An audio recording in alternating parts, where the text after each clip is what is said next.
In the first, Varieties, the plot revolves around a man on the edge of existence, but that space only exists at the expense of an imagination that rejects the wretched reality that haunts it. Annotation, although seemingly incompatible, the two stories that make up Gentlemen Men refer to a common world, to a single theme that unfolds and complicates from one to another. His identity is about to dissolve and will emerge from that torpor because of an absurd resemblance. They need a double for a key character in politics, and he turns out to be perfect. Its alma mater is Dene, a man who survives by discovering prime numbers for a corporation. A champion of the innocent imposture, he will make life run again in this evolution and recover a space of encounters, intrigues, and weights that reconcile him with the world. And if Varieties is built with this candid withdrawal in the face of catastrophe, a kind man exists, thanks to the opposite, the raging absence of any refuge. Habituated to a disoriented and crumbling society, hordes of outcasts and eccentric people cross its path in those days, along with madness in its most hidden forms. And he fails. A defeated witness of a world fragmenting between banality and angst, Danez tries to restore his own order that will suffice to face the outside. Un equal writer in Argentine literature, Marcel Cohen, has built a body of work that reflects and distorts reality. His worlds draw from her and peel off violently to return violent, expanded by fantasy. Leod, Altavegios. With the most loyal weapons of literature, which are impeccable invention and language's thoroughgoing work, Goodman confirms his talent for creating worlds where we recognize our present and also their most demonic destinies. In the first, Varieties, the plot revolves around a man on the edge of existence. Marcel Cohen, Friendly Men, Norma synopsis, although seemingly incompatible with each other, the two stories that make up Friendly Men refer to a common world, a single theme that unfolds and becomes more complicated from one to another. His identity is about to dissolve, and he will emerge from this torpor in an absurd resemblance. They need a stand-in for a key character in politics, and he turns out to be perfect. But that space only exists at the expense of an imagination that rejects the pitiable reality that it is plagued by. A champion of innocent deception, he will get life running again in this becoming, and recover a space of encounters, intrigues, and weights that reconciliate him with the world. And if Varieties is built on this innocent withdrawal from the catastrophe, a friendly man exists because of the opposite, a furious absence of any shelter. Its alma mater is Danes, a man who survives by discovering prime numbers for a corporation. Habitué to a confused and falling society, in its days hordes of outcasts, eccentrics, and madness in their most secret forms cross his path. A defeated witness of a world disintegrating between banality and anguish, Danes tries to restore his own order that will reach for facing the outside, and he fails. With no equal in Argentine literature, Marcel Cohen has crafted a body of work that reflects and distorts reality. His worlds draw from her and detach violently to return virulent, enlarged by fantasy. With the most loyal weapons of literature, which are impeccable invention and thorough work with language, Gentleman confirms his talent for creating universes where we recognize our present as well as their most debutional destinies. Bear, 1998, Bot Top. Author, Marcel Cohen. Publisher, Norma Isden.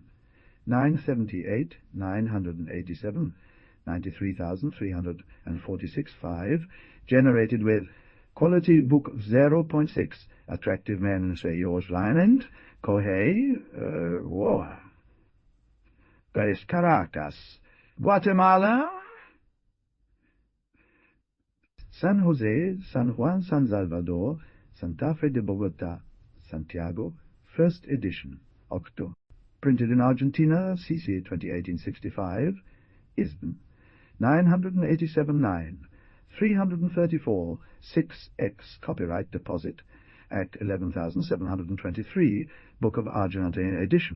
All rights reserved by Grupo Editorial, Norma S.A. San Jose, 831-176, Buenos Aires, Republic of Argentina, member of the Argentina of Books Cover Design. Camilo Umaña cover illustration. Maria Alcoudre, printed in Argentina.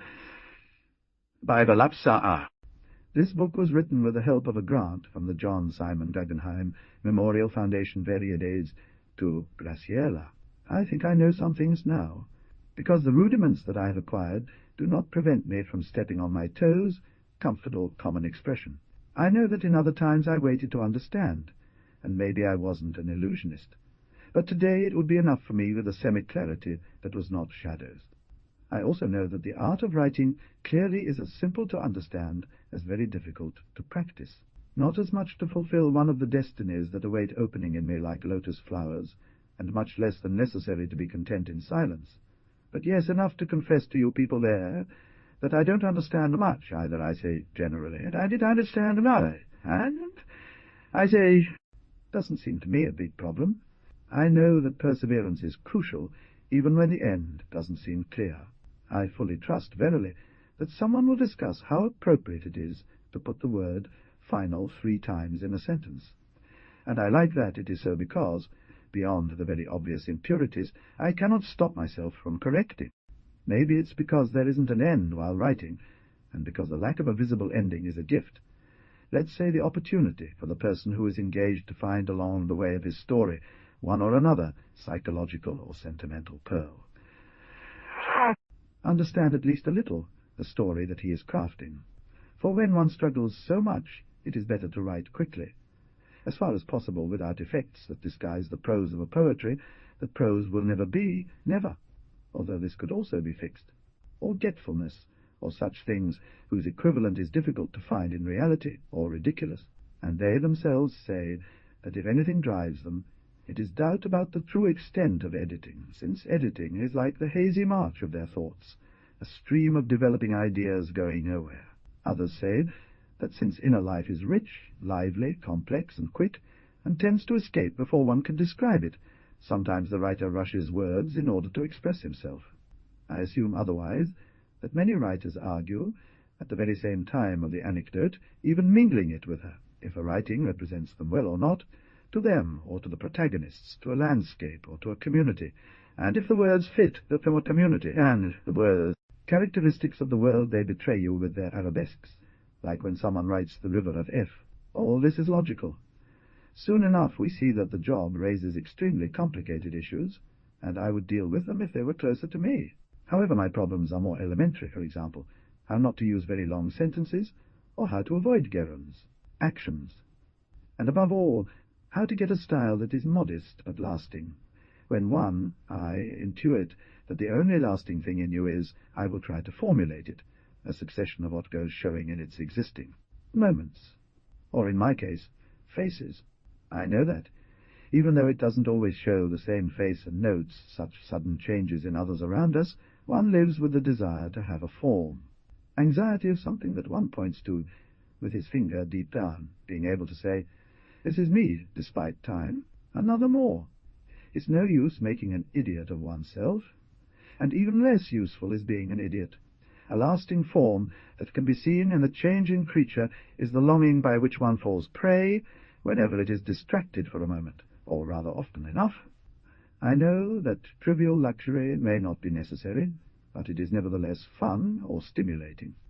And I say trivial because I know that I must keep from employing the word superficial, see.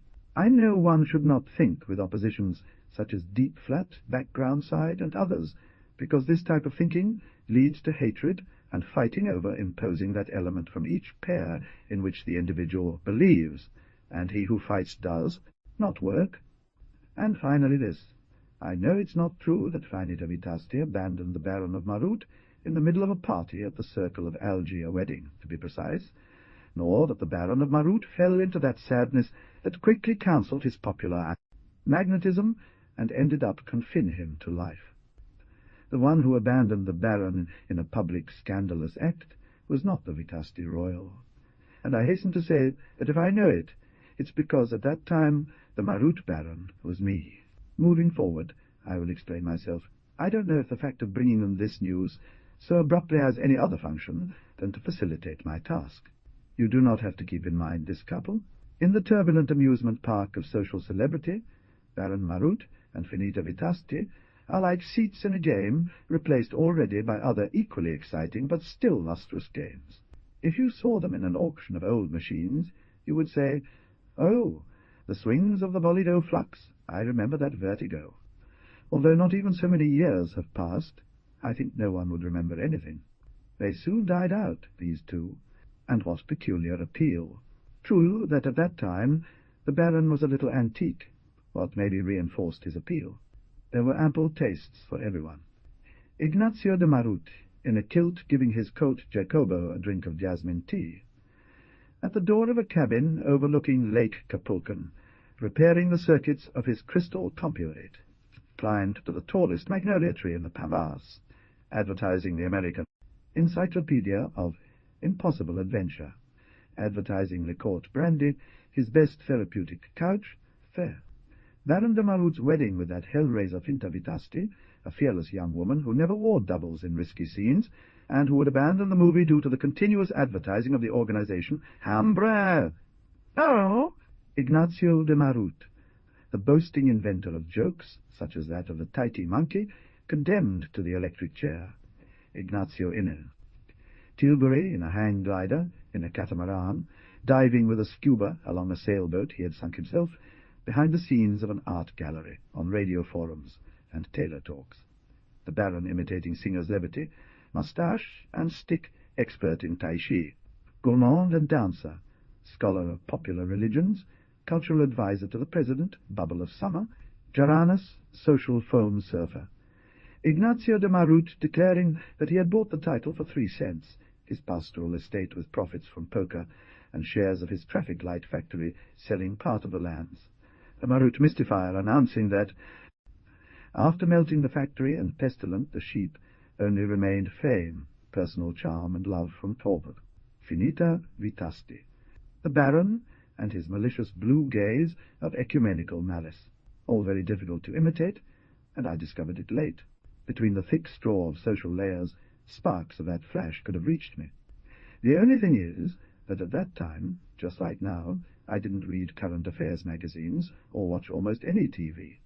My greatest asset was bewilderment, but I didn't realize it. I believe, and I'm almost certain about this, that my irregular eating patterns affected my ability to focus.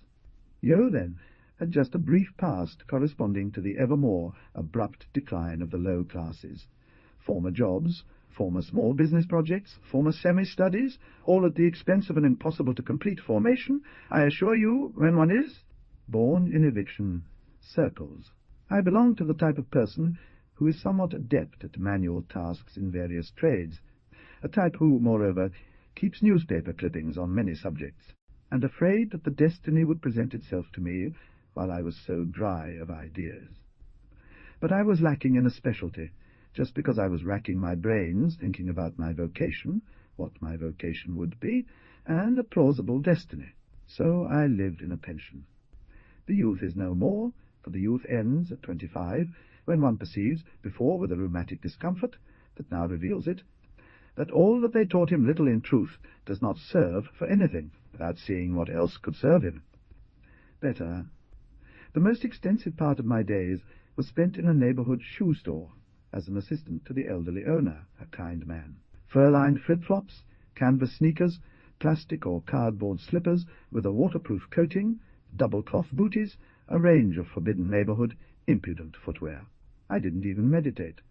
The inside smelled of feet and medicine, as much as the old man's, and between many hesitations and few sales, I looked the vivid odyssey of light across the terraces.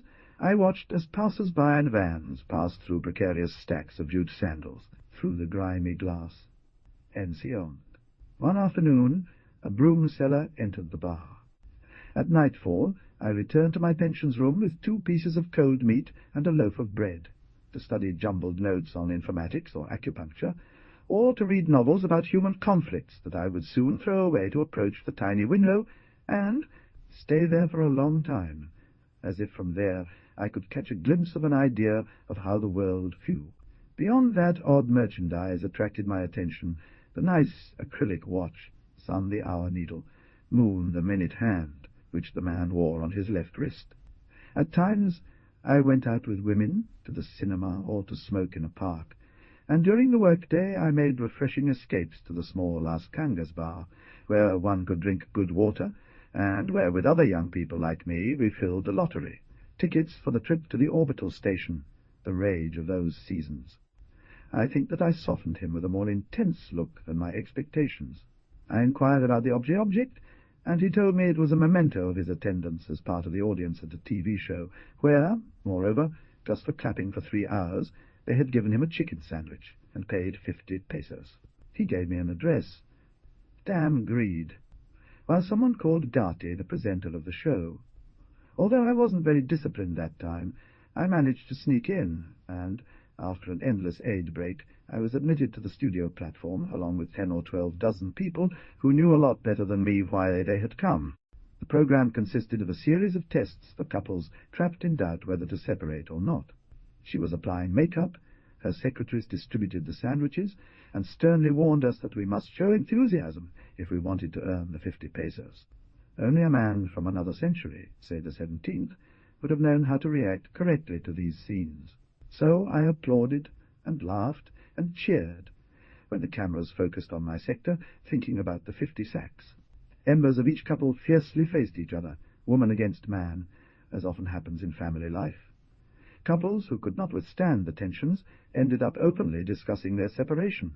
Those who strengthened their bond would face other couples in a competition for a trip to Polynesia. There were interrogations conducted by a psychologist, I think, ironic.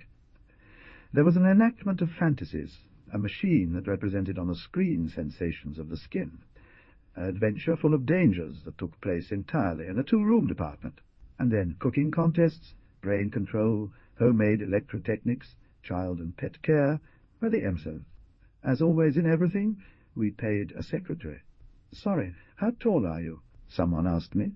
But what did it matter, the project in which I had planned to invest the sum, or the feverish days with which I had gone out onto the street, understanding that no one had given me a watch, if, when I was heading for the entrance to the subway, I suddenly felt that someone was taking my elbow with gentle force.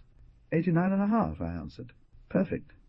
His nails were also polished, as were the waves in his hair, which emanated a guava perfume. Only when the man started to fondle me disrespectfully, and discovered that in addition to tall I was well built, did I see that the suit he wore was made of such smooth wool, perhaps morbid cashmere, that with a bit of sun would have reflected my person. Of course that middleman was not rich, but he was saturated, if not drenched, with a corporate scent of affluence. Through his inflated nostrils, his soft, persuasive, and stiff hand, I breathed the air of a world drunk on affluence. There were those who lived in this climate of ever-present. Others would not have recognized her, or the scent of her, perhaps because they were so poor that they no longer even knew what desire was. My position was middle. A download told me that there, among the peoples of that world, desire was in a position to be satisfied very quickly, but that each satisfaction multiplied it in such a way that often desire became a lining of the air, a sliding tape of clouds to a cloud. Instantly, transport bodies to the horizon of caprices. A vulnerable position, dreams of foggy eyes. I couldn't explain in any other way how so many changes came to be made in me. Rather than I was so low on enthusiasm, the blow from that breath left my body stunned, and my unskilled body was wrapped around. Rigold, as he called himself, gave me a card to call a certain number for free, adding that it would be convenient for me to do so. This, which was convenient for me, he emphasized before leaving. However, the next day itself he called me. It is not necessary to explain how much we are affected when we are required with insistence, at least enough to answer the request, as I did to see what they would give me now. I suppose that to calm down, the meeting was fixed at Café Las Cangas, and she appeared there with Rigoberto on with another messenger. But they didn't give me anything. Asian, as well as the invention of playful solutions for leisure. My specialty is footwear, I joked. I was feeling restless. I was spoken to in the name of a multifaceted business complex, a holding company that both accommodated the production of new fertilizers for a soil that is in danger of depletion, as well as the publication of printed objects of various sorts, whereas the manufacture of textiles for clothing or the home, as well as radio and television, communic. Ignoring me, Parocchio, the second envoy, said they worked, I believe, in the public initiatives section of Qualo Sa, a branch of the aforementioned business complex devoted to mass media, a true communication central power. And then he went on to tell me about Baron de Marut. A rare mixture, isn't it? Said Rigaud. The bon vivant and the charlatan, they assured. The Baron combined the talents of a generous entrepreneur and a moralist. I did my best, given the apparent notoriety of the aforementioned, to absorb the scattered information that emerged in a speech that was mostly dedicated to echoing even the slightest utterances of the Baron among vast audiences across the country, as well as the influence his words held, and the beneficial nature of that influence as the lights of day. And Marut's activity is tremorsome, his and Fanita's, always in a celebration, congress, panel, gala. I noticed that neglecting rest was not healthy. Parocchio propped a manicured index on the table. Exactly, he said. You are a carbon copy of the Baron. I stammered that perhaps he was a carbon copy of me. Then I am not a clone. No, possible, said Parocchio.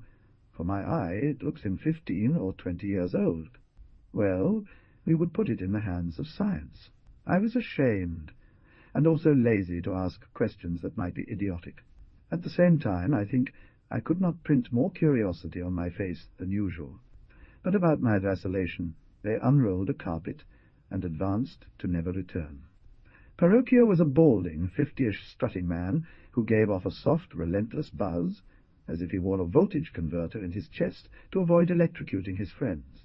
Rigaud, a morena-tinted brunette, balanced a gestural undulation with phrases and clothes of inflexible lines. That is how I remember them when I remember them. Both had roving eyes and broad mouths that sometimes, when they laughed together, gave the impression of overlapping. They confided to me that, by virtue of a series of agreements that the marriage between Marut Vitasti kept with Qualo managed the presence of these two figures in the media, itself for anyone who wanted to extend his or her impact on the country's life from such a high position. Looking from the outside, I found it hard to understand who was taking money from the other in that society, or whether both parties were sharing money from third parties. Not only did he stop those figures from disappearing, he also selected the festive commitments, facilitated public displays, and provided the necessary advice to ensure that they didn't overlook a major aspect of their life which had become essential. And I'm talking about photos, statements, interviews, spreading ideas, and which was actually life. The very generation of money on which they must have based their agreements eluded me, and in fact I never really fully understood them. At least my vocation does not go that way, the constant, scorching thirst for a recreation.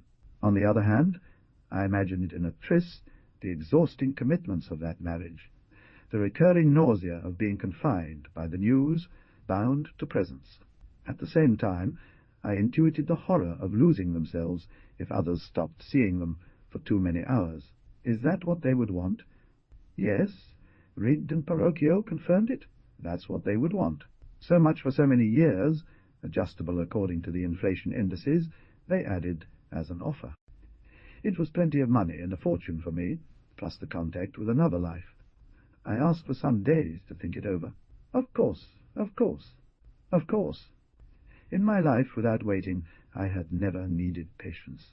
That evening, I was surprised that I was irritated, because in front of the bathroom of my pension I found a long line. When I finally got to go in, I also had to defog the mirror with the wheel of my shirt, because if, as usual, only a thin thread of water came out, on this rare occasion, hot, which makes steam. In the dim moisture of the glass I saw a face that was little known to me, and whose possession I had never considered as a comfort, or custom, or argument, or sign, or certainty. And even assuming that what I saw in the mirror was indeed me, it had to be admitted that I had been neglected. That fatal translation of my messages to the light, that chosen or regulable presentation, was a membrane exchange between my heart and the world, while at the same time the accident screen of 1,000 drowsy questions, or my inner life, I want to say, that I considered myself much more than one face, although my face. With unexpected affection I massaged my cheeks, straightened my brow, stroked my jaw and inserted fingers into the slits. Therefore, although I felt languid, putting my features on another's name wouldn't take me much further away, neither from the features nor myself, because I lacked a scale to measure the new distance. It was a new type of relationship, and it promised to be conflictive, since when one speaks of relationship, there are at least two terms at play. "Forward, son!" Gave her, and that he do whatever impossible to win me a position. Well, the visit that I made to my mother this weekend fed me with depth, but not with strength, because Mom, who already saw very little, regretted having of me, in terms of intimate image, just a synthesis between the features of the baby and those of the young man. And she said that for her I was whole in my voice, also in the few caresses that as if my gaze already expressed doubt of the others, mine didn't. In the following meeting with those from Qualo, many things were taken for granted. A little robot girl served drinks. It was held in a high but impersonal office in downtown. The building, Parocchio told me he didn't know why, was the first in our country to have a metal structure of profiles. I was told about a contract without a unilateral termination clause, a so-called anti-fist punch contract from the employer. I had just shaved, and I didn't have a single cut.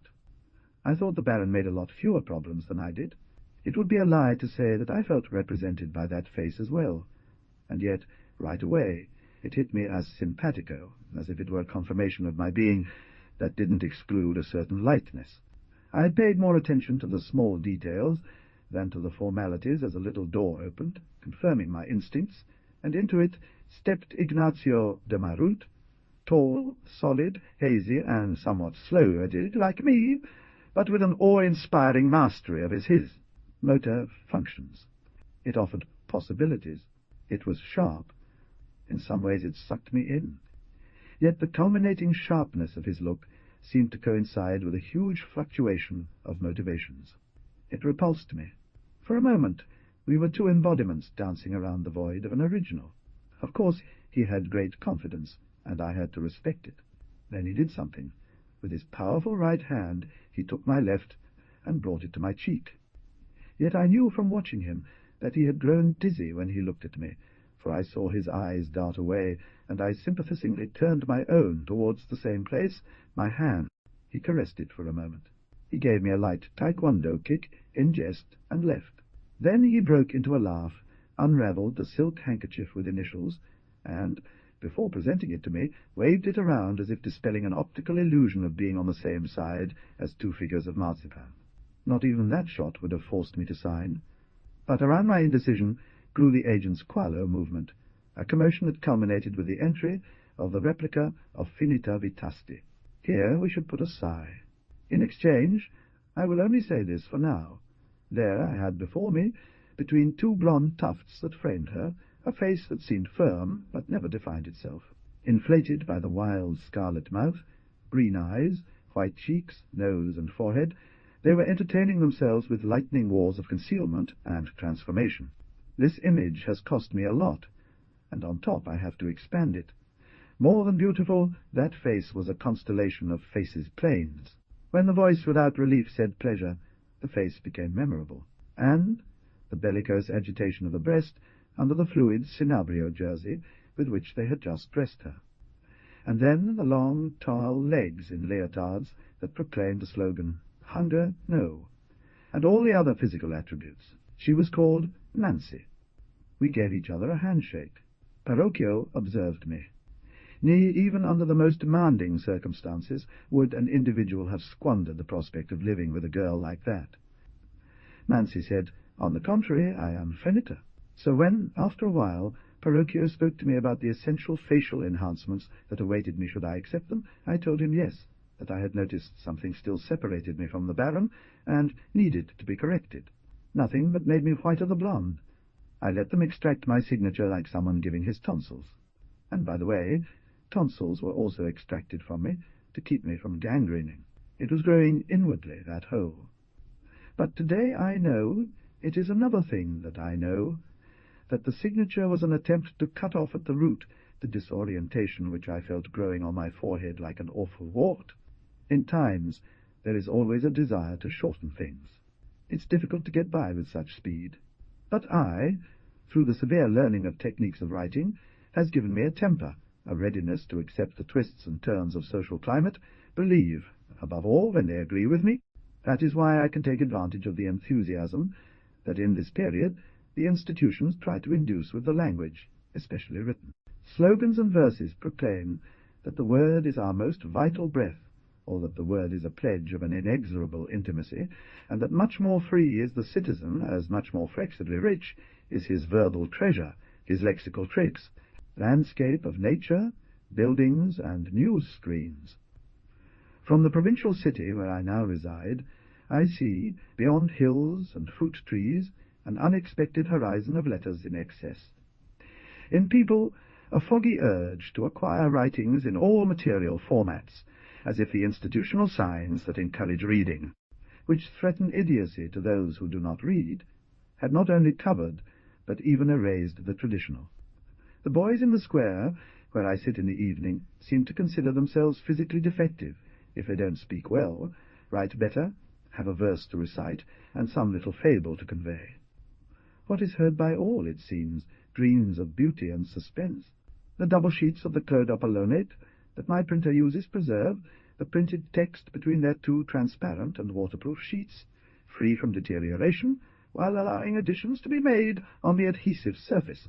It may be that I am exaggerating, and I calculate that they will soon grow tired of it.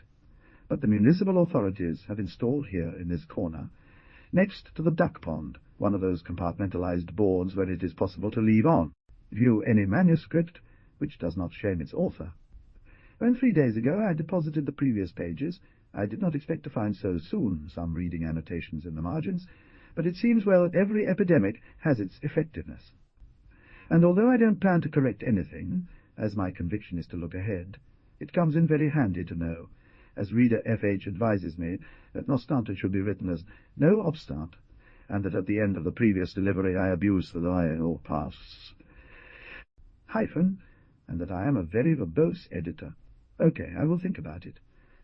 In the meantime, as 2 other readers ask what happened to me afterwards, I go on to tell it without further loss of time. The plastic surgeon whose services were employed by Qualo was, besides being proficient and expert and meticulous, would I say obscenity in his addiction to artistic modelling of flesh. To that man I gave anonymity for reasons that only I am concerned about. So I continue. Ted the deficiencies of my eyebrows, with hair-bearing tissue from the scalp, transferred as free grafts. Cheeks, and since I was on the bed, he corrected the tendon of the penis, saying that for a good appearance of the swimsuit, leaving it intact straight. In his first operation, he used 2 axillary grafts to repair the lower discontinuity of my eyes and elongate them towards the temples. With another graft, this one a VY advancement, he corrected a small defect in the upper labiocutaneous border. He enhanced the alar edges of the nose by means of grafts composed of skin from the left ear. And 3, the second operation I dedicated to creating an infinitesimal ptosis, or droop, of the right eyelid, for which he loosened the muscle elevator, developed a few millimeters of the chin with a silicone prosthesis, used grafts from my armpits, English and scrotum to create wrinkles around my mouth, bulges under my eyes, a yes-no of the turd, another of it. At last, the third attention was to the ears. He recreated the fold of the antihelices and decreased the prominence of the conchae by rasping cartilage and removing the back skin ellipse in order to leave them much closer to the skull. They also enlarged my nipples and implanted some hair on my chest. Having achieved scientific accuracy, to sum up, I was presented with a more mature appearance, better realized, and, thanks to the enlargement of the eyes and the retracement of the ears, I would say that almost imperceptibly with a squint, which is how it was intended. Then came bruises and hematomas that slowly passed from purple to wine-red ochre. For the period of 1.5 years that I remained in seclusion, during which I was confined to a fluorescent-lit room, surrounded by magazines and liquid food, much of it was all sutures, dressings, adhesive tape, skin staples, an array of multifilament materials assisted by absorbable catgut or polymerized glycophyllagic acid. It is not that my heart had changed, I say, but I wondered if the transformation would affect the tone of feelings and the very fact of containing this question already introduced a jolt in me, and a difference of no. "You what kind?" I did not even care to know it, poor Badulac.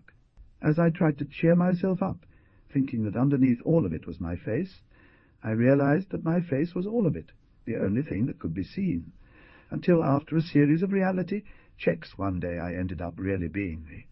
That is, what would be, well, worth. I shall. But I felt, From then on, smooth, finished, as old, and Ignacio de Marut with a mutant heart. Besides reading extensive magazines, I also watch videos to familiarize myself with Baron's gestures, even with his use of language, with a peculiar bias of always known and always expected phrases that he had to speak if he wanted to be heard or understood by those around him. The following are some key moments. The Baron was a true master of body language. He knew how to convey his messages through subtle movements of the hands, facial expressions, and posture. His unique style made him stand out from the rest. He had an uncanny ability to read people's minds and react accordingly. He could sense when someone was about to speak, and he would anticipate their words, often responding with a witty remark or a well-timed joke. The Baron also used humour as a tool to put his audience at ease. He knew how to make light of even the most complicated topics, always managing to keep everyone's attention focused on him. One of the Baron's most remarkable skills was his ability to connect with people from all walks of life. The Baron was a true gentleman, always respectful and polite. He had an innate talent for making everyone feel special and important, no matter their social status or background. He treated everyone with kindness and generosity, and he expected the same in return. His conduct set a standard for how one should behave in public. Yes, the unease of the one who is beginning to fall in love, and believes he's really falling in love for the first time, and doesn't know what might befall him because of this phenomenon. And I'll add in parentheses that Mancy's fastest learning of the ways of Finita fostered an arrogance in her towards me, which, on the one hand, made me laugh, and on the other was a source of unease. As people listened to me more and more, I had my hours of gym, my speech therapist, my flexibilizing gymnastics classes with Mancy, and a general refinement course that was quite entertaining, which included learning skills such as staying upright on a horse or lying relaxed in an armchair. In this regard as well, my anxiety about orienting myself, finding a compass or destination, led me astray, but I concentrated all the elements of my adventure on her. I used her to resolve contradictions. It's not that I didn't love her completely. In love there is no deceit, because there is no other true love than the one, impermissibly, which destroys everyone and everyone feels it.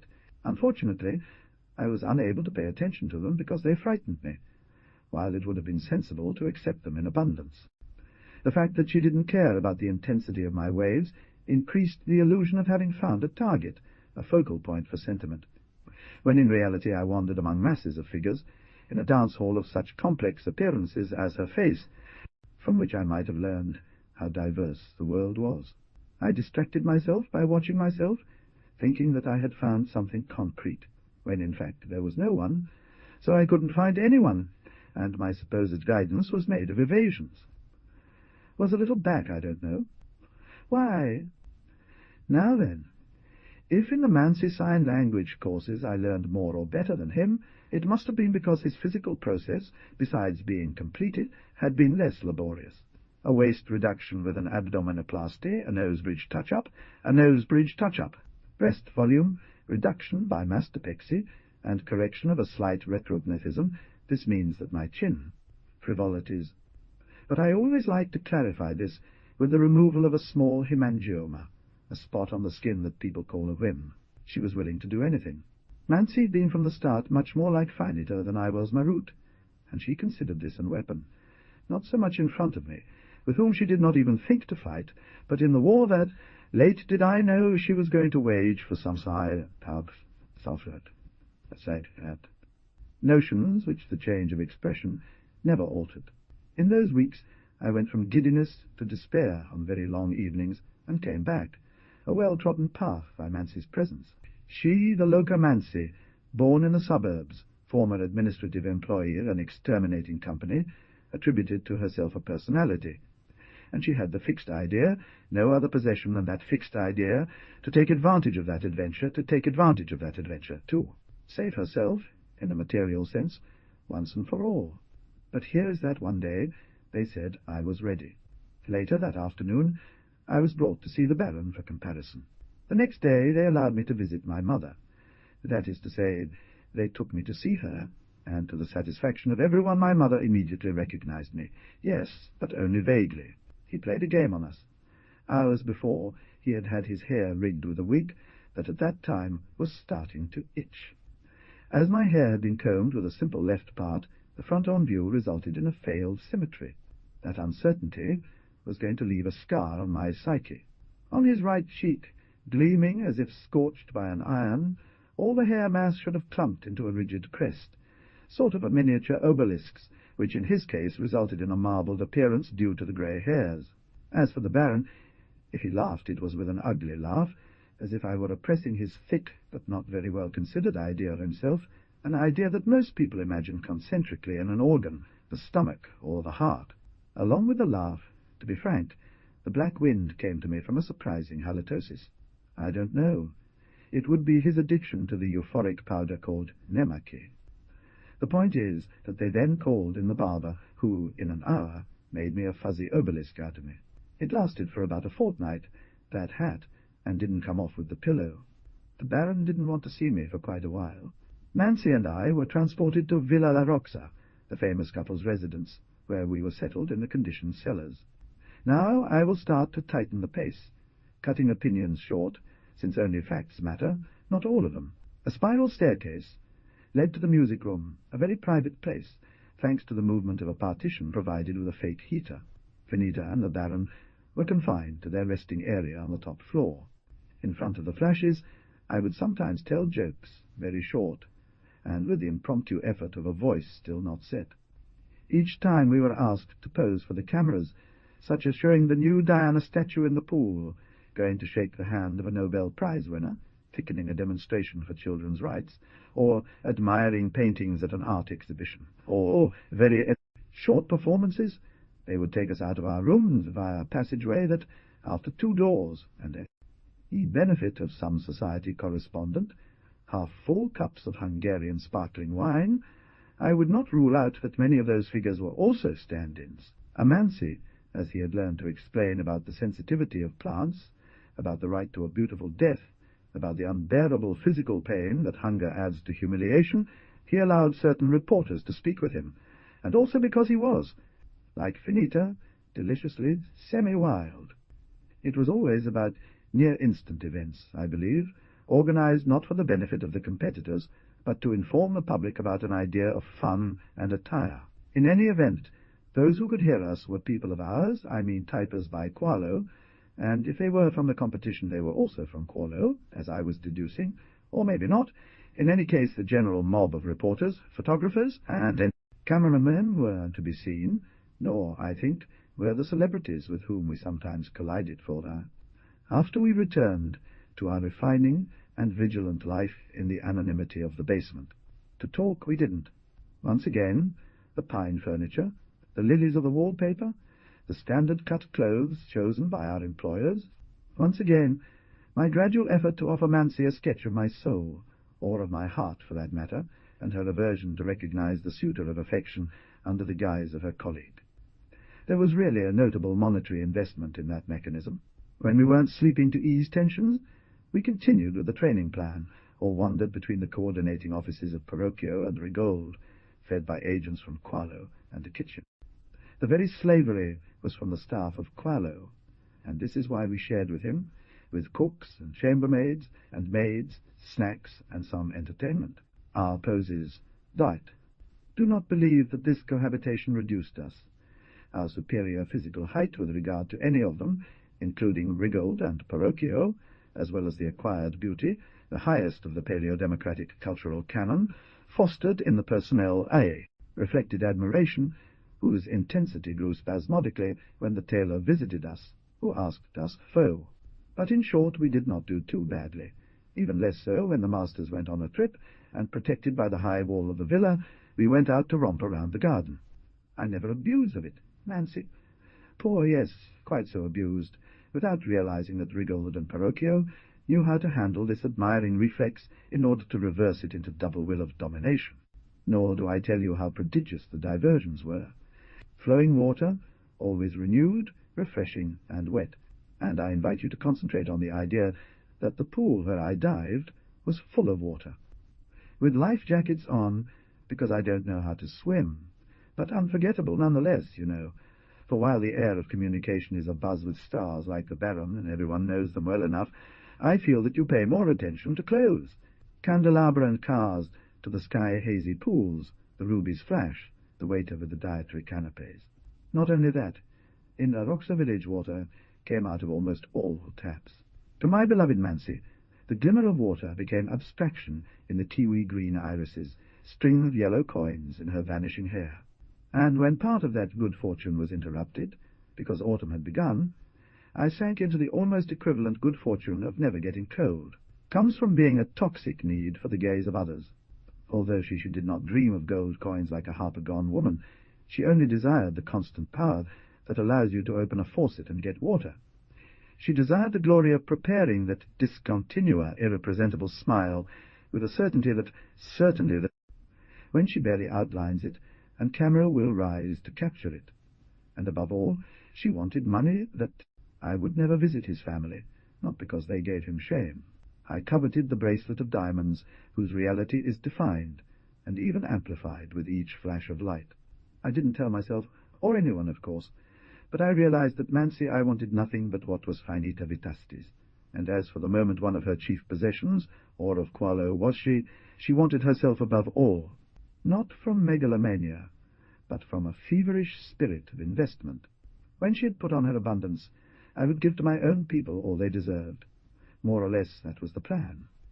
We were going through I would say, fickle, a project so visceral that the savage stubbornness of Mancy did not help precisely to hide, could not less but clash with the philosophy that Quolo had concocted for a social life hungry for values and the marriage of Murat Vitasti, embodied with values and the marriage of Pigliari, some margin for improvisation, coquette, the owners of the means of production, incited by the hubbub of monopolist or decrepit rulers, more than anything else wanted to amuse themselves like madmen, or find places that provided them with the most utopian amusement. Also true. This quest turned them, for their delight, into vanguardists or pioneers, and as the timidity of consumers, though between fear of having their property stolen by beggars and terror of not looking like the powerful, became increasingly alarming, pools from the civilizing industry had decided to venture into a higher stage of the market, carrying out business and culture with a moral content that was not only seducing, but nobody who then made money slept in peace if he could not offer a deep reason, derived from his business and instruction. Given the narrowness of the verbal stock in circulation, those very words used the depressed to explain their misery or deplore it, and the opponents to impugn the whole situation, which each one paid his or her way in the community. Disprendiment, transformation, vanguard, education, coexistence, change, honesty were terms that went round and round, from mouth to mouth and from class to class, having rained down on all at once, until finally, at the end of the cycle, the emitter and the recycle, the emitter found it again, polished by use, magnified by brief absence, like a cheque endorsed once over. Morality was part of our instruction, less the conclusions, which are mine. The exposure of all this system, with subjugating frankness, was made by the same Perocchio, who had almost truculent faith in his ideals, and so also was understanding the meaning of the Baron's generosity in a world, the life of gay enjoyment in the heights ever suspicious of selfishness. The Baron, let's say, would donate his best suits to charity centres, Montepieds and Lazarettes, so that he could be seen at the grand parties with out-of-style blazers. But Perocchio, and sometimes Rigaud, went into ecstasies, saying that truly useless gestures increased the air reserve of ambiguity. This embarrassed me, not only for lacking the natural distinction of the eccentric, but because, when I occasionally had to put it on, that kind of clothing reminded me of what I always wore, and Mansi made fun of me on top of it. The continuous expansion of this cycle created ample space for the pedagogical sermon directed at the common folk.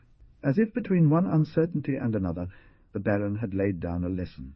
The more ambiguous the environment was, the more there was room for the Baron's social presence, the more attention to his presence, the more royalties. By use of his image, the more manoeuvring room for Qualo, and consequently a greater platform for Qualo. Successive ambiguous gestures. Maybe the gestures would pass, along with the frivolous little festish, but the notion of generosity became indelible. A generous culture, taught the Baron, destroyed the fear of the elements, to lose, to acquire, to possess, to amuse, to command, and so on. And the same could be applied to other values. Devotion to this doctrine did not prevent them from being ruthless. With the contract between Qualo and Baron, every particle of morality multiplied its meaning. The urgent infulsions of Mansi irritated them more than anything else, since neither the infulsions nor the urgency found any reason for it.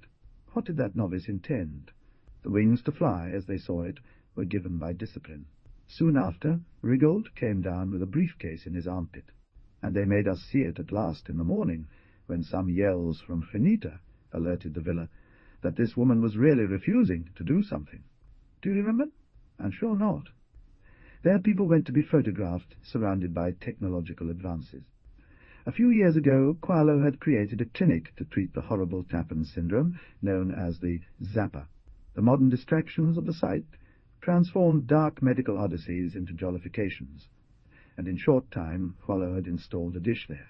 The clientele was legion, the place, a spring of live programs on the learning of death. The apparatus had been auctioned. The central building began to crumble over increasingly valuable land, until, after some time, the phenomenon had faded away. Perhaps because many internees died, while others, remembered Rigaud, did not make any effort to seem a little sick. Recently it had been colonized by a horde of former merchants who were on the decline. A certain stone of radiant blue glow had given neighborhood fame to a girl, presumed healer, who wielded it as a talisman. Qualo had encouraged and promoted the healing gifts of the little one, and a mystery of the stone. Qualo supported the vindictive struggle of the parents against the authorities, the outrage of the citizenry against the clinic, and the girl's pleas to the angel who guided her, and did not want to waste the media power of that mountain of ambiguity. He had decided then to record Finita embracing the girl at the hospital shrine, which existed on the site. Here the child's parents were now agonizing with respective skin tumors, for the stone was a radioactive piece of cesium-137, a waste from forgotten therapies left in a cabinet in the clinic, and the girl had developed a repulsive, said Rigaud, kind of a mouth crack on her forehead, which she called her good eye. Finita used to say that under no circumstances would she risk contracting a nasty disease, but the contract must be honored because she had sold the exclusive rights to a subsidiary of her own company. So Mansi would go. As a non-believer, Mansi was superstitious. She was less afraid of cancer than of the influence of the witch girl. I will explain. With such fury he rebuked me, and his fear of me so heated my conscience that Parocchio appealed to the defining instance. At that time, as at present, every business firm had a mastermind for advice. The man from Centuria, the consortium mother of Qualo, was called Georges Lamente, a reddish-haired, rather fat man, somewhat bald, with a beard, of multicolored eyes, I am not lying, always dressed in jeans and a poncho. Once I entered our rooms, I noticed that Lamente had at least two ways of looking. One induced a soporifice, but by shifting the focus, he could stimulate more than dusting of Naki. He placed a lukewarm hand on Mansi's shoulder. "I warn you that you want to go, really," he said. I was surprised that Mansi sealed his lips, looking at him in a furtive manner. "Let it be," insisted Mind. "Between heaven and hell there is a narrow strip like a wet scar, a single one." "And what do I say?" she asked. I can't guarantee that my Mansi understood, but now he was gently smoothing his hair. Mind withdrew her hand. "Those simplifications." "Will the girl's parents not die?" asked Mansi. "That's not my fault, but Brother Parocchio will instruct her on how a righteous force can nullify the catastrophe. how a twisted spirit cures the effects of human criminal negligence. Lamente scratched his cloak. Pinocchio beat him to it. Yes, they will die one day. And is that news? But for now, that little girl is healing other sick people with courage. I dared to ask. I am a woman, Mansi said. But Lamente was already turning away from us. The response from Lament covered everything we needed to hear. Disease, war, and the street are favourite topics of many learned men, he said. Before, however, he turned to me to make the psychic incision that inaugurated our, shall I say, relationship? But the eye only looks at the distance that separates it from itself. In any case, he said, as the wound, as the sign, what is visible is the trace. And he took his wisdom, leaving me with palpitations. To say that Mansi went to be filmed would suggest that she gave up. I don't know why I'm here, but quite the opposite. He put so much fire in his hugs that all viewers intuited it, redoubled the girl's trust, which was surely unbreakable. For a faith that is courage, he proclaimed before the press, while caressing the viscous good eye, this little woman drew from evil the power to bend illness, maybe because the mystery simplifies. The more remarkable as Mansi was not like that, so suggestive. I was supposed to record a yogurt commercial that afternoon, so I saw the scene on the news, in many news programs, sometimes with Mansi by my side. It became the chest of a yearning subject, the pebble, the rubble, the bronchi that sighed. And so she told me that the true Juanita wouldn't have had Mansi's art to combine compassion, horror, and tenderness with imperceptible lasciviousness, as if the hands that squeezed the blue stone of Celsius 137 were, in another dimension, in a simultaneous event, carefully approaching a sex, of one gender or another, the rotten wood of the hospital. Thus, she had understood, had to be the most stellar finita. I still remember Mansi's alabaster forehead next to the blue glow of 137 cesium, the drops of sweat on his lip, and not from fear or emotion, but because of the certainty that this act made her somehow indispensable, a daughter of ours, until in a gush of mumbling, one of those nights, I told her that it seemed to hug the child as if she were hugging a daughter.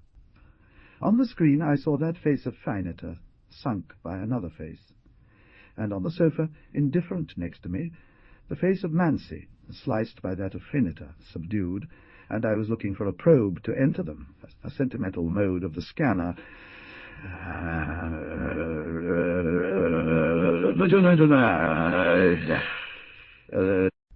Was one face that awoke emotions in something that wasn't my face, and my immobility inside and out.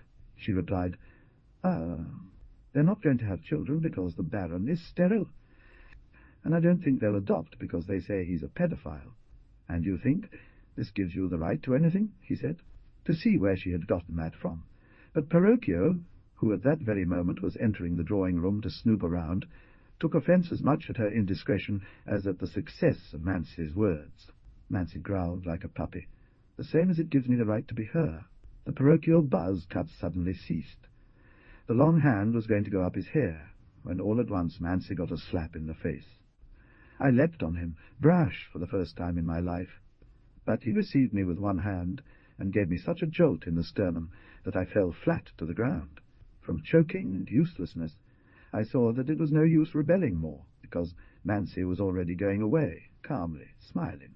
Pinocchio had gone too. I thought that if I were to comfort Mansi, I would be doing so only for myself. She must feel very firm in her views, otherwise she would not be messing around with Celsius 137, and to be sure, the act would have consequences. Meanwhile, for some reason, I wanted her more. Wanting her was my essential conundrum, my treasure. Only that what did it mean inside? Taking inwards the opposite way from that in which I saw myself sunk was, after all, not going to call it a road, but yes, a rough outline of a philosophical exit. As for the sallies of Qualo against public opinion and the machinations of a baron, whose double I was, I sought to channel them into the effort of orienting myself what other recourse, and even by reaction or distrust. My only sign of deep activity was a disquiet, if not of the soul, then at least subcutaneous, a latent neuritis, a distaste like a crackle of nearly dead embers, or of logs waiting to catch fire, I mean something else. I don't speak here, nor will I speak elsewhere, in the name of those who were physically transformed and vitalized. The wounded, the scarred, the decomposed people for whom a new face is not a mask but a birth, an entry into the world of possible exchanges. Someone, a very robust someone, will say that the body knows nothing of freedom. It only knows needs, and needs are the same for all bodies. But I have seen that in our age the body can be a vehicle for fabulous freedom, namely, personal freedom to reinvent oneself. Malice that no longer existed. The same baron, and especially Feniter, had taken advantage of the practices of physical bricolage to gain more projection, as they said, or more power. That is why, on the other hand, it was risky to guess what individuals there were stratified behind, what they offered to the public. On my part, I did not even wonder if there was any being behind or below it. I ignored who I was. The matter had never bothered me, and therefore I had never wanted to be someone else. Suddenly, or little by little, I found myself covered with character, although the work operated a change in an unfilled outline without animation. From time to time I got a tingling irritation in the form of itchiness, muscle spasms on damp days. Above the peculiar situation of being seen in images, not merely representing someone else, but being someone else, there was the bare fact that even fame was not mine. A tug at tissues as I smiled, a tiny whip lashing my jawline, the self-vitality of an ear, that painful tremor in the eyelid just for looking to one side. A pseudo-life of petty tyrannies was scattered across a face that didn't really belong to me while ordering me to be her. And don't ask now who felt those occasional twinges, namely living flesh, and more below skull. You will intuit how much I tried not to listen to you, so that I could deliver myself without useless whining to the impossibility of going back, with which, by the way, and no less surprised, discovered, panophile me, that in life there is never a turn around, never. I don't know if you've ever wondered how much information a face conveys. And fortunately, since without the unusual circumstances that surrounded me, I would not have arrived alone to discover anything else, something that, well assimilated, provides enough calm, that the metaphorical expression, to take off the mask, the sense of showing a true face is a joke, because, under what is accused of being a mask, there is, no, I, who started from the scarcity of messages, and even casual phrases, who in my youth barely resorted to the verbal first person, could appreciate nakedly, although rather late, that information does not go from inside to outside. Thus the brain is modelled after what we would imagine to be only seen by the back. Face is the dictator of relationships. It brings to us, since we were children, basic information that those who see it regularly process. With this material the brain creates a sophisticated product, because the brain does not like anything more than working on what other faces express about the one that surrounds it. For the whole body, not just the face, has a depth, which are the viscera. To such an oppressive state, the most readily available language does not offer options for rebellion or counter-creation. Since language also comes from outside, and no longer needs to be woven together, or spun into threads according to personal invention and a plan of embroidery, but instead allows me to use the analogy of compact blocks. This is the translation of the text into English. That leaves only one alternative, which looks natural enough: to use what one is when in life one starts to suffer, as to how the rest of the body copes with what happens outside. If I had succeeded in recounting the tingling sensation in my wrist from the bee sting that evening, the sudden choking as I saw the dead insect later, the happiness cramping when Nancy savoured a meringue, the cold water of the pool on my chest, if I had could have described Nancy's face with clarity, I would have saved myself not only years of confine, meant but the tragedy of extinguishing so many sensations, so different in the bittersweet misery of being imprisoned.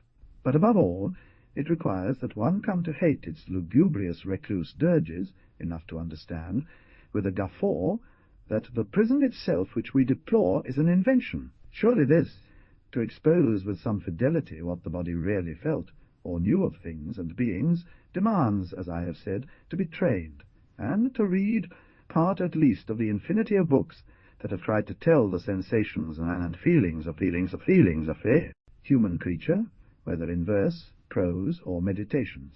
One should mock his face, and more than he thinks he knows behind. But I hardly ever looked into the mirror.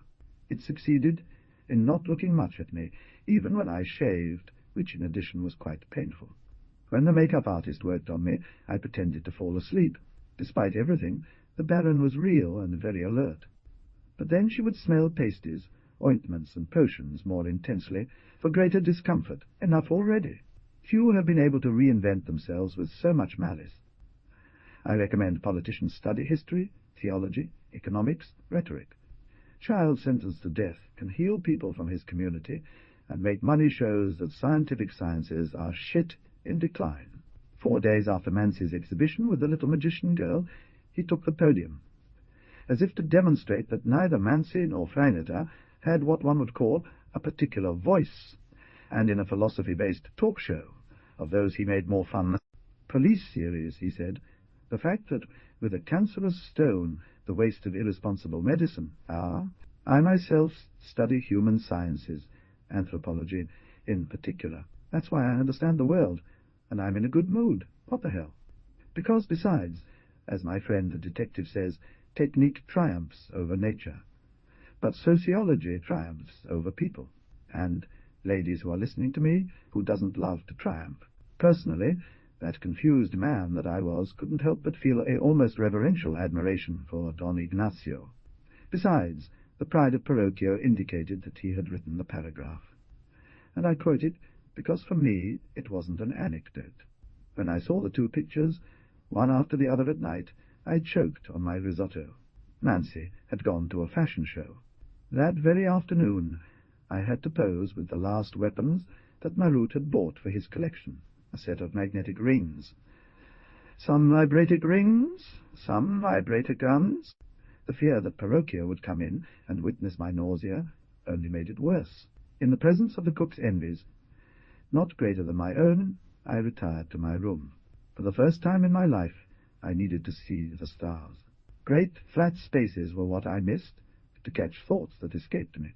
It would be dawn, and I, still half-dressed, was still awake when Mancy. No. What a night. Okay. It wasn't that night, but perhaps several weeks later, because in the meantime our performances had intensified, as well as my small emotional frustration, and indeed on the occasion to which I am referring, I was sleeping, although, like many nights, I was sleeping dreaming that I was awake. N, to become a tool of her own future, to cultivate it, that is, use herself. With her hips she tapped little springs against the jamb.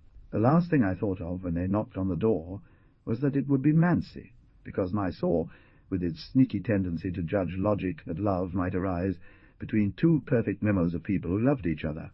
My will to open shelters in I, will to open shelters in E.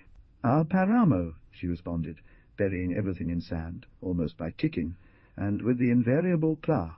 However, just as I'd said, come on when the door opened, and in the purple spotlight with which Parroquio's crew worked all-night shifts, between a clack of typewriters from the offices, that silhouette cut across the tight satin of saltire, long from floor to threshold as if it were taut. Removing the blanket, I sat down slowly, mindful of shifting my expectation, my uncertainty, my apprehension, the heat, my tachycardia. She closed the door. "Go ahead," I confirmed. I turned on the lamp. The 2 vacillating steps she took stripped away flashes from her naked shoulders. The 3rd one almost fell, because it was a little sharp, my mother would have said, but she hit the bed and sat down at my feet with composure is the word. Immediately after, he took off his only glove that he had on, the right one, and after hitting the blanket, he dropped it as if with annoyance. "Are you sleepy?" I remember him asking me, unhappy, looking at my rug. "Yeah, just now I'd been sleeping a little," I replied. He raised his gloved eyes. "What did you dream about?" "Each other for a long time." Then, perhaps because of the hunger of the question, my heart calmed down, only to run amok again, for I was beginning to understand what neither the mirror, nor the Baron's smiles, nor his photographs had left me to say, that as fragrant and feline as I, or she was, I too was interesting, and handsome indeed, and that we had lived almost in seclusion from. She dodged my gaze and said, "I was dreaming about you." She then laughed, as if unclogging her throat, letting her torso fall onto my knees. I just had to draw her closer, and we lay there for quite some time, with hot laziness, until she said show wasn't tired, and started doing most of the rest.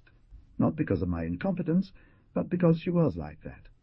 Organized, abrupt, intolerant, and anxious.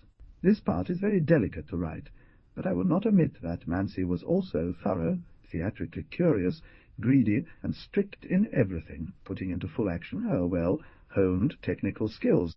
Although I also have to say that if he gave me and knew how to extract pleasures, so exquisite as incinerating ones, a drop of authentic passionate interest would have managed to keep the union forged by the embrace from fading so abruptly, seconds after the respective climax, while we watched the fluorescent numbers of the alarm clock, the closed window that looked onto the pantry, my desk, the little box with an alpine lake.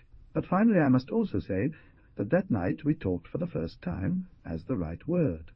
Looking up at the ceiling, she felt my hand and said, "You're so dumb, Cutie, and so well-meaning, that you think to make us strong we have to tell us personal things."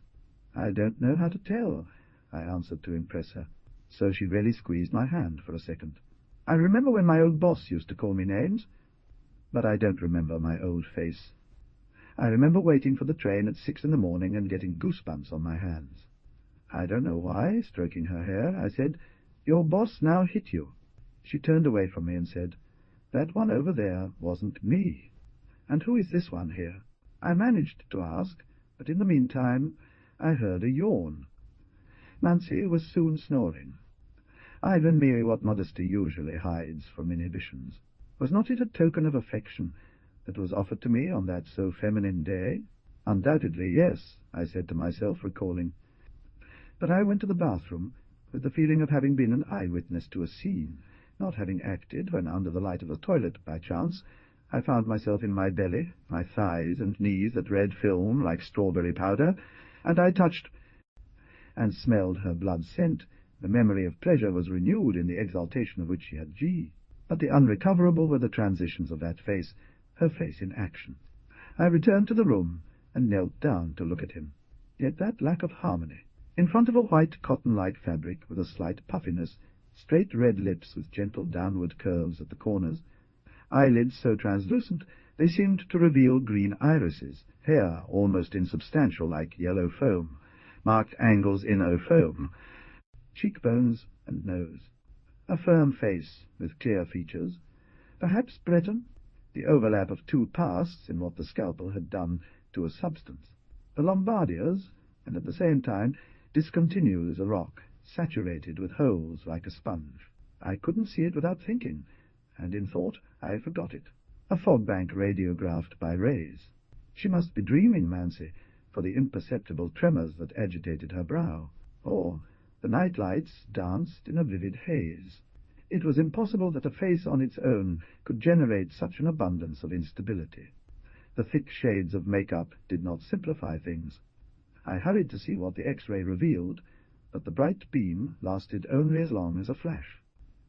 And besides, or consequently, I wondered, what was it about love that made me so eager to give my most precious gift? On what did my excitement rest? Or even, if there was a reason that the face of Mansi didn't show, and if there was one, would it be a valuable reason, or just mediocre? The intrigue, understood, was not if I should trust Mansi, because I did not even know that trust also had to be considered. The intrigue was whether my love was up to what the face of Mansi hid, or the reverse. Perilous dilemmas for a young man of mature appearance, or mature, but with little training. My days in Villa La Roxa didn't manage to clear them up, no doubt because they weren't dilemmas that were eating me alive. My first reaction was to want Mansi with increasing zeal. If you want to know, we had other encounters like that one. Not so many. 4.5. Let it be clear that those were good days. The demands of an exuberant activity prevented us from fatting our bottoms. We were going to photograph ourselves at the horse racing track, I with the famous feathered hat, she with a black tubular fascinator, sing in extremely high fever. In the life of the Baron and his wife, we took up no more room than 2 folded ideals. We smiled alongside the Baron's bloodhound, from the first family of our country, that departed for the orbital commune, of an orchestra director, a carpet-weaving record holder, rebel peasants, dead cattle in a drought, Vanitas Tukan, film comedians, and tragedy divas, that Indonesian chef who stewed vegetables over massaged human bellies until cow. For Father's Day, I placed in various shops, selecting gifts for the parent of Finita, and for the Mother's Day we appeared both with exotic bundles of poplicias. Boldly, on that date, I gave Mansi a Chinese silk bedspread. When my birthday came, she gave me a beautiful pen. The cook, out of sympathy, prepared for us dishes that were impossible to imagine, like Brussels sprouts with bacon.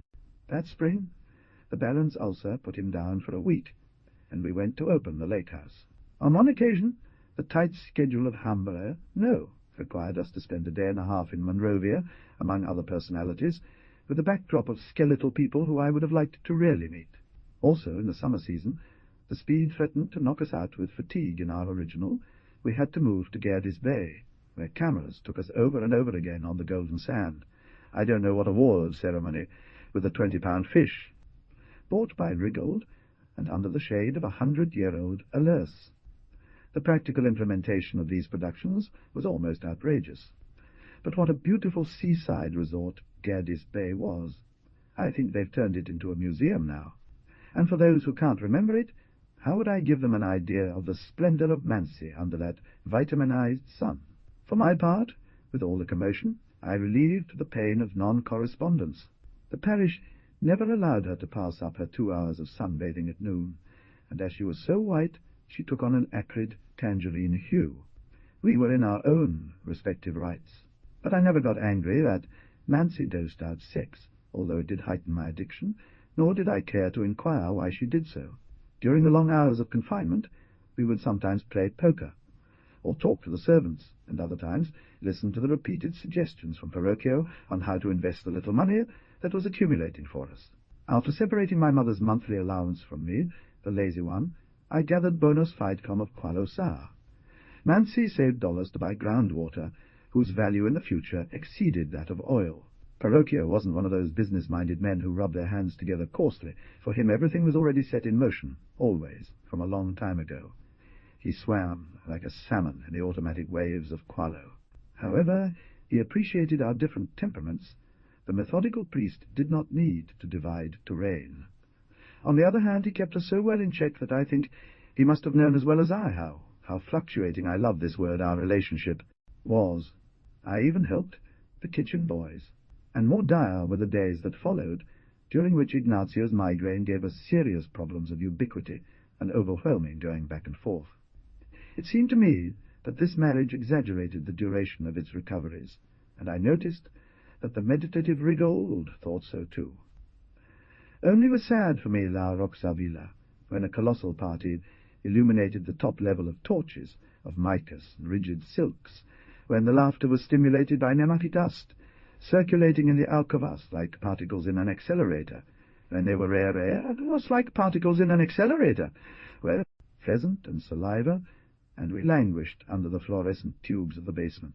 In truth, I wondered what Baron and Fanita would do with all the free time they had, hidden in such a way by our intense cooperation. Then I became aware that at that time I lived in a state of childhood. Of questions like these, which perhaps were a beginning of personality, I returned to enjoying the days with a simplicity that today amazes me, as if there were no limits between the various happenings. Always made up, though. I recently read an English poem in which the author laments having lost the joyful total communion with the world that he experienced when he was a child. And he said that all men gradually decline towards opacity, for he would often drop by our basement at random intervals, and never left without giving me a headache.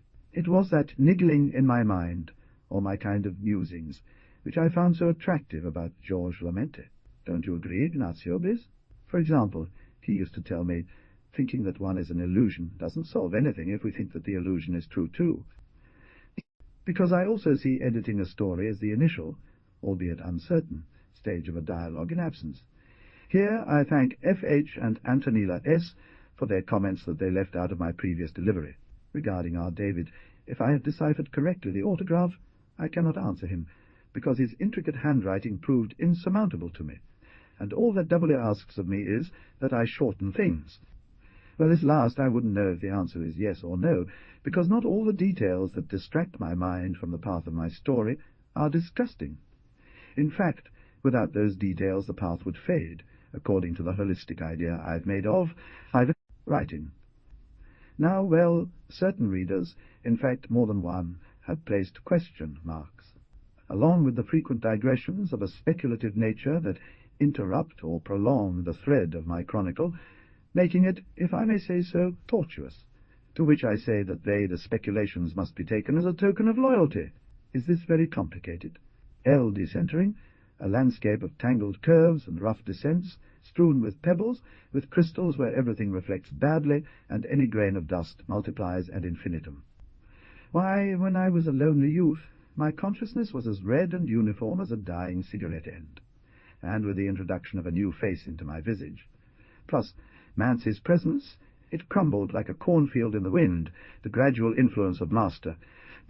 Lamente, who I now know teaches nothing, turned it into what all expert consciousness is, a gem.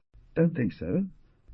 That abusive Mr. Lamente, I think, sensed in me a possibility of proving, if necessary, that the range of destinies is infinite. A man who, like me at the time, avoids mirrors, not because of an aesthetic inhibitions, but because he's afraid to lose his way, must certainly be pursuing some vague accord with himself that stands above physical form and drives him to open up a particular path. This consequence fell due. I was content to be the new face that had been assigned to me, but I wondered, in the vain way of lazy people, whether it wasn't also something else.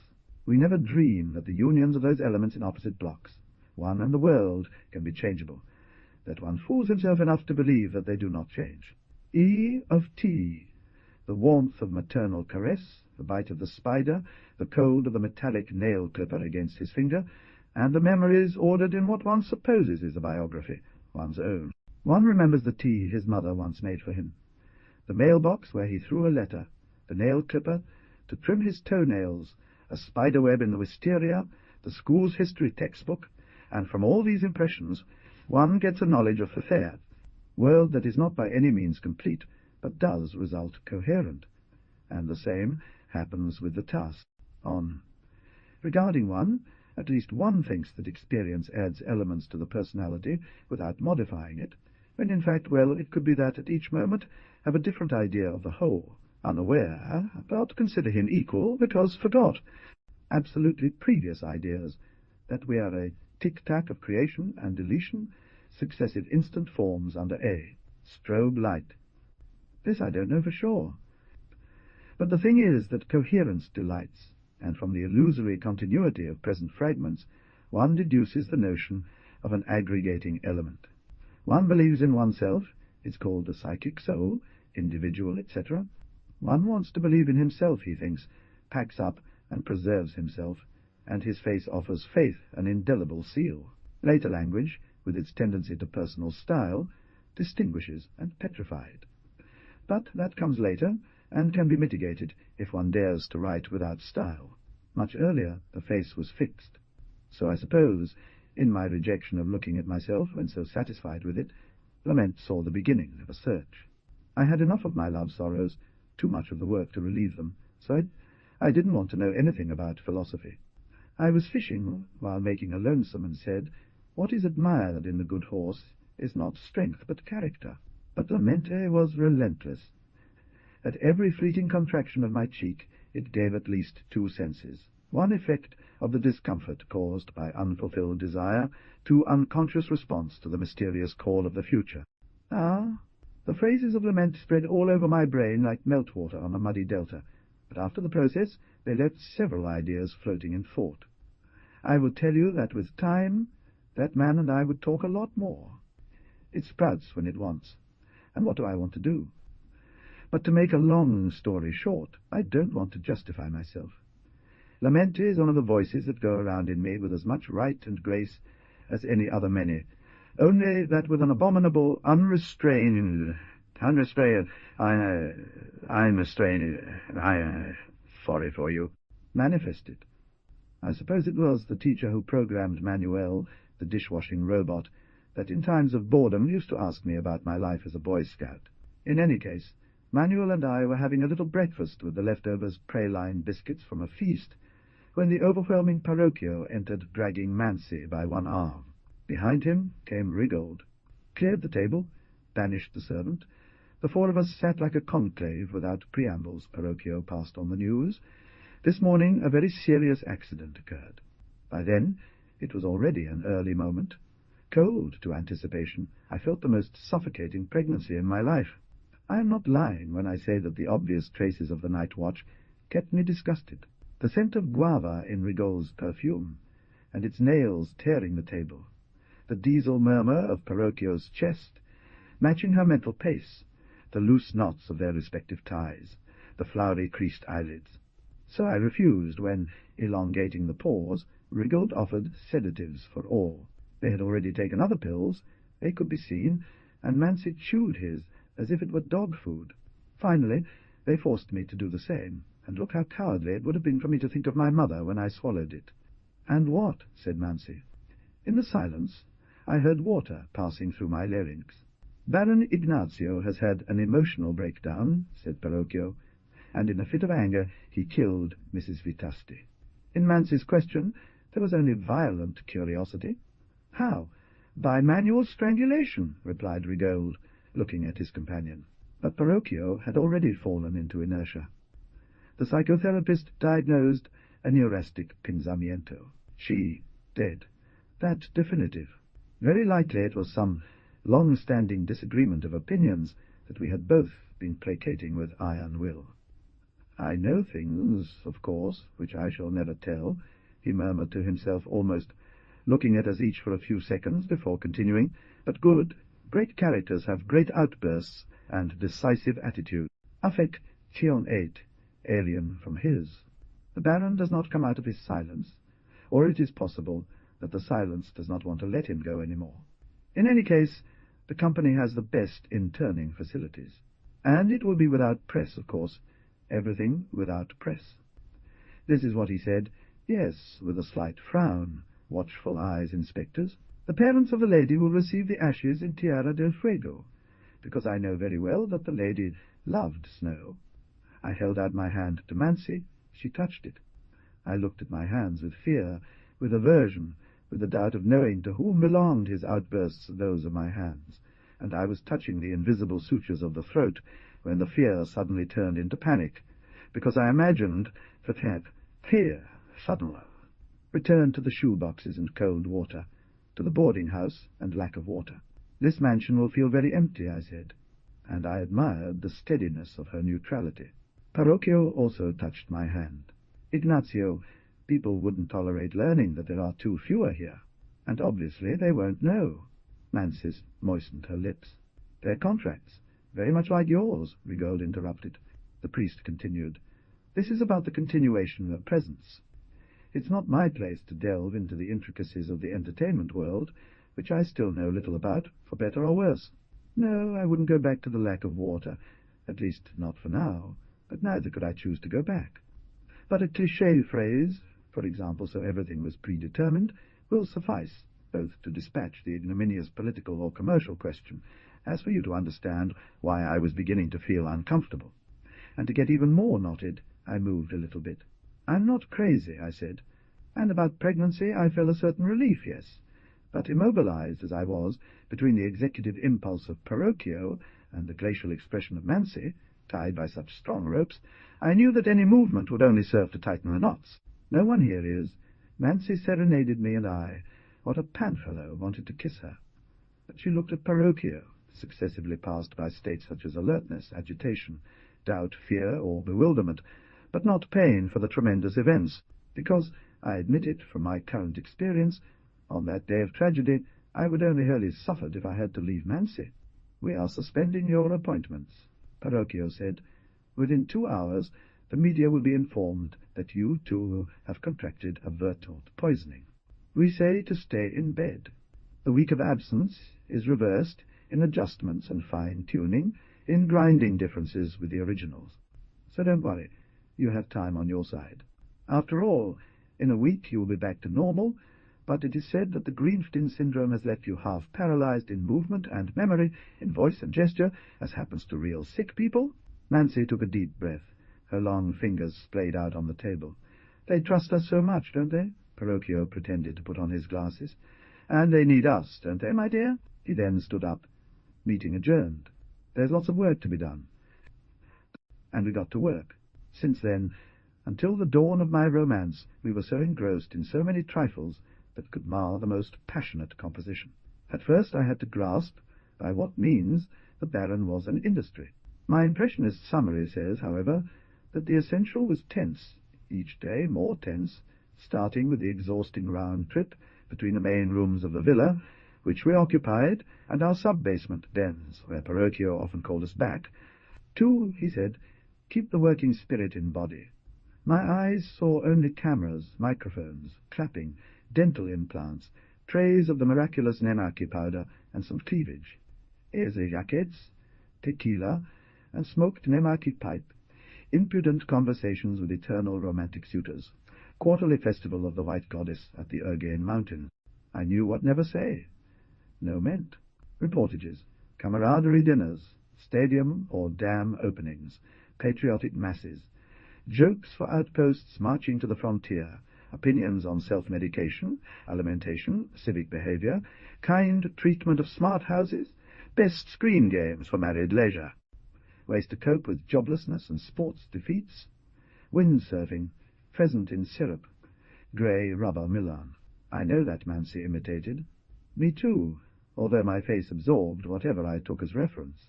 I don't know what it was about my expression, because I can't remember what I was trying to express, and even less whether I succeeded. I developed a certain aversion to make-up, and a fatigue when it came to shaving myself. That type of boring postcards reduces what could have been an education. I was incentivated with some financial bonuses, and that industry must have been so prosperous that there were no objections to my approaching a team of compiler-knowledgeable and skill-trainer specialists. One of my most vivid memories of that period is the annoying early morning at the ski station and the immediate breakfast with the clown who wrote me jokes and aphorisms. And let's remember, I reject the paranoid idea that I didn't value how much I was getting enriched. This coexistence corroded me in the same measure as it intrigued me. From my fledgling personal verno, and succeeded in giving the press a reprocessed version, and therefore perhaps more striking and lucrative, of the inexhaustible Baron Ignazio. Of course, just as details of my overcoat joined what was ordered by the face and the advisers, perhaps there was in me a source from which the person Ignatius of Marut could not fully appropriate himself. The most curious thing is that Marut's face, the flourishes and maxims, and the respiratory apparatus with their cacophonous laughs, but above all her face, were taking over me to such an extent that, relying solely on the temporal margin of manoeuvre that Verdeftin's disease granted me, I would have polished the occurrences that were already rising. The source must have been me. Are you following me? A small fetish of identity that, even before birth, rejected the abortion of transformation. Because, don't forget, at the end of transformation, there was a Yuxoricide, a wife-killer, or a strangulator, as you prefer, each time more indiscernible the difference, of course. And then I, that elusive me, who was not present, looked at myself in the mirror, and now, fearing that he would be drawn, for the élan vital that possessed facial muscles, the awful remes that would have accompanied the pressure of my hands around, the fragile gagnote of finita, or Mansi, it goes without saying that in spite of our myriad joint engagements, our diminished rapport in terms of either understanding or passion was evident. Although the grind of adaptation was no less daunting for her than it was for me, she approached it with joy, vivacity, calculation, and self-assurance, while I lagged far behind, just by watching her professionalism. Or else there might have been another fire, another understanding whose nature I then and forever escaped. I attributed her coldness to our sudden entry into the aristocracy, and because I liked to read. You were compared to some sort of snails, who, when they dwell in the heights, lose their sexual differences. I mean that in order to find wealth and variety, and therefore attraction, one has to look down at the foot of the mountain. Up there, Mansi breathed well without me. even better than without me before, and both of us, with as much personality as we had, were becoming more impersonal. Feeling pity for me, she repeated, "Ignacio, we will earn more money." When my intermittent symptoms of despondency began to bother her, she changed the wording to, "I will earn more money," and later even stopped repeating it, because being already finita vitasti could not condescend to give explanations, for the matter was thorny indeed. The pay-raise request, to which I reluctantly agreed despite my misgivings, put Parocchio in a foul mood, whose psychopathic hues Mansi refused to adjust in spite of my protests. It is not only that she had her grandiosities. To add insult to injury, she grounded them in reason on the success Finita was reaping in the mass media.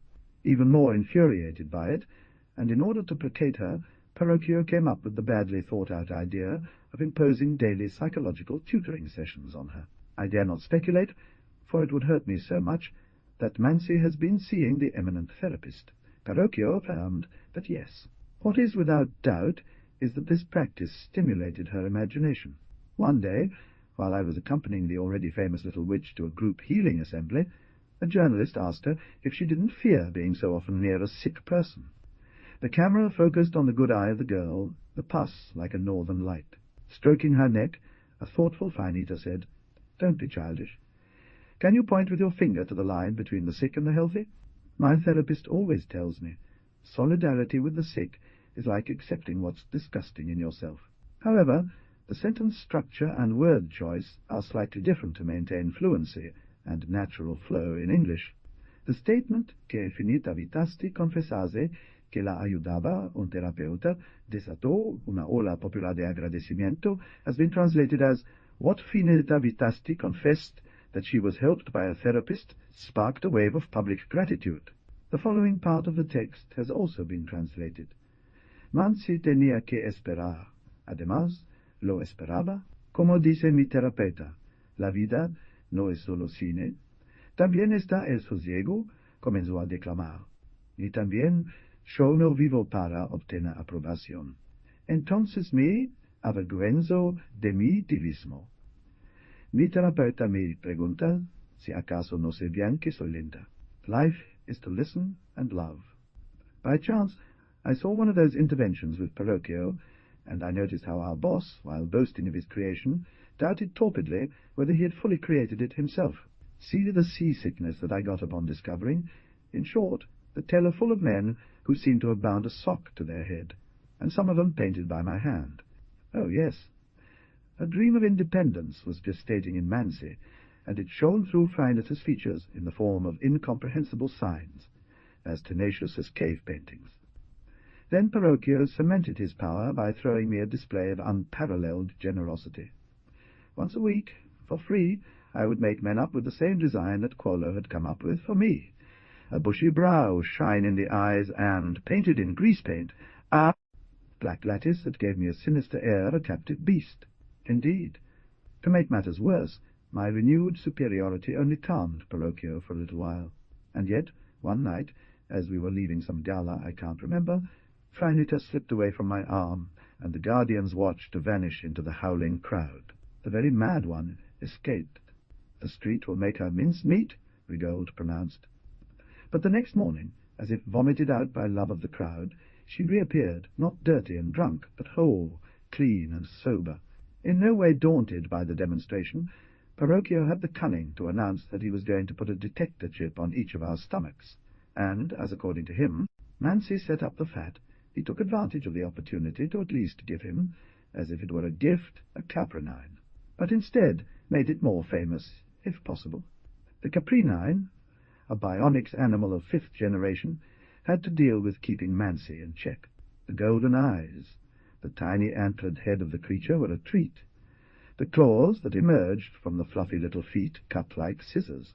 They wanted and took care of themselves as much as Rigaud and Parocchio, and soon they became just as impregnable. Incorrectly, the killing of the goat, which I also filmed, was interpreted by Mansi as a sign that his masters felt weak.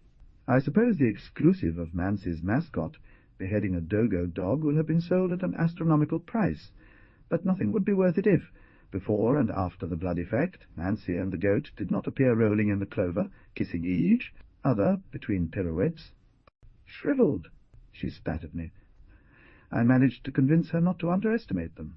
"You, too, you found the creature disgusting," she said without shedding a tear, and I didn't reply, not for lack of eloquence, but because her vanity had enraged me. "Dumbass," I retorted.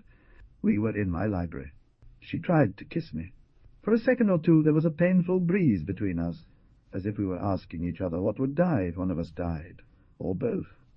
Disembodied as the warmth of her hands felt to me, all that was showable of myself tended to act in the posture of Ignatius de Marut. Then she slapped me with a trembling force.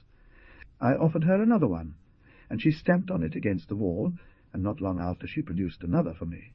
Now I think that perhaps it was. The sad thing was not that I fell into barbarism. It was my supposition, amidst the confusion, that the ultimate source of that violence was a love-feeling. What? Perhaps. I wanted to kill her. I withdrew for fear, perhaps. Many different things can be meant by the word love, just as many other things are meant by the term psychic disease. But as soon as I had passed the threshold, I struck out against the cloak of lament, who was there as a wisp of gloom exhaled by the corridor's darkness. "Do you think that you can go beyond your steps?" she told me with her voice without vibrato. He did not stop at this huge bravado. It was not what I would have liked to hear, or perhaps it was that very thing. For my steps were those of the Baron. From within, however, Nancy broke the impasse with a cry. "Shoshan, chasse de todo!" Then, not content with the portion of wardrobe that had been given to us, he claimed the use of Finita's underwear, all with initials sewed on. I admit that sinister, courageous impudence made me sweat admiration. Ignoring the entreaties of lament to talk about his vanity, he was so self-obsessed that the therapist doubled his dose of neurodepressants. Of course, he also got a paradoxical boost from drugs. Rigaud, for his part, warned him that Perocchio was going to end up putting a gag in her mouth. Behind the scenes of public events, our lively canvas took a momentary breather. Accidentally slapped by the master lamente, the temperamental Perocchio had fallen into ironic apathy. Or perhaps he was simply waiting. But when he saw her turn down 2 consecutive meals, as if she were about to go on a hunger strike, Perocchio began to laugh. And finally he gave in to the teacher's threat. No one will be deprived of their desire to dress up like a dead person. I am even tempted to speculate that Lament foresaw how events would unfold with nothing more than him slipping a wedge here, pinching a little there. This is a nauseating hypothesis, because it enhances my sad vacillations of being disoriented. Now well, obstinate and dull as Nancy, I had not known another, and my short intelligence was enough to have for the men of Qualo the fear that they deserved. Far from me asserting that Rigaud and Perocchio were vile puppets of the competition, or the demon of unscrupulous capitalism, a fanatic pack. That was what was terrifying. On the contrary, with their perpetual restlessness, or was it? Their intense and sleepy air, their vaseline-like eyes, they seemed to me to be subjects of a spell, subjects of an insensate oracle bent on production, and in this sense they might have been one, and indeed for me they were one, not as specimens of Fesibus, the same species, but as members of that and the deadly arts of our bodyguards, who were their henchmen, and whom they themselves didn't even dare to scold on occasion. I felt tired and dissatisfied, and the double emergency of a physical sensation and such an acute feeling left me really stunned. On the top floor of the villa, Finita had set up in the master bedroom, and I in the gym. "That doesn't sound good," I said. One night I was padding along the hallway, looking for a glass of water, when she called me, and I entered the bedroom, and saw her lying on the futon, wearing a sedate Arlesian bodysuit, displaying the monogram FV over her left breast. "You should tell me what's really going on, right?" she muttered, as she got up and sat across from me on the rug. How muscular she was, and how slender and manipulative, and how her forehead pulsed with anxiety, whose causes excluded me. "No, that's not it," I told her. "Then what is?" In a final desperate attempt to save us, even if it was just for a moment, I uttered a bright truth. "It's because we are at a disadvantage." "With them," he said.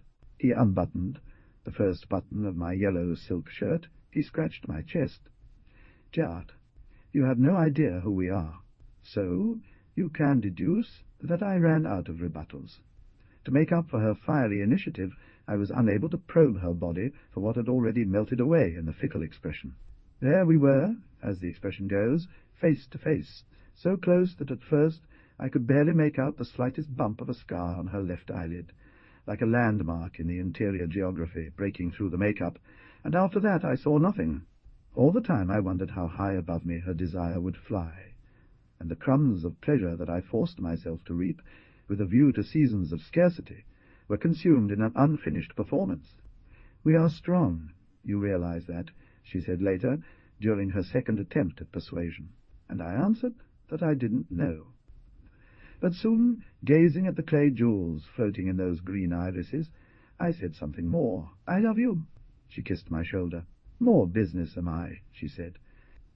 And then, "These people, Mansi, are very cunning entrepreneurs, and I have dignity, bastard. I slept in the gym, stripped of all good except for anguish." Then he inserted one of his long fingers, I can't remember which, into the still moist vulva, and, when he took it out, shiny, made it dance in the air as if it were a brush, while saying, "And there are many who go crazy for this." At dawn, lying on the mattress, I felt the pressure that each line of my face exerted on the watery disorder of my brain, as if the brain were a placenta and the face were urging it to illuminate its undefined, alarming product. For this reason, at first light, I went to Rigole for me to explain that it was imperative for me to see the Baron. "The Baron has lost his speech," he reminded me, without mercy. "Oh, but if I want to see it, just that." He pointed his pen at me. "For that always too early to hurry, okay?" And as I kept quiet, and as if he had been waiting for me, he added, "We have to avoid harmful steps. It is because, look, you do not tell her, but Parroquia begins to get tired of this tension. You should know that we are approaching acute moments. I'm not talking about you now. Me? I am expressing that Quello has an idea of dignity. From the limits.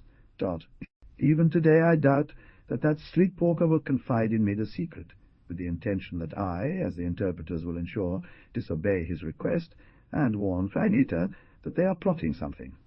The dilemma was burning, sticky, because, if I really counted, it was likely that Finita would react to the ultimatum like a wild animal, thus driving the outcome.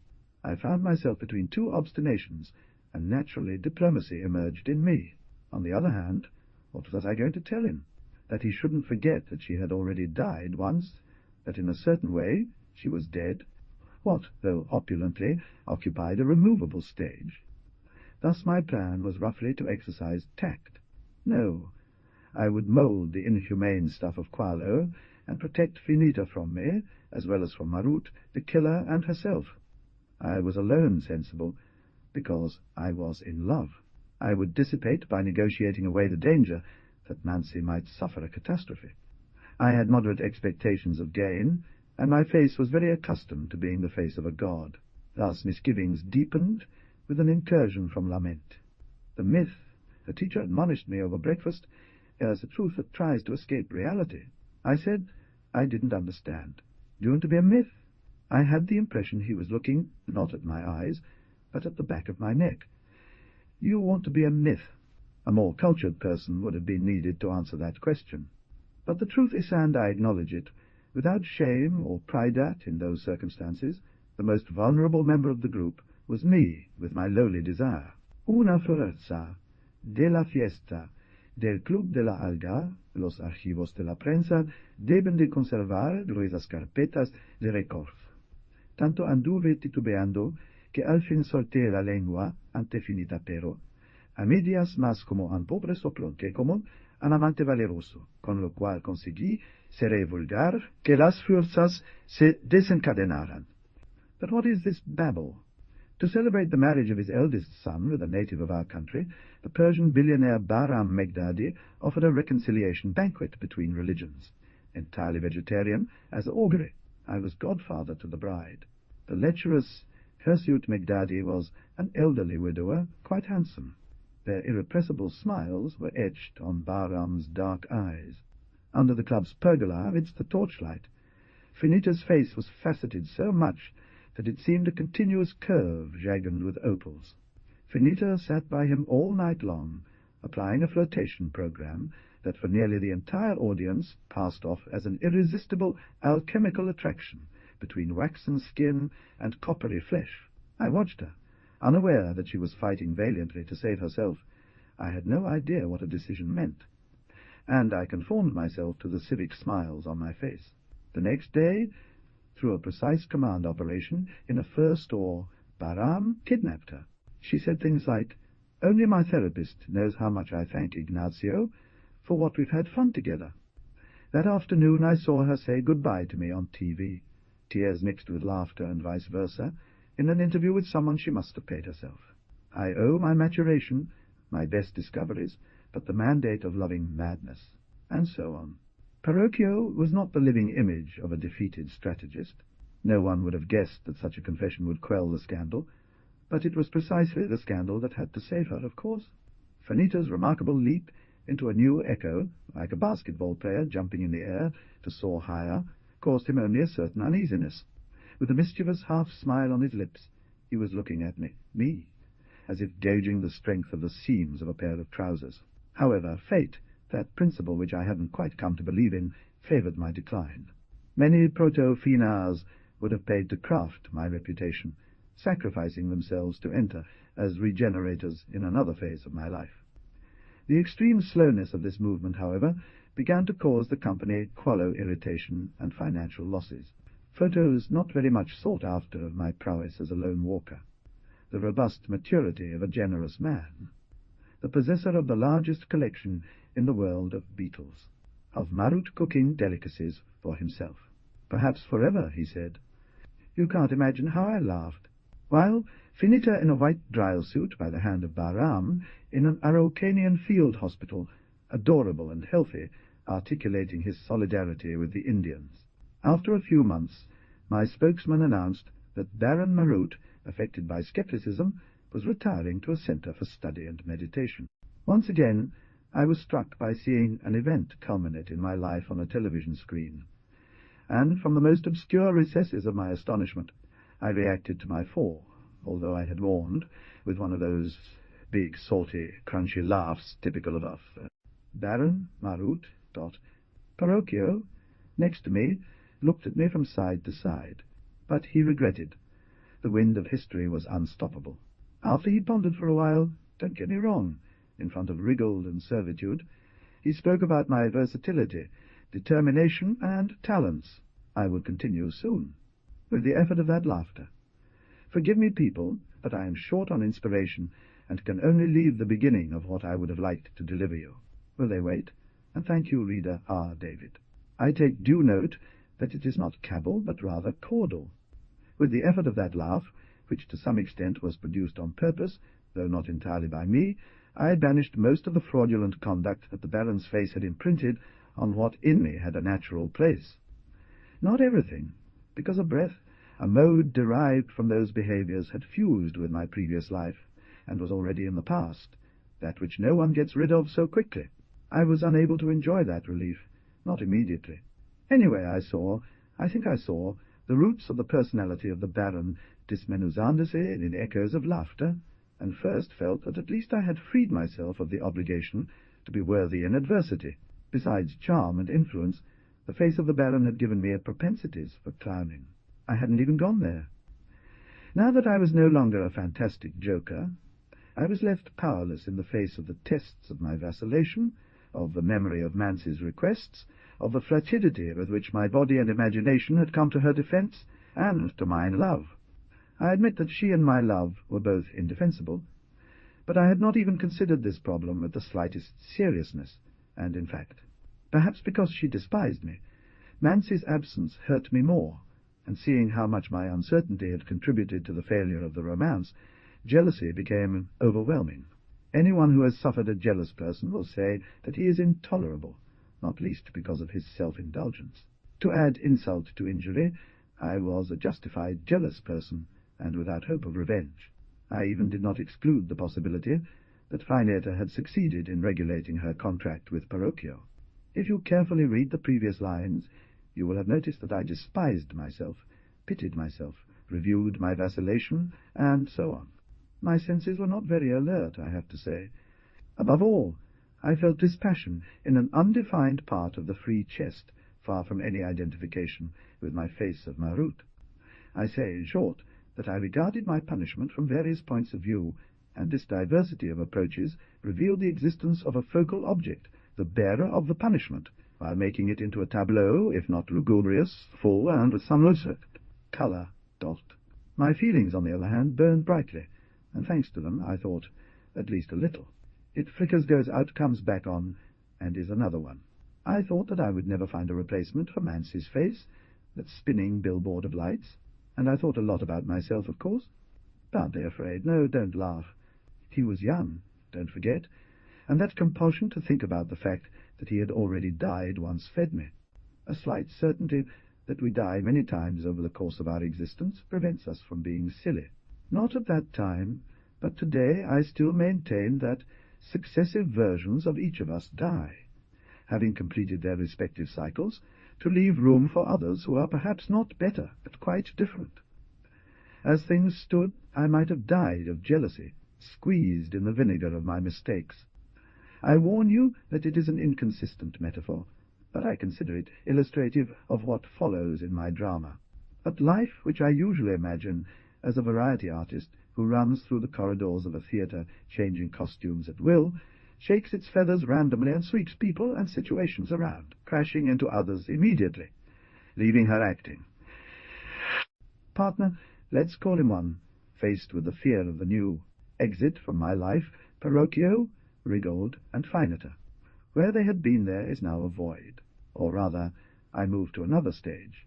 Interestingly, with the sudden move, I would be born again in me the pulsating question for destiny, since along with those three also disappeared Ignacio of Marut. By the way, more clarity, Hound. Has scribbled one of my readers verses at the end of the previous delivery. However, don't expect too much. And I, who subscribe to the idea that writing makes sense for humans, find this critique correct. So from now on, I will strive to be more clear. I don't know. Well, let's do a test and see if the change is noticeable. I have not yet discovered how to write in such a way that others can grasp with quick sharpness what life gives us as dark, complex, and incomprehensible, if it is not, by betraying it, making it into something else that, for some it is art, but for some it is art, but for some it is art, but for me. A grey dawn conveys me to the plastic surgeon's clinic already mentioned, who, to my surprise, receives me as an old friend. But here is that man, an artist of race. He has suggested working freely on my face in such a way that without making a mess of it, I will leave myself unrecognizable for those who may continue to remember the capitized baron in 1 or 2 years. Ipso facto. I confess to you that rarely has the opportunity to dispense with the wish of the patient. So he took to his task. Days of surgery and sedatives. He proposes several models which will not require a great massacre, but so vehemently praises the great Baroque art that, as in any case I have lost the game, I consent that he carve on my face a picture which Rembrandt painted from his son, Tito was born in 1657, and the title of this piece is Portrait of Tito with Chain and Pendant, on my chin. New bandages, advances in VY, zigzags, transplants, cuts, sutures, inflammations, the torment of nasal cloth. He widens my jaw, stiffens my lips, and draws back the corners of my mouth, reduces the tear ducts to squeeze my eyes slightly a little. By tiny stretches and renewals he eliminates wrinkles from my forehead and edges of my mouth, and at the same time, he widens the bridge of my nose and wings, just round the tip. In addition, he does a little hollow. So the century, although the transposition to our neutral times will partially neutralize this effect. I see, and soon I realize that the others will also see me this way, rejuvenated but old. When the bandages are taken off, with less anger than I expected, I see a young man slightly shorter than me, though not as much as Rembrandt's son, in 1657, with a harmonious, benevolent mouth, a stubborn nose, a worried frown, and dreamy, hazy eyes. Ah, yes, understand that if they well comb my hair, I will have the full appearance of a Dutchman from the Catchman. But we go on. The surgeon is proud. In any good book of Rembrandt's reproductions, you can find the painting, and know, let's say, my artistic ancestor. However, I am not just that. Yes, at the moment I am a composition between that face and what my own path has imprinted on it. He secretly almost considers me his passport to the history of sensual art. Pensioned as I am, and abashed at the way I feel, I decline, as a way of thanking me, and knowing my fall from grace. He offers to implant in my perineum an auto-regulating, elastizing bomb of penis tissues. It will work with sex neural rhythms, with an expanding effect. Then, one evening, the teacher Georges Lamente arrives to visit me, and lays his reparative hand on my forehead. I lament the rhyme, while his polychrome eyes immobilize my gaze. I fall unconscious, and receive the surgical genital tip. During this new post-operative period, I am told that henceforth my contact with the company will be Miss Eulalia, and, for other purposes, Mr. Lament. Lamente comes to record in my head that the true work is to live. Eulalia reads me a protocol which specifies that, of my Qualo investment bonds, I can only withdraw before my death some insignificant interest. I immediately understand that the teacher says banalities adroitly. Without doubt, he is who, I realize, induced the surgeon to perpetrate on me his act of gratitude. And it is certain that my new penis, without being gigantic, has an influential presence. The first time I took it in my hands, already healed, thinking only of Mancy, its growing size disturbs me. The same effect I have since warned in some of the women who crossed my life, but not all. And I must say that, apart from the hot moments, this appendix has given more food to my contemplations than a different density to my love relationships. Love relationships. My chest hurts on the inside as if rubbed with straw. The teacher Lamente watches over my evolution, silent, and as if absent, and under his slow blinking, the walls of the room become worlds in flotation. Through the cracks, one can guess, seas, horizons, professions. Facing these possibilities, in my brain, in brine, grows the absence of a vocation. Melancholic face of an old-fashioned boy with a dead iguana between the English. I just meditate on what was lost, which not only is Mancy, but everything I had until a few days ago. What happens to a man whose immediate dominance over a situation he believed his own is erased from his face? The contract with Qualo is indestructible, perhaps only because it does not matter to me whether to destroy or not.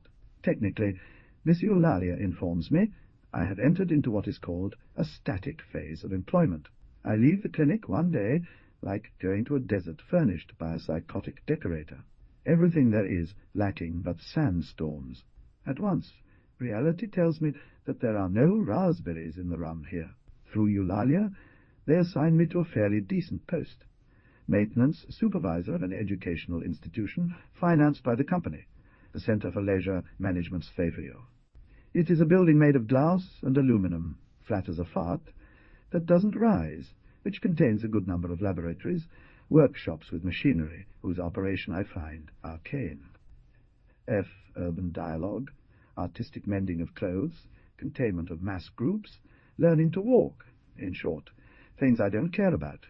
Just a laboratory where a method of stretching emotional intelligence is being perfected. The sons of the wretched rich classes of our country develop there their abilities to entertain the growing free hours of their parents or the despondency of unemployed. Games that induce conversation, development of self-feeders of playful mood, theory and practice of celebration, mental collective trip programs, body-family divisions, new paths, all. Soon I discover that my task in reality resembles much the work of a doorman. I mend some taps that drip, clean and place weather stripping on windows. My belt holds the keys to central switches, heating circuit, etc. I order the arrival and departure times. I share some soda with the gang. It's life, I realize, or a representative sample of it. I adapt with an unusual aplomb. I'm considered surly. The brats who wander through the air-conditioned corridors don't suit me. They're loud, know-it-alls, egotistical, and unconvincingly optimistic. The crickets are also singing. At dusk, when the commotion ceases, I bring a chair out onto the sidewalk, and, after inspecting the machinery, await the arrival of the night doorman, listening to bats screech in the garden of the Peruvian embassy across the street. This is life. At Cephogio and the microbus, at the produce stand and in the small square, a myriad of attributes present themselves that I have to remind myself not to mistake for poverty. When I finally realize that it is fullness, my indecision exhausts my patience, which will be necessary in this new stage. So I try to get used to life. The driver's blasphemy revives my senses. The stoic flower seller, the balcony that shields from rain, the shrinkable cotton shirt, the superstitious prayer for the ATM to work, the newspaper as a window to distant events. There is little water. I sleep like I'm dying for 7 hours. Take care of your shoes. I get used to it. I earn a salary. The difficulties did not come from that side. The gentleman grants me a modest rent, an apartment of 3 rooms in a suburb of the capital where I bring my mother to live. She also advises me to trust in God, but God. Don't be fooled by the rare tics of my life, but they're old enough to ask for confessions and are content with hearing me savour their soups. She often touches my cheeks, my eyebrows with the tips of her fingers, because she can hardly see 2 burrows in one, and asks me in jest if I have not made a deal with Satan to have such a smooth face. What do I say? With girls, it's simpler. They make me want to be with them more and more. No, I can't just get by on stairs. After all, I'm not used to everyone watching me all the time. Dresses that crown my high body attract curious gazes from the students of Cephogio and from some students. These I avoid, though my face encourages me not to completely shun them, as if I could not absolutely reject the tendencies of the son of A, brilliant and eccentric painter. In any case, I abstain. My face touched by the Dutch longing for eastern countries of silk and saffron, for Rembrandt loved exotism, by the severity of trade and the austere Protestantness, my face that has alternated with Flemish Republicans and Portuguese Jews, my face that has alternated with Flemish Republicans and Portuguese Jews, voluminous, brushed-on face and rubicund honesty, my light of quincunx in umbrate eyelids, and the golden tea. So, without flattery, my being lost is even more obvious. I wonder if the tingling sensation that should herald a spirit will ever start.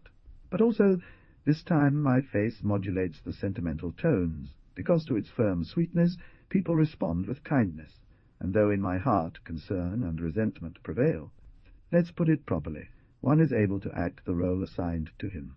This acute double-take frustrates me so much that in order to neutralize it, I have to lean towards one of the 2 avenues, and as my facial surface is the most amiable, I give way to it again, becoming progressively accessible. One, let's specify, is the role determined to act, but this I still ignore. This style doesn't appeal to me. What I'm looking for during that period is an opportunity to erase the idiocies I fell into. Although it might be more agile, the use of the historical present brings me too close to the character whose adventures I am writing about, as if that character were almost myself, when in fact I am now different, and maybe even more so in a short time. So I return to the indefinite past, bow shield of the storyteller. As mendacious, and as was my conduct, I probably would have settled in it. But then, for the 1000th time, Georges Lamente appeared, but now determined to put me on the shelf. And yet, even then I took it that a spiritual master, more in times of disarray and lack of clarity, would be consecrated, by virtue of a higher power guiding him, to embed his wisdom in the least insensitive elements of the social cohort. I felt an incomparable fineness inside, as if they were doing embroidery with my entrails. Come then the mind a late afternoon, when I had taken out a chair to the sidewalk, and down the twilight sat its plump figure on the tiles, at my side, ready to exchange the succession of time in a bunch of useless moments.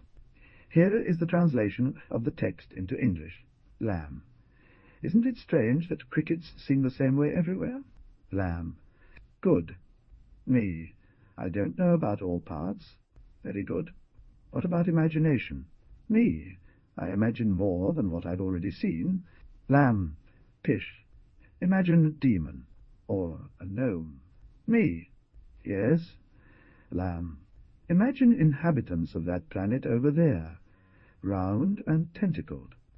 Imagine speaking on the phone with Jupiter. Me. Yes, yes. Lamb. Imagine a piece of meat, and within that piece, you thinking, knowing you exist, and able to move it, make it sleep or climb a tree. Me. I can't. Lamb. I can't go beyond my face. What can't be captured, or won't be captured, can be gradually captured if it's already imagined from the beginning. Me. Well, give me a prop. LM. Close your eyes. What do you see? Me. Master. LM. Ah? What do you see? Close your eyes. LM. L? Me. A point. Is this the point where you would like to go? Me. I wish it were a point of truth. LM. Me. Don't I see it? That doesn't depend on how you see it, but who sees it. You want to orient yourself. However, you are receding. Lamb. How are you? Me. I have the face of Rembrandt's son. It doesn't justify. Let's talk about orientation. Do you consider yourself free? Do you think that you could have done something other than what you did and are doing now? Or do you believe that the conditions limited you, that everything had to be as it was? Lamb. Me. I am responsible, teacher. So that face doesn't play any role? Me. But I'm not responsible for finiteness face. You confuse thought with idea. Lamb. You haven't thought of anything, little one. Thought moves forward. Ideas are dancers. Tell me, how does your mother recognize you? Me. I touch it with my fingers. Lamb. Do you think the idea you have about yourself is the same as the one I have? Don't bother me any more. Look. Me. I don't know what idea you have of me. Tell me something about yourself. Lamb. You. Inside. I carry within me the deserts, the hot sand of silence. As if a van. LM. You want to be carried away by the dance of ideas, and so on, and on. The very annoying one was not going to tell me how to get there, and I never really found out what he intended for me. However, his periodic excursions must have influenced me. Though I resisted, for as valid reasons as murky ones, I eventually surrendered. In those premature weeks of settlement, however, the master snared my contemplations to be tugged toward the depths. Of course it wasn't simple. Now I had to adapt to a new form, without lying to myself, trying not to let what the face hinted at be denied by what I was adapted into. It was a kidnapping of authenticity. That one, a good move, don't you think? The splendid existence as Marut left me, in the end, on the edge of myself, a ball of concretion, much earlier than it occurred to me to probe the shards that my face was a conglomeration of. For example, what was the antiquity of mine based on? Much more miraculous, however, is that the heap of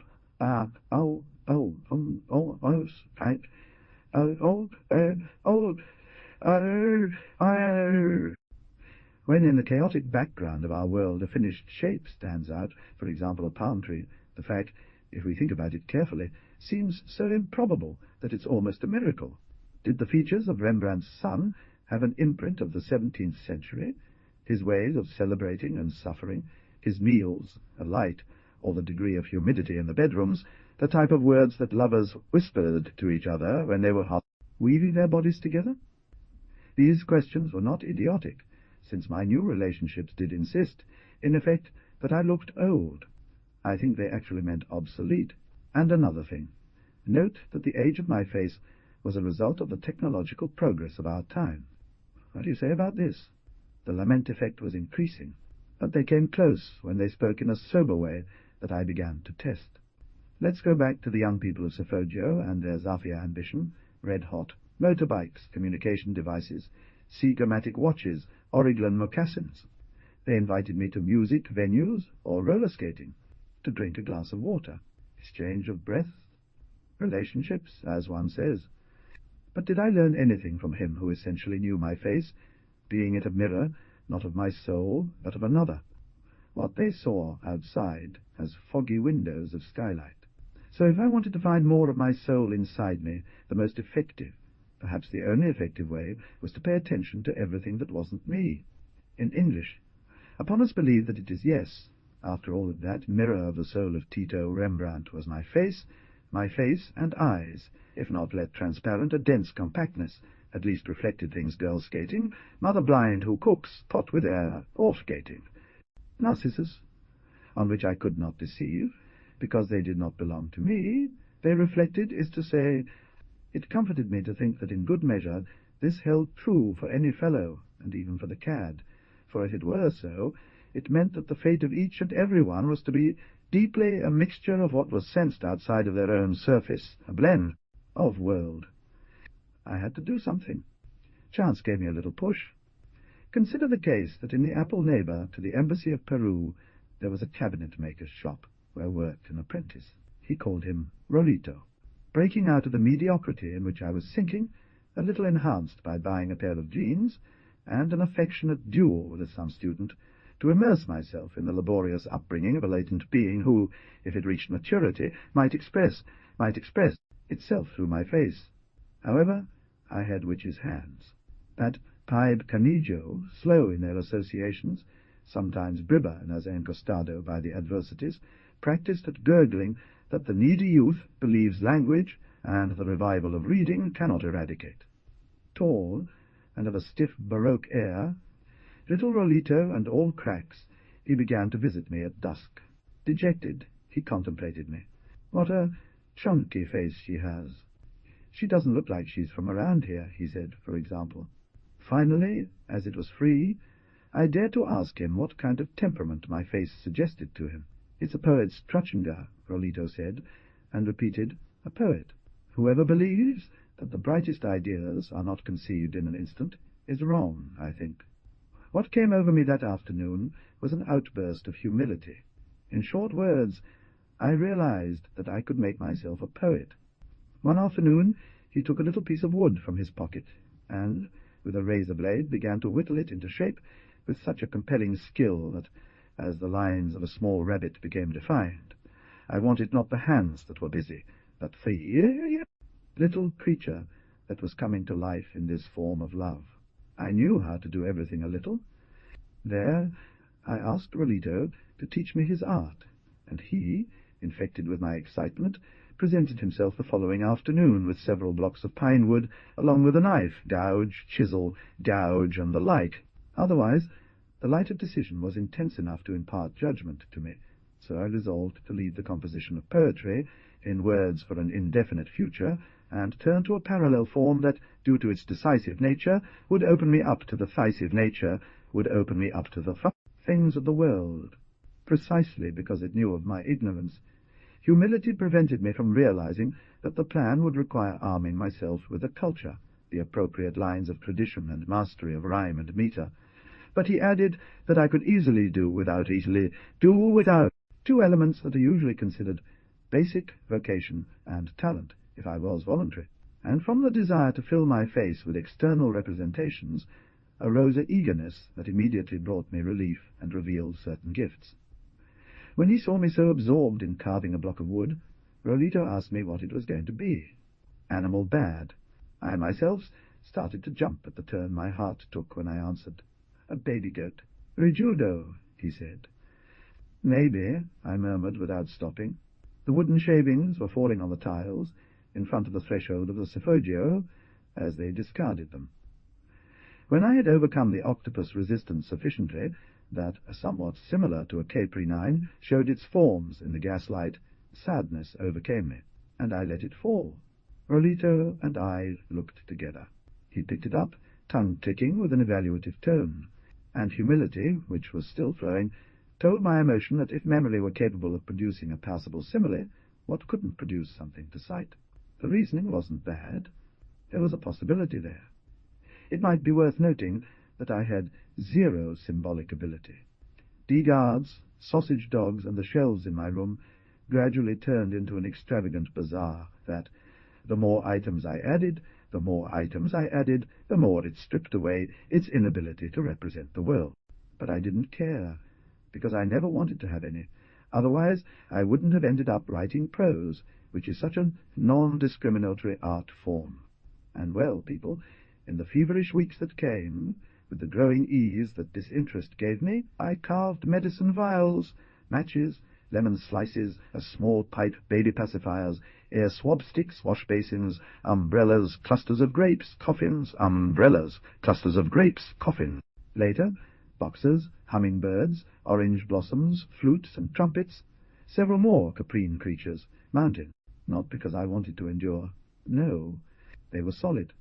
Yeah, following something I read at the time, I was, and am, convinced that poetry is the affirmation of a positive desire, that it confers emotional value to objects, like when a poet sings to an old harp, and therefore it endures. I spent long hours stroking these miniatures as if their scarred surface instilled in me not so much some reality but faith that I too would one day be realized. Again, lament came. I calculated that, apart from the spiritual push, I had to fulfill my duties in the company, including experimenting with my case. Let's imagine that there was a dialogue sort of like this. Inaccessible to my expertise was Mancy's ability to sculpt the face. That surface would never touch me, because it was a palpable surface. But perhaps, if things helped me create myself, I would stop blaming myself and missing her. Me. And now what is being offered to him? Lamb? Have you noticed that he has never thought about taking revenge? I, yes. But how would one take revenge, for example? Lamb. I. Master, do you think I can follow your line of thought? The desire to know, and the greed for explanations, do not lead to what is worthy of thinking. Do as you please. No one made me do it. Lamb. Me. What happened, happened. The most familiar cannot be achieved without going through the strange. Lamb, do you really think that you did it to yourself? Me. We haven't even defined who I am yet, so how could someone make me do something, if you understand? Well, I don't miss the mark much if I say that we are approaching a serious dialogue. Phew. Lamb. Tell me, then. Tell me. They were asleep before. Lamb. Now they're waking up. Yo, A.M. I discovered that in addition to my face, my senses are there. Have you found the seeds sown by heaven? Lamb. An artist for now. Me? Well, I thought I'd become a poet. You know something? A secret is only a secret when the very fact of a secret reigns. From the spring or from the ground. Me, copying things, gives me solidity. Listen, if there's a secret in life, why are you hiding it from me, Lamb? I'm going to do whatever comes naturally. M. You just want to redeem yourself. I stayed mumbling to myself if it was really so bad to seek a second chance. True, I wanted to prove that, despite being a bit odd, I did possess some virtues. And well, but Lamente, which lacked corners, did not sell salvation for nothing. When one of my successes would erase the mistakes I made because of laziness, nobody was going to recognize that those two attitudes corresponded to the same person, right? In my case, the multifarious one, to correct an error, would be aimed at a single spectator, myself, who in this way would renew themselves more than starting good once to exist. The type had dislocated me. Perhaps you think that making yourself a poet by self-appointment is ridiculous. Though I did not rest in my efforts to become a poet of the wood, neither could I detach myself from the dirty suspicion that all that was beginning to happen emanated from his head, the one of Lamb. I believe that the trap does not lie in premeditation, but in the hope that events will accompany it. I say this, and relate it to lament, because if all of the above sounds strange to you, much more arbitrary was what began to happen from then on. And for that, I'm not going to call it into question. It's my life. There is no way back. As befitting a man engaged in an endeavor, the present and its means of diffusion escaped me. The informative vapor that floated in our living room one night, I felt a cold gust come through. On the other hand, my mother, in the absence of live images, did listen to the news. A commentator announced that he was going to comment on the agony of a questionable martyr. He argued that it was one thing to wish peace for terminally ill people, and another not to reflect on some outdated values. Certainly, the excessive solidarity and generosity had a vain component which could turn them into their opposites, with all the bad that this would entail when the personality of the star was a community good, instant source of sentiment. The fact that a famous social figure had supported to the extent of even cheering on the exploits of a quack healer armed with a piece of Celcio, 137 seemed admirable, but it no longer did when the morbidness carried by the girl had brought her to the tomb was now taking its revenge on her protector, and would soon leave the public without a cue. Yes, Finita Vitasti, worn out by endothelium, was rushing through her last days unconscious, in a room locked from top to bottom by her assistants. She would not be alive after death. Wasn't that reason enough to believe that it was not the delivery that killed Finita, but rather mere arrogance? In the fluid handing over of what was foreign, the own died. Much had been said about the act of separation, but the hypothecation of self to others did not seem like the best way to preserve that individuality that is each one's our's contribution to the whole. We were mistaken if we thought that forgetting ourselves made us free. There would be no healthy community without an urgent reappraisal of selfishness. I have taken the liberty of expanding this text because, to tell the truth, I refused to believe it. Not that values were entering into transformation, nor exactly that my treasure Mansi was dying, but that both things were happening at once. Anyway, yes, when he finally died, I had to accept it, and it hurt so much that I couldn't even cry, perhaps out of remorse for what I had contributed. I put off the cuts for a few weeks. Then I picked them up again because I didn't see what else to do. And know what quirks, I thought. Who would insure it? I thought maybe Mansi wasn't really dead, or rather that she might be alive in another way. Then it must come from elsewhere, I thought. After all, if we listen to our most profound instincts, they will tell us that what we most revere in the earthly experience does not come from the earth. I started to feel like I needed to write poetry, and I still think so, and that maybe we all go back there, to the unique place from which Rembrandt and Ruben Dario also came. After all, in order not to bore you any more, I will tell you that Mansi had not returned to that place. I discovered it a night later, only a month and a half later, while having dinner at a pizzeria in my mother's neighborhood. I felt compelled to relieve myself. As I was leaving the men's room and moving to the sink, an upright girl who extended her hands towards the dryer started talking with a friend who occupied the women's room. I had never paid the voice of Mansi the attention it deserved. At that moment the voice flooded my skull, asserting its effusive gravity, radiating from its sensual nuances a myriad of remembrances. The blonde hair seemed now like a canvas tent. I wanted to retire first, bewildered, but she took her friend by the arm and went ahead of me. As she hit me on the elbow against the wall, she turned towards the mirror, and at that spot strewn with dry drops, my half-young Dutch face met a pleasant, beautiful, almost precious face, almost as beautiful as the one of a Botticelli Grace, but too Toiselli, not, put it so, monolithically, a memorable or apprehensible face, homogeneous and hence ordinary. We looked at each other for several seconds, without embarrassment or impudence, each one tense in the effort to not receive the messages that the other was sending unwittingly, desiring not to send any message either, until the friend came out of the bathroom, and her normal stature put in relief our exception. She wore a short carmine cambray dress. I did not have to turn in bed to accept that I had not felt any of the shivers that, it is said, denounce on a chance meeting the depth of love. I barely felt a little sorrow, not too much, and quite a bit of fear. It was an understandable fear, because, obviously, I was far from being able to meet the demands of poetry. I like these double leaves of Clodopollonato where I print my writing. The more I look at it, the more I convince myself that writing doesn't make sense. They are homogeneous, and slippery as thin plates of clear caramel, but pliable, light, and between the two slates the text is latent, promising to emerge. And I don't think it's possible, as they say, to dig up an experience assimilated long ago. I forget what the purpose is of bringing to light in a form of jargon what a body always keen wanted to relegate to the calm condition of chemical substance. Among the 2 sheets of each leaf that my printer ejects letters beat. Thumping is an adjective that David, a reader, has facilitated me. He has greatly improved his handwriting. But in what I am writing now, there is no more pulse than the appearance of each letter on the screen.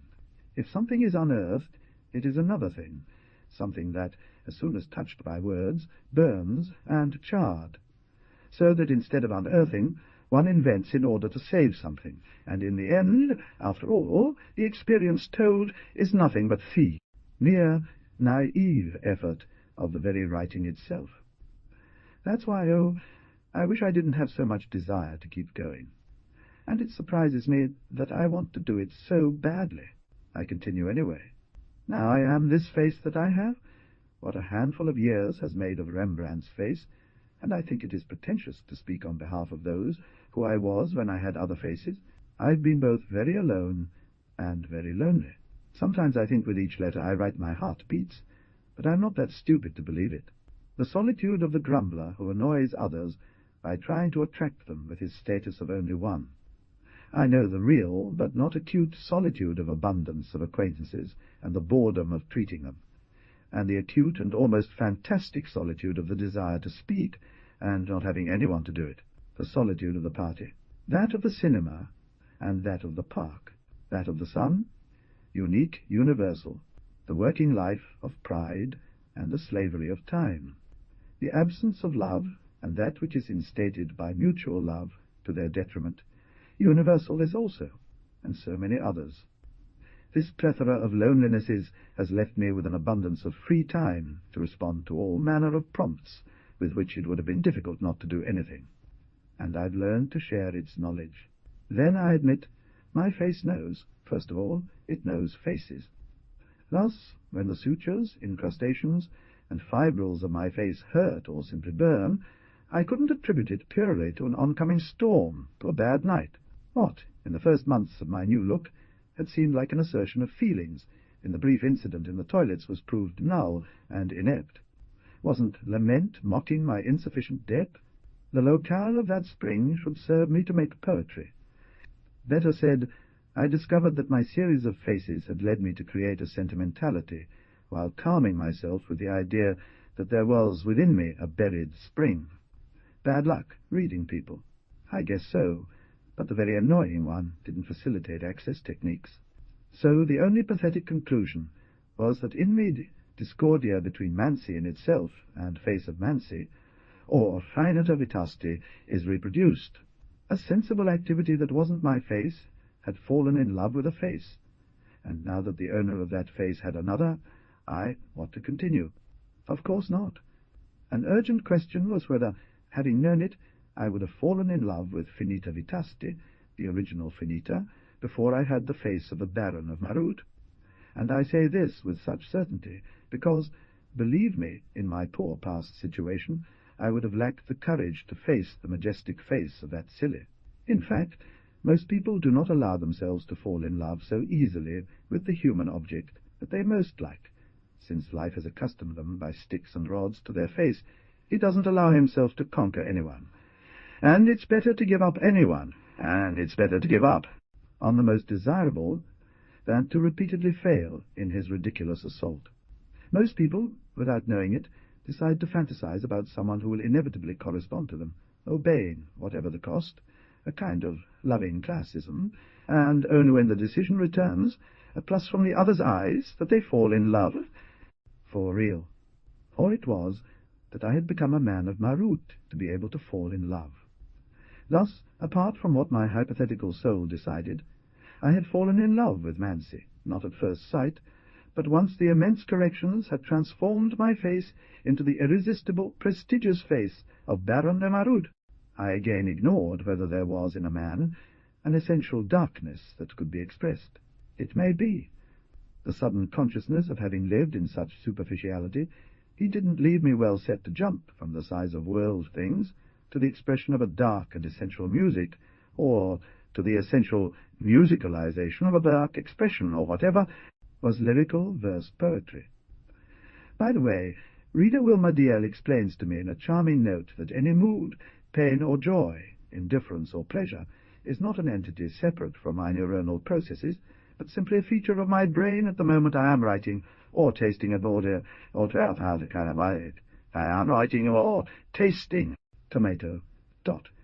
However, I assert that the discovery of the tyranny which the faces impose adds a rebellious element. Let us suppose that there was not in me a separate and decisive cause for loving or not loving Mansi at every moment. Well, so much the worse for my ideas on poetry, for then love had only been aroused by a set of traits, her beauty, and this is what my feelings had always told me. So then I knew about love even less than I did myself. I was incapable of loving as one should, perhaps because face after face prevented the emergence of a person, and I must not rely on my amorous feeling or any other, and I had lost my second chance. A torrent of blame left me goosebumps for several days. At last I realized that it was cold. Of course, as my body was so exposed and naked, I could take careful steps to locate myself. I decided to make a poem of the sensations. You may find hard to imagine how much this idea calmed me down. Let you figure out if Lamente had any influence on the way events unfolded. However, it would not deter me from steering my ship, even if once again I were to insist that in my circumstances everything was already preordained. In the sky below, my skull-grey clouds advance, preceded by thunder, followed by lightning that blurs thought, and a moment later the downpour of all that verbiage of his, I think his, to which my brain can no longer renounce.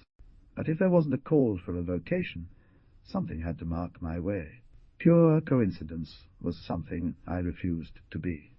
Taking care of answering only to things and feelings, I cultivated the exploration of the world, of an eaglet or a worm, but it was just a splinter, an untouchable reality that still hid something more, a little nothing filled with mystery. My collection of trinkets exploded in size, but still failed to satisfy my obsession with going the extra mile. I carved nut and palisander tacos, first scraping the wood to get a pumpkin, then the head of an Indian that was inside, the cottage inside the Indian's head, the turtle that was inside or under it, and so on until I got an acorn, an olive pit, sunflower seed, a child's tooth, and then a tiny splinter whose shape perhaps vaguely remembered the form. In the meantime, tumultuous students from the Sefogio invited me to parties where they put into practice their ideas about having fun that were born in their workshops. I kept up psychological combat through cable.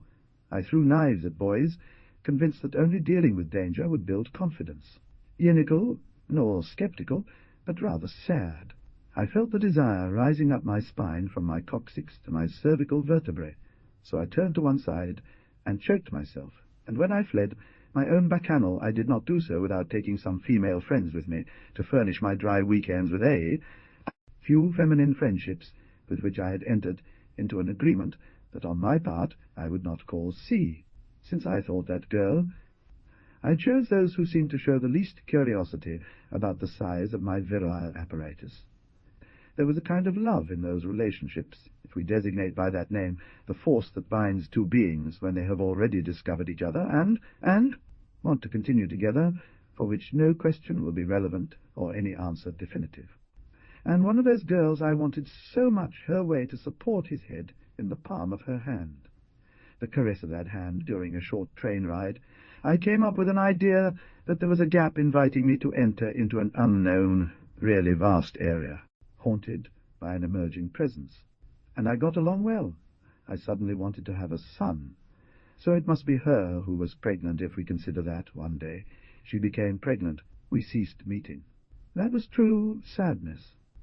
But however much I was excited, or persuaded myself to get excited, she feared that ours might be an illegitimate relationship, if it were not merely a way of passing the time, a bird to brighten an ominously vast sky, and an afternoon, without warning, disposed of the creature.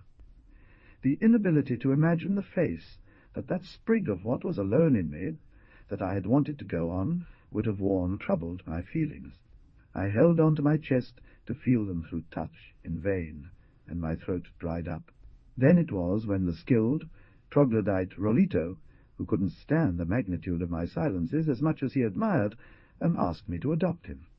Be people around here that you didn't expect from my writing a turn like this, but it happened like that. And so, although I was somewhat inexperienced as a father of a young man, I wouldn't say it was so much that I gave in to his pleas, but rather I decided to make a gesture of thanks to the person who had changed my life as much as, if not more than, Nancy. You can read on. From time to time, I go there when I get itchy, to leave these chapters on the reading board of the main square of our hill town. I'll get to the point. Rolito is still with me, or I am with him, or we are still together, and although he may only be a kind of protege, I love him as if he were my son. My mother died around that time.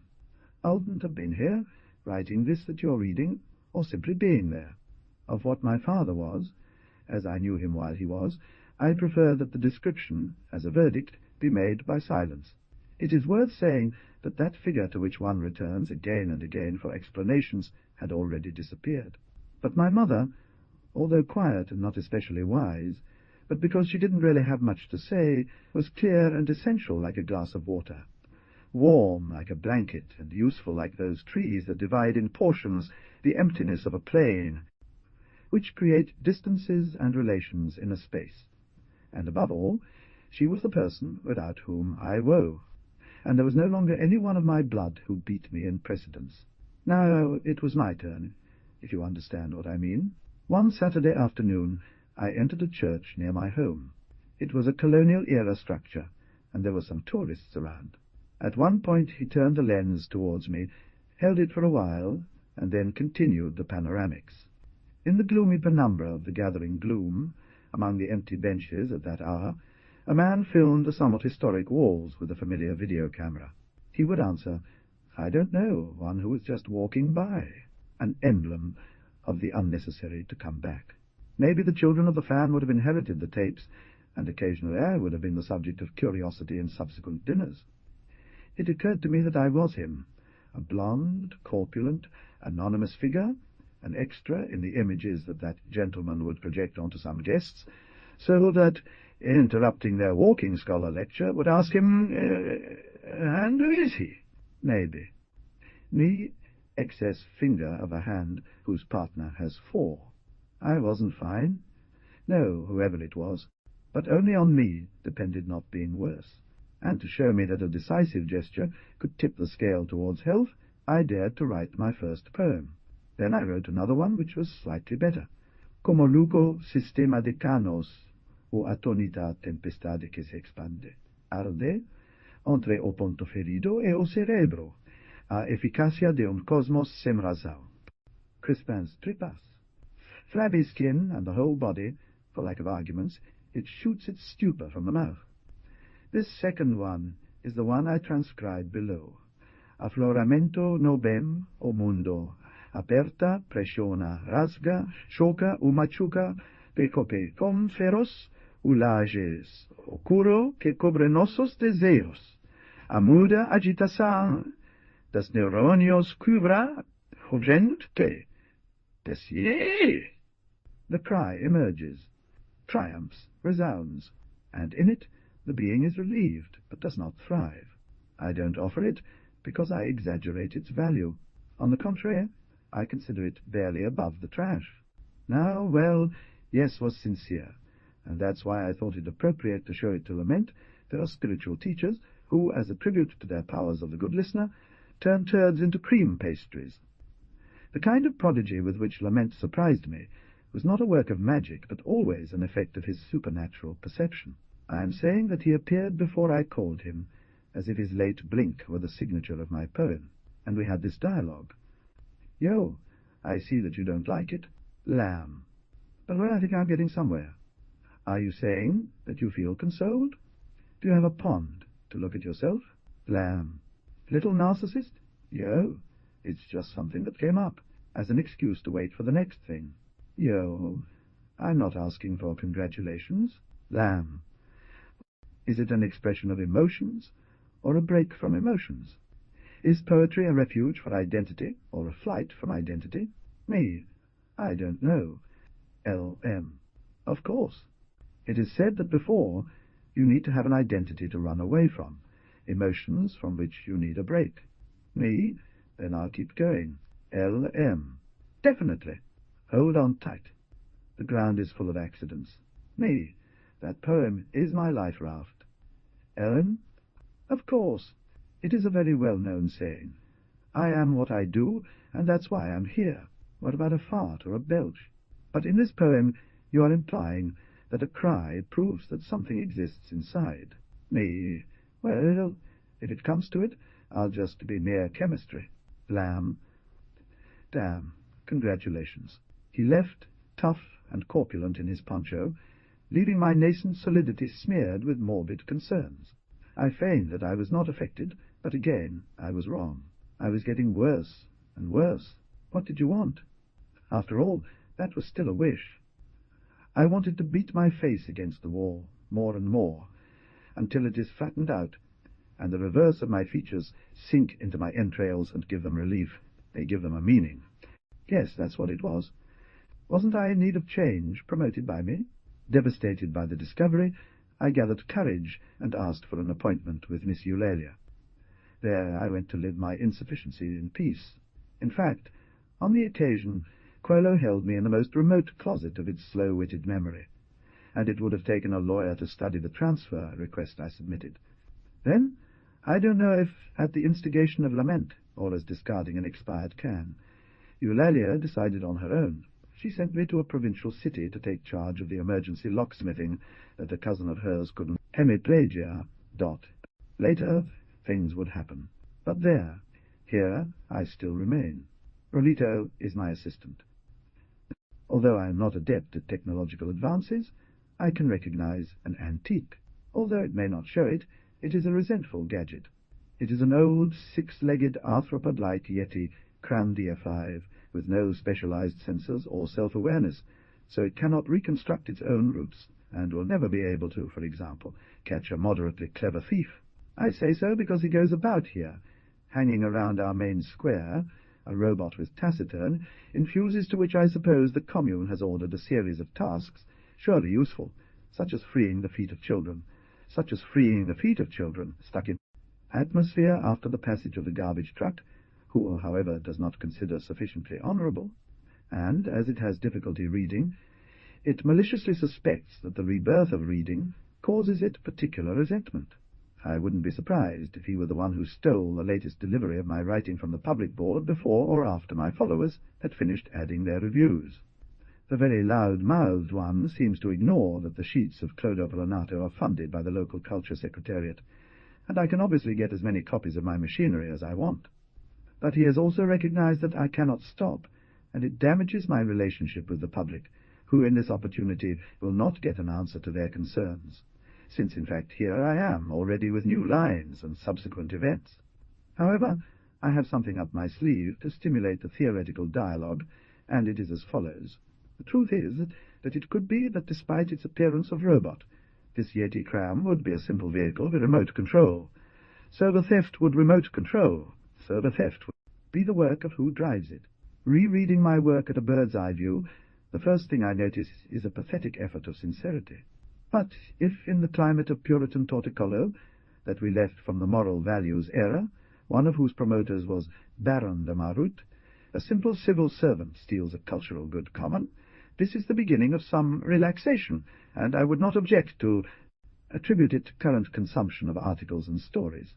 However, the sincere, even if he never succeeds in being sincere himself, will at least expose the inevitable series of moral violations that all human endeavour entails. And as half the world will feel compulsively exalted in their own just weakness, we deduce this. Reading tales propagates and fosters not immorality, which would be an inverted echo, but amoralism, the embryonic form of independence. You are not wrong, that is what I mean. The robot or its owner are not to blame, nor are they egotists, as the post-moralists have argued. They are naive readers who take everything they read literally. If you've come this far, perhaps you'll now turn back the pages. Me, I go my own way, as at the lowest point of blood flow before a restorative transfusion. And to be sure, I was very calm for quite a while. In the train that brought me to this city, reviewing my dealings with Eulalia, I looked at my face in the dirty window glass of the carriage and gradually began to feel lighter. I felt alone. Yes, just that face. I arrived here happy, really happy, to be able to concentrate on waiting for some call from fate, and even ready to give up the hope that it wouldn't happen. Firstly, polishing a newly copied key, or going to unlock the lock of a distressed gentleman, gave me, laugh as you may, a quality of civil service. Well, neither my skin nor I rejuvenated during my long abstinence in the new city. But I must say that the lack of outlet did not increase that typical uneasiness of the pulse that finds no outlet. This achievement I then attributed, so to speak, to the fact that there was at least one exit for my impulses, if not several, as well as to the excited discovery that those impulses at least existed in me, which somehow found outlet. In a manual I bought to calm my nerves, I read that Chinese alchemists recommended that men retain semen to increase longevity. Others, more concerned about tranquility, replied that sexual discharge is not harmful as long as, I quote it, diminishes physical noises in the apparatus of the soul, thus giving the subject greater clarity. In second place, I would compose poems, for example, this haiku. You will only wait like the soil waits for the green leaf, an act as gratuitous as ejaculatory fluid without destination, and therefore just as substantial. Third place, the two previous instances proved that any mere urgency of seed downloading can be channeled into other downloads, e.g. in the NGth rem, or the lyric gesture, and hence the container holding the seed is always emptyable. Hem the anxieties, the more they continue to interfere, so that the entire broad reality that awaits around that surface is dimmed, erased, and our chance of enjoyment becomes miserably poor. As these activities left me alone with my face, I remembered that the anxieties derived from love only allow themselves to be poured out into an exclusive channel, which, alas, as my falls had shown, is not exactly a channel, but rather an absorbing surface, as if the object of love always swallows it all, and that the more one attempts to divert. I was pleased to arrive at such an absolute conclusion. Never did I believe, as I warn you, that this reasoning was fair, let alone correct. But I believed that for a man capable of reasoning thus the least shameful option was to be alone. I inferred then that the power of love is of a wicked nature, and love itself a defect, the overcoming whereof, to recur again to my case, left me in a condition of liberty, enabled at length to approach a spontaneous guidance in life. Free from the fault of not knowing how to love, now I was certain that loving did not suit me, nor did it interest me. I had placed my affection on Rolito. The locksmithery was our temple, and at the same time a book of fullness, ordered and apparent. As if I were biting the tail of my impossible identity, I wrote poems about the sweet click of the lock yielding. The bench, my hands in the vise, the rattling of the drill, the intricacies of the lock and the bar, the delight of the perfect menage between the cylinder, springs, stop pins, and P notches, the dignified soberness of the file, the scraper, the file, just violence of the drill and pliers, the coarse abandon of the hammer and chisel. As for my own physical sensations, they reduced to the caress of food in the glottis, while the sunset-hued sunsets over these hills of grass and alondras turned, if one will forgive the poetic license, almost into my throat. Because of a girlfriend with cosmopolitan airs, I almost lost Rolito in the vanity of a passion for bowling. It's grubby, but I confess that I felt great giving him a lot of consolation when the girl was sent to study in a foreign capital. There is no easier procedure for feeling mature than teaching what is still unknown. He cried, "My God, son," with the nose hanging down. The afternoon I explained to him that it was going to pass on, because he had only been enslaved to a curious little nose and some offering breasts. How far from me, I felt, and contented, because I thought I was going to finish coming back, or better said, I was going to end drowning in my own humus. Enter into what old? I had read that the man, like the nail, the less he yields, the more he enters. After all, that application to my immediate things, even including coffee in one of the bars in the main square, allowed me to drive away the ghosts that populated my inner scenery, me young, me posing for photos, me marut, me wailing, me baroque, youthful manly, me bad boy, or Chichipio, and drown them in routine, one afternoon Rolito asked. The question did not leave me untouched. Perhaps too quickly I managed to answer, into well-being. Well-being, Rolito, is the common property of all, just like air. Rolito rubbed his forehead with a rough hand. If one does not give way, it will go deeper into the air. And why do you always say deep well-being when someone is happy in the newspapers that you read? Furiously I urged him to open up and reveal that this riddle was taught to him by teacher Lamente. Of course, I just managed to frighten him, and the following days the boy roamed a lot on the street. Besides, as if he had been waiting for a gap where to fit himself, Lament then appeared himself with his simian walk and dramatic poncho as a repeated sign of a lack of way. I supposed that it stung to see me so solid, because he was less mocking than usual. She asked me if I was satisfied with my move, and I told her that I hadn't thought about it 3 times. 3 times, she then scoffed. Wouldn't 2 have been enough? I had the impression that the master was trying to get on my shoulders, as if he could no longer think for himself.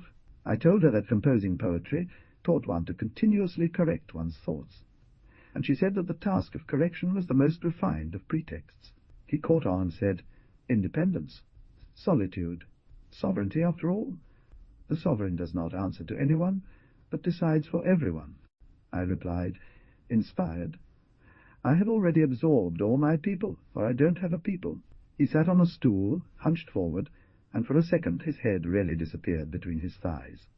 Does poetry permit one to be neglectful of one's own face? He asked suddenly.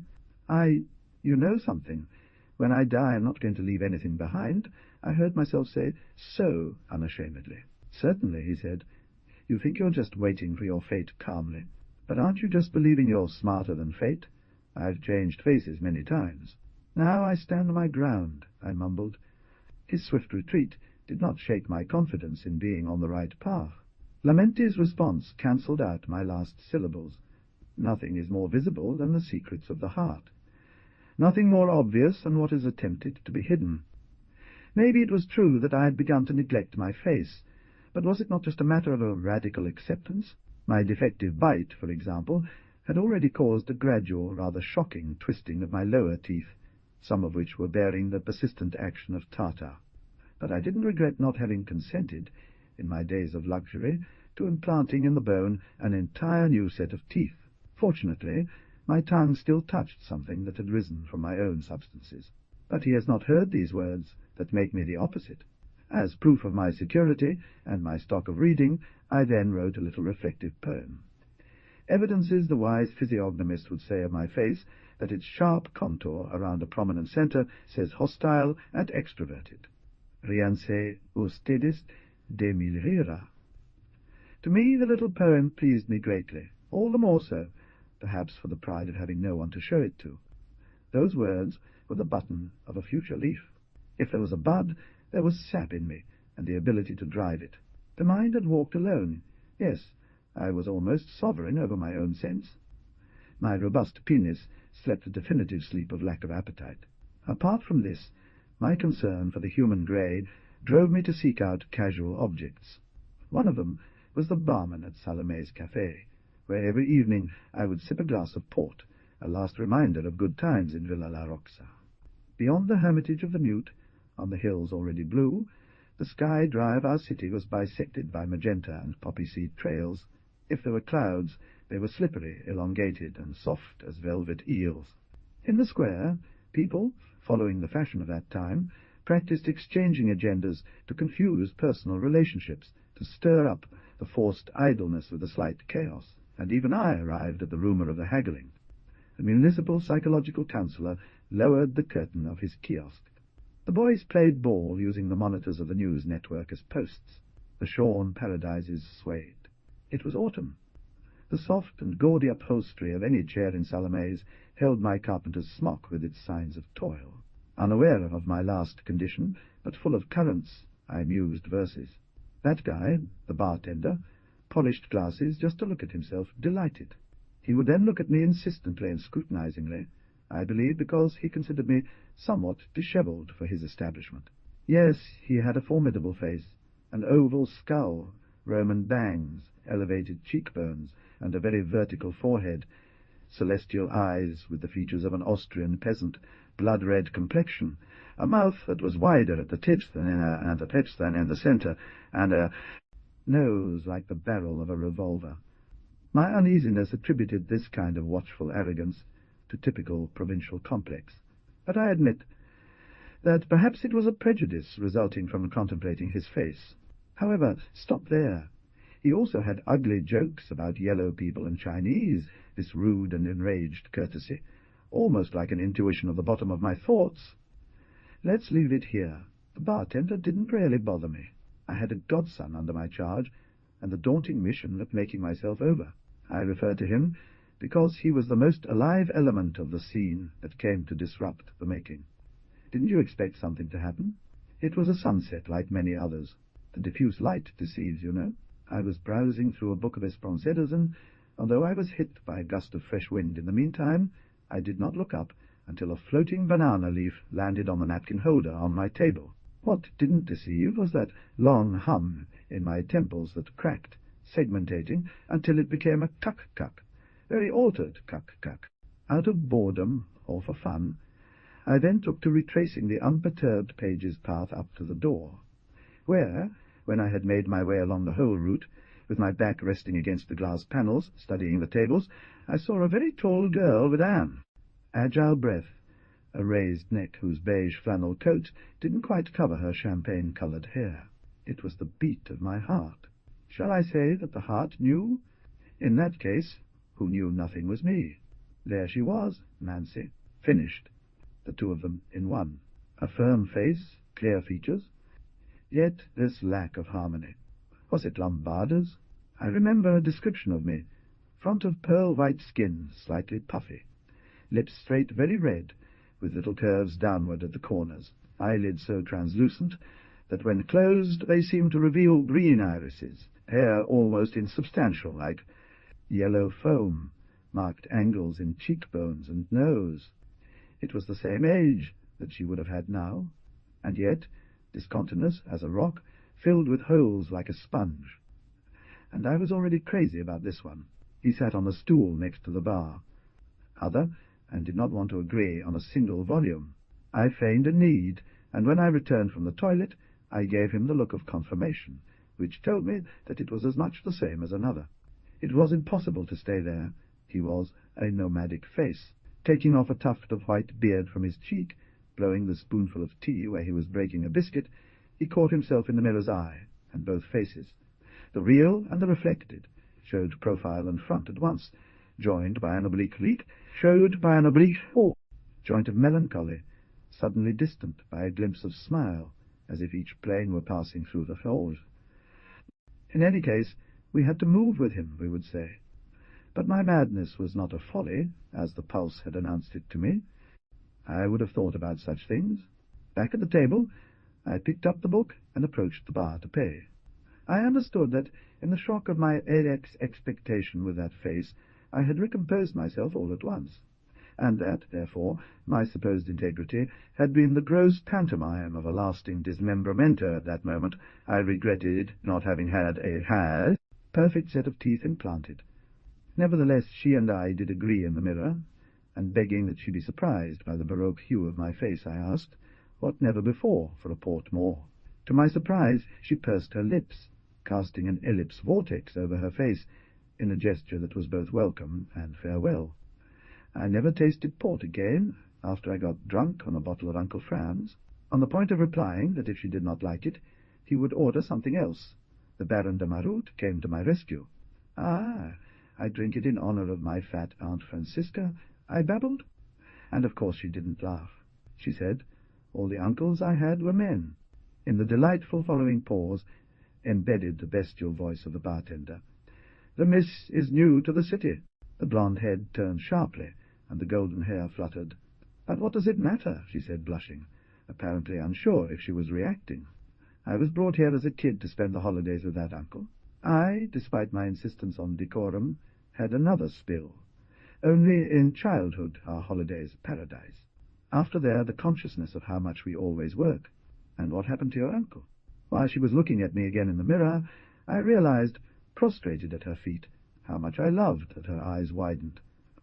For I had entered into her timidity, not by my babbling, but with the old ace that won my flaming face. The bartender attacked. His fingers were tapping on the counter. I feared she would go away. But he sighed. That man said he travelled for trade, but he was a joker. He cheated fools at poker, and as a professional liar he became a chupacerios and a moralist in his old age. He finished the tea. "Well, I'm leaving." "And then what does he do here?"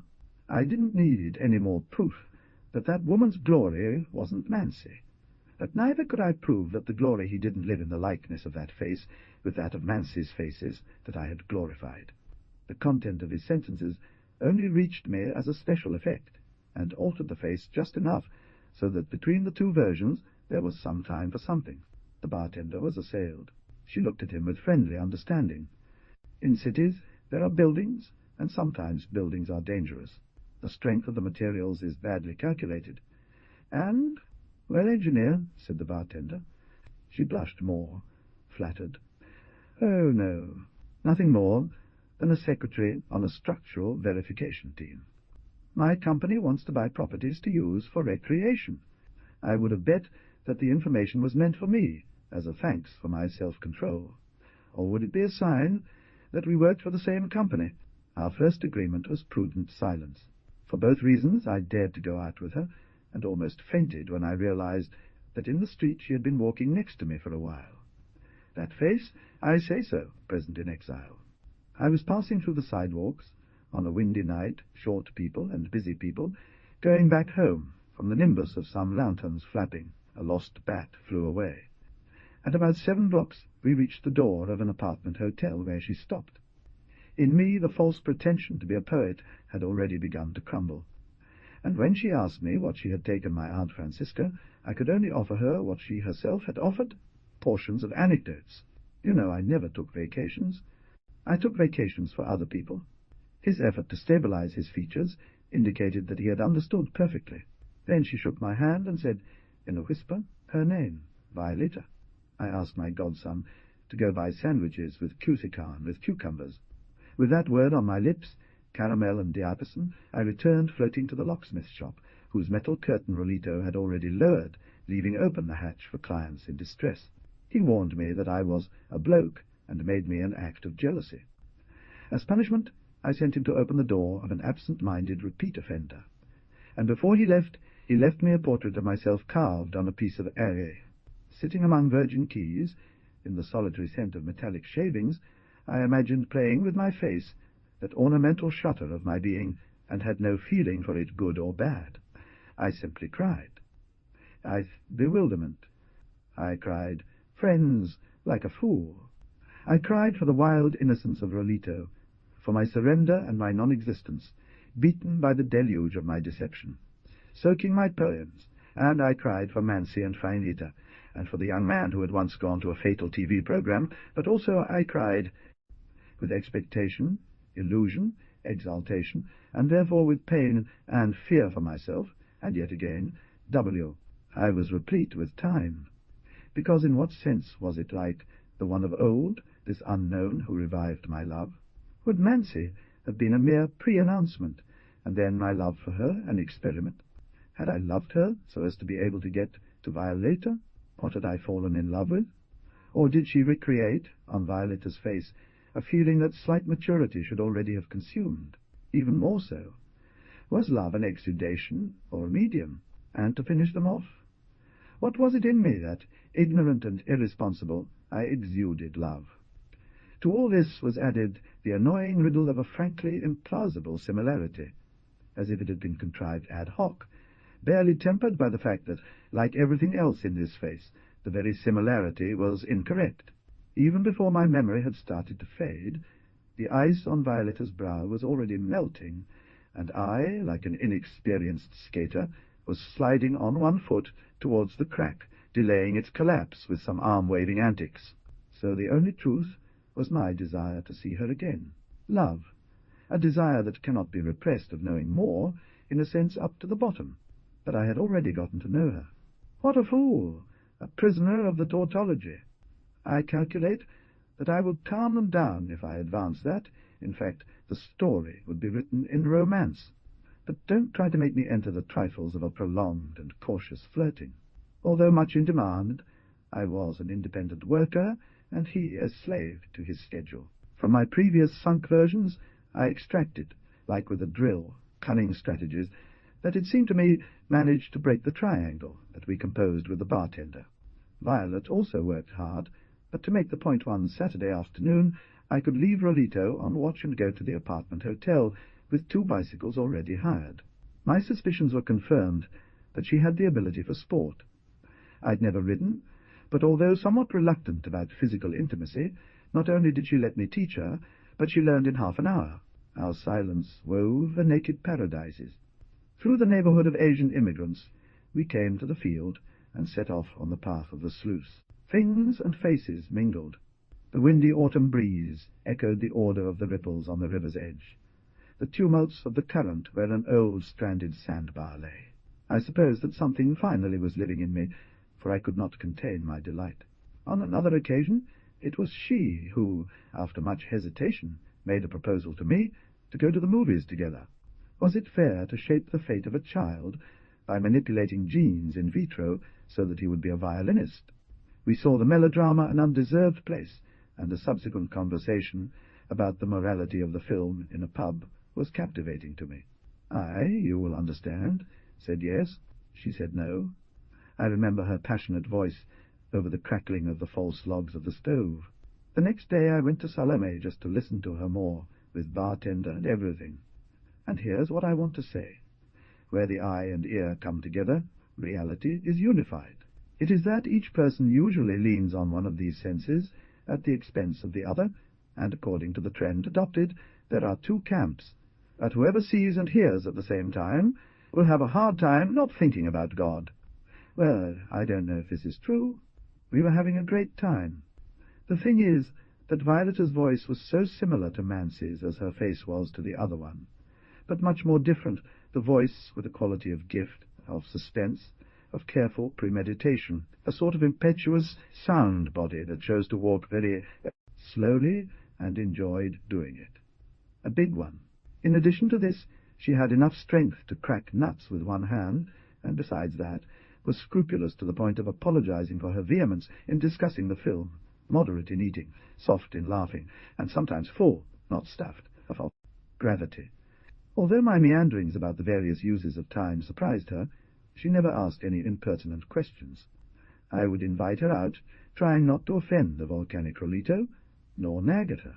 Violeta considered herself an incomplete woman, fond of movies, animals, fortune-telling arts, and expansionist games, and when she recovered from work obsessiveness, she planned to enroll in a humanities program. She showed me signs of sympathy, such as taking me to see the scandalous deterioration of the beams of the Passage de los Cocuyos, and even shared with me her concern for the safety of passers-by. Not many more, true. In truth, the most accessible factor of Violeta's face, and now I saw that the most accessible of Mancy's was her reticence. I invented them myself, and my face sold them. Once, in order to offer us a base for building an interaction, I dared to tell her. At one time I, Violeta, was a man capable of selling values as popcorn is sold. A real bastard. She played with the button of her purse. Sometimes bad drags me, too. I did a lot of damage to myself, believe me, and I caused others damage. No, I insisted. What I mean is that I have been another person. I was also another one, she concluded, lively, avoiding eye contact, which I deduced that, not being mine, perhaps his sentences were not so trivial. So then, and in the end, how was she? At that instant, I understood that if he did not explain himself better, Violeta would continue to have the same vague and trivial perception of my sentences as me began to worry having about his. Yes, people, I was again entangled in the effects, while the causes were spinning out of my reach. And yet, do you know, now that face inspired me less fire than confidence. In this way, he covered up the break of my promises. Because, by the way, I was already an ex-future poet. What do you tell me? Even worse, the primate wagged his head excitedly, just before saying, "Be honest." Imagine then the consternation that would be mine, when, one evening, I entered Salome, and the eyes of the bartender greeted me with an intolerable shine of complicity. "I didn't realize I had anything to tell you," I replied. "If the good of these things is to tell them to friends." Impassive, almost satanic. The bartender leaned over the bar. "Forgive me for changing tenses. Don't be stupid." My spine froze. "I don't know what you're talking about," I spat out, although suddenly I knew, and that's why I made a gesture to leave. "I usually don't try," I stammered. But he grabbed my hand. Are you going to tell me you haven't tried?" He let out a guffaw of bantering camaraderie. "Well then, friend, I advise you to hurry. I have nowhere to go." He released my hand to pour us some port. "That's because you can't imagine. Look, the other night, after we closed up shop, over there in the back benches. Well, she's blonde, but I tell you, she looks like she's turning black from all the gula, sucks all liquids that can drip from any hole. Spider, grunts like a hog, hisses like a snake, pushes, bites, begs, licks, insults, and kisses. And on top of it all, she's so funny." I stretched my full wingspan, and from very high put my hand on her forehead. "I write poems, but it looks like the poet is you," I said hoarsely, and left. The sun was setting on the street, and I trembled from head to toe, so much so that some children pointed at me and laughed. I took refuge in a courtyard, terrified by the idea that later the night would come, and with it the obligation to sleep, and not be able to, and then another day. If the goal of my life was to orient myself, at that advanced point I was a failure. This is the translation of the provided text into English. It wasn't just about the volume of my foolishness, which could be taken for simple-mindedness. The problem was the volume of doubts. On one hand, there was the sycolyptical vileness of the bartender, whom I saw no reason to believe a liar, but in whose sincerity I wasn't either forced to trust. The type could lie or no, and certainly my blood was telling me that I was in part crediting him, but what the hell did that matter to me? Then there was the question of whether her face was really hers, or a well-concocted trick, a matter that, as you understand, didn't concern me either. On the other hand, if I really cared about it at all, who was cursing now the bartender and violator, and who loved her, since I had sworn off love? Nevertheless, on my way to the locksmith's, with weary legs, I tried to reassemble the shadows of the make-up, the subtle folds of late youth, trying to unravel by memory of suturing a tiny scar hidden away. And similar reflections had led me to invalidate myself for love, if I really didn't feel called to love, nor interested in doing it. Explain to me why I fell. And so it was the end. For effort betrayed that I continued moving on the terrain of a face, as if its topography could inform me about the thickness of a character, and that, whatever had been the character, in reality I would have acted the same. Such was my moral insolvent. The pains that started to inflict me the hidden scars enabled me to blame my own face, because, without its elderly charm, Violeta would not have noticed me, maybe. Stitches that turned into sore bumps, sharp lacerations, as if corrupted fiefs were vying for power in an obsolete kingdom. The early cold pricked her skin. On the silken canvas of my life, George Lamented drew his nose.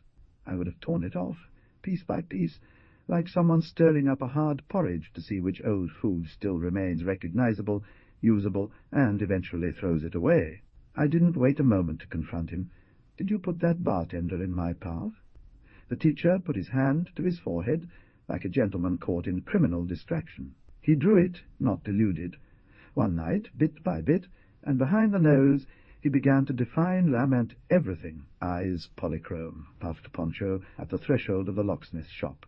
"Our corporation," he said, "has enough power to place a certain bartender wherever it pleases, and if you ask me, craft a particular young woman." I bowed my head.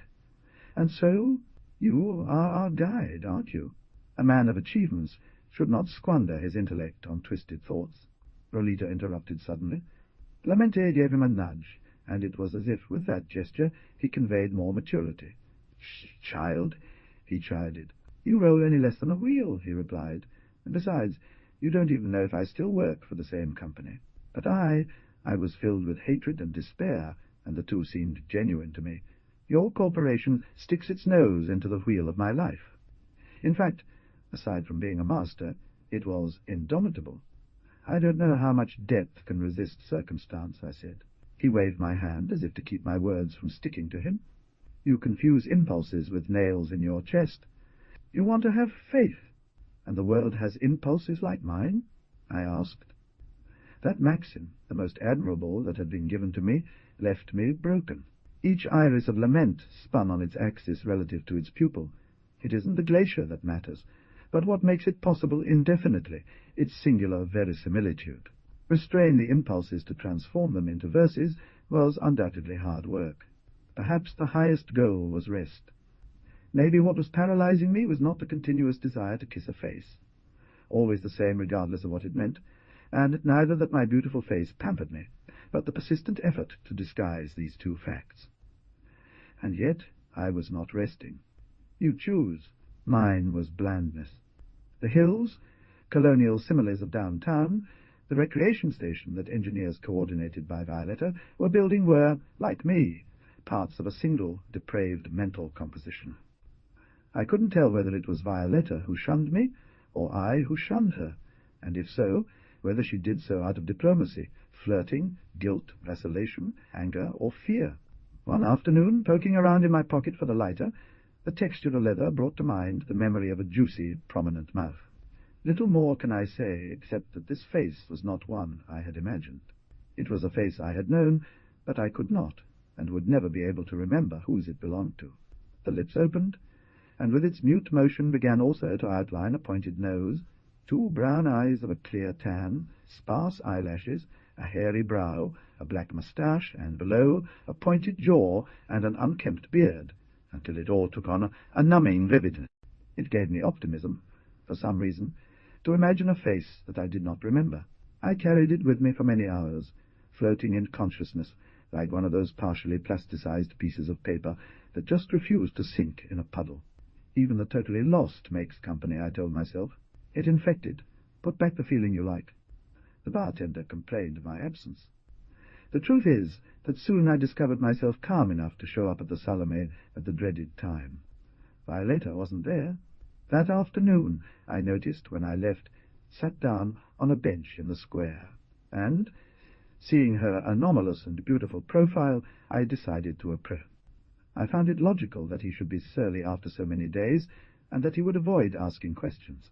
Although I had no idea at all about what that face might feel towards me, on my part, I was fussy and suspicious. From any point of view, it was logical, and when I sat down next to him, he stood up almost in one jump, so that with me a bit behind, we set off. Meanwhile, I looked forward, as if driving a vehicle that was myself. But, feeling the scent of laurel, for some reason I intuited she was watching me. My silence must have seemed like a question, because, modulated and musical, I heard her say, "You're a very nice man, you know." For a few blocks, heading toward the laurel trees bordering the Arroyo de la Nutria, she only limited herself, first, to offer me tangerine pills several times, and then to talk without ton or son about the calamitous state of our post offices, foundations. So celestial, so vainglorious about myself, then it occurred to me how far away my worn-out state of mind, and the way she referred to it, which made me jealous of myself. She had already lowered her eyes towards the path. The mouth was almost straight, and it appeared as if wanting to disappear in the rhythm of breath. But my experience in the matter was running into a thick layer of eudermic cosmetics, and I began to get impatient, it would show, since I almost never wear makeup any more, when she lifted her chin and then tilted it, giving me a contorted expression, full of troubled and unsettling questions. I suspect it was a hasty, vengeful one that led me, as we went on, the slower our walk became, to approach slyly as near as I could get to examine his jawline, the slack white taffeta neck, the ear and the eye rim that were offered me in order to locate sutures, traces, indisputable signs of surgical work. I quickened my pace to get ahead. At once I turned back and impulsively kissed her. She dropped her purse and then embraced me, still with her mouth attached. She also kissed me, with a combination of soft chaps and affectionate probes, as if otherwise she would fear choking. But she soon veered off, troubled but suddenly happy, and taking my hand began to walk again. I didn't take long to realize that my tongue was repeatedly grazing my palate, and that it was doing so in order to savor the flavors that other tongue had transferred to it. The two flavors were very different. So then, were they vastly different? Don't try to picture it in your mind, readers, for I'm doubtlessly too bombastic. What matters is that, tasting it, I realized Violetta had taste, and my throat became tight, and at once I remembered Mancy also had had one or more tastes, and only now I noticed it, as if that woman had freed a sense I savoured in memoriam to that other one, and I knew. The rest of the walk we exchanged images from the past. disputes with childhood friends, study, and partying moments. Just the school reason so small in me could have made me tell you at least part of my segmented life, but by then we were almost back, and I didn't dare to introduce small abominations into the party. Then she slipped away towards the apartment hotel, as a bird might, perhaps a flamingo. I tried to kiss her again, that is, but she stepped back and took out a capsule from her purse and gave it to me with the sly recommendation that I take it so that I could have good dreams. The next morning, her voice calm, almost frightened, phoned the locksmith's shop to ask if I wanted to eat dinner with her. My last qualms crumbled. Gossip. We chatted old spicy adventures of her best friend. I abounded in the talents of Rolito, and she asked about my education. For a reason, it was that she approached us. We not only dined together, but, after the stew of jalapeno and licor de fresas, and a volatile chat where we discreetly shared leftovers of our respective romantic lives, we went arm in arm all the way to the apart hotel, where, thanks to the fee, Dorman's gloomy sleep, she slipped me into her room in a clandestinity meant, why not believe him, to avoid. At another time I would have complained about how much it is possible to talk without touching anything essential. Now I am not sure that the essential is tangible, or better said, that it is the wandering conversations that touch it most. Well, yes, gradually the situation tilted towards hugs. She was sensitive and a trifle mischievous. She was surreptitious, tentative, shadowy as autumn's fruits, a creature foaming against her bars, and the delicacy of her caresses, her diminishing size as heat grew, suggested to me that if I did not show my cards, it was because they had been not show my cards, it was because they had been stolen by a wind of despair. I swear I would avoid this erotic recital, if it were not that I hate false modesty. At the peak of union, she closed her mouth gently, and all her effusion flowed through green eyes. Yes, but if then seemed to smile, when a few minutes later, lying next to her, I touched her hand, it communicated to me a tremor, which, turning to kiss her, was revealed more intense in the shining breasts. Maybe it was just plain boredom, as often happens with lovers, due to the impotence of fusing bodies together. Violetta was sobbing quietly, and she continued to do so until the sobs turned into full-blown tears, and I gave up trying to find out why, because the consistency of the tears was telling me she herself didn't know. At any rate, I, with my blonde hair bogged down in the immaterial, thought that there was a chance to correct an error, and, as if by the rhythm of that occurrence, we were again fitting together in another way. She whispered into my ear that she was very happy, but I had to leave because it wasn't prudent for me to be seen leaving in the morning. I'm sorry to give you this trouble, but I've had a terrible day. You made a body for yourself as if it were yours. You loved a face like yourself made a world. A labyrinth that's sound unbeatable, isn't it right? Not only because Rolito gave me a bas relief of her as an entry into a higher category than mine in the matter of goodness, but because the wonderful lustre which had taken over the world, each key on the lock, each leaf on every banana, was not enough to lull my conscience to sleep. However, it was part of me, too, and the most blatant proof that I did not know how to love, but irresponsibly kept repeating. Why? Shit, I muttered. To my dismay, I did not get any enjoyment from her content because of the performance of an organ that was not strictly mine. And more, wasn't I then completely subject to the harsh tyranny of that semi-autonomous organ? At nap time, luckily, I had some of the very few dreams in my life. And although I don't remember them, I think their sequel a strong drowsiness. She let me trade a scene for my health that could have condemned me forever. As if there were no other alternative or need to find one, we went to Salome. This scene, with a rattle, as irresponsible as I was, maybe even more so, but perhaps with reason. At around noon, Violetta fell through the window, and in front of Rolito's aggressive gaze she invited me to have tea. Since that arena of false woods does not contain so many tables, it cannot be said that we occupied an out-of-the-way one. However, we sat at a certain distance, 8 meters away from the blunt supervision of the bartender. Viola spoke of a new treatment for concrete necrosis which would prevent future accidents. I, of the pruning of bananas. The chat, therefore, could have been a little party of lovers infatuated. She remained silent.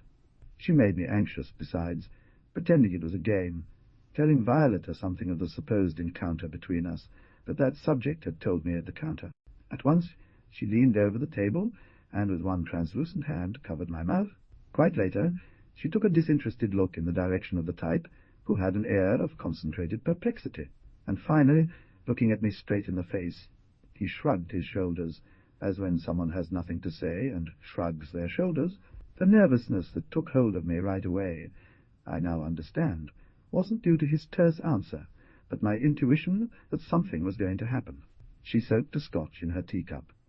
I tried to guess what would happen, I thought, with all my body, and the body where the greatest differences converge told me that I was nervous because I had done a little thing, but also because I didn't know what I expressed to that woman. My face, of Tito Rembrandt, composed on other faces. In a fit of good faith, my thought resolved that I must lay on the table at least a part of my wretched reality. And I said, "Violetta, I would like to tell you that I have lived in fields of exclusion." "Do you mean that you suffered?" "No, no. Fields of exclusion from ugliness and poverty. Places where only that can be admitted, enjoy, and only admit those who enjoy all the time." And as she reclined quietly in the seat, I tried to continue, "Is that because," although it may have finished the sentence, "I neither heard nor listened to myself, because I got the impression that she wanted to hear me, but couldn't hear me, but couldn't hear me?" "Rabel present?" It was becoming crystal clear. I could see timid cleavage lines forming in the glass. I had slightly raised my head, letting my blonde hair fall over the backrest, and, as a result of a reflex that could be due to either the oil or a sharp itch, I raised my eyebrows, opened my eyes wider, furrowed my brow, wrinkled my nose slowly, opened my mouth, and, after smoothing my cheeks as if they were ironed, I held that gesture for an unbeing. But what seemed to be about to shatter instead began to disintegrate gradually first, and then, of pure tension, it announced that it would disband. Swift airs were running along the cheeks, as if wondering what was taking this face. It seemed like the introduction of a yawn. Maybe it was a dive for a happy, gushing laugh, or the terrible, exquisite struggle to sneeze. Not that it was dramatic, but eyelids closed more, single memorable element, and the face did not show haste in solving its drama. All that I told the rumour inside not to lie. Arid squall, lull of the noise echo of a melody in a classroom in shadows, welcome of the moon before it dissipates. Absorbed in that lasting instability, myself also tumult and immobile catastrophe, I found myself drifting towards the impreciseness of Violetta's face, and a rumour not entirely mine told me birchwood, gorge, merry-go-round, and it told me bucket, beach, net of viaducts for eager merchants before childish and thousand-year-old wheel, passage of two. But when he yawned or sneezed were already about to burst spell, the blonde eyebrows gave way slowly, the nose relaxed, and the mouth stopped in a measured surprise. They say that women are the other, what one is not, and could never be, even in imagination. It's possible. As fantastic was that with each transformation I amazed myself and was reborn. And in that blink the barman, bottles, wall clock, windows, square, tuners on the hills, and the whole world changed with me, all varied, inseparable, free of thoughts, at once assumed a frown, although in reality it was not the expression what was changing, not only the face, which was moving away, leaving in its place another, which in turn was exchanged for another, no longer describable or known, and immediately after another and another more, like a ship that in the mist changes course and even crew, and what W. Yond, the passionate phrases, provisional, we. In the end, I don't know who we are. I've already said that I don't know everything. But what I glimpsed that afternoon in the face that I was going away with me was that the ups and downs of light between woman and man, words, signs, laughter, everything one tries to unify to know something of the other, and ultimately himself, nothing more than remnants of greater transfers, transient paths, simple points of view, and that I was eliminating even the annoying eyes of the bartender, I assure you. Half blank, I discovered that I, from the start, had several, not stacked, but suspended, spinning ones, and that the emergence of one that she had seen one in particular of those unknown to me, changed not only my world but my past, and eliminated the need for consistency.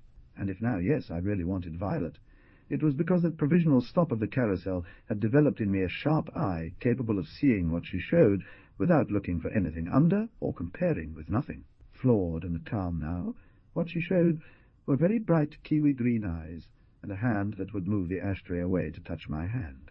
She did. Soon after, suddenly, at last, she sneezed. The relief allowed her to yawn, to laugh, to blow her hair out of her face. Enough of poetry. That sneeze, laugh, or yawn freed me from the long imposition of listening to a call or agreeing in some way with my destiny. I apparently was well again. I would not propose to myself, but I understood that if I had again fallen in love, it was because we never have an entire soul until someone else's face models it, and that since each soul is therefore part of other souls, all are a single soul, or are a single soul, or, closing the reasoning, a single face. Then I looked at the woman who was offering that face to me, and thanked life for putting her in front of me. And more so, I'll never know the reason, but I also sneezed. Yes. Well, this is true, and I think it won't be corrected. Before our journey ends, I would like to make a point of thanks for the acuteness of the reader R. David, who, before certain emotional overflows of my previous delivery, he says that imagine that I'm using the writing of a story only to consolidate myself a little bit. Well, then, if even he has swallowed it, what's the point of me taking the trouble to hide it? I also tell Clara D.T. that I don't intend to correct the tropos used to describe Violetta's face, because they came from my feelings, and are therefore unchangeable.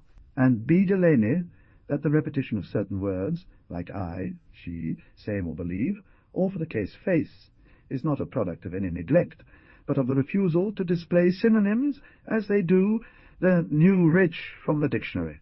Note that F.H., contrary to that, accuses me of incurring in dense and strange vocabulary. And then I think that my writing, which if no one reads will have no real ending, also cannot please everyone. Otherwise, on the other hand, it's better not to worry too much. It would be foolish to grieve over these attacks, which are tests of civic vitality, but I cannot help seeing in them the next twilight of this reading era. The previous sheets were defaced with filthy legends, just as all the posters where the texts are deposited, and with fatuoso slogans that go from simple insult to lucid and piercing sarcasm. And not because barbarism seeks to annihilate the redactions, but because the redactions produce barbarism, that is, animal commotion of opinions, agitation of understanding, and all barbaric is a novelty potential. When the barbarian fights hand-to-hand with a narrative, it is as if in some way he has been soaked in it, and this indicates a visceral degree of conflict that makes cultural conglomerates shiver. And I don't think I'm wrong. I imagine then that to calm down said conflict, they will start to advocate more narcoleptic activities. It seems logical to me. In the messages that young lovers send each other via radio music broadcasts, in the insults that have stained my pages, in the last speech of the manager of the recreation centre of this city, in the gossip of the retirees, I perceive a growing interest in the humanities. Later, it was story reading, of which I have derived some benefit, but which is said to cause unease. A couple of years ago everybody was going crazy over science, which, according to the advertisements, enables man to conquer nature, and now that you know them better, pass them on to abuse and amusement of all the people. Given that mastery of nature is little compared to human desire in relation to man's mastery, and that neither science nor literature have alleviated servitude, it is not surprising that conglomerates have been formed quickly in economics, sociology, psychology, neuro-linguistic programming, and statistics. Just that I don't trust this movement. It seeks to reach depth through theory, and to me it saved the juicy mobility of appearances.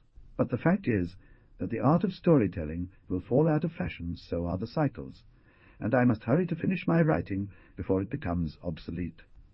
And please do not think that I said all this to boast of foresight, which brings me back to my argument. No, the forecast was, I realize now, Baron Ignazio de Marut's capital letter, a tribute since I've already told you how pioneering his interest in humanities was, before a nervous breakdown turned him into a killer. Little is left, evinciating in the silent, fresh intermittence of being. We were at Salome, then, that afternoon, she and I face to face, after the laugh or sneeze, possibly in another sphere that induced by the bartender's attention. Each conquest plan reduced itself to ashes, indicating how much the temptation decreases in him who surrenders to the moment. It was all there, and I thought that for once it didn't seem all predetermined. Here I was, filled with a great deal of thoughts, so much that my pupils must have swollen. Violet sipped her tea lazily, looking at me over the cup, when all of a sudden she set down the cup, licked her upper lip, smiled again, but sadly, and opened her purse. "No, thank you," I said. "I'll pay." For I had come to understand that time was returning to its standard pace. I shouldn't have thought so much that afternoon. Sliding the chair back with a slap of my bottom, Violetta sat up, leaning her chest over the table to kiss me on the lips, and said, "Goodbye, darling." That's why I chose to stay with her gaze over the cup, rather than accuse Violetta when the next day, and the other days, she refrained from giving any signals of life. Like I was preparing myself for the routine of the days, I took Rolito to enroll in an accounting course. It was an act more than mysterious, churlish and ill-mannered, automatic, listless, as if, beneath the face that had taught me to love the fleetingness, and which I was grateful for, a strange administration, were misreading the senses data. On the third day, I thought of consulting one of the psychological counselors who have booths in the shanty town market, but Rolito told me that they had handed out new manuals. This was what people were saying, and they still didn't know how to use them properly. And anyway, I didn't need to talk. I just needed to listen. What notice? The morning after the fourth day without news, I woke up with a desire to kill that woman, and then I kept sleeping so as to erase her face in unconsciousness. Although not conscious of it, I awoke more relaxed, more at ease within myself, such that when the notice arrived, I already believed myself indifferent. Stuck lock. Can't get out. Would you open me? See. It was a cathedral sacristan, a young hunchback who, according to the fanatics, was half electric or metallic, who came with a little note that the structural verificator had just passed under the door of the crypt. V? I agree. I thought about the eternal female tortuousness, of whose eternity I didn't have any great news, and sent Rolito off disrespectfully. But I went anyway, because I also thought that luck, or the high one, was finally granting me a temperamental expression of the invisible. On the way, calmly reasoning, I finally understood. One, that I wanted to go because I missed Violetta. Two, that I would find nothing else than the trace of the invisible in his face, and so it was better, since if no one who sees the invisible will live to tell it, only certain faces give us the wild joy of seeing at once the invisible and our limit. I took this sentence from a calendar. I was glad that the door lock gave me quite a lot of work to do. In order to calm myself down, I took a sip from her flask. On the other hand, when I entered the crypt, I was alarmed to find Violetta lying prostrate by the Bishop Martel's tomb, and in a considerable state of decay. Gee me!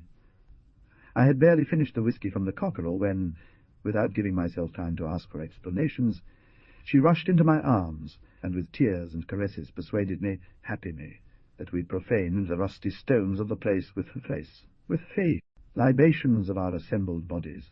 Since caresses hinted that he was about to say something, what he said was, "I'm leaving, you know, handsome man."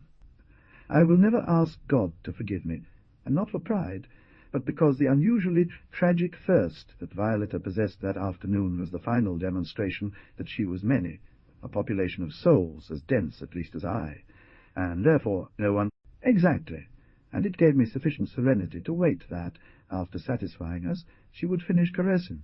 The work is done. I had to go back to the capital. Instead of looking at me, he looked at his own lifeless hand on my shoulder. "What if I went with you?" I said. And she replied, "That's a phrase." How great the pain in my chest! Also yours were phrases. But if mine was of a different calibre, I understood that admitted so little reply as yours. But what could persuade me to pay attention to reality? You will say that the conclusion was predictable, since in a small provincial town there will never be too many structures to check out. Finding Violet was as unreal as losing her. The improbability of her face only served to make me larger, more numerous. No, I didn't need to ask myself that. Meanwhile, in that contaminated crypt, it was bitterly cold. and this encouraged us to hold each other tight. Even, warning of a stitch mark on her nape, the excessive hardness and slightly uneven mass of the left breast, I surmised that some intervention had occurred in her flesh, and while I remembered my own abuses, I did not inquire why or for what she could have made the sacrifice to transform herself. They should have pricked my fingers. Arte of me had the horrifying impulse to shake her. But while I held Violeta close, to use the word embraced to describe the overwhelming sensation of learning, numbed by acceptance, a part of me insisted on spitting out the question of how much that woman really loved me, and, although my body felt that she loved or desired me in a magnitude and way that it was ridiculous to quantify, that very power. She sat upright, and we looked at each other long and vacantly, scanning each other's faces for some clue to the tumult within her. That woman was an automaton. Dozens of moments fell upon me. After a while, however, the whole face passed from that fixity to another kind of fixity, leaving between the two the announcement of a possibility. The mother-of-pearl cheeks I saw, the little hooked nose, the eyes with green rings around them were all set in question. It occurred to me suddenly different questions from those I had asked myself, but equally unbearable. What do you have to call from the capital? The idea deposited me like a baby in the first total lassitude that I can remember. Of course these beasts do not exist, at least in flesh and blood, nor can science bring them about within an acceptable time frame.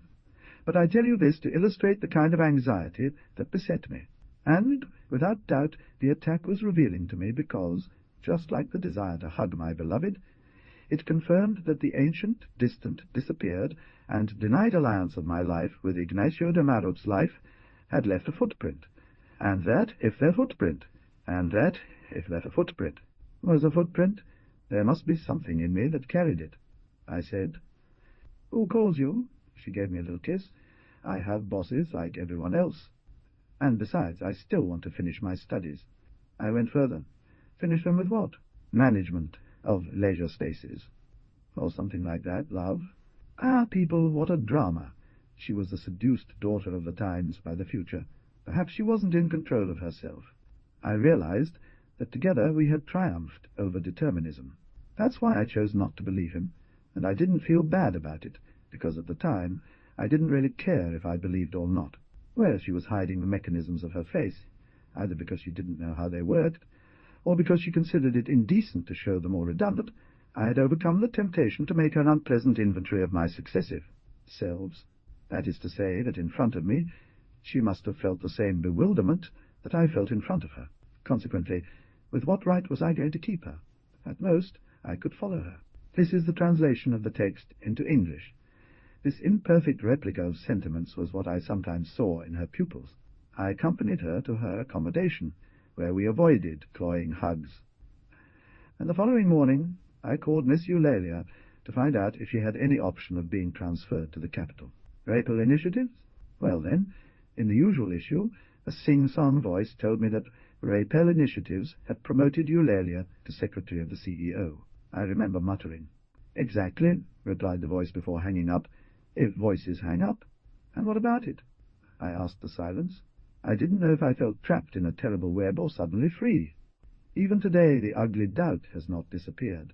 That afternoon I stared at my left palm for a long time. The lines had, as if vanished. Rolito was not there. Entire retraction of the destiny, and the serenity with which I faced it, took me to a mundane trance for a few hours, completely unaware of my intentions that might have been responsible for a new appearance of Lament. Indomitable, proud, the master entered my locksmithery with the right arm attached to the poncho, as if holding an imaginary portfolio. I stood up, irritated. "Are you going to tell me which company I belong to now?" I challenged him. He furrowed his brow and showed me shining eyes. The absorption of Qualo by a larger corporation has forced me to resign. Of course, I've taken the files of all my cases. Something was inoculating me because I cried. "What you say and what I say they are never found." He held out to me, puffed up between two graceful fingers, a card with the legend. "Georges Lamente, interlocutor. I just wanted to offer you the continuity of my presence in your development.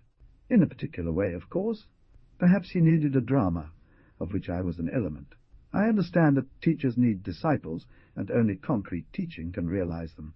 However, I can't be sure that that man needed me precisely. A phrase burst out in my head like a jet. By the look on that woman's face, I changed my own. And you gave it back to me, just so that you could take it away from me. How I wished that he would call me insane. At least he could have shaken his head, or spat out at least a minimum denial of my wild hypotheses. Lost for lost, even if I had conformed myself to recognize my progress. Well, no. Learn from your wandering. Even abroad, a time of transparency arrives. Unsparingly, playing a single card in the existence of his doctrine, Lament said, "In the face also blooms the branch." There was in the air a rustling of knuckles that I could not attribute to the crickets of the aroma of the court. They were my bones. Him. Although it was clear he really wanted to murder him, he kept his gaze immobile. He collapsed slowly into the client's chair, and I landed in his thighs, squashing the puffiness of the Inuit poncho. Then the Baron de Marout's aura again pervaded my body, and I realized that Lament was indeed an automaton, perhaps the first convincing automaton ever created by human mind, perhaps a creation of his own mind, and he was automating me. Stupidities! Stupidities! By the dozen inconceivable, mixed with a fierce sense of abasement, and there I went, and strangled. My fingers sank into the flesh until it turned pale, struggled against the resistance of cartilage and tendons. It was a fibrous neck, robust flesh with nerves, whose strength rested in patience. Not a burble came out of its mouth, nor a drop of saliva, nor were there any responses from its strong arms. I began to shake it. The head weighed a ton. We made no progress. My fingers had finally found the slow pulse of the arteries, and I suddenly noticed my face reflected in them, not in the eyes, so dreamlike as they were, but in that forehead, pockmarked like a very dry sky. Parasitic sounds clung to the inner walls of the skull.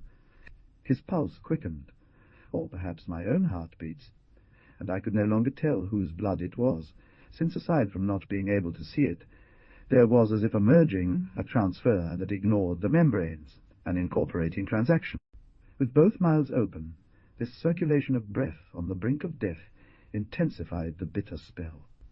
Look now how my shoulders shake, surely from tension, and a movement begets some presences, some as people who dive to catch them, grab hold of my hair, prevent the act that begins the Baron of Marut, that is in me, all V for primacy with Marut, the amiable and robust Tito Rembrandt, the coward's son, my mother's timid son, the confused shoe salesman, the anxious festive Mancy, the slave of eyes, the purgator of egoisms, the tutor of Rolito, the lonely poet, the lonely...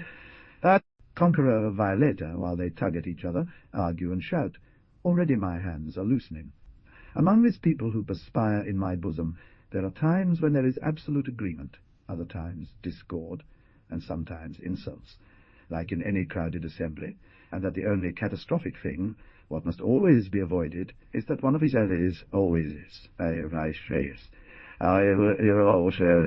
members should leave the session. Their grip, my body rises up and retreats from them all, and my back leans against the wall. All backs, while mine she addresses herself to the chair, combing her cloak. She would swear that without even blushing, that my eyes wander, because they pay even blushing attention to nothing, except the murmur of the assembly that constitutes me, to the acceptance that, because of the standing session, the assembly as an event is nothing different from my face. I sat on the floor slowly, so that I wouldn't bounce up too lightly, a man-globe, finally, to reappear, as if I were ascending. I was a confluence of objects from different eras, or a moment where distant objects were seen simultaneously. A card from Lamente floated in the turmoil of air. An hypothetical realm with neither inside nor outside, and it was her, Violeta, whoever she was. He knelt down to catch it, left it on the counter, bowed, and left. I, so carefree. I had some keys to hand over to the owner of a furniture store nearby. I stayed working then, thinking of finals, waiting for Rolito, planning how to approach coexistence with an unknown band of familiar people. True is the fact that the treatment it didn't come for free. For my part, It was during the physical struggle in which we bound ourselves that day when, while my assembly deliberated, mind implanted in my brain some noises that disturb my thoughts, and, impetuous, do not cease to vibrate until they find an outlet. What I do then is to vomit them up, so that they stop bothering me in my head. And don't think you're the only ones affected. Read us, people, for it's true that writing this costs me an actual expense.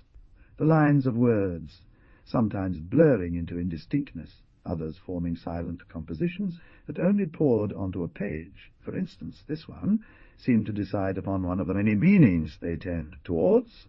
But it's just as true that the expense no longer hurts me, because in this way I incorporate all that seems to be excess into my assembly. In that way I won over the master, or not, thus assembled within me. Then I set out to face Violetta's goodbye. A lesson from my writing is that, contrary to what the ignorant say, all goodbyes are different, because different are the faces that, after having looked at them, separate themselves. The difference is unmeasurable, or so hard to measure that it already costs me more than 100 pages to do so, so I will abridge. One afternoon, in the latter days of autumn, Violetta and I took turns carrying her suitcase to the train station. A few drops fell, which, in their reluctance to turn into a downpour, didn't even moisten the cheeks to simulate tears. The conversation, quite lively, didn't manage to counteract the crunch of our footsteps on the scattered carpet of dry leaves. I've never since trod upon dry leaves again. I even shirk the rustling they make when the wind beckons them to scrub. On my way back to the hardware store, I stopped next to a mailbox to erase a haiku on my little notebook. To an invisible city. The train takes a face that erases memory there. I knew it would be my last poem. We drank a coffee on the run, bought her magazines, gazed longingly at the name of the town, etched on the station board, smiled and kissed, and she went up the wagon to peek out the window, blonde curly hair confused with the setting sun of the Isle. Convoy is getting started, and I, in a last attempt to be funny, wave a handkerchief. I was sure that I had changed, and reasoning that this time the change didn't depend on my face, at least not exclusively from her, I came to understand one thing, that I had relapsed in love because certain revelations only give us others.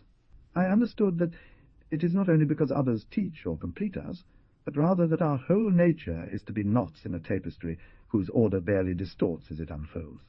Our stability and our shape, our tension or our laziness, the quality of our brightness, our smoothness and our endurance depend on the position, stability and shape of the knots we are tied to. The plot does not break. No, when in our area none of the neighbours disappear, but the particular void persists, or the delicacy of the absent form never expires, and the fabric assumes another arrangement, an improvised elasticity once again, provisional firmness, and the knot that is one changes. That unique piece, which, when it's with us, affects us, and when it's missing moves us, is what the human sciences call similar. Love cries that the nearest similar is not like anything, forgive me, for my childishness. For all this, I recommend to the neophytes of social sciences the affectionate study of their personal assembly. Why, paying more attention, teaches that the one who must leave a part of the network, moving to another part for whatever reason, also will be changed. And this, before that, new and fatal bonds change it even more. If the plot that surrounds and supports one is so changeable, and if in addition one is only a rumour of controversial deliberations, why should he be bothered by the multiplicity of the stranger? Well, well, I understand that at this point some of you, indignant, will raise their voice to say, but how does this dare sermonize me? As in hand, after life had got Tito into a few jams. Although I do not dismiss the possibility that luck may still grant me other appearances, today I continue to bear a resemblance to the little one that Father Rembrandt would have painted with his respect for the shadows of colour, the vagueness of colour, contours, and the weight of accumulated feelings, if both of us had had the opportunity to meet, can en fie. My mouth holds some Dutch awake and grieved. The events that my writing records have, however, transformed my flesh into an absorbent doze that the days crack, but the rain smooths out. For many months of the year I wear a wool hat to protect my bald crown, and cut the curls on the sides for fear of ridicule. Although I am not yet what is said to be an old gentleman, let the rest to your imagination. I am an oil painting second-hand that takes advantage of the flow of events to make its own patina. Not few of the sentences you have read here were translated into wrinkles. A distaste for Rolito is equivalent to 2 grey hairs. I cultivate the pure air of our outskirts assiduously. All those who are in me, but so far seemed not to be, have finally won their place under the light. To look at myself in the mirror, in the dimness, with my eyes wide open, brings me closer to my global self. And it is that the sun tans the skin, but reveals the scars.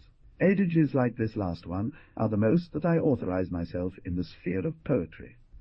The poetic genius is not simply verbal gifts, nor musical inspiration, but rather the inherent ability to guess what constructions will leave ruins of these to visit, when rubble will be valuable. That instinct, which must enchant in quantity, but certainly isolates its owner, was not made for an array of wills such as those that are gathered within me. That's why I had to join the narrative writing team, an area in which extremely long lines are accepted, pages overflowing with data, and where what is reduced in poetry to a burst of light can be offered in succession, one thing after another, and each person in line. The text reads, "The writing says everything that needs to be said about a matter, without rush or abstraction, and for this it provides considerable practical benefit. In fact, I don't think these pages are a triumph. On the contrary, they exhibit my inability to guess what kind of ruin I will be when I am old, or more. Notions of this type dark, almost illegible, I know, but finally the object of my writing are those that I try to instill in Rolito. I'd like you to see the rose he carved into my hiking-staff's handle. One just barely grasps it for fear of smudging that beauty, and yet Rolito carves less and less. He, godson of my concerns, he is the one who possesses a gift from above. His hundreds of shapes, lapachos, bears, corbetas, tractors, aljibes represent the world with such clarity that they end up replacing it, and often one is more happy curled up, I'll say it, among them. Like a good autodidact orphan, he lets resentment drag him down to willpower. He wants thought modules, performative clarity. He wants a world to hold. This needs to be organized better, or we'll step on each other's toes, he says, referring to collective life. Despite everything, Rolito is by my side. He wants to give orders, and I predict that among the sociology classes he takes in the parish and my penchant for anecdotes, we will end up reliving the ancestral battle between fathers and children. In place of the teacher Lamente, I have never again learned anything, as if complete absence were the most refined resume of his teaching, as if he were telling me that consists in interpreting the silence of what one loves. Of course, I don't know if I love the teacher. I love the work he did for me, for my iniquitous perseverance. For nothing. Confusion never ends. Will I be an obsolete leftover? By the way, I won't hide that I'd love to know what state my contract with Qualo is in, or with Rappel Initiatives, if this firm has absorbed all the activities of the former, a spare part for models whose manufacture depends on future revivals. I think about it, and a tantalizing taste comes over me. But you can live eating a little less tasty. Of course you can.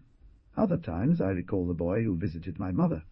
I have loved, or still love, I loved Mancy too, and both of them together as I do myself, and this one that sometimes remembers Mancy also misses her, I admit, the photo shootings between the pines of Villa La Roxa, the ointment of looks, plains, massages, water, meals with all the salt one would like.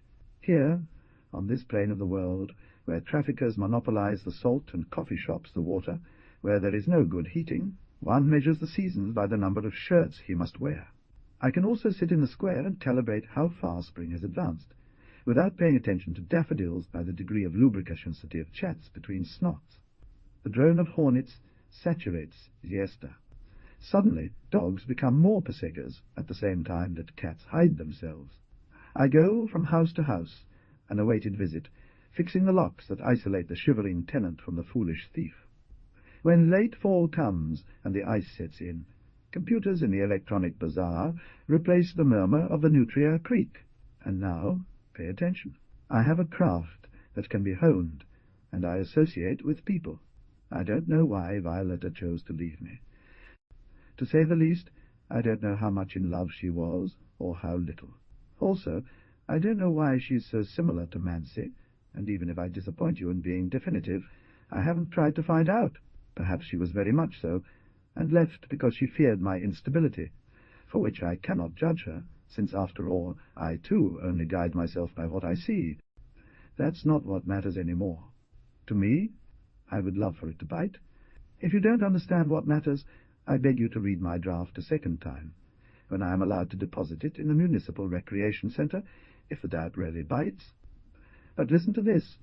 Months after his departure, months before I started drafting, I received an envelope from Violeta with a postcard and some photos. The text on the back says, "Beautiful man, when you enter this cave, first there is nothing to be seen until one gets used to the eyes."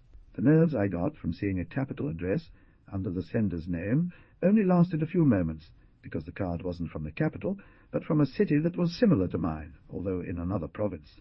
This is how it is. In improbable colours, we see a lake grotto not very large. The stalactite-laden vault resembles a palate that salivates at the sight of dark hunger. Crossing the murky waters, a bridge on pillars, vanishes into the darkness. After comes the smell of enclosed water, but in the end everything is shiny and emotional. Above the surface there will be a panorama of local landscapes, with a large skylight opening onto the grotto. What hangs from the ceiling is rough, but the ceiling itself is slippery, and so is the bridge, which we built with the team that I coordinate. Our mission is to ensure that none of this comes down. I was transferred from checking out architectural interiors to probing natural ones, soon. But it's rare that everything can come out well in pictures, the insides too as anything. I send you photos of my birthday. They celebrated it at my sister Beba's house, who has a music room. Kisses. V. 2 of the 5 photos are snapshots of a crowded family around a woman, Violeta, who is about to blow an indiscernible amount of candles. In the other 3, the same staff, scattered among the sound waves of a home music hall, freeze subtle wiggles and smiles, more or less sincere, returning to the camera sparkling eyes. I want to say clearly, if that's clear, that none of the members of that family resemble Violet, nor do they resemble each other. I have examined the photographs with a magnifying glass, and I have not discovered a single feature that is repeated from one elderly woman to another young man, or from an older gentleman to a little boy, much less the overall impression. Despite this, I won't deny that they all share a sort of family resemblance, except for 2 men about my age whose relationship eludes me. You will appreciate that the messages from this woman are no less cryptic than her face. However, everything can be interpreted if one opens their mind and lays aside inflexibility, and now I know, which is all I know now, what my next step will be. I'll send Violet my whole manuscript. Those pictures of her give me a shiver. I've been wondering for a long time how the same face could show such evident greed on Mancy's part and such elegant independence on Violeta's. By comparing the pictures with my memories, I find that neither the difference between their faces is so great, nor the difference in their styles so profound. However, I must not infer that both women were the same for me, but rather that face and style are not face and cross. But most of all, I discover that there is a difference, large or small, and that in this case the supposed differences in style are tempered by the supposed similarities in faces. Some beings have meanings that one ignores. That is why one must be content with the murmur they have woken up. They come from where the secret of life comes from, I say to myself, like a poet. And if one pushes them back into that place of origin to see if he finds something out, he runs the risk of having his life killed by them. I'm saying this to myself. I will be grateful to you if, having critical observations to make on this chapter, you do not hesitate to put them in, although they are last, because I will collect them. I hope. If only you could notice how useful your participation has been to me. Hurry up, first for the thieves and second, so that you do not collapse with the eminent human sciences thesis. The disreputable barman at Salome's is no longer on his post, nor any other that I have seen. However, I no longer manage to drink my evening port in that cafe. It saddens me. Goodbye, people over there. What is good is that even in this wearying city there are other establishments where one can sit and read books, with the incomparable joy that reading them provides when one has completed the slavery of writing them. Maybe we'll meet. All destinations lie before me, open as lotus blossoms. A gentleman I, it's as if there is nothing, says Danes. For if there is nothing, then something, says Danes, or nothing more thinks. To this sentence do not escape her. But the phrase has barely been spoken when it vanishes, even though he wants to hold on to it, and the silence that follows suggests that the two negatives cancel each other out. It is air, and it could be an atmosphere. Without a doubt, there is something, less money than words, impalpable, yes, but audible and visible. Although the components are not shown, Danes is not so myopic as to fail to see their several qualities, many of them contradictory. It is a capricious and onerous air, bright and turbulent, luminous and opaque, moist as dew, that shoots from a whale and dry as talc in suspension. It smells of hot rubber, resin, and rotted wool, but it also smells of fresh fruit, and sometimes it smells of neutrality. Now, by the way, it begins to have more consistency and a flash of shimmering colour between blonde and livid jasper, like large pieces of a nylon screen floating in a scattered splendour. It would seem that it is more than something, this air. It would seem that it gives rise. Without going any further, it gives rise to Danes's acceptance. At least it's good enough to see one leg. Beige twill trousers, Eton armholes, ankle fur fringe with hair, scummy sock, and a shoe that supports the sole of nowhere. Of course, Danes is sitting. Although the most striking thing is leg up, in one buttock, where a tingling indicates that there is meat out of contact with something else. Now, sitting on a rotating stool, if he also supports the other shoe, in addition to relieving cramp, can raise one arm. Nor does he realize which of the two arms he chooses. Only important that once up, keep it well perpendicular to the trunk, for there is also the trunk of Danes, with the hand open and a little behind, as if rubbing a surface. Olos. It is enough for her to keep the gesture to feel resistance. The air does it, so that between the air and the palm there is friction, and as soon as the horizontal arm begins to follow the gradual rotation of the body, which uses its feet to make the feet one chair spin, in every region of the air that the hand leaves behind there appear shapes with their seed. Between the zenith and the base of the stool, hand-rubbed points give rise to lines, and many nearby lines make planes and volumes. With his extended hand, Danes spins in his seat, stamping a world out of what seemed like nothing. What a pleasure it is to see that! Up above stretches an immensity of clouds and scattered remnants of turquoise blue sky. An island of cement with its queue of aspiring to the trip, and the far street where perhaps a bus will come, a filling station, an orchard, a frozen dog in a jump, the trucks asleep under the supermarket, Kumchiwa's mark. The hand doesn't stop, as if the air were begging it to populate it more. It's the right hand, it moves towards on the left, and where it passes by the smudges of smoke that comes out of the chimney of a factory of plastic packaging. A banking booth with its shattered window, and inside the pensioners thinking, read pamphlets. The skylights of polycarbonate in the roof of another factory, mud and bushes, a pedestry, and so it is. Hand had lost inspiration. There are those low blocks of homes, in a chaos that the number does not attenuate, squatting one after another towards bare plains. Some pure frame covered the loners, filled with clothes that were to be worn. But no, like sudden voices in the swamp, letters emerge with their messages, Solaria Gem recluses, Salcedo coffee, which barely guard the desire of a few sketches of houses. From a little more than nothing a stream is channeled. There are hammocks and a slide emerging from the underbrush, and a reading kiosk and candy stand, and next to them appear houses, small businesses with broken windows, the club social Memento Mori's shield bearing its zebra emblem, the colourful wall shield of the Church of Being, and suddenly an entire strip is completely empty, vacant, barren, as if the vow that all the cause for the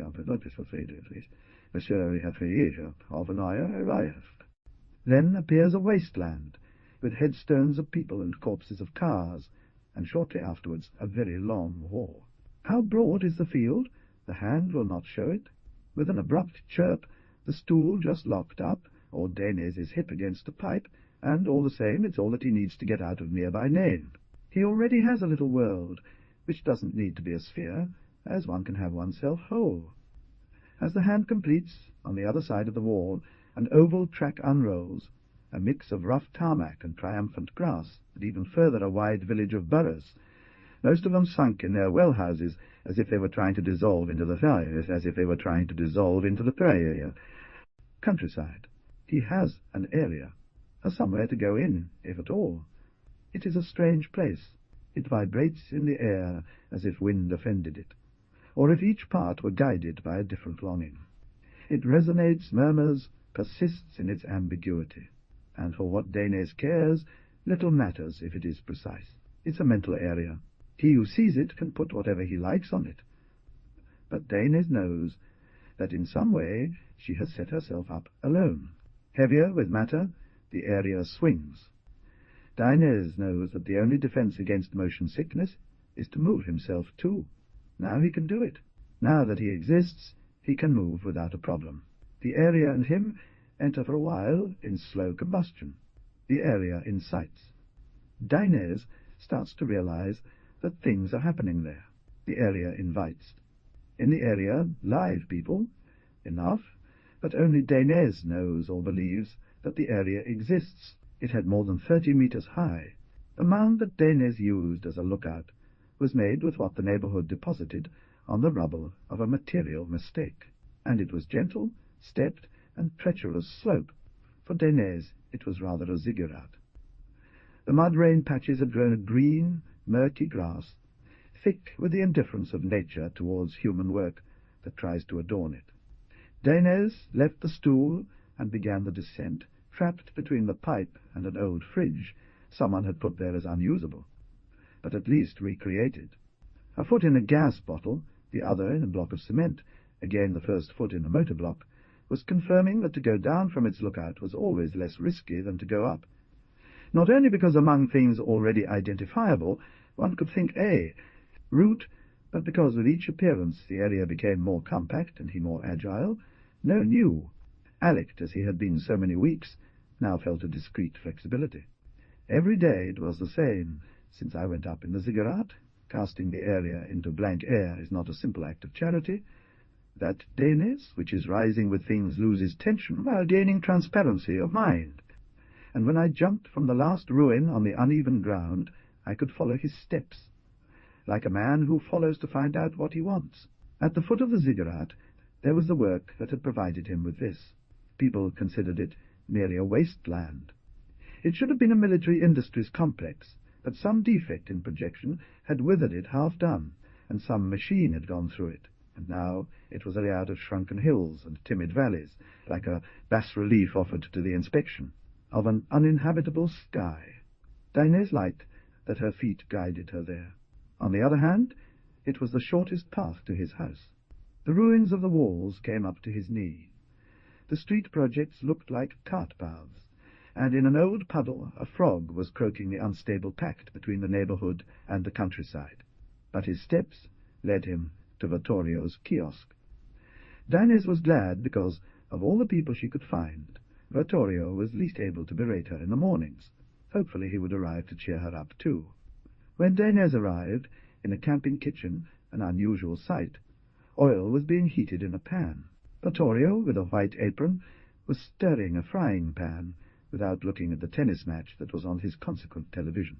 A fairly large audience was encouraging Vittorio's wife to fry some yellowish dough balls. New magazines, or slightly old newspapers, notebooks, toys, habits, pharmaceuticals, lottery tickets, coffee filter, and wine sachets. Vittorio was there with his stock as a commodity, more under the corrugated roof, but behind the formica panel, suggesting that he wouldn't have minded selling it, but preferred to die in his folding chair. Danes picked out a current newspaper, folded it, and put it in the pocket of his anorak. As he was about to leave some money on the plate, Vittorio gave him a sour smile. "A bit of printed shit to get things going," he said. Danes rubbed the paper. "It's not bad." Vittorio raised an eyebrow towards the TV. "Look at the diabolic effect that boy has on his lute. The ball comes out warped like it should be the mind of him. He backed up his body so his wife could pour pellets into the pot. The clientele crackled more than the oil, perhaps not quite as much. "What's that?" asked Dainese. "We call them Borlangos, sir," said the woman. "Yes," commented Vittorio, "inventions by one to believe they come out of the ass." Defying expectations, Vittorio rescued a Borlango and offered it to Dainese on a scrap of notebook paper. A disgruntled gentleman gave him a nudge. "You'll see, they're a barbarity." Dainese sniffed the aroma of apple or vanilla, took a bite, and if he didn't feel the burn, it was because that spongy wrapper, paste, and crispy heart delighted his mouth. Exasperated, the palate expanded, as if it could accommodate all of the confusion in the area, all its energy. In a blink he had eaten everything. He was perplexed, and his tongue demanded another drink. Immediately. When he managed to regain consciousness, people were already leaving with full cups. Behind were the children. The woman shrugged her shoulders, counting coins. The slick, bushy Vittorio had again reclined into the misanthropy that Dainese could not abide, and was watching a sled race on some mountain. "What did he think?" asked Dainese from the profile. "You see? Quite passable," said Dainese. "Good enough to drink coffee down. I sell 2 things. I don't believe you." "It's all a trick." Vittorio shot him a sinister smile. "Anyway, only what is very far away and so beautiful that it doesn't matter any more is worth it," Vittorio continued. All Vittorio's features suddenly smoothed out. "Look at those sleds. Look how fast they go through the snow," mummified Dainese said. "Don't think I mind, rubbing my ignorance in your face. You've made good use of your time. You know how to speak. I just watch sports." Dainese sought a gesture that pulled Vittorio from the debasement where he feigned revelry. But the hand that was to go up to his baldness crashed, and Dainese gave herself a fright against a low, hunched mass. It was even a person. It was a body, no doubt, and the dirty continuity of skin, canvas, and wool did not hide its youth. Supporting his chest on the formica, he pulled out 10 fingers like turnips with stone tips from his sleeves. "Coffee, sir, little coffee," he said to Vittorio. "A Borlange, Justin?" offered Vittorio. Dainese watched how the hands, protected by rags, were holding the plastic cup, the careful sips of the mouth of key. One eye was looking at the coffee, the other, strabic and pale, admired the colours of the TV. The boy dropped the glass and jumped up. No, busy, boss, busy. I'm already late. I'll give you a pair to take with you." "And good, boss, if they come," said the boy. He paid for the coffee, stuffed the Borlanges into a torn bag, and disappeared into the scrub. The busiest person in the neighbourhood, Vittorio told Dainese. "Did you know him?" "No." "What does he do?" "You live there, in the camp where the graveyard used to be." Vittorio made a face. "Ja," a lie. The information that Dainese had given him seemed to Marcel Cohen really interesting for some reason, and so he didn't confess it. "I'm also going to work," said. Vittorio's irritability couldn't stop Dainese from finding the conversation very stimulating. "Tuesday," he said into the microphone. He went to his house, panted on the stairs, sat at the desk, and took out the tape recorder. "Vittorio has invented a kind of fried dough that, apparently, sells very well. They are called Borlangos, and I think the delicious aroma they give off is a strategy for the area to suffocate the antipathy of that guy." Dainese rubbed a bit. The old chair found in the ziggurat was already straining his coccyx and kidneys. He looked at the expressionless walls of his room. He brought the stove closer. He put his feet on the mat. He turned on the computer. But in reality it was simple. Although many mathematicians would have been unable to explain what Dainese's work entailed to a Lego, the explanation was neither difficult, nor would Dainese have shied away from simplifying it, even up to the point of distorting its meaning fourfold. Distorting the meaning of his work was a good way to bear it.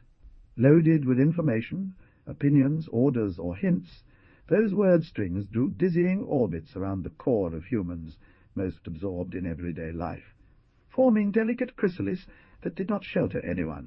Neither had Dainese ever seen her life. Beyond the gaudy neighbourhood, where he saw a rare area, on the misty expansion of the city and cities, between landscapes that flashed with the opulence of decisions, i.e., between such high areas, so determining that their decisions did not affect the remotest life of the neighbourhoods, messages circulated. Because of this, in the world of valuable information, there were personal codes, keys, without which certain messages could not be read. The message senders loved to watch the chrysalises from the screens of their computers. However, they were terrified that their messages, which apparently had a great deal of value, would be intercepted by the wrong recipients. Those codes were numbers. There were, indeed, companies devising codes invulnerable, and selling them to ambitious receivers as one would sell a Titan costume to a rolling man himself. Anyone interested in keeping the privacy of their emailer actually bought 3 numbers. One was composed, that is to say, the product of 2 prime numbers, and available to whoever wanted to send him a message. The other 2 were the factors of the first one, and knew only the owner. The public number could have been 91, the secret 137, longer than you could eat, longer than boring spirals. Multiply, and you will see. Danes would say, however, as millions of schoolchildren are able to calculate the factors of 91, and thousands of mathematicians can calculate the factors of 104,385. Companies that sold cryptographic codes invented very long numbers. A prime number is divisible only by itself and the unit. However, they were able to find them. The difficult part was not finding huge numbers, of course, but rather 2 very long prime numbers. So another company offered a number of 135 figures, and another more one of 150. Discovering how many times you had to multiply by how much to get that number of 69 digits was very arduous, although not impossible for someone set on intercepting other people's messages. More than enough time for several langos to be eaten. The calculations necessary to find the factors of a 150-digit number, those 2 secret pieces inscribed on a chip, would have taken a quadrillionth of 1,000,000 years. The consortium for which Danes worked did not sell secrets. She practiced the equally legal business of reselling them. It was called Centuria, and included many enterprises in industry, letters, and the theatre, in a desperately diverse spectrum. Centuria wasn't so patient as to invest 1,000,000 quadrillion years into breaking a secret code, no matter how great the riches of information to be found. But I had bought someone a system called the orthogonal sieve, which allowed to factorize very large numbers with little effort. Thanks to the orthogonal sieve, the calculations could be divided into thousands of manageable portions, and in each portion, Centuria put to work a calculator with a good computer. At this point, if Danes had woken the listener's curiosity, he would have laughed. He was recruited to find as long prime numbers as possible that were going to add to the Centurion Inquisitor's treasure. He had a special program to follow them, mathematical trade and good hand or inspiration. I also had slower and traditional tools like the methods of Eratosthenes or Fermat. As for Centuria, I didn't care how long it would take. I was paid by number, and depending on the amount of digits, 2 things softened Danes in her routine. The era when methods to confirm the primality of prime numbers were so uncertain.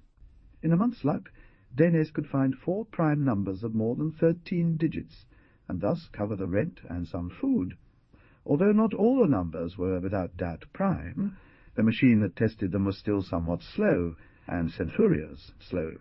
Administration did not skimp. The other, that as now could occur without warning on the screen, was the emergence of an exemplar. Beautiful, synthetic, impossible to break down, flat and lying like a boa stuffed with itself, there it was. Danes prevented himself from calculating how many chickens or grams of salt it was worth. As the area did, the number pulsed, and it was so strange that it gave a faint nausea. 61 quintillion, 469 quadrillion, 201 trillion, 191 billion, 691, 28,375, integrated into the atmosphere of discovery. Danes told this impression to the reporter. After unhooking the phone, he called Perez, his supervisor. 20 digits, he said. I think one came out today. I'm glad, Mr. Danes. She went out for a walk. If you bring me the floppy disk, I will bill it for this month, said Perez, a tired man, round and polite. Danes watched the number until, as expected, he was scared to get sad. In the pink sunset, the drizzle leaves a layer of mud that prevents us from distinguishing where the tiles begin, where the tarmac ends. The moonlight enhances the spell of the dimly lit interior spaces. They don't bother with snotty nosers or card players, nor do they pester invisible types like Dainese, who drink Fernet while watching something. For an instant, Dainese wants to leave. Groups of boys enter Café Salcedo from the omnibuses, or one of the two factories, to disperse in the smoke, in closed groups, and they no longer quarrel over the pool table, because they have more serious differences. The coffee is as gloomy outside as it's unwelcoming inside. If Dainese stays, it's because he has an interest. Among all that there is to look at, what he's attracted to are those young women who always sit at the same table next to a window. It smells of dry sweat from hours of work, unease of the unemployed, gym bags filled with wet clothes, and that odour takes up more space than the people do. They're four, all domestic workers. Later on, some of them will be picked up by their children or boyfriend. Dainese has heard the names Jocelyn, Flora, Marilou. The most voluminous one, who answers to the name Pulpiter, has a large face, moving hands with copper rings, and the hip in a struggle with ripped jeans. In the neckline of the sweater, the busts burst several necklaces. She paints a lot, and although she is short, she has too much authority. Dainese to the ear, covertly, because he knows that the girls are talking about the favourite client of Pulpiter. "Sure," says Flora. A body-mind slip. A very caterpillar thing. A lump of flame? Their strength goes out their noses, which is why they make the noise. Jerps is F, like that, and they get stuck like a lump of phlegm, reacted Pulpiter. My Mr. Eugenius, no girl. The problem is he lacks cunning. But with him I'm calm, and I got them to come for lunch at his house, the food. I prepare for him myself. Today's misfortune was that he choked on the soup. He had a knot in the respiratory tract, and, of course, he keeps all the bitterness. Then he suffers, says Flora. Yes, he is naive, Mr. Eugenius. I don't know if a clueless moron, says Pulpiter, and moistens her lips. Did you look at his iris? Asked Jocelyn. No. It's because he was surly today. But he has in mind a game that it will fix it sell lots. It's a game project for marriages. He told me that Penzias and Strawn, two of those important breakers like him, were going through the reports, and went to tell the counsellor that he was going to hire some garbage games, like ventriloquist. A game where each member of the pair can ask questions with different voices and faces, and in the end they are like a lot of people. Yes, it doesn't matter, because I tell him, look, Mr. Eugenius, you keep all the projects in a safe like Michael on Gossamer Street, or better bring the papers home. Well, Pulpiter, he tells me, and I tell you, those two, Mr. Eugenius, don't call them here. I don't want to hear them. They fill our house with Kundu vibrations. He knows very well, that's right. He already knows it, that I come to clean the house of work. And when I'm alone, I breathe mana down the blanket. I sing their Om. The U's I disguise, so that he doesn't get upset. I put twigs between his underpants. What a strong man, says Flora. Yes, here in this photo. See that muscle? You can't see it with the shirt on. You can, sweetheart. Well, a little bit. Eugenius is nice, this. Dad, he's nice. He's a son, says Pulpiter, but he lacks calculation mentality, and sometimes he rebel against me. They lie and betray, so they keep going up and up. So today, as I was feeling a bit under the weather, I took advantage of it, and told him, first, you need to divide those two rivals among themselves, mister, to weaken them, Penzias and Strawn. You don't want to fall down, Mr. Eubias. And he didn't say anything, just looked at me out of the corner of his eye. I should look at Gossamer Street. There all the shenanigans appear. Yes, but he's looking at another novel called Windows, so we'll guide him ourselves. And what about him? He grabs and says he has to go right now. Well, since he doesn't respond, carry on with the soup. I tell him, you're telling each of us a different lie, but not an extremely strange one that can be believed, so they, as they tell everything to each other, start to distrust each other. But I think he's beginning to understand me. In any case, they are not uninterested. By what Dainese has heard in just a few weeks, the client of Pulpiter is quite timid, to not only make himself a future, but also give some shape to his present, within the Leisure Suggestions Company where he works. But the Pulpiter and her team are profuse in their task of guiding him on his way, as if the executive conclusion of that man were to transport them from the area to the carpet of a central 32 floor, perhaps just to pass it over with a fairly to floor, perhaps just to pass it over Hoover. But they apply their various knowledge, magic, candomblé, spirituality, energy, and the advice and formulas of magazines like Ishtar or Sacred Rhythm, all the conquest or subjection plans seen in hundreds of telenovelas, and strategic nose acquired, and stretcher higher. Over years of cleaning houses, other people, to summon a pure, uncreated, superior power to them alley. Altogether, which at the beginning of the night makes them glitter, and if the fever made force, could make a true leader. What we need to do now, suggests Jocelyn, is get some possession from each of those two. Photos, hard, says Pulpita, but if it brings us a handkerchief, a pencil? No, nothing ugly.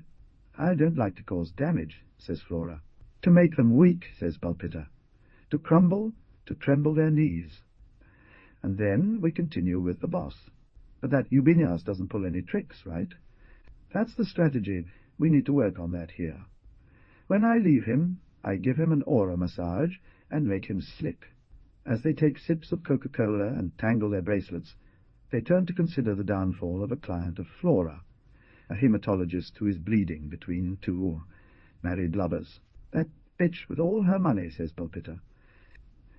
Dainez drinks his fernet quickly. He feels uncomfortable, weak again, and he doesn't know if it's the disease that's coming back, or if he's caught a sudden enthusiasm that he still doesn't understand. He decides to go home, to prepare dinner. He walks very slowly. In the street, focused by the few lanterns, some drops of rain show serious faces, as if they were silently accepting the inevitability of crashing. But in the human faces that follow him, floating before his eyes, exhausted but aglow, there is no resignation. The better. Nor is there enthusiasm, to be sure, nor even trust. The faces of those girls are beyond dualities, healed from waiting, on the first shore of an as yet unclear reality. First shore of an unclear reality, Dainez tells the sound engineer as he enters her home. Hands are not needed. Her daughter Sabina has been home from the sportswear store where she works as a cashier for some time, and dinner is ready. Don't shake hands, says one comrade here, but let's get closer. Like this. Let's focus on the mental aspect, people, and let's breathe well, so that the air inside cleans the outside air and makes us a roof. Don't look at me. I don't matter. I'm just a transmission. I'll tell again how we got here, and how he did, so that we know well the introduction to the journey.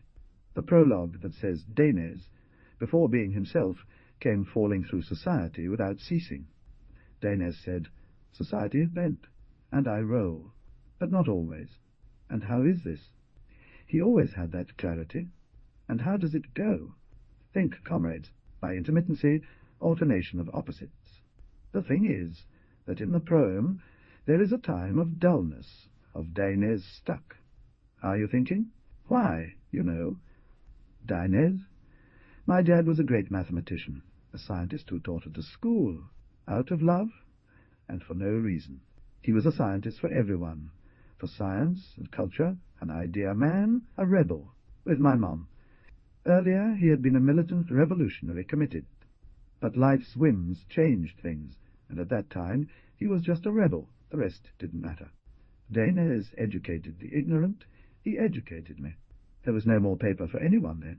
He taught equations, theorems, polynomials, and if there was no paper in school, he would buy it. And well, but one day this happens. The school where Dainez is a teacher is closed. My mum worked quietly in her office. Strike, few want to do. Almost everyone goes defeated to their homes. And then Dainez started protesting that the time is a catastrophe, that some destroy education, and others' education slips them, and saying that ideals have been lost, blah, blah. He used to say, "Ah, what dryness, pure survival, complicity of silence with the final triumph of the powerful. A calamity, a demanding society, devoid of soul." Then, with the work of the woman, "My mum, it is no longer enough," and it comes the period in which Dainez gets out as a taxi driver. Let's imagine a scientist who touches the horn, and this traffic of lanyards and people chairs, all hurried up, rapacious. At the end of the arduous day, he returned home and sat down to watch TV. And Danes cried out, "They are stroking our wound with a dagger."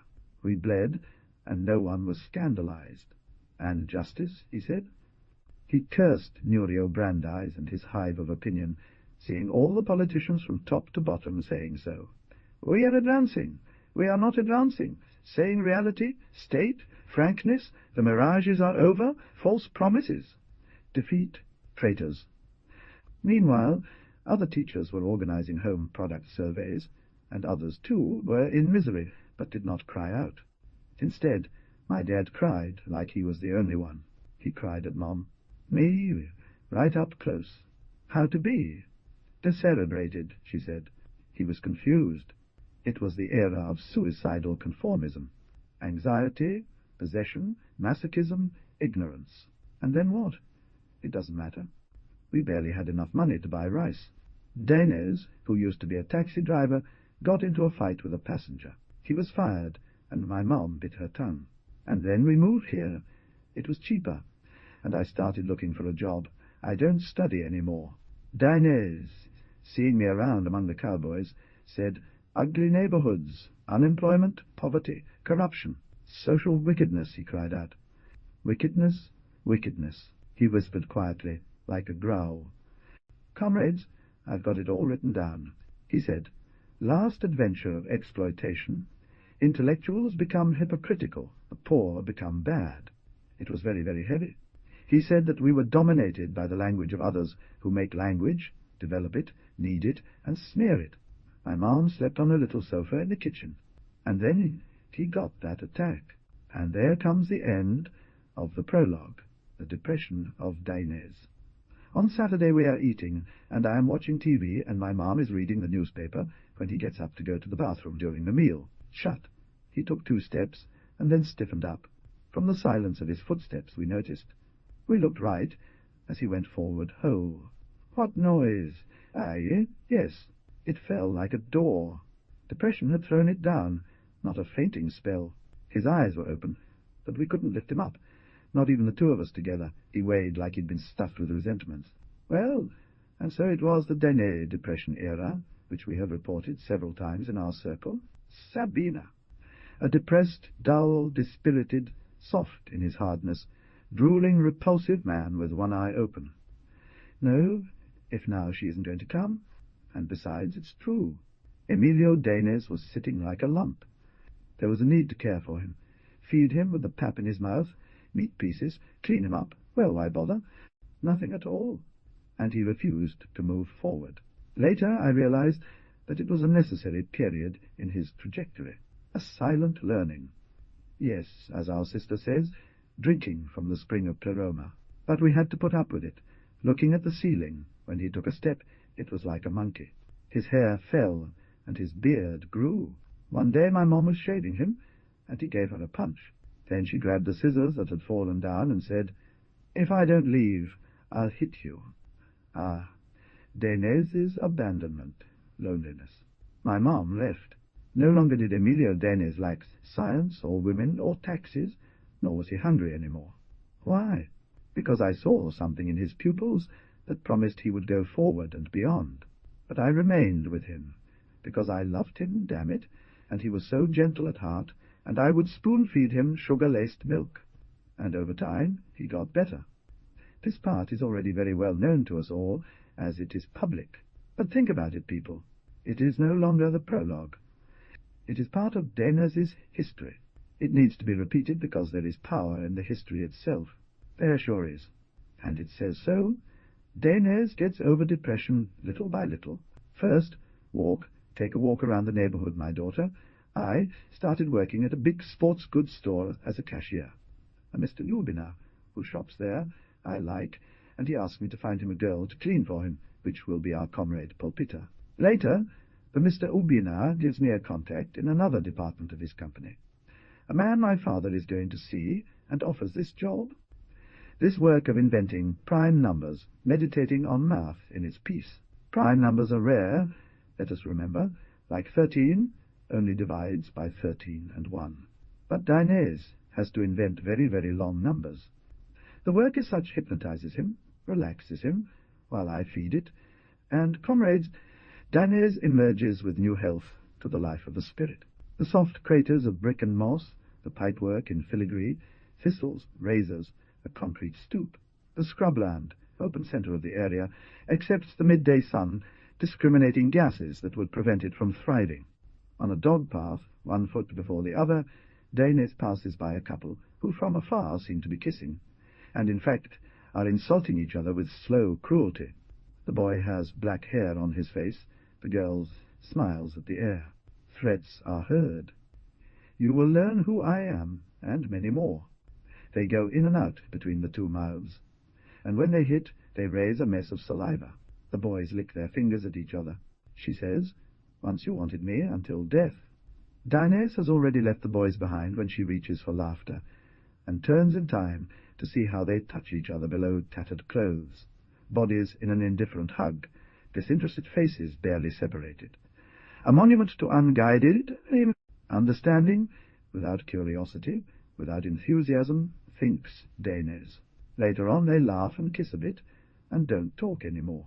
Time passes, and, maybe because they don't speak, Danez is occupied by an unexpected subordinate thought that weighs the silence of the boys.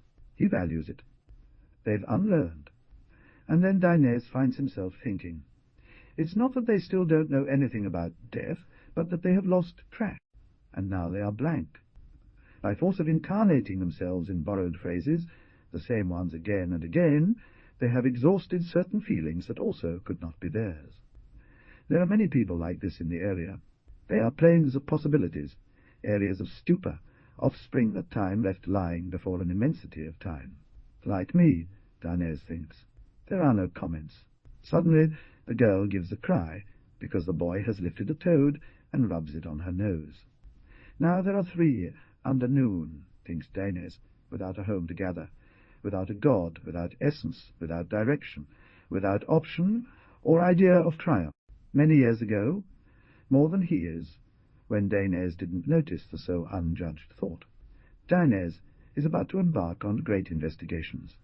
Maybe it's just the influence of the locale, but the stunning clarity that follows defeat. He emerged from the scrubland on the south side. In front of the mouth from which the stream flowed, 2 vending machines were displayed, broken but unviolated, like temples no invasion had managed to desecrate. A mud wall began next to it. Danez edged up to the old cemetery, and as soon as he reached its threshold, he felt a faint smell of rust and myrrh wafting towards him. He went in. There were no other trees. On one of the many weathered gravestones was an overturned cypress tree. As the graveyard of cars began at the back, Danez didn't understand which bird it was that was pecking at what he presumed to be peace. 20 steps ahead, among the first ex-taxis, he found that it was not a bird, but a piglet. Clumsy on its tiny legs, it tried to get away from the sticks that were thrown at him by 2 beings very little more agile than him. And if Danez didn't feel sorry for the animal, it's because he soon discovered that the one who was screaming was Justin. Maybe he would like to beg for compassion, but they couldn't understand a word, and anyway, it wouldn't do him any good. The 2 hunters were shooting wild pigs at will. Justin, curled up, watched from his hide between 2 headrests. He cried over the little piglet. Danez completely trusted to the letter that, although bald, he was much uglier and darker than either of the 2 brutes. He grabbed a bar that was on the ground and ventured forward with temerity, so much and perhaps so inutile that the others froze. They were really very thin. One, yellow, had his shoe soles taped with duct tape. "Sir, he is a piglet. He has no owner," he said, as if explaining to the police. "Don't you see that this boy wants him? Of course, just like us." They went savagely. "But he does want it well," improvised Danez. "Get away from here, beasts." When Danez dared to release the iron, Justin snorted as he rocked the piglet, the crusts of his hands confused with the pink skin. Among burned car bodies and tires as soft as Daly's watches, they arrived at a red van, just as wheelless as the rest, half submerged in a mattress of thorns. That Volkswagen was Justin's home, and the pile of building materials that surrounded it like an artificial jungle, Danez realized, almost made it cozy. Sitzer, acrylic sheets, cardboard, cockerels, bearings, lamp bases or legs. Each had its allocated spot al fresco, like in a laboratory to investigate the utility of air or waste. "Make yourself comfortable," said Justin, and he indicated a box. He left the suckling pig in the mud and watched it trotting. Over a campfire, on a rack, he put to heat a kettle. He pulled out a packet of instant coffee from one pocket. "Oops, the cup," he said, and got into the van. But something must have occurred to him, because he was inside for 10 minutes, and when he came out he was carrying a shovel in one hand and an axe in the other. Lying on the ground, concentrated on his industry, he seemed an eccentric species of armoured hominid. Dainese had already taken the kettle off the fire, and didn't mind watching how the boy sawed some boards, how he spent half an hour rummaging through a paper bag for straight nails. The van exhaled an enervating odour, not of filth, but of ammonia. "Sir, I have to leave," said Justin. "Busy, sir?" In this composition, the afternoon light seemed to mention other frames, other zones that sought to compose themselves, or the inconceivable disorder of infinity. "I don't think Roxana is a liar," said Sabina. "A dwelling, a frame of stones and thistles, piles of worn-out objects offering themselves to further use, a tiny animal, and 2 men establishing some sort of bond. Things happen at the party, and one looks for an exit." Dainese wasn't irritated. Dainese stared at her daughter, trying to explain how a young woman so opaque to sources of knowledge or pleasure could be so exuberant in spreading gossip. It had been less than 4 minutes since Sabina, one hand against the red hair, was compiling various milestones of her constant surveillance of her neighbour. In the other hand she was delaying the fork with a crumb dipped in sauce. "And well?" he asked. Sabina ate the piece of bread. "She's just like me," he finally said. "She prefers the Velados, the most incomprehensible band." I didn't realize there was another familiar exchange, that these uneven dialogues about beige rubber under the 60-watt light bulb, and since he went up to the ziggurat Sabina's information, had an exploratory quality, almost expansive, as if the area entered the little room to vault walls and soften corners. But she's been dating Coria, who is the leader of the Lucidos, who are said to be romantic, and if you go out once with the gang leader, you're hooked, because you have to follow the internal channels of each gang. Fatally. Dainese took a sip of wine. "Why?" he said. "Because if they don't tear you apart," Sabina said. "Is it possible?" "Highly so. Dancing is tyrannical. A nice word, but it hypnotizes many. Roxana uses it. An attention grabber? That girl? She has a great boyfriend. That's why I don't know if she made it all up. The leader of the Lucids is going to hit her? No, she assigned him a boyfriend. Channels work like this, everything in its precise order.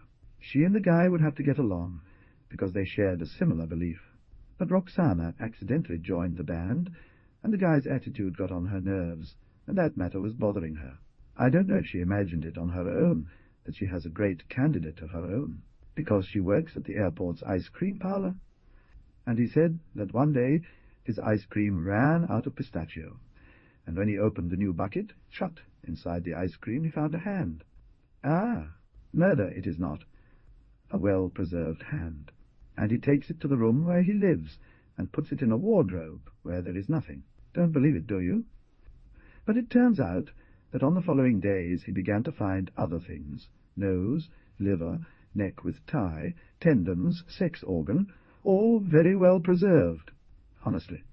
Well, but it doesn't find the whole body. Do you notice how curious there are missing limbs? However, one day, a night, Roxana is sitting on the bed, listening to the radio, and in the wardrobe there is a kind of noise. Turbulent. No, not that. A seismic noise. A mature man. A little melancholic. Bueno, daughter, grumbled Dainese. Sabina looked at her father, and made a wine face. But I heard, and she says that the door opened, and there appeared a big guy, very masculine, in suit, still half ice cream stained, pretty anemic. It looks so, no, but very kind, extremely polite. This man, says Roxana, told him that he is a dismembered man. His macabre destiny is scattering, and that from time to time the tender care of a girl assembles it. A man assembled by the prefigure of love. What a girl, Roxana! Yes, I envy her. Dainese threw the chair back and hit the wall. And then that man, in gratitude that she assembled him, will be her protector. Daughter of mine, that story is the dream of every woman. Yes, Dad, but now Roxana is pregnant, and I'm not going to tell you how happy I am. Sabina stretched to the apples and looked at Dainese. Then I wonder what we're going to do. The walls seemed to bulge now. Fog came in through the badly sealed window. Dainese felt the push of the area in his nape. Fine, he said. Whatever is true doesn't matter. We need to take care of that girl's belly. Won't she go dancing, no? Sabina bit into an apple. Dad, at the dance, one never misses. Above the Formica countertop, Vittorio and Dainese exchanged silent glances until, as always, Dainese conceded a bnastreds. He asked for tea, and accepted one of the last borlangos that remained in the huge plastic granite tank. He studied his eclipsed partial gaze, the metal teeth. He soothed his palate on the pedestal creativity that the borlango obtained from the area. And if he did not say it was exquisite, it was because it hurt him that, even though demand increased, Vittorio would only complain about walking breathing oil. Vittorio pressed the control, and the TVI opened to a broken hockey game on ice. Sticks clashed. Majestic collisions. The numerous clientele didn't care much. What a phenomenon! There are 1,000 ways to be mashed. This sports is pretty useless, said Vittorio. But there's an object at stake. It's called Teo, said Dainese. The lips of Vittorio tore their respective cheeks. Teo diste, says the people, flower of game. Don't look at it. Boo! I always learn something about our destructive passion. And in 15 minutes there is golf, which is so schmuck. Dainese deviated his gaze towards the fast-moving sunset. An armed helicopter flew in intimidating circles. The other day I was with your friend, Justin. That boy makes, assuming there is friendship, said Vittorio. I wonder what he lives on, poor guy, said Dainese. Oh, there are so many trades here. Like, for example, probed Dainese. Vittorio's gaze darted among the customers. That one, he nodded, pointing, helps people die. He provides company to those dying alone. Dainese saw a 30-something man with neat curls and jovial gestures, a frayed scarf, a wine-glass. But how remarkable, he said. Psst, murmured Vittorio. But then, as if guided by the ruckus of Dainese, he began to emit a pasty thoracic sound, like an imprecisely lyrical emission. Look, that scrawny one over there knows a song that soothes nervous domestic animals. And a friend is a runaway boy-finder. The brunette from the pile of paper acts as a crane in a cabaret, lifting women with the virulemba. That other sells earthworms to fishermen on the way to the river. And the giant, that of the latex shorts, is a saviour of stuck. Goes through bottlenecks in the centre, carrying those who have urgency. The 2 boys who are with him straighten posts, lay tiles on entrances, cork benches in squares, and return to containers the waste that the citizens' wickedness scatters. Urgency to get where she takes them. And that, nothing that has anything to do with it, finished Vittorio, with the production of material goods. Well, but it is edifying that they invent exits, dared Dainese. Vittorio's eyes bulged back into his head as he turned to the television screens. Their century of ideas no longer exists, Emilio. Reality is smooth, and I lie a lot. Almost no one works here. Dainese didn't want to hold back. He spoke over the cup of tea. I get paid by a company to find very long prime numbers. In the inland plain of Dainese there was a crackle. Without making eye contact, Vittorio shook a thick hand. You didn't need to reward me with a confession. Your liver speaks for you, Vittorio, he said, and it spits out substances. I'd rather have tangential ones. Yes, corrosive ones, puffed Vittorio. Look, the golf is coming, said Vittorio. A cube. A girl in a trance was describing to her boyfriend the Bolangos. Soft on the outside, but crisp-hearted. A vastness of air floats a great crystal cube filled with agitated particles, foggy fecal matter, white clouds, and violet masses. It has been immobile for so long, but then it begins to vibrate, and after that it starts to shake, perhaps to the sound of distant thunder, until by force of shakes the bottom face opens, broken like a hatch, and the contents of the cube pour out, and the contents of the cube pour out. Although for a moment it falls in block, Majestic and light, soon it gains weight, gains resolution, rushes headlong. There is an agonizing noise. And, when it seems that it will never slow down, when it starts to disperse, it collides with an invisible surface and violently flattens out. Motes of dust go up into the air. Themselves, as buildings, persons, streets, motion. It's done. Meanwhile, the flattened materials have barely time to expand, for the strike's inversion brings forth, all across the plane, protuberances first, then piles of various colours, and in a great final expansion, delayed and silent, crags, shadows, and eyes, iridescences, scraps of silhouettes, and volumes becoming more defined, that waver lazily before declaring. As the lower matter quiets down, Dainese sees the whole area, including the ziggurat where he is, and if he lowers his head further, he can see the hands resting, like a railing, on the handlebar of an invalid baby carriage. The primordial cube has disappeared. The lower matter consolidates, the highest dissipates into the sky. But at once a gust of wind rises, and the sweep leaves a smooth surface that shifts from purple to dark blue under a languid crown of stars. The sun has set. After twilight, the area is soft. Lamps of faint gleam veil the windows. "Ah," murmured Dainese, and leaned back against a rusty diesel generator covered in sticky advertising stickers. "Only the zone is visible in the world," said Dainese, "and I am its guarantor. The zone condenses and shapes itself. At this hour the zone was active. Something behind has its canopy, the one who teaches to read. To the north, the glass of Kumchi-wa supermarket shows its eternal fluorescence of groceries. In the twilight, Dainese sees several campfires, some to warm bodies, others to roast sausages, also that the followers of the Church of Staying put their fists together, which they say grounds them a definitive present. Under a plastic canopy, illuminated by a gas lamp, the giant of communication offers its dull screens to read disco-revistas, send video insults, or play therapeutic office. At the edge of the wasteland, drug dealers gather, then salt smugglers follow. Of the scattered marriages that stroll about rises a murmur of stifled conversations, perhaps to hide something from the ubiquitous presence of children. But in the daylight, stolen cheese and vegetables from this morning, and portable clothing change-rooms also stolen where, behind paper curtains, mistresses measure themselves alone, cruel single cuts.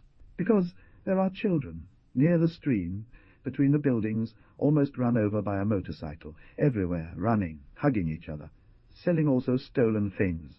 More children than cats, skinny most of them, radiating a sweaty cosmic enthusiasm, like prisoners all day, released to cheer up the baptism of the shadow. A quick running stream of figures with tetrabricks of wine, and freshly combed harpoons, come from the village of Wells, cutting through the deserted racetrack, entering through the cracks in the walls. They are the buroqueros. They too want to join in, and perhaps they will be allowed to the parva excitement that is beginning to be felt, because this night is one of the good ones. After the yellow wall of the social club Memento Mori, in the always deserted courtyard, the mobile tent of the bailable salpica has already lit its lights.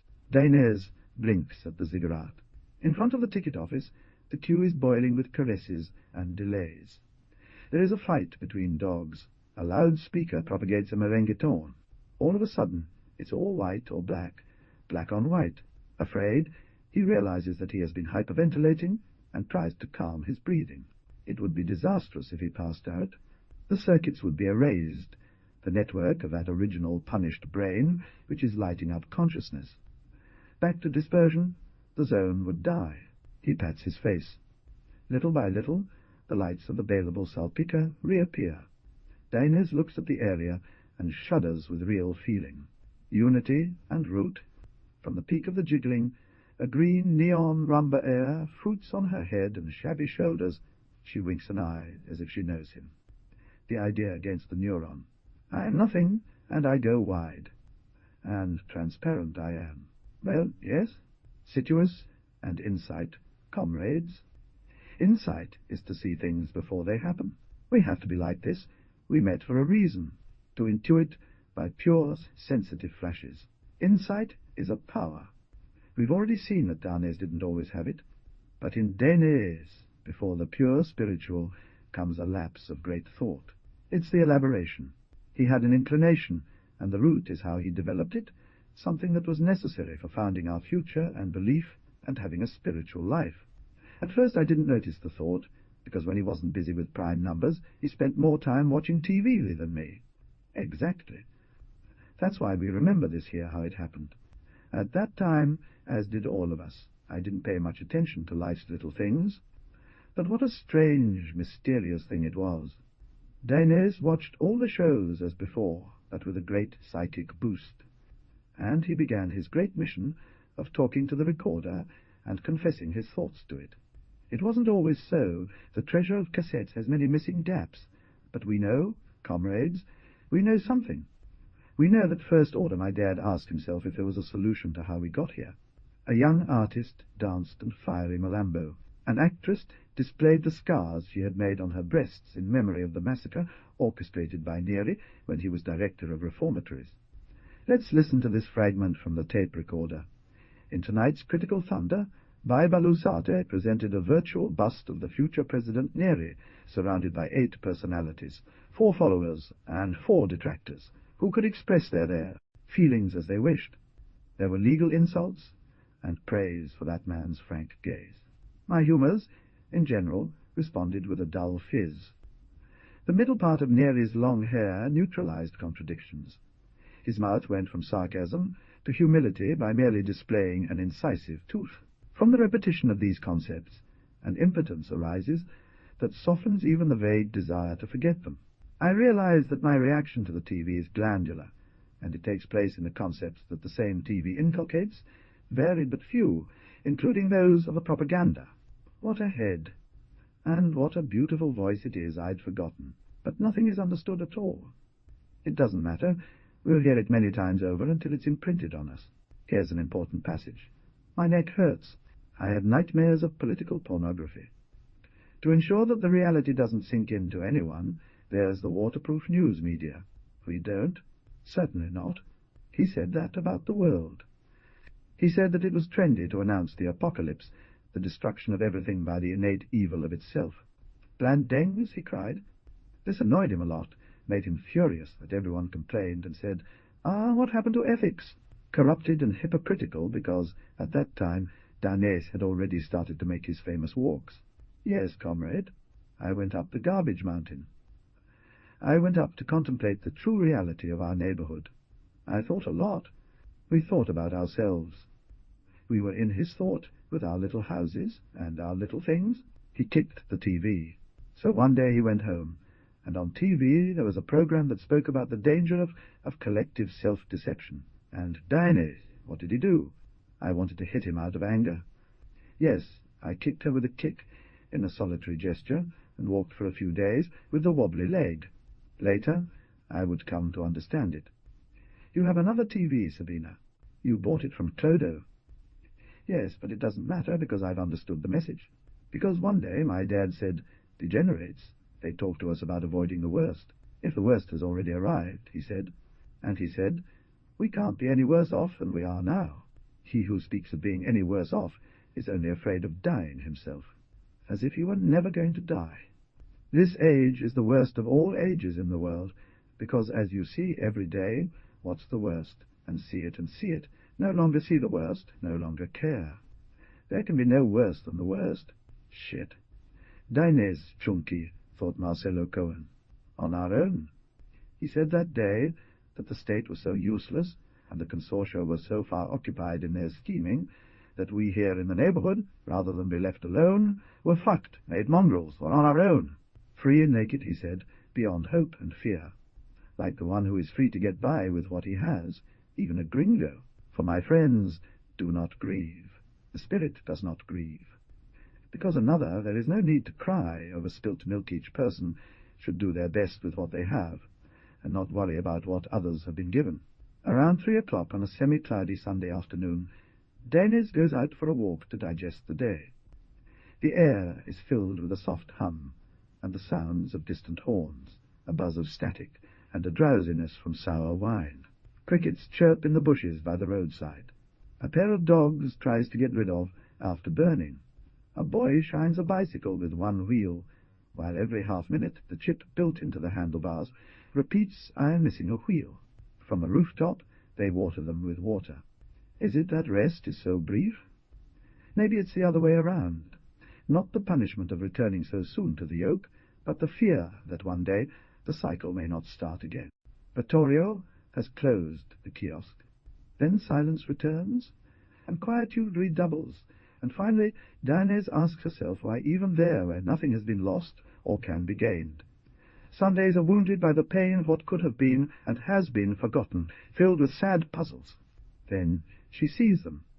Dainese passes in front of the memento Mori Club, continues, until the Church of Stillness, and looks at the saint-like effigies, gets between the sawn boards, and stops to light a cigarette. On the first floor, 2 women, their elbows on a rail of a small balcony. Both in their 40s, one wearing a sky-blue suit, the other with a net over her hair, in sport clothes and flip-flops.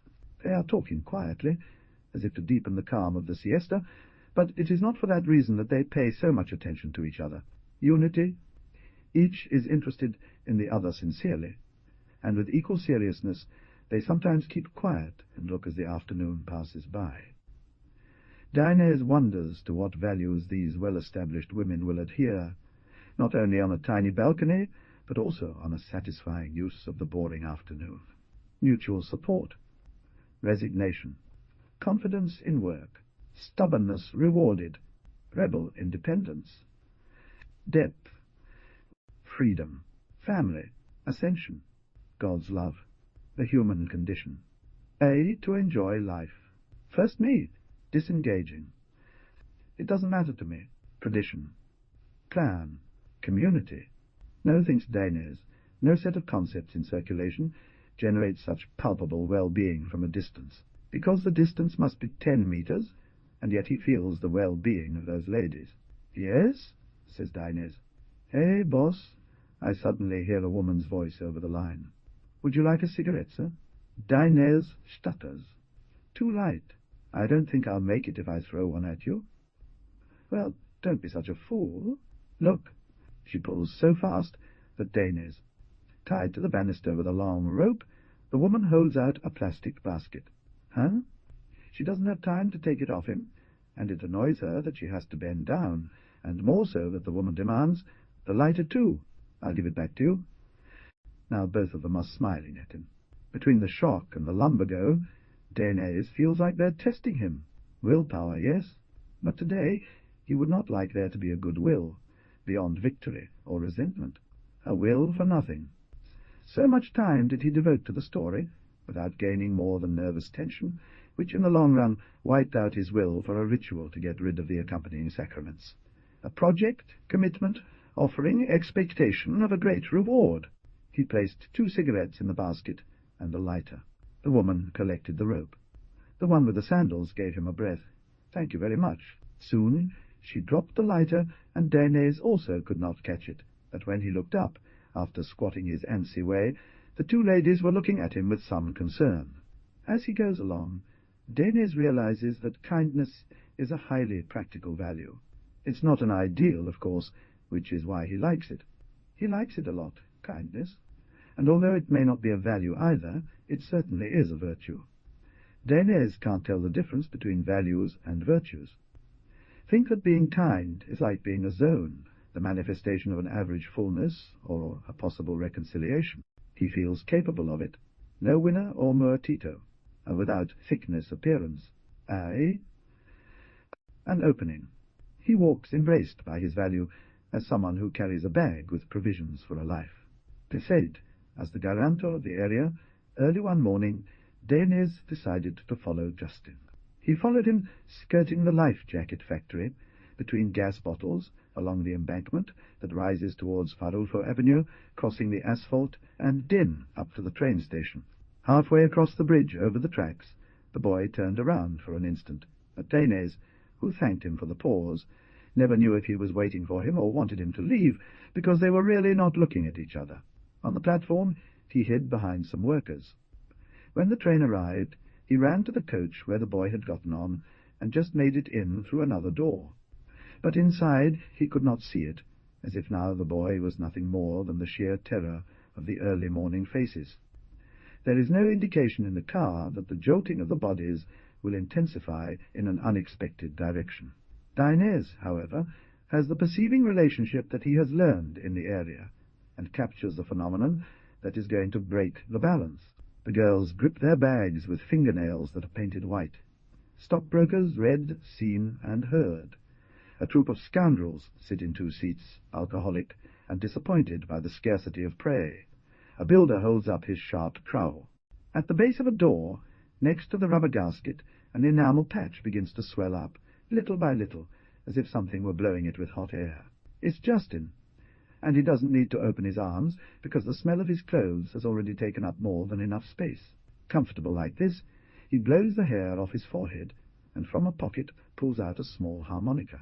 Without cracking, the swelling grows larger and larger until it finally comes off entirely, brown and cracked, first peeling like an egg, then crumbling into pieces that fall to the ground, followed by a large lump of clay that the thudding of the thudding of hay. Train turns into a little man. From each traveller he only pretends to be dozing with one eye. Justin takes the harmonica to his mouth, arches his body, and blows with passion. The noise radiates from the harmony in serrated beams that bite the handrails, breaks, multiplies. Before the noise is heard, the glasses tremble, and if the faces disintegrate while waiting for it to burst, they suddenly become aware of something even more barbarous. But there is a melody in horror, too, so inexplicable that it captivates. It has a touch of grinding ivory about it, the last gasp of an electrocuted man or the terror of monkeys before an eclipse, and it runs down the spine, far down inside, as a warning of disc hernias. There's a paradox of dance in the air dust. Neither passengers nor Danes know whether the melody is in the noise, or if they imagine it to counter it. In any case, they could never sing it. Sent half of the travellers. Many are coming to meet him. The train begins to slow down, and Justin looks for a door. The noise persists in not being sound. The melody is sweat, a trickle. The noise is the pain of chaos, smashed by such a powerful beat and unaware as he. The carriage resonates whole, bewitched, and when Justin starts to walk down the aisle, still not. Parting from the mouthpiece of his harmonica, the woolen cap receives crushed coins from Atlia. Dinez also puts a coin in. He hears, "Thanks, boss." But I wouldn't bet that the boy recognized him. Dinez has been hidden among the murmurs, watching Flora and Jocelyn fix their eyes on a matchstick. They had placed it on the table between them, and were competing in concentration to shift it, each towards their side. Although the match didn't move much, either due to the low powers of their minds or the great parity, nor did it remain still. Around about, the parish of Coffee Salcedo was turbid, the air with multiple transactions. The 2 heads were going to fall. Dinez saw the match head slide to the left of Flora and lick the abyss, but a flash of Flora's eyes pushed him away in a jump, and Jocelyn let out a sigh.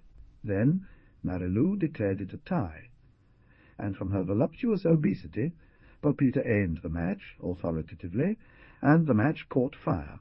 "What amount of man acquaintance?" said Flora, and snuffed it out with her finger. "You've got a bit of eye shadow on your cheeks." "Yes, and yesterday I did this test of lighting the match to Eubias, so he could see." "And what about him?" asked Flora. Pulpita ran a finger over her lashes. "He's starting to learn." Danes had no doubt that Mr. Eubias was beginning to learn, probably also progress. The enemy Stron had confessed to him that a rival company was offering him to perfect a device of bed for the double extension of orgasm, and that he needed an associate. The enemy Penzias, who his technicians almost had ready a program of cerebral massage to excite and enrich marital discussions. Of course, Penzias had gone to suggest to the creative director, their boss, that Eubinias and Stron were dealing with the competition, and the director had cared so little about this dubious information that now Penzias was declining in his office, accused of being a fawning child. On the other hand, Stron was more twisted, Eubinias told Pulpita, and more keen-eyed. But he forgot handkerchiefs in the chair, and one of those handkerchiefs was now on Salcedo's table, examined by the girls, with mucus and some hair stuck to it. "I never had free time," Marilou said. The Pulpita loved that Mr. Eubinias carried out his instructions so well. and more surprised her, Denis thought that such a fool as he could devise for leisure so clever products. Sir Eubinias doesn't either, Polpita retorted. He invents games to sell to families who are ruined by boredom. And I told him, by the way, as for that of Nyaka Nyaka in bed lasting longer, if he wants it, I'll tell him how to do it, Sir Eubinias. El Tabunco, when he used to go out with me, Tabunco doesn't know how to love.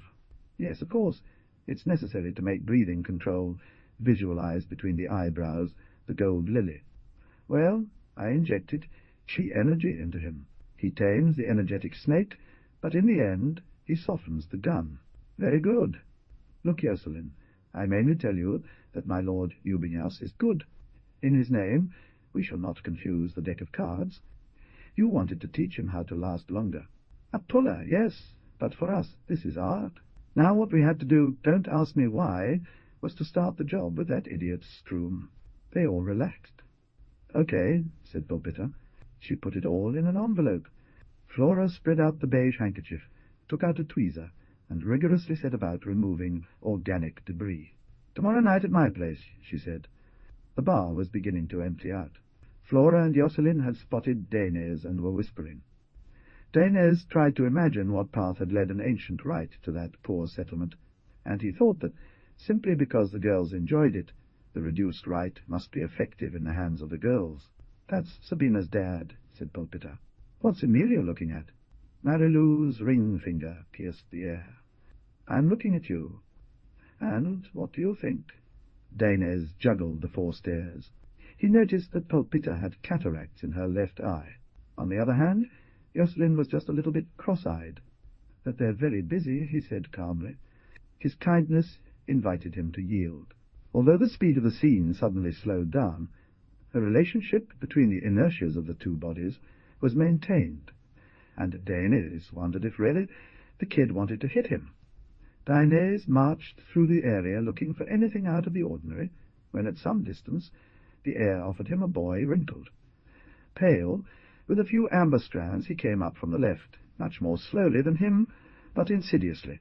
Then age-old right pushed him forward. Poor boys! But it was too late to go first, and since the boy would not stop, Denis could only avoid him with a calamitous rodeo. From the final skid, turning his head, he saw a dry glance of disdain. "It's a peculiar idea," Denis said. "They're the band of the Velados," Vittorio explained. "They create uncomfortable situations to foster equivocation, they say. What's peculiar is that you were bothered and shat yourself. On TV there was women's volleyball. I can take it," said Denis, as an education. With a sip of coffee already in his mouth, Denis realized he didn't need to justify himself. "The neighborhood offers me pressure to see how I react, and I should take up a practice of the unforeseen." Vittorio's eyes seemed grating knives. Vittorio looked at him as a veterinarian looks at a cow. Then he turned back to the television. "Sometimes in women's volleyball it seems that they are fighting to reach heaven." "And who is that approaching?" asked Denis. "One from the other side, the Lucidos. They have a motto, clarity and romance. They are incompatible concepts," Denis said, but Vittorio didn't respond. The young man drank a beer and poured himself some Borlango. He listened to the rough-looking man who had leaned on the Formica table. Blue sweater, white hat, corky face, and D.I. Jim-style neck. As soon as he started chewing, it turned soft and rosy like a salmon's belly. He was gazing to the sides, and perhaps within. Denis watched for a while how the area behaved through Vittorio's fried doughnuts. Then he politely greeted the lady, who had just arrived, and went off without saying another word. Yes, very true. Sometimes he does talk, psychically, almost. It's the whispering of memory, or that within all of him is expressive. The eyes, more or less, but, and her hands. I remember something mythical about her hands. It was already a wonder at the dance that Corrigan wouldn't bother her any more with the internal channel boyfriend who belonged to her. I remember when I took Roxana to my home because the pregnancy was serious, and Denis kept telling me that he wanted to meet her. See with his own eyes that event.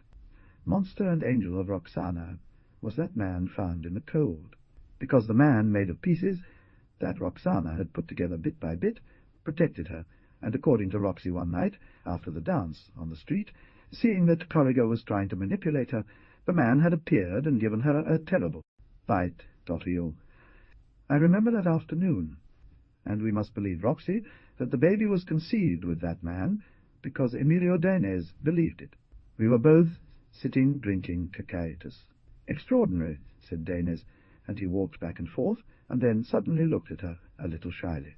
And Roxana, with her belly that was already showing, in a dress of future mother's paper, satisfied Danes's curiosity about his love story, until she came up to him and put her hand like that on his belly, as if gently touching something sacred, with all that soul height in the gesture.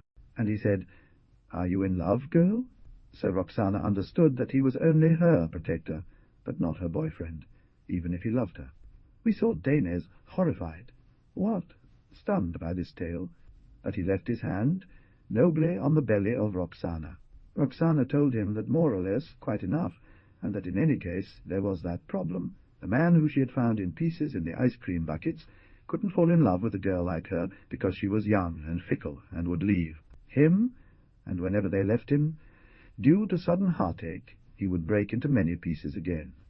Thinking, until she asked, "And did you want to have a baby?" "Yes, very much," she replied. "Not the other way around." And my dad patted her belly, with a you'll-be-a-bandit face, but then thought for a while and said to her very gently, "I think, girl, that what is really wise is practical. It comes naturally. You knew that in order to have a child you have to make one." And she said that looking directly at the things that are there, without prejudgments, makes everything much easier. Aye, that was his quick wit, managing to get what he wanted with a story to tell and everything. And then Danes spoke. "I'm not surprised, because here in this neighborhood we're out in the open all the time, so the air is free for everyone," said Danes. "No, Roxy, so true. At that time I didn't understand a word. Now I understand. Look at the baby. We all do, because now a transcendent source is flowing. Emilito Coloman. The main pole, which descends from the summit of the tent to the center of the track, crosses a faceted glass ball that reflects the sidelights, red or green poppers. The ball turns and turns. Not only tobacco is smoke, nor grilled hamburgers. Below the curves of the plastic roof, the shadows sway in the haze. They nestle and roll in unexpected lilacs, in magenta splashes, and they smash against the neon that exclaims, "Salpicao!" The track is almost everything. It's about necks and furrows, breath and transformed whimpers, because among the frayed physique that shakes on the track, there is someone who tries to speak to say that he is happy, or cries because he is mistreated, or wants to impose himself, or express a frenzy.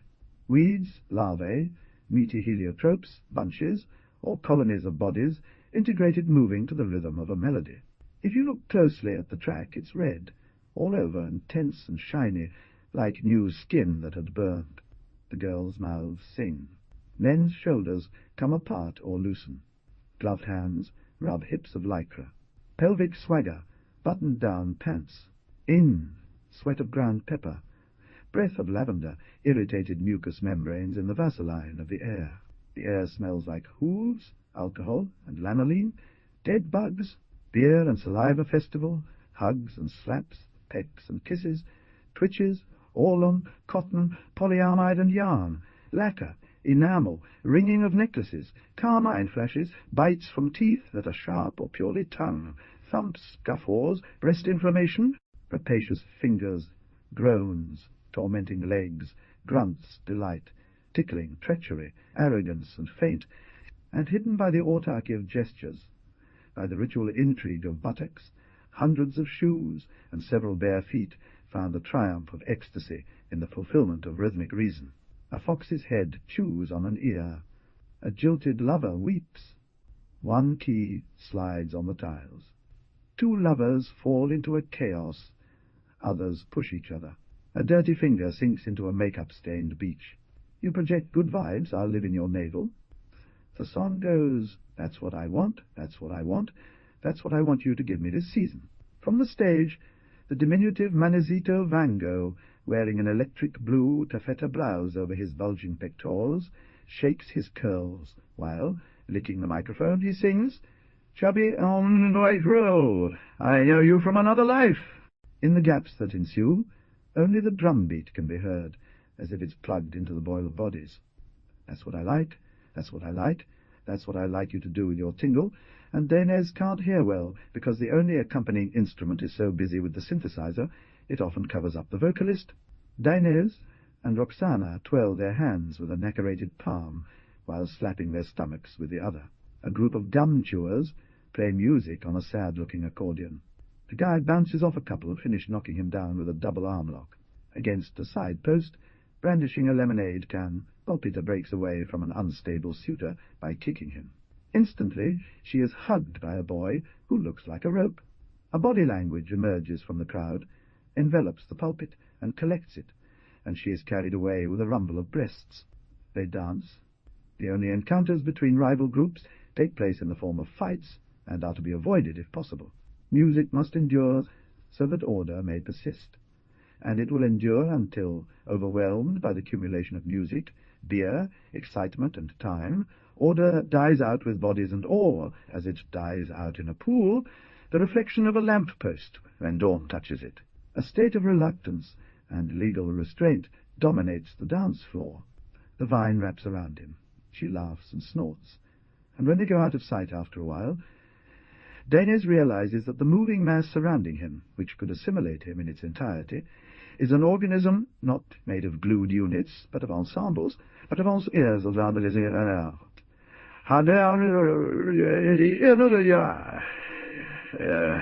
an organism not, and contains as many connections as dividing membranes. Everything is in plain sight. Everything is explicit. By the colourless drink stand, under a speaker, the chief of the Lucidos comments incidents, issues directives, and seems to tell jokes, flanked by a crowd that listens while bobbing their heads. It is called Coragia. Among the tanned leather straps, the face looks like an ice cream of hazelnut about to melt. It wears a grey vest over the white shirt, and on its chest a little head of an eagle. The Lucidos prefer white clothing, filterless cigarettes, gin, long weapons, and tempestuous loves. They over-exaggerate their outbursts, and are given to displaying as much flesh as possible, often abundant or muscular. The Lucidos advocate a romanticism in service of total clarity. They cultivate spontaneity, caprice, fury, and magic as avenues for individual growth. They pursue an absolute of stability. They believe that meandering development is the guarantee of the health of the neighborhood, and that there is no higher form of freedom than to be healthy. They care little for appearances. In contrast, the Velados, within the thin resources of the environment, tend towards fancy clothing with patches, stripes, threadings, or applique, and short but dyed hair. They hate emblems. Do they drink beer or wine? Do they smoke with a pipe? Perhaps this is why the Velados are shadows in summary. They are awkward and sober, even though they eat anything, and they say that only by recognizing their basic instability can the individual deepen what each moment offers. They have their peculiar obsession, however. The sentimental life of the Velada band is an uninterrupted round that obliges to change partners, under penalty of being stepped on, and to get to the bottom of each relationship before the change is imposed. They revere the median and practical discreetness. His divinity is a continuous uncertainty. Although they reject leadership, they all go out of their way for Bolsky, the lathe man, who appears like a stick with a terracotta head. They believe ambivalence is a promise for the neighborhood, that laziness is power, and the neighborhood has nothing to defend itself from. So they abandon themselves to the infinity of the possible armed, with 22 caliber pistols or stiletto knives. If there is a need to assault it, he lets himself be sucked into the crowd. Now, caught up in the full swing of the danceable salpica, Bolsky grates a weary smile against the shoulder of a girl, dressed in green rayon. For not all dancers accept division into blocks. Several acolytes flow with him, and the crowd thins out, folds itself, and absorbs the divisions, generating new and juicy asymmetries in the act. The whole track with its bodies is that brain, compact but gelatinous, one in the unction and multiple of contractions, vibrant but not very structured, perhaps drunk, but it doesn't. Among the lucids and the veiled, aside from their taboos and their loyalties, there are residual individuals, derivatives, indescribable, like confused areas of a brain that will never generate an identity. The heap of bodies is the brain of Danes, and Danes is inside, like the capital neuron at the center of all relationships, waiting for a discharge to give birth to consciousness. The brain mass only moves. The band plays, the audience leaps and sways, whistles and claps, the keyboardist fires his arpeggios, the drum machine thumps, and the bass lines shift so fast that Danes can't see them, only blast where they don't damage the whole. Lucidos and Velados both encourage the eternal return of Manicito Vango to the neighborhood dance halls, because the disruptive rhythm that he invented, the Jaranero, is able to prolong the incineration of the body by keeping it always at the Leantiad Vertrausthuis. The fire. Softly the monkey sways like a tighty, the slob of pus oozes, and the colony of bodies thumps or sparkles, painted with sweat among the moisture that rises from throats and between thighs, swallowed up by the motion. Danes can no longer tell where his arms end. From there he sees the magma. Everything looks the same.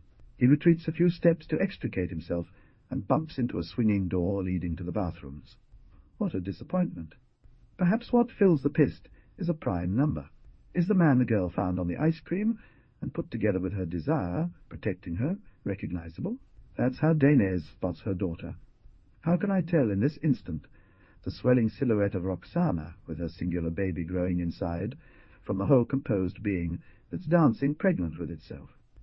There is a shooting of messages at a distance. Someone puts a callous hand in the shoulder. Sabina turns around, then discovers Danes. She has very red and very open mouth, and vigilant air that does not prevent her from punching ace on ass of Roxana, as renews intermittently a secret. Leaving his wine-glass in a corner, Danes chooses to sneak away to the bathroom, where shame drowns him in puffs of vomit and cologne. He stumbles over a cat. He walks on sawdust. In an urinal, someone is tending to Lucido, who is bleeding from the nose. Glacial voices emerge from negotiations between the two factions next to the sink, and when Danes starts to piss, two natives approach him, who barely fit in their paper jackets. "What seems to be lost to you, old man?" says one. "Why don't you look for it in your house?" "Of course I'll take a look," Danes politely says. The other pinches him on the neck. He doesn't know what to think. Danes leaves the bathroom from behind, going straight to the club's door. He is a radical agnosticism. He has no one to ask about the area that brings those boys of limited conflict to the indifferent coexistence. Later, she forgets to take the evening pill. However, she sleeps like a boy, rocked by her hands at echoes of Gulubu. I saw charred bodies by bombs, I don't know where, and it didn't bother me at all. The serial information of the faraway distances takes them further away, until they destroy them. Dane stopped working and spoke to the tape recorder in this way. Today Vittorio was absent from the kiosk. The lady read the news, and I took the opportunity to spy on television. Piety. The usual state of informaticus doubt. Could this be possible? Venerate only can be whom empty mind of data. Only what one intimate to deal. A soap, a cat, a sun, the cosmos. I have to give more in area. Redouble watchfulness. It took me 2 days screening. I have on screen a prime number that must cost some $100. It looks like a little train. In hexadecimal it is very beautiful. 100 septillion, 3,963,000, and 40 The more I look at it, the more I want it. It's hard for me not to keep wondering if mathematical entities really exist on their own. I doubt that the universe is harmonious. Sure, I bring a link, but the forces are there. However, the way things in the area are taking shape in my head is not different from reality, I think. And I entered into the intimacy of the zone. It seems to me that the area impregnates the heads. A moment. In the small window there is a robin. Is it a robin? He is eating an earthworm, it would seem. The father was thinking. The daughter read a magazine. Although the two had dirty, loose sleeves, neither Danes nor Sabina would have accused the other of idleness. "That friend of yours, Half-Magger?" said Danes suddenly. "Sip," said Sabina. "Polpita." No, it's not maga, it's inspired. But it does give you a bit of a fright, doesn't it? Like too independent? Of course not. I'm not scared, said Dainese. Sabina gave him a detached look. You look very active. They were having dinner of quasi-Khan and pumpkin puree. Dainese confidently waited for the upcoming deluge of information. The other day at the ball, Sabina finally said, Bolsky wanted to give her a veiled candidate, a Chinese who pretends to be a Taoist. While they were talking, Pulpy blew a little devil in his ear, then a vibration, and left him alone spinning around, as if someone had removed his skeleton. The guy wouldn't stop, so Bolsky said it looked like a dervish, and in the end he fell all soft. Now he speaks with the Z, because in the process he bit his tongue and is missing a piece, and with Pulpy the bands no longer go back in. The Lucidos want me to work with them to heal the neighborhood, but she doesn't marry anyone. Dainese tried to savour a soft part of her quasmeat. I understand that you're directing him towards a client. Yes, Eubenias, an executive. He's quite nice. Recently I don't know if he's progressing. Well, he had a break, because The Fool Sees Ventanail is a series where everyone is conciliatory. But the girls did the work with a handkerchief of one of the enemies. Strom, the most sneaky. Sabina adjusted her hair behind her ears. Shh.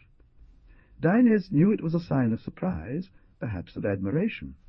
Now that scoundrel suffers from hepatitis. 3 months in bed, poor fool. At those levels of executiveness means absolute collapse. Well, he who looks at Gossamer Street knows that very well. And it seems that Mr. Eubenias has some real games for marriage-worn couples that will be a commercial success. Is Mr. always Eubenias? Asked Dainese. The gentleman of the Pulpita, a possession of hers. That's an hope if ever there was one. Go to know. Now the manager is in an ideal with Eubenias. He promises to launch the product for discussion of couples with big bubbles. But if Eubenias does what the girls plan, put his signature that he comes to manager, Eubenias himself, you'll need something more than tactics. That is, a delicate moment is coming, because at that level they are all alligators, and perhaps the manager wants to steal the idea, leave him second-rate. You'll see. Dainese imagined magic viruses slipping through the holes in the post-industrial domes, panic disorder. It's very bohemian of those girls, he said, to offer another a power they themselves could use. I think they're just having fun. Dainese straightened up in his chair. Exactly. At one time, that was called art for art's sake. Doing things for oneself, for friends, to soften the passage of time. Well, if you think it serves them, I may oppo that it's better to work on life from inside yourself. Dainese appreciated the affection in the confession, but the thought didn't stop. How far will Eubenias be able to go? He said. Above that company for entertainment is the entire larger company. Centuria. Art. Carré. So that's Centuria too. Yes, Dad. A great find. Dainese looked at his daughter carefully. I worked well this week. Don't you need a sweater? I'd rather have a pair of socks, and a bit more salt, wouldn't it? Every 10 or 15 days, Dainese would take 3 buses to an avenue typical of the Paleo-Democratic Society. Dainese buried his head between his shoulders, as if he could protect himself. At the entrance to the Centuria SA skyscraper, they took a photo ID from him, suggested that he comb his hair, and sent him to floor 14, the city centre. Among the copper-nickel buildings, at the level of the vital hunt and street danger, various forms of anxiety crumpled a cloud of expectation, as if the idea of tomorrow had stopped in an endless menopause. In an office, Supervisor Perez received him whole in his elephantiasis serenely assumed. Dainese delivered the diskettes. They commented on the beautiful numbers in turn. A little robot sucking ink took care of the bill and announced the payment date. Perez thought that, according to the rate of calculations made by Dainese and many others, in a year and a half the company would have the factors of an unbreakable security code before. Of course you, Mr. Dainese, don't have to worry, he said one day. They will always invent another number to protect messages, and we will start new calculations. Why, the messages never end. Neither does the compulsion to violate them, commented Dainese. In the joint fog of sadness, A sympathy became palpable. The timid Perez, ace of informatics, said that he envied the domestic work of Danes. Called by this courtesy, Danes felt extroverted. I would have to see my house. Go, said Perez. Is so ugly? Danes pincho su labio superior. Oh, I can't say the same about my own. Well, actually the neighborhood is extraordinary. For now it ended there. They shook hands. On the sidewalk in front of the Kumchi, you look like Anais, and you're Violet Melangina, a flirt whispered to her. Wow, supermarket, 7 Indians were selling garlic, coke, and vegetables, idols that Mother Earth blessed with a gentle drizzle. A Danes comforted the fact that they were prime numbers, and she was about to buy a tomato when she saw Roxana harassed by some obnoxious velados. With her resistance, Danes grabbed her by the arm and dragged her into a corner. The girl shone in the rain, full as a lamp. A future mother's state isn't to be taken lightly, said Danes. Roxana looked down. It's because sometimes I feel lonely. Danes scanned the distance as if she were seeing a silhouette. Have you decided on a name for the baby? The father asked me to call him Collarman if it's a boy. Like him. The girl let out a laugh, and the drizzle faded into mid-air. Are you still seeing? Will you tell your father? Asked Danes. Well, let's just say that he's not your boyfriend anymore. Just as friends, nothing more. But he told me that, when the baby is born, his destiny is to leave, because I will not make him understand again. It's hard to understand, said Danes. A tear rolled out of one eye, because we both know that what I feel is not love. But anyway, I want the baby to look like him. And how is it? Danes looked at his belly. Do you really? Roxana swallowed the tear, narrow-minded, patched, scarred like a tree, uneven shoulders, butcher's hands, horsehair, Gary Dombich sky-blue eyes. I'll always have his face here engraved. I assembled it, Mr. Emilio. Justin wasn't just a musician in his own image. He had other plans in mind, Danes discovered, as he gradually expanded his domains. It was a 6-meter pipe. Inside it were lead pipes, drilled but robust. With just a squat, anyone a little taller than Justin could walk from the van to the car and feel cozy and monastic inside, without seats. He had taken the side door off his Volkswagen van, where he lived, and with patience and a hydraulic press, he had brought a Peugeot wreck close enough to fit between the two bodies, a conduit made of plastic bottles, polycarbonate sheets, and aircraft. Fabric. Danes knew because Justin had invited him. But as much as being there, listening to the purr of an old radio, he liked watching that construction from the ziggurat. Justin did not mind that the light was scattered. At a distance, it seemed a restless mind cell, not repeatable, that had exceeded its limits by stretching a horn up to a neighboring cell.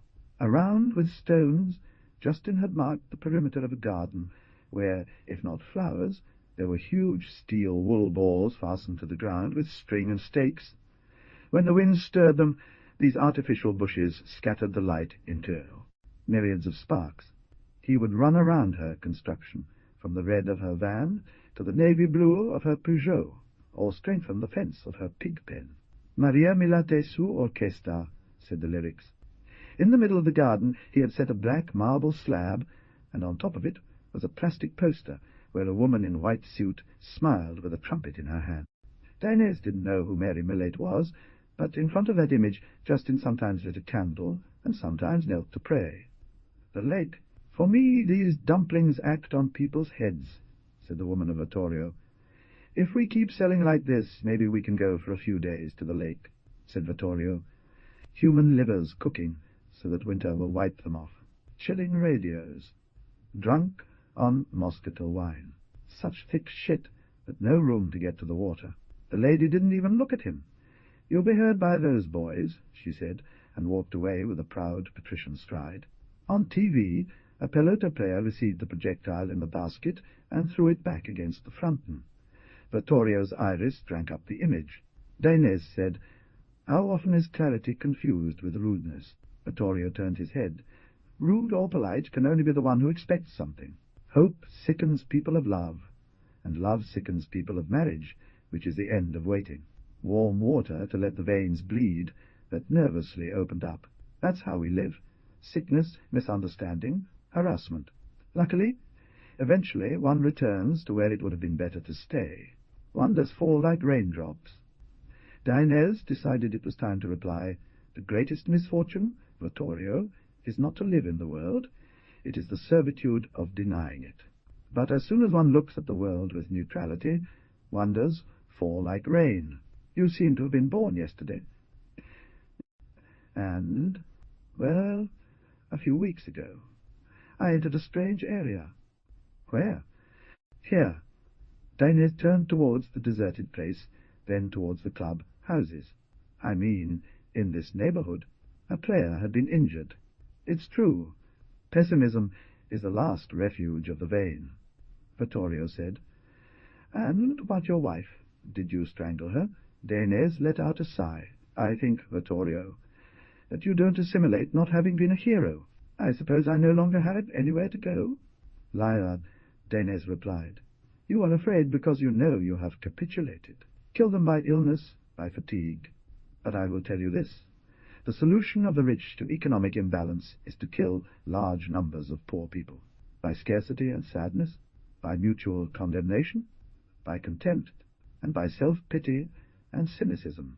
Here the boys dance to distract themselves. The Borlangos bewitch. But you are collaborating. 100 yards away, a deaf fight between the Lucidos and Velados had given way to the sudden sonority of Dinez's words. The two sides were watching him. "What inspirations!" said Vittorio. "As yours is," said Dinez. "Daughter of fear." "Sure," said Dinez. "Because I'm afraid to go back. Look, let me win this game, Emilio," said Vittorio. "Would you mind leaving me alone?" "The ideas of divine intellect," says the pulpita, "my orpan in the spaces of intermediate soul, and from there they bounce to infiltrate matter." Flora and Jocelyn approve with angry puffs of homemade cigarettes. Despite the falls, Pulpita's gaze becomes arrogant. "Well, that's what it reads in Supreme Life," says Marilu, "but the shunky is the concretion of power, reality, right?" A wood, fabric, plaster and glass collage appears on the table, mounted on cardboard. "This is the director of the section's department," explains Flora.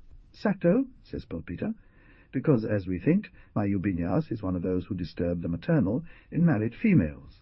That's why I designed the Gossamer Street strategy, which is to get close to the director's wife, the whole family. And finally, the director has invited him to eat. Then I tell him, 'You go, and I remember perfectly the order of the environments.'" "Short," says Pulpita. "It's a lucky charm." "Ah," says Jocelyn, and looks at the collage. "It's a sketch of the house. And on top, my Mr. Eubenias won the trust of his wife, who was chatty. Here we have represented with its symbolic materials the housing of that Yilgin.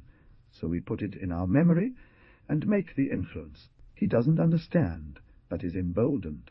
She told me as a boy how the house was, all geometry, and see how he gets dressed up. But you'll be out of it with the boss's ship," Marilu says. Pulpita lowers her head, and the chin melts into breasts. "No, fool. That one is cursed. Duodenal tumor." Immediately after, Flora puts next to the talisman a rag doll that simulates, Dinez supposes, the boss of Eubenias. We do a work with crochet needle on this in the belly. Little by little, scenes begin to metamorphose. Pernicious humours condense in a primordial gas, restless demons. Such is the disturbance of the parish that silence does not stand and crumbles. The noise of glasses returns. In the raw silence that engulfing the entire Café Salcedo, including the drunk labourers, Dinez witnesses the smoke fulfilling the diverse fantasies of the girls. Crying children, dirty rooms in a dilapidated house, Eubenias in a dilapidated house, Eubenias in a... His flag on the principal's office window, a portal to the sky. The demons fade away when Dinez already wanted to touch them. "I don't like causing harm," Jocelyn protests. "If it's a benign tumour." Pulpita rubs her hands in sincere compassion. "No conotita. We don't hurt anyone." Jocelyn proposes taking a walk. "Let's take him far away to Ubinuco's suites," says Flora. "What we do is make the life of the head boss uncomfortable, so that he becomes more pliable to my lord's advances. But Marie-Lou is upset. Today I was washing the toilet, and my patron goes and says that if he doesn't call her, she will cut her veins. Well, she finally hears him say. 6 tired eyes look at her unkindly. Dinez thinks that Pulpita is peeping, or asks for a loan of will. Well, Pranota, let's see about that case. Ah, yes? Go on, say it. Yes. Let's gather, comrades. What is a ziggurat? The ziggurat is the mountain of garbage in the waste lot, where Dinez would go to think and forge his trajectory. Let's not erect idols. Here is the text, translated into English. Roxana speaks on behalf of herself and Emilito Coloman, proposing that we build a monument, a humble yet enduring shrine atop the ziggurat. Indeed. But that's not what this is about. We can place something that means to our inner self. I don't know. For example, I thought of an eye all of iron, unalterable. We asked Tabunco, who knows how to forge, as a symbol of intelligence that contacts with the spirit. Listen, fellow brothers, the summit of the ziggurat summarizes the features of the area. Up there, I've got this here, selected today, another piece of the reflections that he discussed with the magnetic tape, and I ask you to listen and see that Roxana is right. A great deal of emptiness and the disposition to put something with practical prudence, but without false scruples. The disappearance of the urban grid, field on the prow, capricious light, vast air, accidental dirt and final debris of progress, matter of second hand as a basis for an immoral life. Tonjan! From here you can see how disaster becomes novelty. He was in another dimension, and he never fell. And so, comrades, let's get going. I think we can put an eye there, 1.5 meters high, looking up at the sky, that points us to vision and fraternizes us. Anyone can climb to meditate a bit of Pralin. He doesn't go any more. Who knows his habits? He wanders around here. He makes his rounds. It does me so much good. Do you remember when he went to the dance? The first time. Observation. He was lost like a Saguarish in the forest, half drunk, but we wouldn't soon understand that there was about Dinez a deep observing. What attracted him, he said, was that at the dance, Salpica, the spirit was fluid there, and very variable, burning. He was really into the music, yes, but the focus of his brain mates were the bands. She used to tell me, see here, the groups have changed the law for invention. As I noted everything down, today we know so, this wish of yours. In our long conversations, Dinez would tell me, here I have the note, she would say, look at you, daughter, that in those groups politics and ideology end up running out. Instead of despising the rest of the people in the name of a greater cause, each group arms itself with scraps and whims, with an ideology that only represents itself. Now, certainly he saw only the top, not as us. Frankly, he was a bit out of reality, because he didn't realize that the bands fought for girls, to manage the bullies, and to hoard salt and corn. Him alone, delighted that the Lucidos took brandy, and the Velados Fernet, things like that, a bit snobby. But, well, he began to expand, didn't he? We know what sort of scavenger he was and is, what sort of Philistines, right? But what does he know? They don't know what he knows. All of us witnessed when Bolsky hears Dinez talk about the Borlango effect, or in Tabunco and Corriga, they observe him chatting with Roxana, and begin to spot him around there with Justin. Dinez, that half-Babica man, but with such an exact mind. And when he enters the dance hall at first, the bands kick him out, old man, they say, but he is always so polite, so enigmatic, until the cowboys' mouths get twisted, and they understand that this man knows something. Nor do we. But we can reconstruct his trail, and we're in possession of the facts of Dinez, for example. Do you remember this parable? You can't go through here, old man, if you don't quote 5 grams of salt. One day, as Dinez was leaving Justin's shack after doing some work in the weed-filled field at the gate of the cemetery, several Lucidos appeared with their frigatons, Corriga and Tempinasso and the others, who had become curious about the activity and wanted to clarify it, and to annoy Corriga, he puts his body and tells Dinez, "Hey, hey." So what, Dinez, wrapped in his knowledge, passes his hand over his face and extends it. The hand shines, and he says kindly, Well, boy, we're going to wait for the sun to evaporate, and from this sweat will remain a few grains of salt. They tell those who saw how the spirit was drooling. It rained little by little that afternoon, and since Corrigan didn't give in, they all waited until the mud couldn't be distinguished from the salt. So when Dinez started to sneeze and coughed up pure wet, they all decided to leave. Ah, yeah, but the Velados were laughing, and by then both bands were in that vibe that twists and curls them, buries them and straightens them out again, like a prime number from those that Dinez pulls out of his croquet. Sabina, your dad with Vittorio. With Vittorio? Well, let them come in, eh? They peered for a moment, and then left. Again? Will it not be that he is getting his rocks off? Parmi, that when Danis gets it on is because he leaves the mystery behind.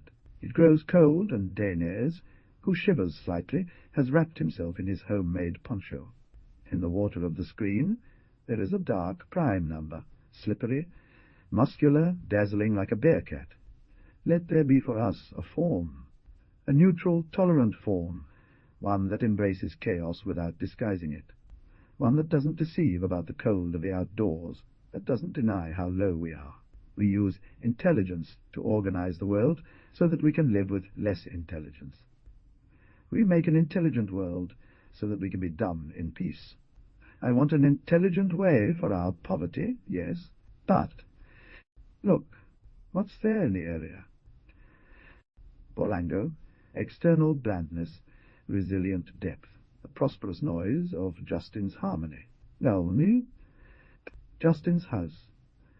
Abandonment as a transformation of functions, the belly of Roxana inflated with imagination. The pieces of the assembled man reassembled in the royal crib of the fetus in the placenta, a name for the child. The shadow of the assembled man in Roxana's gaze. Laws, Albert. Particular time. Every day, clouds running through all their colors in the indefinite sky of the area. The sketch of Eugenia's house, the contact surface between Palpita's fantasy and practical competition. Why, my daughter, the jolly one, Vittorio, etc. In my feelings, the area is conserved as a prime number. Of course, the area doesn't need me. It is provisional, and it is natural intelligence. It has the structure of a mind prior to reason. I know that I am playing with concepts. It only foresees what is immediate. But, well, it's like mathematics. Whatever has consistency seems like a real world. They are liked because someone has invented them.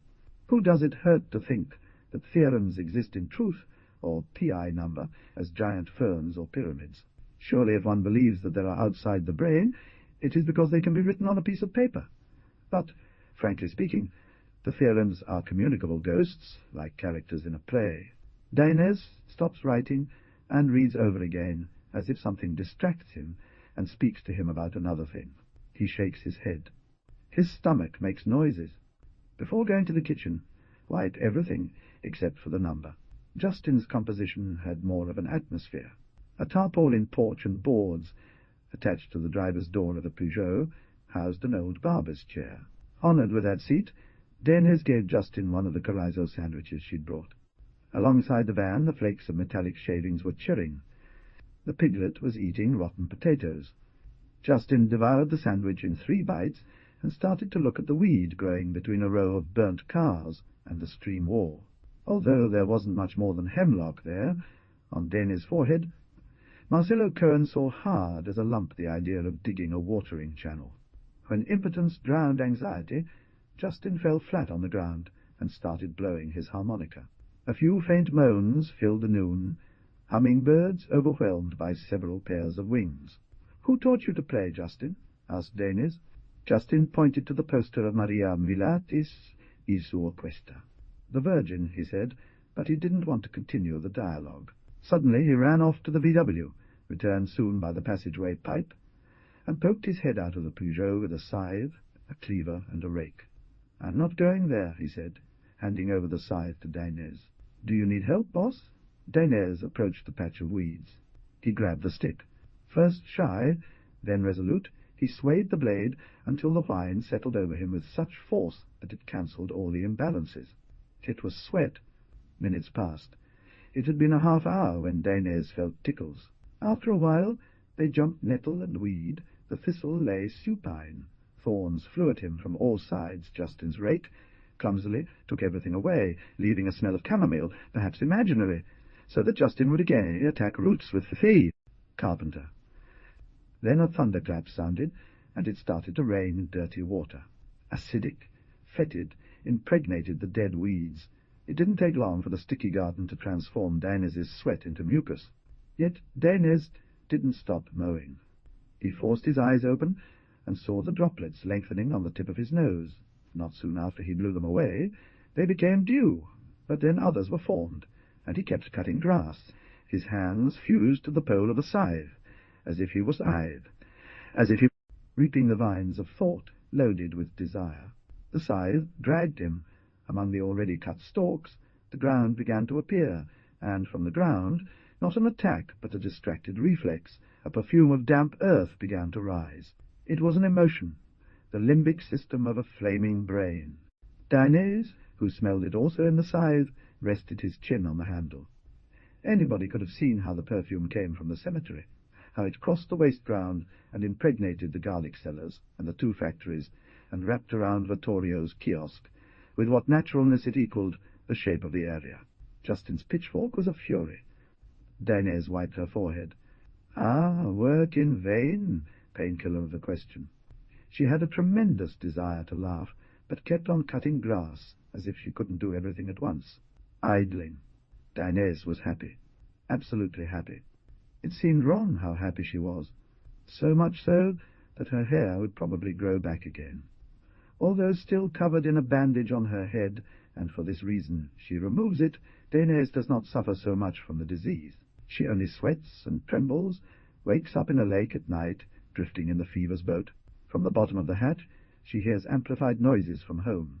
The creaking of the wardrobe, the paste crumbling into a glass on the other side of the wall, the neighbours' farts passed off as snoring.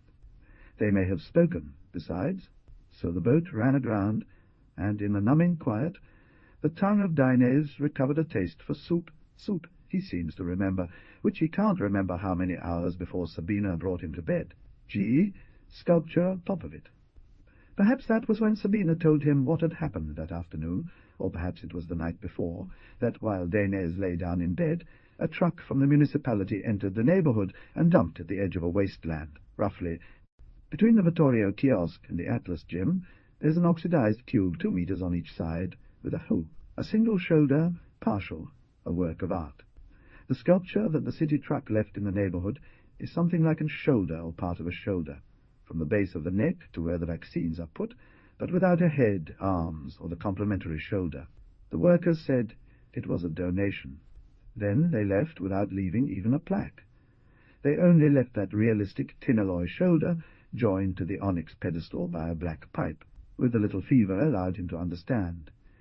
Daines doesn't yet imagine the real sculpture, so now he has a personal idea, defined in tremor, and no surprise.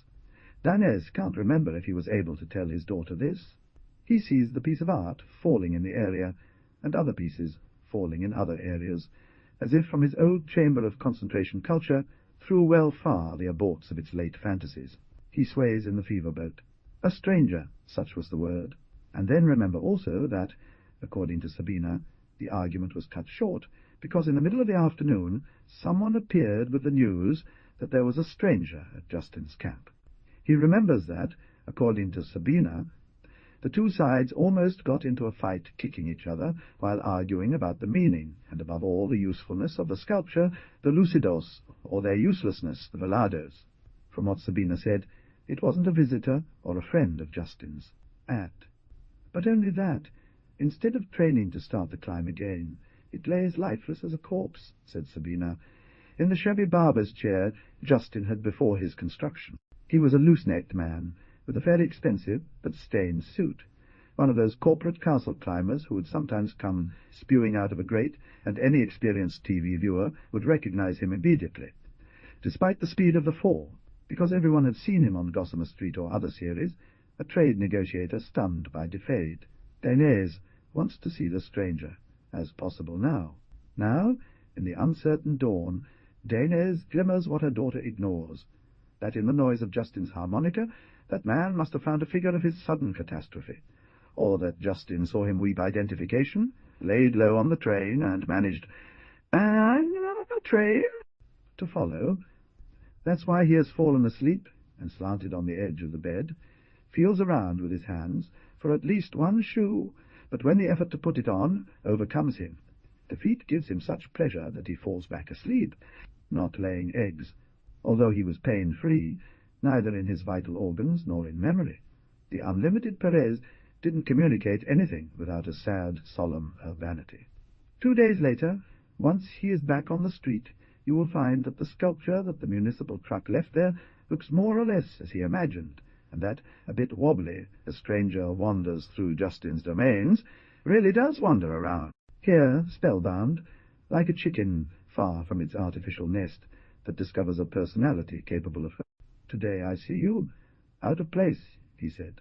At the touch of the soapy hand, Dainese felt that morning that the sadness was Perez's relief in his expert servitude to the code-eaters. Perez smiled, flattered as if he were being offered a Calber coffin. "Mr. Dainese, you've been sick, you bring me only one number, and yet you're cheerful. It seems there's something in your neighborhood that stings people." With sympathetic compassion, Dainese realized that Perez's tremendous fatness really expressed physical illness. He pulled a thread off his sweater.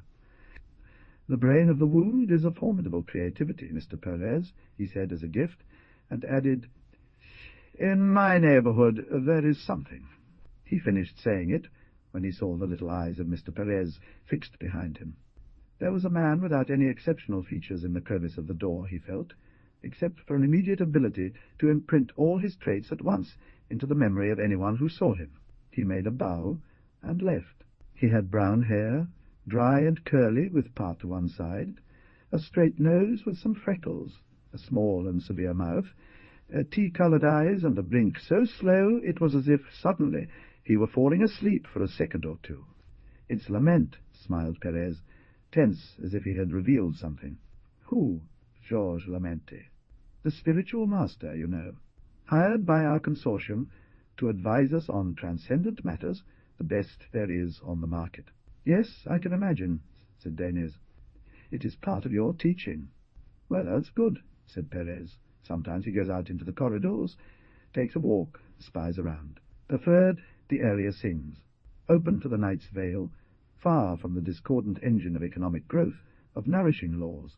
The area hurls itself into darkness, absorbed by bridegroom-like dirges that a bride is brushing her hair. Or a groom. It has several voices. Each voice takes to the peak of the ziggurat a different musical phrase, a roo-oo and a breek. It's heavy music, and from time to time it is dislodged by a bellow of the harmonica.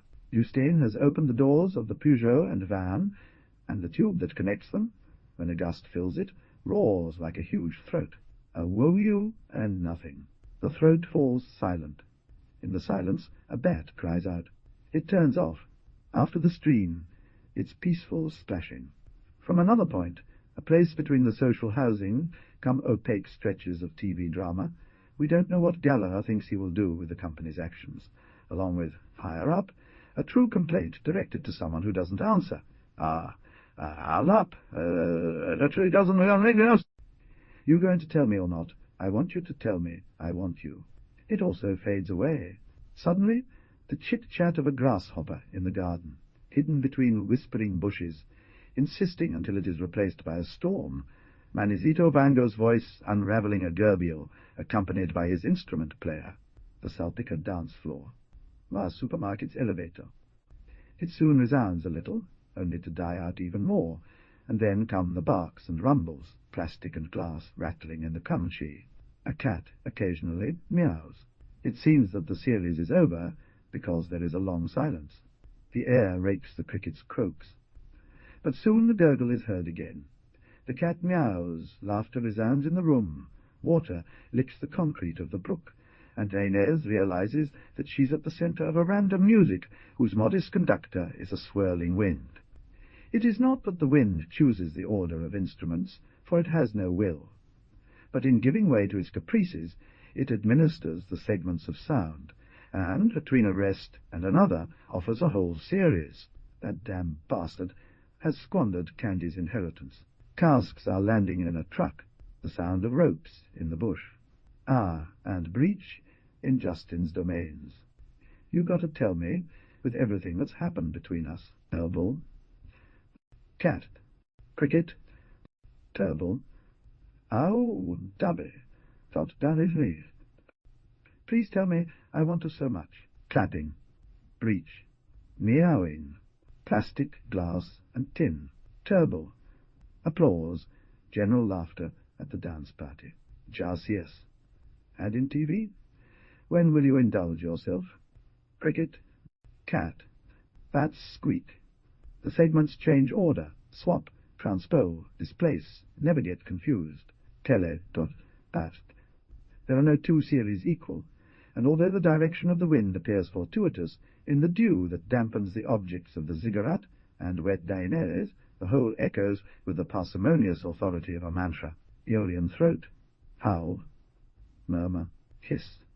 Cry. Chant. Tot. Whisper. Real human voice. Plea. Chapoteando. He is playing the music he has composed. The area secures the trivial autonomy of the conquered. The music of the area is a sensation. Daenerys knows that it doesn't make sense. From the summit of the bailable salpica, the neon rumberer blinks an eye, and Daenerys smiles at her. He was relieved to forget about it when a noise at the front door made him understand that something worse was anticipated. An economy-grade doctor was rummaging through the window, and also Daenerys' blanket, and although it was late for his usual habits, Daenerys lingered in bed, finishing of dissolving a nightmare rich with beheadings. He ran up the stairs without putting on his shoes. A sneeze coincided with the triumph of a key over the lock, so that the first of the two invaders fell on top of him, a tuft of saliva. The guy pulled it off with the edge of a hatchet.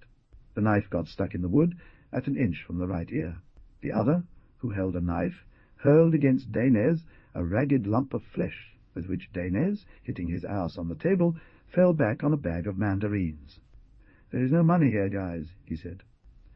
Daenerys congratulated himself on the serenity with which he watched him tremble. Perhaps it was fatalism. "Yes, you've got the machine," said a herring's mouth, "but you've got the computer. The computer isn't." Now the types were moving into the room, and Daenerys didn't hesitate to follow them. "It's the company's. It's my working tool. Boys, anyone who loses a job becomes your competitor." By the skill with which they were stripping the wires, Daenerys knew that these thieves weren't bums. They didn't respond. Poor in language, full of technical know-how, they had the most obvious features of urban vandals. "You're going to have to kill me, you idiots!" Daenerys shouted, seconds before he got a punch on the forehead. "Kill, do you understand?" he insisted. The sequence of blows and obstinacy lasted too long. Finally, Daenerys held up the mixture of saliva and blood that coated his mouth with 2 fingers. "But see how badly they are doing things. Since you're not going to kill me, take the food and go." The clear authority of this romantic proposal led them out of doubt. It took him a while to convince them, and it would have been shameful, not to mention impossible, to plead for their mercy. But he saw that they were tired of hesitating. They left with the provisions, with the little salt that there was, to calm down the narcissism. They also took some blank flop-eyes, and yet there were no shoes, although one of the 2 went in flip-flops. The thought was always a stranger in the house. Particles, diffusion, little light. That's why, without thinking any further, he set out to stay in pain until he suppressed it. Daenerys treated the cuts with alcohol, wondering whether to celebrate his bitter victory, which might be a victory for the region, or to grieve that the region subjected him to such abominable tests, spoonfuls of a magnitudous evil. A coffee and a beer wouldn't help much. From the gate of the monoblock, 100 meters in the light of tar, we could see the new sculpture of the neighborhood cutting the profile of the wasteland. The boys had already learned to climb, and the incomprehensible curve of that shoulder without body was yielding to place. Daenerys thought that the old people chatting in the corner were right. The shoulder had gotten a bit smaller or bigger. It was hard to tell, as if the bad air in the area had provided it with elastic tissue so that it could support itself. For me, over time, "That statue disappears completely," said the water-seller. "We stopped seeing her," Dainese said, "and that's when she didn't surprise anyone or stand out much." Having preserved his calm personality credit, he walked towards Vittorio's kiosk, and he was approaching the kindergarten when he saw him leaning on a slide. As he left the social housing area, crossing the lunar pavement, he kicked something, a candy doll, on which several children fell. He was there. "That man in Perez's office, Mr. Dainese?" he said. "What can I do for you?" The grey tabard with elbow pads, the unbuttoned beige shirt at his neck, brown hair combed wet.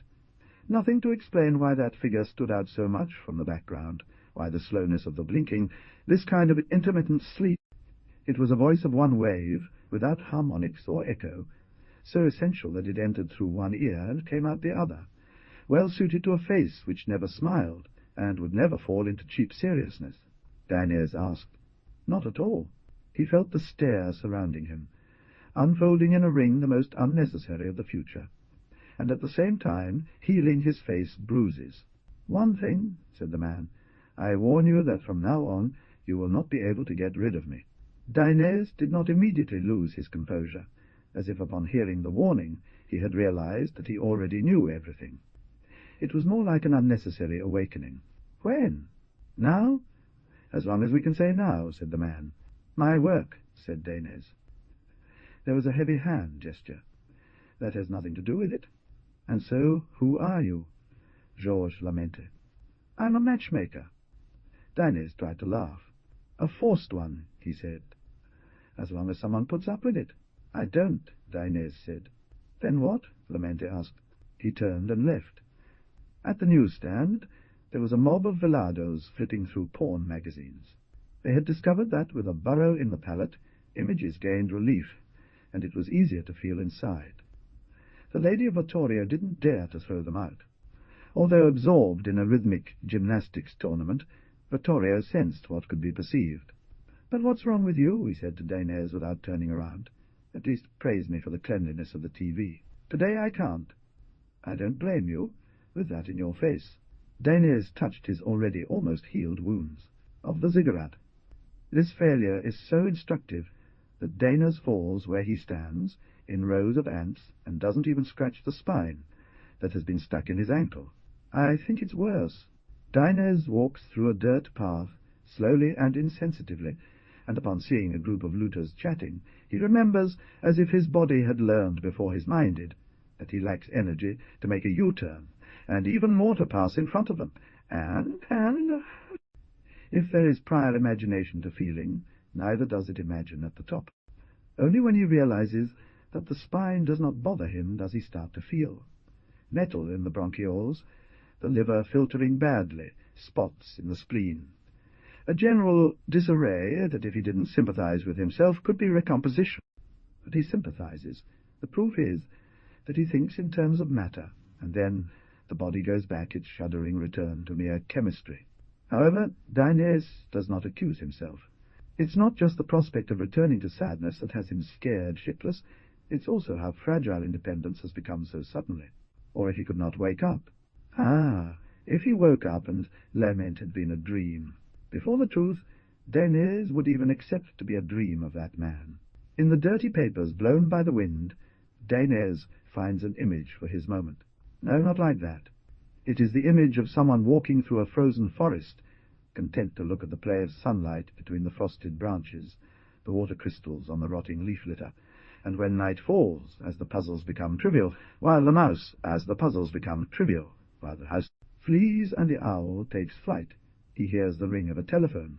Someone doesn't want to speak, or hear a pleading voice. They only want to be in the frozen forest. Yet the phone rings, and it keeps ringing, and all the light of the forest warns that answering is the only way for the phone, which is at the foot of an oak tree, to disappear, or maybe never ring there again. Dainese pats his cheeks, which lament has healed. Intently does not reason, but it runs out of images and reasons, unstoppable. That man is a call from beyond the area, who has since put into question the consistency of the area. Now is that Dainese feels, the hardness of the ground, the thorn in his ankle, impotence in his stomach. He feels how his feeble illusion of freedom weakens. Because the truth is that Dainese spoke. He spoke of the area in Perez's office. Something outside the area has heard, and now he comes to call on it, to peer into its ruins. It is the toning leathers of the world that hurt him in the body. Dainese feels, so soon, with lament rushing into the area, the hardness of the world, its resistance, its lack of flexibility. All of it, so exhausting. He doesn't know if he can, and yet he will have to bear the load by protecting his goodwill, his sole possession that interests him, and at the same time looking inward to examine if there truly is a benevolent will to protect, a courageous impulse, or the whims of a wounded eyelid, fantasy. However, if I didn't understand so many things at once, it wouldn't be because the area has given me knowledge. Maybe it's not as exhausting. I wouldn't want to deceive myself. Between the smell of propane, a hint of leak emerges. Tired of his hurting body, Dainese pays attention to the boys on the path. The one who tells says, every time it begins again, it never ends. Son lucidos, muscular mestizos dressed in bright-coloured paper, and it's impossible to know by looking at them sprawled on the ground whether they are listening to the one who tells them something, or whether they are making fun of him or meditating. Every day they take a bit more out of me, a very big piece. I leave the room, and they pull it behind from the back of the room. I go out to the street, and when I turn around, they pull my house, the neighbours, the block, even the tiles I take off as I advance. There is a great desert behind. I sit down to eat a pizza, and they pull it behind the counter, the waiters, behind me. They curl everything, and nothing is left but white sky, sometimes the sun. Where are the cars that steal cars, trees, and people? It's a disappearance of my world, and although afterwards someone puts it back again, it isn't all because I know that something is missing.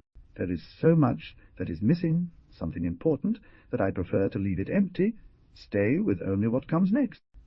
Now the group breaks into whispers. Don't be tempted by the bourgeois temptation to look back.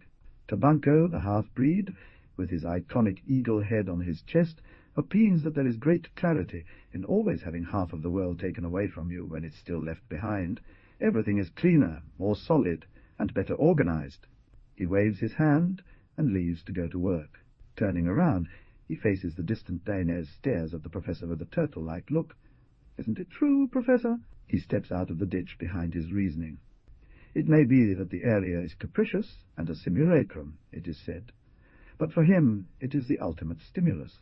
But in the meantime, who is Lament? He immediately called Perez. And just because he is now accompanied by yet another tale about the area, any random example, as soon as he thinks of Lament, he renews his fear of being stripped of it.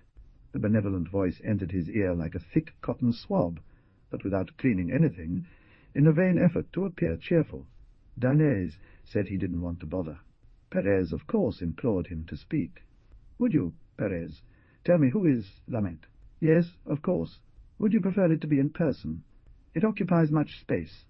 No, Lament is. He was today in my neighbourhood, you know, and that always goes in search of experiments. A sigh preceded the sad laughter of Perez. They say about Lament, Mr. Dainese, that he is a very experienced and experimental spiritual master. Overwhelming. Look, Mr. Dainese, no one has measured how much Lament knows without doubt, but I think he has an inimitable patience. Dainese didn't want to prolong the pregnancy, cordially bid farewell to Perez. In 6 hours of work he hadn't accomplished anything. He thought that especially, and even though he might find out, nobody there was supposed to know what had brought that man there. In the late afternoon, as he peered out of the tiny window, it seemed to him that Lament stood alongside the parish of Stay, and at the edge of the wasteland simultaneously, like a possibility of wave. Lamente didn't wander around at that time. He locked himself away to work almost all night, conjuring up gloom with reserves of willpower, until he subjected the number CDD, 32,369,266,514 cest at 4 a.m. Amayo. At first it was like this. He went up to see how Sabina slept on the sofa bed, her face somewhat dirty with makeup, wondering shouldn't have been his method, and all week long. However, he appeared the next morning, also in the afternoon, and the other at noon. Quiet, intermittent as his gaze. Justine received the Danes, jumping from one foot to another, as if the fire where he heated a pot illuminated his various stains on the face. "He is called Briones," said he. With one hand, clasped by calluses, he indicated his new guest. "Here, Briones, master." The time moved clumsily between the foul gases of the factories. Briones, the man who had fallen from the world of decisions, was picking vegetables from a wood. Later, while the soup cooked, he swept the interior of the passage tube, shook the dust from the van and the Peugeot, and went to wash dishes at the pump, as if one single word with Dainese or the briefest glance skyward could disturb the contentment. That seemed to be comforting him.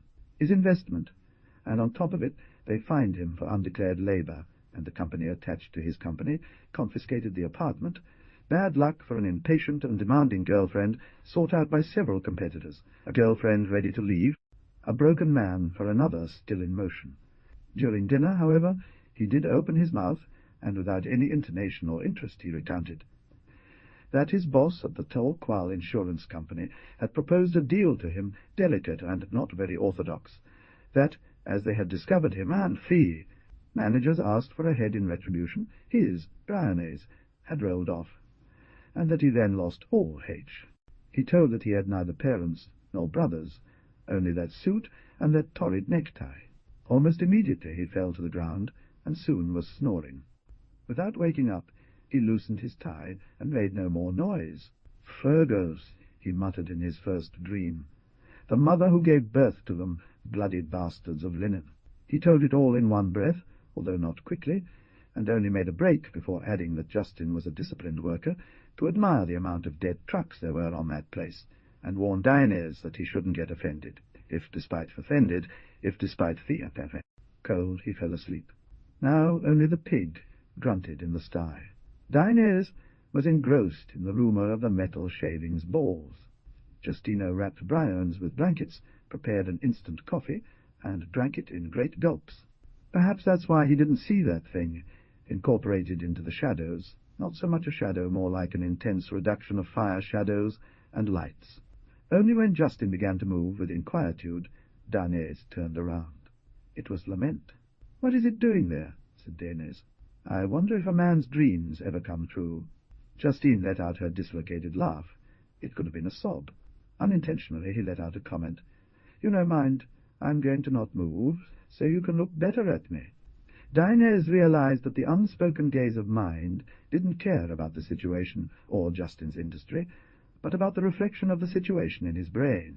Dainese's, if brains reflected. Lamente said, "I don't see anything." No doubt because of the darkness. Yes, those with the most inner life are the least accessible. Dainese got up to leave, and gave Justine a pat on the shoulder. "Maybe I've just shut myself off completely," she said. "Maybe that's why I don't react any more." Lamente followed him through the mausoleums and tombs at a certain distance, and at the gate of the cemetery he gave to understand that for that night he had enough. Dainese condensed the night. The idea of being unapproachable did not convince him, and in his part there was no enough. Jocelyn and Flora toasted to the victory of Marilou's patron saint, who had kept her boyfriend thanks to a spell with pigeon shit. The pulpiter waved smoke away. "Let's be reasonable," she said. She put one of her gem-encrusted hands on the table. Dainese was nearby, as close as possible. He had been disgusted by the smoky, commanding voice of the pulpiter. Pulpit painted her lips, broad with waves. Perhaps it was the presence of Lament, faint in the air of Salcedo, as suspended before the counter. "Today, my Mr. Eubinis told me that the manager proposes a meeting intense, and he just has an idea worth gold." "What pucker that man's face!" "An idea every week," said Jocelyn. "Shh." The best was that he asked me what I thought, with his voice. "The idea is a double room that is made like night in the jungle, and can be scared to paralyze or hot excitement. I was cleaning the marble of the kitchen, and then I turn around and see him in shorts. There I immediately wring my nipples and see it mine. What a moment! Everything goes to hell. That's why I focused instead of flirting, and what I saw by focusing, by entering into his brain, was that there was a plan, a plot. Yes, the idea that if he accepts the new product, he'll eat the manager. Sure, let's see if he thinks he can win by himself, that asshole. It was an idea like vertigo that made me sick in the glands, so I just tell him, "Hey, boss, you're a real pain in the ass because we don't have power to go up." Pulpita put on her earrings. He believes it, bitch. No. Yes, I tell him that. And he looks at me and wants to retort, like to dismiss me. It's understood. Worried Flora touched his hand. I see with a lot of compassion and resentment, Pulpy, so I had to inoculate him with a kundu vibration that left him dizzy, and when he sits down I repeat, "Boss, don't let me go now that we're about to triumph."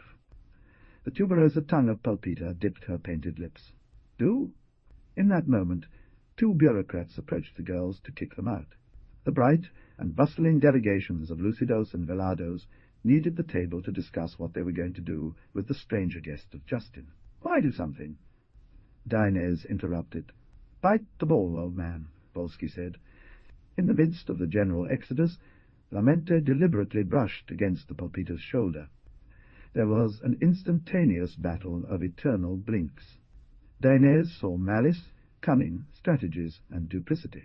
In the abrupt stillness that descended, all the bugs in the air fell like sprays of insecticide. He's hollow at the core. That guy who's hanging out with Don Emilio has no aura, she heard Pulpita say to Flora on the street.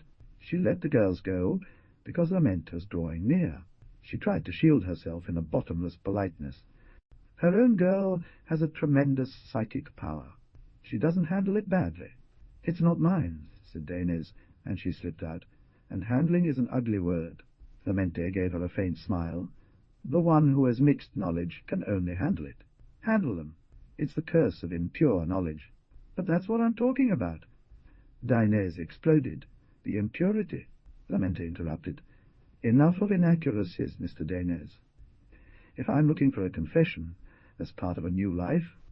But when Sabina reached the fruit section, she turned off the radio. That night, Dainez started eating with pleasure, quite convinced that Lamento is more annoying than detrimental. And who is that man walking with you, Dad? Nobody, said Dainez. Geoff, I don't believe you. So it'll be what you want to believe? Dainez opened his hands only, crammed, as in a trunk. Dainez looks at the bottle of grappa that he has bought from a pharmacy in the slum. So how do you become free? That's right. But there's the judge, who has the power to impose a law and a behavior until in the haircut. Although it is expensive merchandise, more than a dozen sleeping pills, the 48-degree alcohol tends to slide from the mouth to the brain a film, much less embarrassing than a pretended calmness. But as he also feels inferior to no one knows why, Dainez puts the recorder and improvise. Being a moral man is being responsible for his own destiny. Now I judge them all and say, paradoxes cannot be solved. The powerful have resolved this paradox by relying on impunity. They are free because no one punishes their misdeeds, and so the law triumphs in every way. An illusion of movement conceals that most people live between anxiety and money. Paleodemocracy insists that the fruit of liberty only falls from a robust and, let's say, balanced social tree. They want to rule and love at once, or at least relate. The fruit, on its part, feels indebted to the root, and this is why opponents of governments are tortured, inhibited people, incomplete rebels.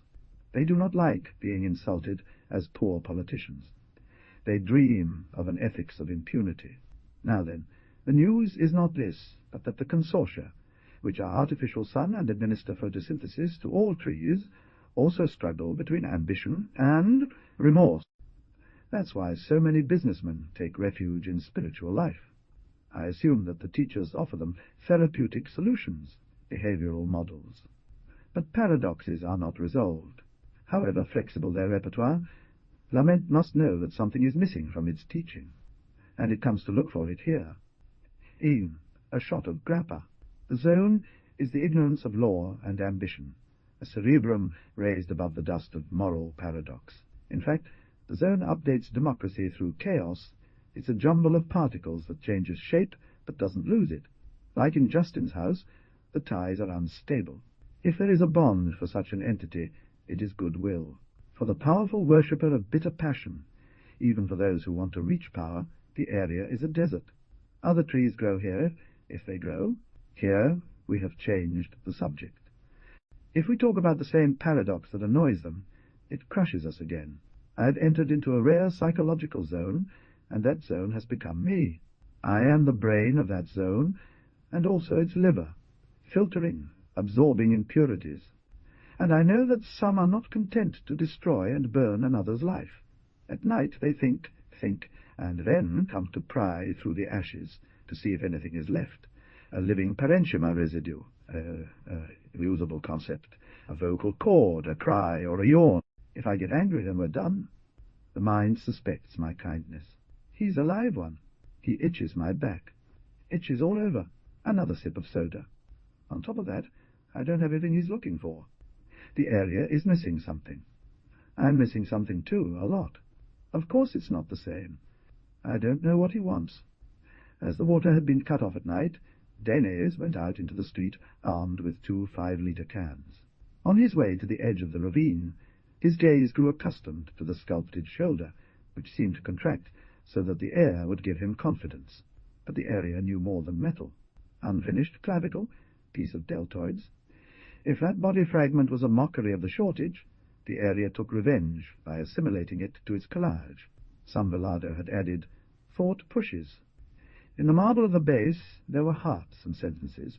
Words or deeds had written a lucid. Danes got in line behind the others who were moving towards the bomb. Behind Danes, a pair of Velados projected a psychological dating for the following day. At 10 o'clock I climbed to the patron's rooftop and watched Santa Tecla's little needle-like watchtower. In front of him an old man picked up from the ground a magazine with photos of the new presidential mistress. Over a lifted cheek there was a crushed mosquito. At the same time you'll take the binoculars and also look at the little needle. And when the gazes meet our hearts will stop. "Okie, cutie." Dinez heard the kiss. The unvarying voice cracked the mud. A moment later she heard lament. "Don't you think that vision goes from object to eye, and not the other way around?" "They'll figure out how to find each other," said Danes, and asked the old man for the magazine. What was left of the journey they ran through both in silence. At the turn, Danes offered to carry Roxana's bucket. Seeing that Lament was in a hurry to hollow out the wing, he wondered if she had anything to do with the girl. But Roxana, content with her belly, did not need any tangles. "No," said Danes. Before saying goodbye to Danes, he asked, "Don't you know, Mr. Emilio, that I know someone very strong who will remove this type from you if you want?" "No, Roxana, thank you very much." For an instant he saw the brain of Lament smashed by the hands of the assembled man. Up the slope of the ziggurat came Lament like a tick in the pink sky. Danes didn't want to look again. Having reached the top, he sat down. It was the equivocal hour when the burning torches were vying with the evening for the monopoly of light, and Danes, sitting in the tank of a compressor, watched the pieces of the area arise all at once, asking them to dissipate his bad mood before it turned into pessimism. Hiding in a piece of tetrabric, a firefly was giving off dying flashes. After a while, when Mind went back, the firefly burst like a bubble. Mind leaned over to focus on it, and, before Danes's eyes, the firefly grew until it reached the glow and size of a 25-watt bulb. Danes would have given money not to speak, but he said, "I killed her my charity. Do you like making suffering?" Lamente breathed deep without annoyance. "You have a lot of energy, Mr. Danes, as much as charity, but you handle both things indiscriminately. See, it was not you who blew that bug, but an instinctive desire to shine." "JM," said Danes, "that bug died of fulfilled desire."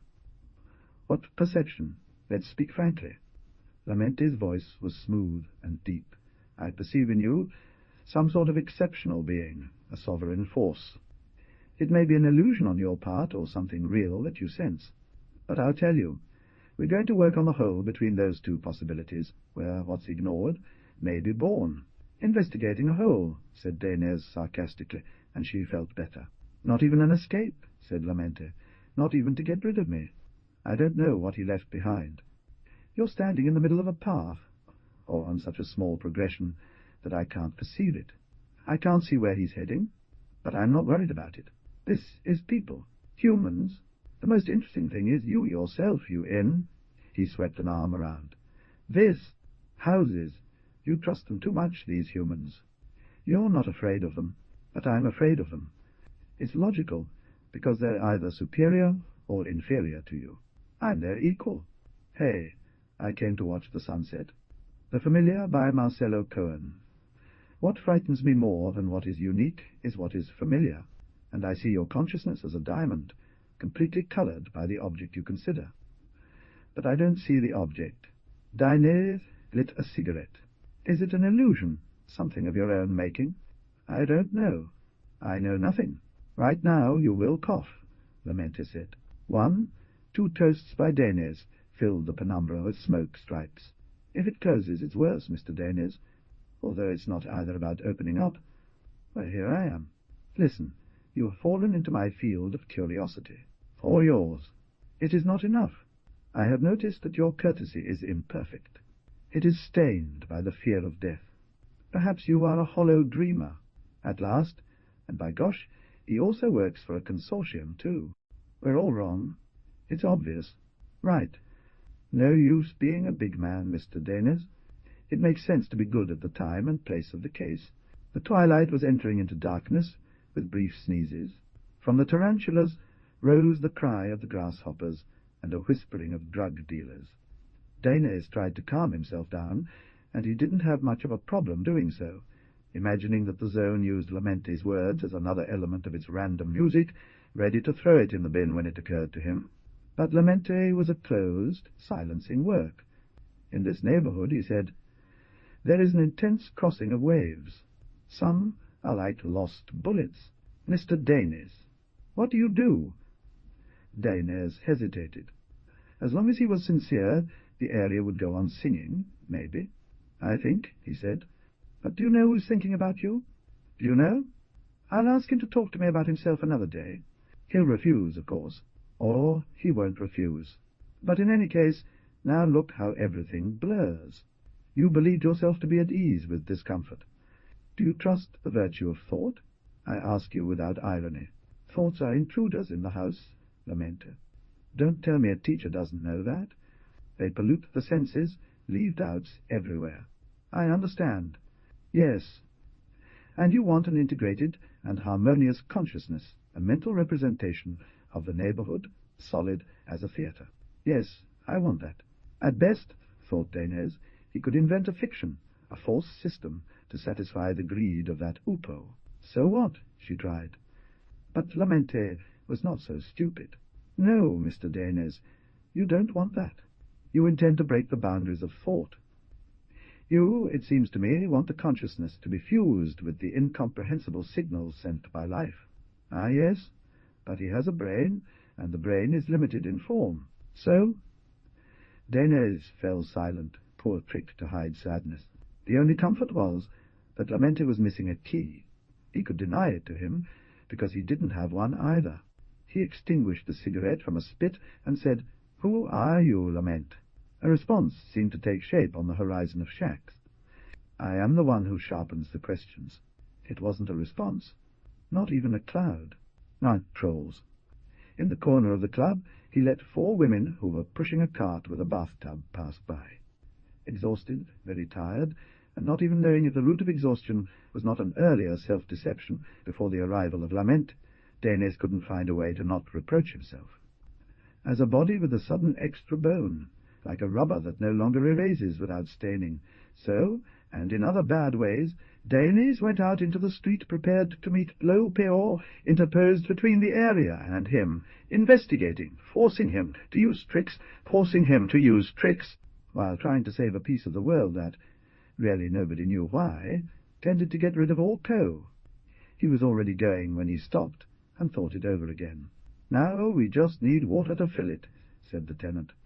They managed to reach it, positioned themselves in the physically most convenient spot, and contributed their strength, especially towards the end, to carry the bathtub all the way to the entrance of a brick house. Dainese bid farewell with a bow. Never too far from any corner of the area, the sculpturous shoulder antimony had changed its orientation, as if it was being led by a slight hysteria that was also a desire to be completed. Dainese saw clearly that an arm had grown on him a little, almost up to the biceps. At Vittorio's kiosk, grave as if in front of a tabernacle, Boschi and others from Velado's failed to clarify their ideas about the energetic and religious value of semen. A certain Gabriel proposed that they all do what he usually did, store in a jar what they collected from condoms, and ingest 1 dose a month. But Dainese needed another tonic. Boschi looked at Dainese furtively, to see if he approved the speech, if he reacted, anything. But according to Boschi, feeding on their own milk to extend life were Lucido's chamber pot. Wherever it was poured out, whatever the motive of pollution, semen fueled something. Chunky was not knowing what. He faced Vittorio's profile. On TV there were 2 chess players, out of sync with the tension. "Fun?" she asked. "Not really," said Vittorio, and without turning around, poured himself a cup of coffee from a flask. "It's an addicting game.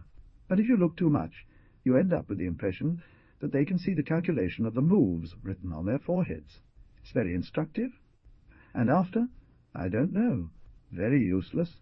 Dainese said, "You know, I would need a mortal calm like yours." Vittorio turned around. "So does this companion that you have bother you?" "Well, it uneases me."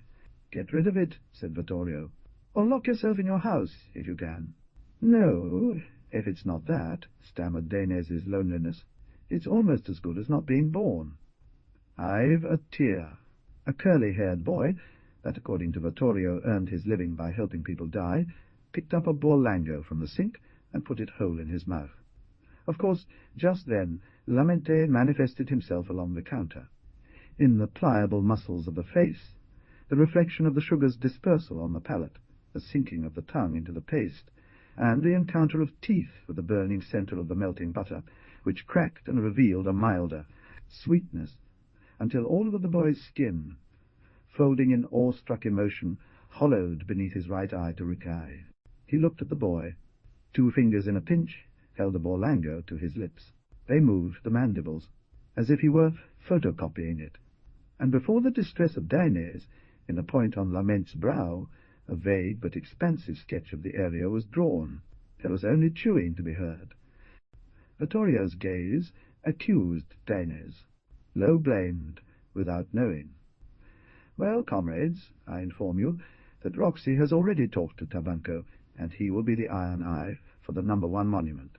Girls, that baby's lungs are going to explode. When it is ready, we will go up the mountain of rubble and sing the Voi Paribas, mi voi, and the song we make for the vigilant eye. There, if they'll shut up. If you touch it, I'll give you a lump on the jaw. Quieta, Polpita. Comrades, Roxana brought Emilito Coloman here because his lament is the song of progressive memory. The lament of this child goes back and forth, turning time into a puree, just like Dainese's lucubration, which we don't hear. That's why now, that the legendary events are over, and we're all left living our own lives, we must be reminder. Dainese worked with his mathematical skull for a company. Notice that before the beauty that we see in our rotten neighborhood, the neighborhood was an area where Dainese said he entered. And after the depression and everything else, there was, as we now know, a part of the trajectory that was the duo and confrontation. Well, thus they joined, not pasting, but never losing, as in a dance. In the same company there was another rebus intelligence, and this intelligence, Lament called by its desire for challenge, comes from there, the centre of the city, to comment on the affairs with Dainese. Lamente was more than a formidable head. And what do we think? There was something inside that head that we didn't understand. Dainese was very reserved about this. It will remain part of his mystery, to be thought by ourselves. For me, brothers, my father understands that when Lamente arrives, it is an antagonist, a opaque angel sent by the world of heavy things, so that Dainese in front of him becomes stronger. How does this conclusion come about? What? Because Dainese accepted that confrontation as food for his panoramic mentality and a spiritual ordeal. And what? An ordeal. A terrible trial, like eating glass, which, if someone passes it, is because they are telling the truth. Now, well, sure we are coming to 4. Danes teaches that the truth is too far away. Always kata oka, and in the end it doesn't matter. What matters? What matters is what one has before the eyes, and see it without prejudice. Was Lament going to discuss the truth, or see the things that Danes saw? That's what formed the duo, and there was a duel. A rare thing, an arcane. On the other hand, Lamente and Danes's wasn't an industrial one. It was a battle of ideologies that oppose and complement each other.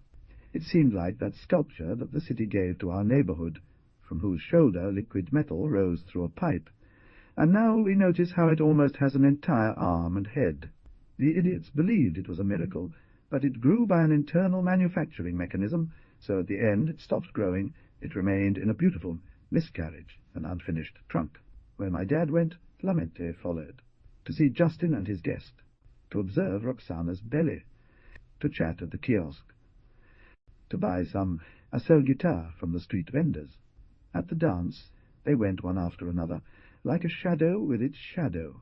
The Lucidos approached. The mind was watching Danes's attitude towards the bands, treating them both equally. And so it began that the bands, who were already discussing whether to let Justin receive strangers or not, are interested in capturing the disputed energy, or rather want to know what parampio occurs there. When that opaque angel rises shaking off the cobwebs, he looks at Gabriele with a face like half-raw bread, and whips him with a penetrating question. "Who are you?" The Velados set their traps of confusion. One day Lamente was walking on the street, and Gabriele put his foot in it, and Lamente rolled on the tiles, a terrible hit. All cancelled from doubt, they didn't say a word. It becomes a moment, hypnotizing, because Gabriele remains hard, as if he did not really have the slightest idea of who he is, not even if it's someone or something, and the others also freeze, because no one knows himself, no one. The mind had made them mock their identity. Then Danes took a step to make noise and says, "He's a kind of puerile joke." And with those words everyone woke up, and Gabriel says, "Yes, that's right, I'm a joke, not so much, excuse me." But the feeling of mourning remains between the two, Danes and Lament, and great power at stake. They demanded salt from Lament to enter the Salcedo, and Lament paid his share of salt. And one day during the dance, a girl's voice comes out of Manicito Vango, as a sexual transformation or a hysterical scream, and Corrigan says it was an effect of Lament. And then there is respect for him, medium-low, as if it were him who made it, but also as if he could offer something sensational to the neighborhood. So Danes joins him in a duo. No one dares to beat up the opaque angel, grab him by the arse and throw him, because it seems that Danes won't let it, or maybe he doesn't let it, or that's what we think, and the bands believe. And you never know. We don't know. Lo, only, we have to remember. That's what my dad said. Danes said, I have that written here, that we could bear this piece of life because we had no plans. And I say now, the opaque angel will have come to find out how it is not to have any plan, is opposed by envy, and then hurts the company, and so erase from the map and become himself a manager. But don't forget that the project manager will trample all over him, Flora said. Pulpy, your Mr. Ubiñas is a naive one. Don't you think so? Insists, the hard-headed one? Flora asked Insist, puffed Pulpit. Because he has this idea of a jungle for marriages, that if husband and wife put some wires on their heads, they turn into deer or cannibals, and can be licked or eaten in pieces, and thinks to present it to the Thea, Valsova, project manager, and tell him that the manager, Pammy, has the house haunted. There'll be some dead man's ashes around, or someone who went mad. He wants to send you packing, and he thinks I'm not needed any more, Pulpita said. Flora exclaimed. Chew your tongue out, kid, Pulpita said. Flora nodded, aware that she was the only support left for Pulpita that night. Pulpita said, I know what I'm going to do. Marilou and Jocelyn had fallen asleep on the table, overwhelmed by ammonious smells and ironing vapour, toilet stainings, grease-covered dishes piles. If the sous-chef wants to scorn my tactics, let him roll in the muck. What do you mean? But he was so haunted by her that he will wet his pants. Well, I think about my relationship with him. I put it here on my forehead, in the flower of gold. The shit gets into the plant of the foot. It's going to get hot under the collar. I make a mental picture of the little flower with piss and blood of pencil, and I put it below the mattress. I leave a drop of piss in his socks. He'll be wriggling like a fish in the net, Marcel Cohen said, as he sat hunched over on the chair and pulled out a hand mirror. What if I put a mirror in it? My client, Mrs. Restrepo, Flora interrupted, is afraid of losing her job. As he slicked his eyebrows with saliva, a foul-smelling mixture of secretions filled the air, and the fluorescent lights buzzed in response to the coffee's salty scent. The poor Peter couldn't hear her. "He'll crawl over his stomach, my Eugenia's unlucky," she squealed. "Or waterfalls. I'm going to break his demon with my all-powerful demon." And besides, in several days he had only come out with 2 firsts, none that morning, in 5 hours of work. But if Lamente's influence was really disruptive, Dana's only protection continued to kindness, which at the same time was life insurance in the zone. Shifting his eyes from the screen, Dana's ran his hand over the recorder, but he refrained from turning it on. "Kindness of value creates a community," he whispered. "Bodies that add up increase in power, and perhaps in joy. There is nothing here superior to the laws of nature. Our hypothetical future is light. What I never give up on is the firmness of my good will. I am not going to make the vultures the favour of resembling them. To me, lament must not exist. Oh, good morning, Mr. Dana's." But, as prime numbers shunned him, Dana's called Perez, and, to open a moment of conversation, asked him how he was doing. "May I assist you with anything?" replied the obese voice, quite depressed. "Let's not exchange favours, Perez. I asked how you are doing. A mix of good and bad news." "My memory records more radiant days," said Perez. "But your call has thrown me off. How can the influence of lament be said to be only sporadic?" Dinez sold salt merchants, and finds them in the ruins of a garage among thorns, seated on something that were tiles. On his way back he bumps into Lament, who had already sent him a question before bumping. "Is there any spirit?" Dinez answers, "Well, I am happy if you want to know. Although nothing is illegal in this area, the subtler deals take place at night, simply because the night disperses the crowd and defines the groups better. Here, in a bucolic bush, the session of the Brotherhood of Aid for Married Women. There, fee, Berthier, looking for rubber for his soles. I got 20 grams for $2. Let's call it so. I see in you something of a philosopher. The voice of mind is a soft buzz, without extremes, like the battery being recharged. Gram of salt, less friend of your friends than of knowing." Dinez can't shut his mouth. "I am a rival of philosophy," he says. "In any case, he is a slave of thought," says mind. So Dinez catches a glimpse of an exit. "Yes, I sense they will betray you." Well, if that's the whole problem. The buzz of lament ceased, and now it's as if the weeds are talking. Generations of friends have vainly denied that friendship doesn't exist, Mr. Dinez. "Who?" said Dinez, already walking away. Lamente knelt down. "Phew, I can't remember my last sentence. Do you see that?" he said. Vittorio pointed to the screen, where 2 trim boxers were carefully sparring. "What?" said Dinez. He turned toward the artistic sculpture, whose forearm was already about to develop an elbow. Although they both laughed, the girl eventually ended up on the ground. Alongside the pedestal, a veiled and a veiler were trading punches, the man's much more precise. "Wherever he may be," said Vittorio, "man loves to do himself harm. Dinez ate a Orlando. By these days? Yes. I think, Vittorio," she said, "that in these days here we have an especially poisonous atmosphere. An atmosphere, understand, that also wraps you up." "I," said Vittorio, "am not wrapped up by anything. I am almost no human being. I don't have opponents. I dreamt I killed them all, and awoke convinced that no one could betray me." "To live," said Lamenta, "is to be in between contradictions that no analysis can reconcile." They were walking in front of the so that the temple of being installed from time to time on the sidewalk. The patients in the waiting room were less fussy than erratic, waiting for therapists to dispatch other patients. The memory of his solitary and fruitful walks hurt Dinez like a prolonged hunger. He didn't respond. Dinez didn't respond. "Although," said Lamente, you wouldn't enter these booths, because, perhaps accurately, he has little appreciation for psychology. It was starting to rain, and Danes, who had lit a cigarette, protected it with both hands, fearing that the cold would freeze them. Danes turned the corner of the housing blocks. You, Lament said, only concern yourself with the great with a capital G history, perspective, construction, collective. I am a minutiae. Unstepping or vacillating for a second, Lament always kept himself next to the shoulder, as if with each slow blink he relieved himself. But there are the minutiae, Mr. Danes, said Lamenta, strangely insipid. All is minutiae. Hit me, Mr. Danes. Danes threw the cigarette. On the little aluminum balcony were the ladies who once had asked him for a cigarette. Danes waved at them with one gesture, with two gestures, but they didn't pay any attention to him. Don't get upset if, in 5 minutes, I go back to my duties, he pleaded.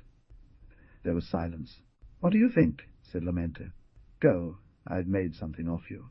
With you, everything becomes a brutal thought of you, Danes said. It's all false. Bullshit, said Danes, and went to work. That night she dreamed of breaking Lament with stones. Waking up in the dream, her hands petrified, while rain fell on the area as if the sky were crying the death of a child. When she woke up from that stupidity, she felt like really crying. They fished. Ive, as they had already opened a gap in the wall, and were digging the canal that would water the garden, Justin and the stranger Bryans could spend their afternoons sitting at the narrow edge of the stream. Danes, who had seen them from the ziggurat, one afternoon came down to sit with him, cane in hand too. Sometimes they just fished cans, at other times the turbs of trementina and detergents brought some mutant eels, soft and wrinkled like fetuses of their species, that Bryanes de Cascarilla eviscerate and fry without taking off his tie or leaving. His long-lasting days. In Bryanes' opaque eyes, the bobbing white buoys drowned out jarring memories. By contrast, Justin, who wanted to sell part of the catch, began to chafe that the hooks never snagged any more appetizing fish. Reel him in, reel him in, a sunset suddenly cried out, and then he took to blowing on his harmonica. As the swallows did not respond, he finally went to kneel in front of the poster of Mary Millate, his virgin surrounded by the orchestra. He prayed, prostrated, panting, more than enough time for Danes to warn Lament supported by the van, likely cause of bad catch. There were two who heard the boy's prayer. The stream is for water creatures, Bolsky bellowed.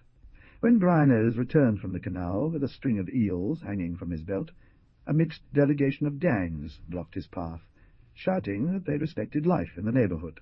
And you're just a scum from outside, Gabriel added. But if you throw your trash there, Briano said, it's into the vital soul of the neighborhood. The wind whistled in the polyethylene pipe. Justin redoubled his invocation in prayer. Beside Danes, the lastomic voice of Lament sounded. Superstition, magical maleficia, inflexible ideals. They have faith. Your neighborhood, Mr. Danes, is filled with fundamentalists. That's why they don't progress. Despite not wanting to uncover his ideas, Danes exploded once more. Of course they don't progress. Do you think any of these boys will sacrifice their lives for their faith? All religions have a pope, but magic is a liberal art. Lamenta smiled, for the first time, a torturing second. Well, Mr. Danes, what has advanced is our dialogue, and this is how it was, brothers and sisters, that Danes found himself in a sort of morose mood, a bit down, half-broken, and the tension of the exchange. Sacred. But as I foresaw again, the depression coming, I kept my eyes peeled for signs. A mailman! Yes, indeed. Since a mailman came to the neighborhood, it was a miracle, wasn't it? And let me tell you, the progression is quite slow, and, as far as I know, at least one sign came. Besides, I cherished the letter, so here I have it today with me. Cut. Very chunky, the letter, and said, read them. Dear friend Danes, Fodle anilamel, ersel ileke sutratigia. De Cohen, وكاملا في كل جزء منه. أنا أسفل عدم قدرتي على الخوض في التفاصيل. مفيدة لك والتي تمكن من إتقانها كلمات عالية في شركتنا. شركا كاملا في كل شيء. سوف تولى الأمور بنفسك قلت حظا سعيدا في عملك قلت. All of my appreciation from Perez. Perez? That's what the signature says. I think, gentler, that Perez was an angel of the spirit who was supposed to bolster trajectory. And will the angel return? Angels do. They always hover, malouse. The mind also maloused around the neighborhood. I talked about this with Danes at the time, and she said that since they're for survival, one has to. No teaching served us, since we had to learn everything all over again. The neighborhood was a real mess. Being a mess had to make us happy, he said. Mind, I think, brought for the neighborhood a direction, like a fate. He's already got 4 teeth. Now, thanks to Danes, our neighborhood has no direction or fate at all, like spirit. Sabina, I believe that here we don't improve an apple. Look, Emilito Coleman, if we don't improve. To make the spiritual revolution, we first have a duty to survive. Danes said that survival is not always a duty, but it starts to be a duty when someone's the only possibility that life doesn't end. Now it seems he's a bit upset. You're on your own, just sometimes, with Vittorio. Well, let's sing for him then. He rages for us. Let's be clear, said Lamente. Diners raised her collar to ward off the chill. It was so cold that the headstones in the former cemetery seemed to be made of glass, except for those that some homeless people had broken to provide themselves with shelter. Let's be clear, repeated Lament. Close your eyes, Mr. Danes. From the open graves rose blue patterns of breath, of food smoke or cigarette, that tangled in crosses like fake snow of Christmas trees. Do I still exist? Herr, shut up once. Quiet, and without you seeing me, do I still exist? Although he didn't say anything, Danes closed his eyes. What happens to the world when you close your eyes? What about you? Far from wanting to erase it, Lament. I don't even have the ability. Friend. How solemn. I can't even delete the neighborhood, if that's what you're interested in. Not even if it's a product of your imagination? Danes bit her tongue, not out of choice, but from the futile effort of continuing to ignore what they were talking about. But she couldn't ignore it any more. She couldn't be nice and insincere at the same time. The neighborhood exists on its own, she said. A murmur stirred the cold inertness. Of course. Like a tree. Like a dove, said Lamente. Danes looked at him askance. What do you believe in, Lament? I believe in the need for chance. I believe that everything comes from the good to return to the good in one flight, said the voice in a gangling manner. I believe in the procession, conflict, and production without loss. Danes was whistling. And, added Lamente, I don't think any of my words are true. Do you? What do you believe in? Danes turned to look at the dead cypress where the dove might nest. I believe in everything that isn't me. Lamente gave him a curious look, as if he were about to tell a joke. We are both very dispensable people, aren't we, Mr. Danes? He said, showing his teeth. Yes, of course, Danes replied. Even for the firm that hires us both? Lamente asked. Illuminated by an aluminum sun, pushing back the fearful dawn, the area slowly rises from a barren plain. It gains relief to the beat of an emerging soundtrack, brakes, door slams, coal crackling, radio hit rankings, and in the cold homogeneousness it records an endless series of straight lines, more or less defined, intricate, and tedious. If Danes were to speak, you wouldn't be able to hear him either. The area is conceived as it is conceived by Danes, and created as if Danes were to create, only now with a creaking that ends up silencing the other noises. The joint generation is collapsing. Danes comes down, after all, confiding his fragments of good humour to the uncertainty of a more suitable day.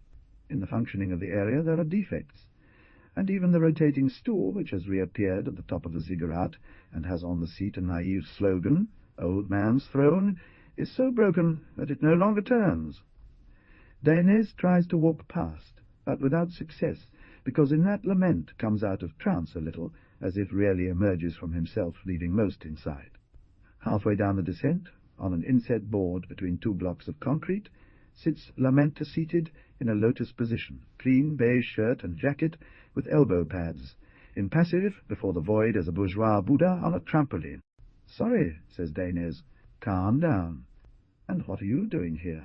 "It's not here where I sleep," says mind, "but in my house or office. What would you like me to answer, Mr. Danes? What am I seeking? Illumination, the soul's escape, death of the kiss, the ascension of the cosmic snake?" There are plenty of individuals who teach such mysticisms to toss around. I don't want to imitate disciples, so what do you seek? It's obvious that I'm seeking you. An experimenter's work. Danes lights a cigarette. Well, you see, I'm a prime number maker to order. Anyone. A suspicion. An illusion. Lamente's comment is devastating. "Ah," he says, and without asking for permission, he falls back into trance. That night, Sabina told him that some Lucidos had found her friend Lamente in the deserted place. He was in a very intense meditation process, turned into a ceramic sphinx. "Eat the mash too, daughter. It has cheese and beaten egg. What do you think, Dad?" "Well, it's a road," said Danes.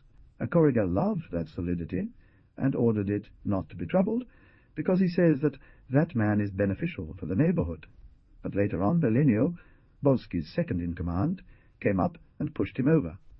"We just started," huffed Danes. After 6 hours of vulgar battle against bitterness, Danes had found 2 prime numbers that he no longer saw now, because all he could see was the elegance that numbers had given to his piece. "No," said Sabina, because the surprising thing was that the man fell and all on the ground remained in the lotus pose, unperturbed. It was phenomenal, and the Valadas loved it even more than the Lucidos, and they said it was a lesson, Called it the lying sphinx. Let's suppose an observer and a happening. Stimulated by that inviolable life, burning with mathematics, he turned on the tape recorder to talk to some place in the area, for example, to the future baby of Roxana. Before it happens, an event can only be possible, probable. Not quite true, but also not impossible. Once the event has occurred, the observer's expectation follows with surprise. One surprise is more or less according to whether the probabilities were before. In other words, there is a probability of its happening which is measured in numbers. 0 is that it will never happen. 1 is that it will certainly happen. Surprise is a change in mood caused by a change in information. Surprise has limits. It's null if one realizes that after the night comes the day, but almost infinite if a bolt of lightning strikes a man without doing him any harm, as has happened sometimes, or if he eats a fried doughnut that is soft on the outside and hard on the inside. The events of the area are information that I keep, as well as those who possess valuable messages keep the codes that I contributed to violate them. But just like these codes come from mathematics, and they will return to mathematics, the information provided by the zone returns to the zone, or rather, it is an expansion of life, or not. In any case, I can't figure it out with that guy stuck to me. With me, the mathematician, the zone exchanges information, matter, and energy, and if it gives me strange facts, it must wait for me to give something back to it. It forces me to make mistakes. And in the meantime, the zone is diluting, running the risk of resembling the bosses of lament. It was raining. He turned off the recorder and stretched out in front of the stove so that he could get to the window as soon as possible. Down there, sitting on the veranda, Lamente was smoking a stub of a cigarette. Over Lamente. The whole that left the presence of lament was bad, but no worse than what had already happened in general in the world. In those conditions, the best success that Danes could give the area was to get out anyway, as if the whole did not exist. And the night poured rain in torrents, and Lament kept smoking, unmoving like a tax collector, fatal like an economic law, and even when it disappeared, as it sometimes did in the smooth rain or the air, was going to be engraved his figure hollow, swallow Danes when he went out on the street. If there was any proof of the power of the area, thought Danes, it was the plasticity with which the fallen Brianese had assimilated to Justin's life. Ike, small despots, handing out extravagant projects. Danes was not disturbed by these differences, but one afternoon he found them really fighting, snarling each at the other end of a polyethylene tube, suddenly aware that they were separated up to the most mutual ignorance. When his work on the trains didn't keep him away, Justin piled up old tires, or scattered seeds of presumed legumes throughout the garden, Briones, with tools in hand, would introduce details to the property that left a satisfied grin on his face, always astounded, and between one task and another the two would discuss softly, rarely using words. "Oh, and with the piggy bank too?" he asked. Briones didn't want to be careless. On the contrary, he wondered what to bring home, told Danes as he touched his already frayed tie, and saw no reason not to beg a little if necessary, when there were so many professional beggars in the neighbourhood. Justin reared up, his body made a knot, as if by experience of the body he knew already what soon enough came to pass.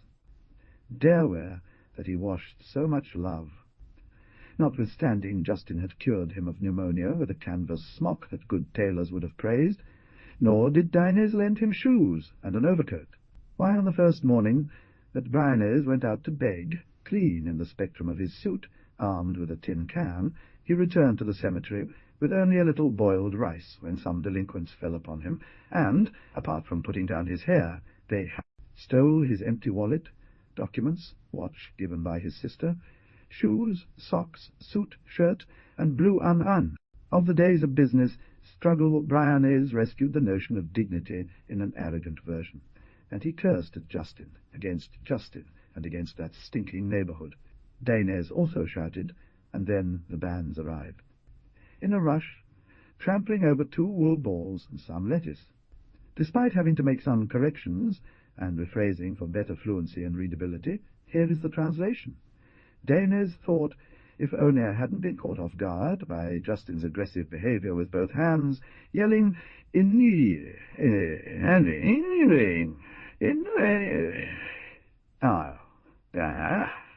just me.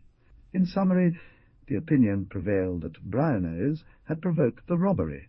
In such a handsome man, so complete a misery was hard to swallow.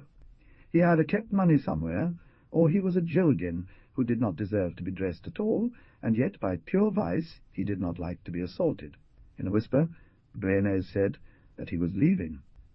And here native people asked alms for nothing else, added Volsky. Justin's barks changed in pitch. Now he was defending Briones. Defend the right to have him in your house, boys, Danes interpreted. As everything in the area did, deliberations went nowhere. But they dragged on, and Danes figured they would drag on more. Danes realized that they didn't know him. As Lamente hovered over the area, bands broke into Justin's property, even though they didn't realize how persistently they were repeating a pattern invented elsewhere.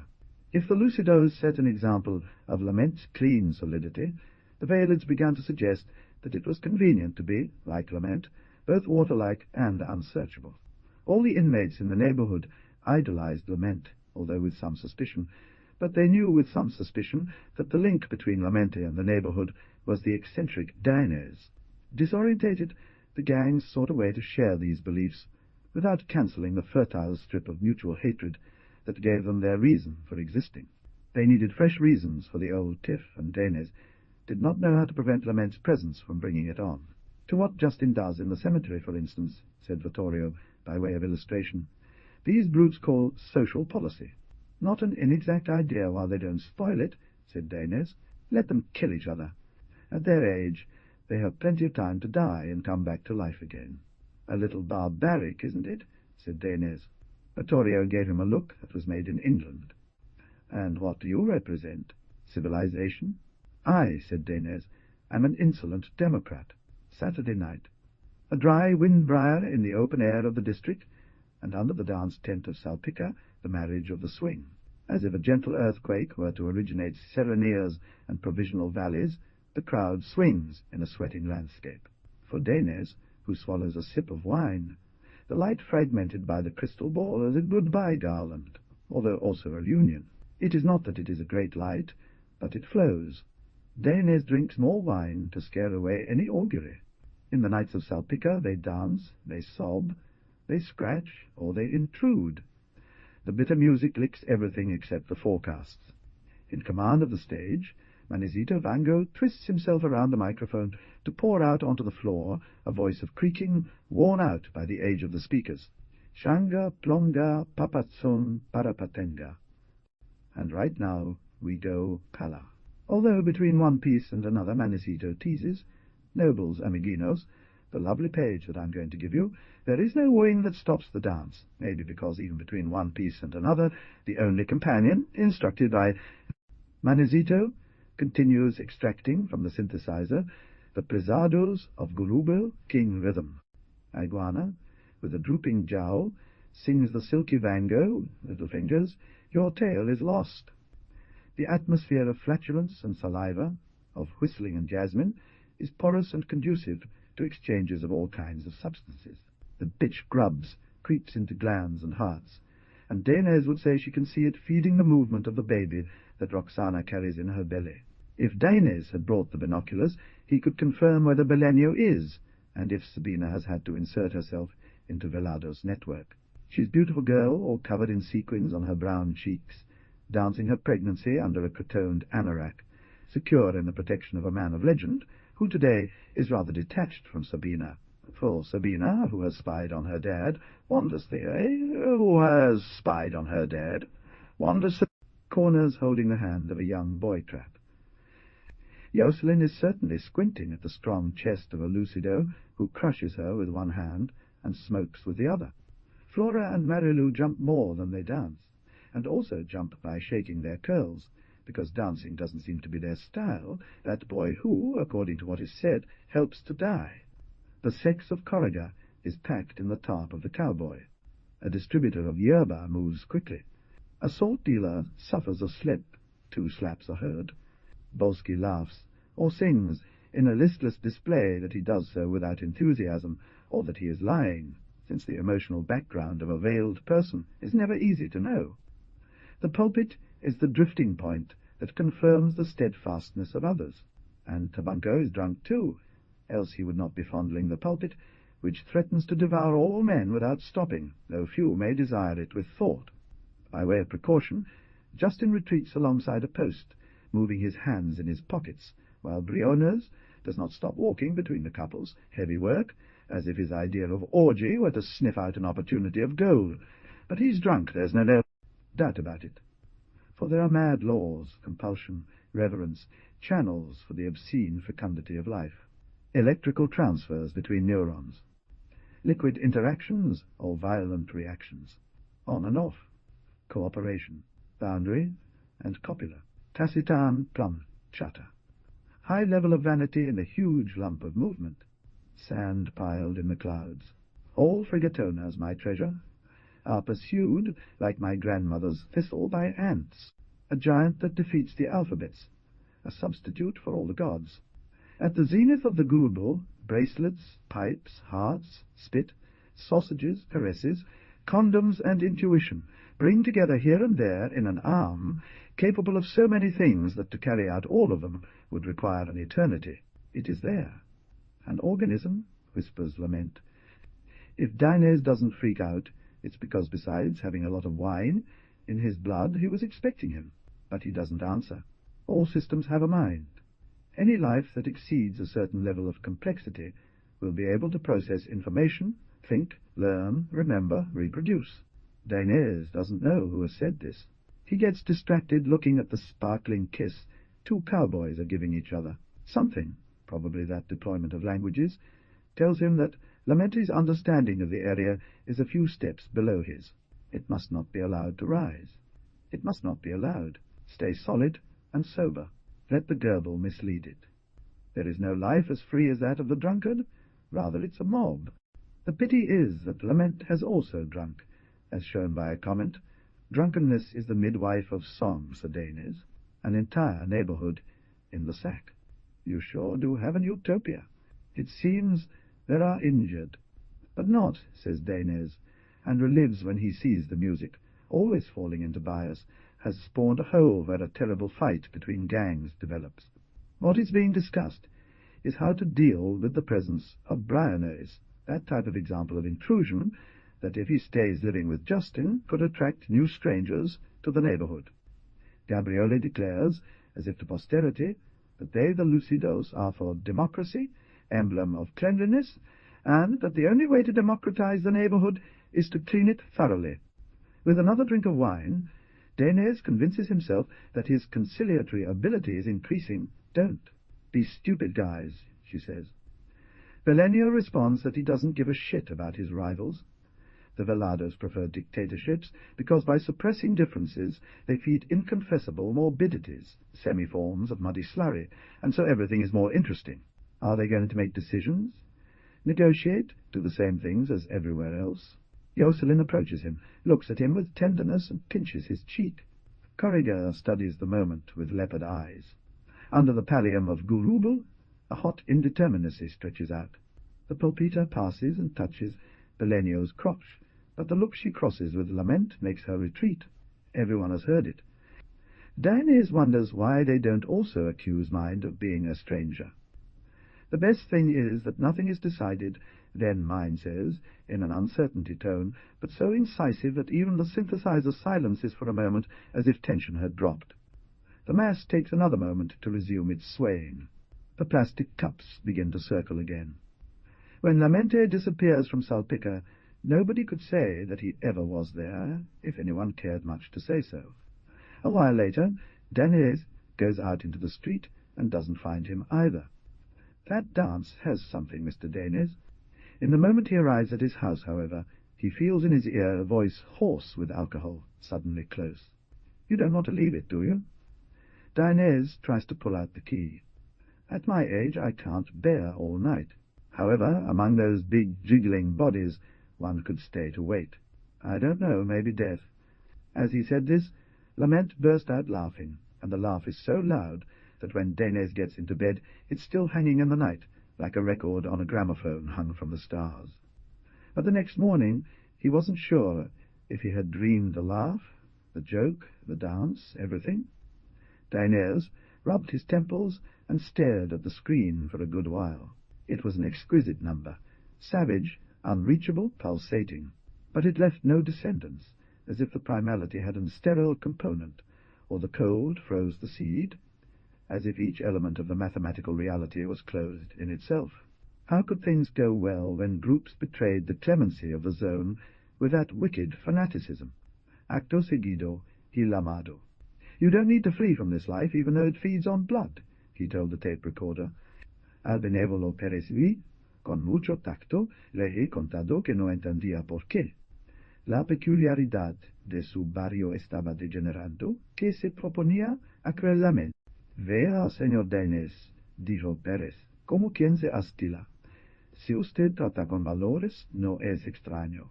Con maestro espiritual quiera investigarlo.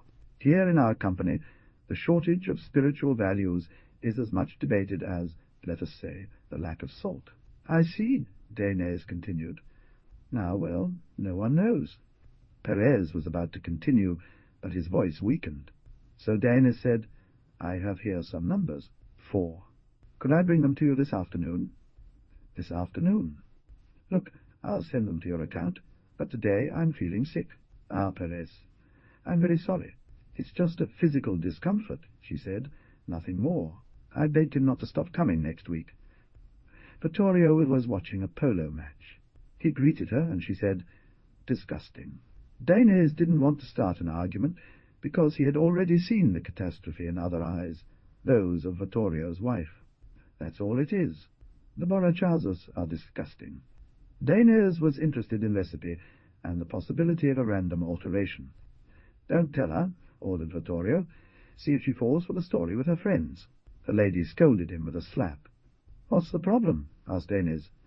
If they're really that terrible, unbelievable. It's useless, said Vittorio. There were 2 vomits, said the lady. Now we're frying again. Here fate rules. Or the bad atmosphere. The sun had risen. Far away, atop a pedestal in front of the artistic sculpture, Lament was gesturing to a dozen children who were gathered around him. Perhaps distance made it seem that some of them climbed the tube up to the antimony shoulder with such ease, Daenerys thought. But there was one thing that could not be doubted about, and that was that the arm of the statue had cracked, and now candy-like reeds were sprouting through the crack. Daenerys tried one. As if they meant to deceive, the new bolangos came out of the pan with a scent that immediately fascinated several passers-by, including Roxana. When she took her first bite, she had an unclear vision of children falling from the sculpture, and though the taste was not bad, in fact it was pleasant, the mouth felt a horrifying urge to spit. Mrs. Vittoria was wringing out her apron, but he stopped the girl's arm. To avoid impressing Roxana, who with her belly propped against the formica was already stretching towards the blouses, Dainese repressed the heaves. Careful. Be on the lookout for an allergic reaction. "Oh, Emilio, if pleasure does not sicken the body," said Roxana. Vittorio made a face. "Well, of course, enjoy the day."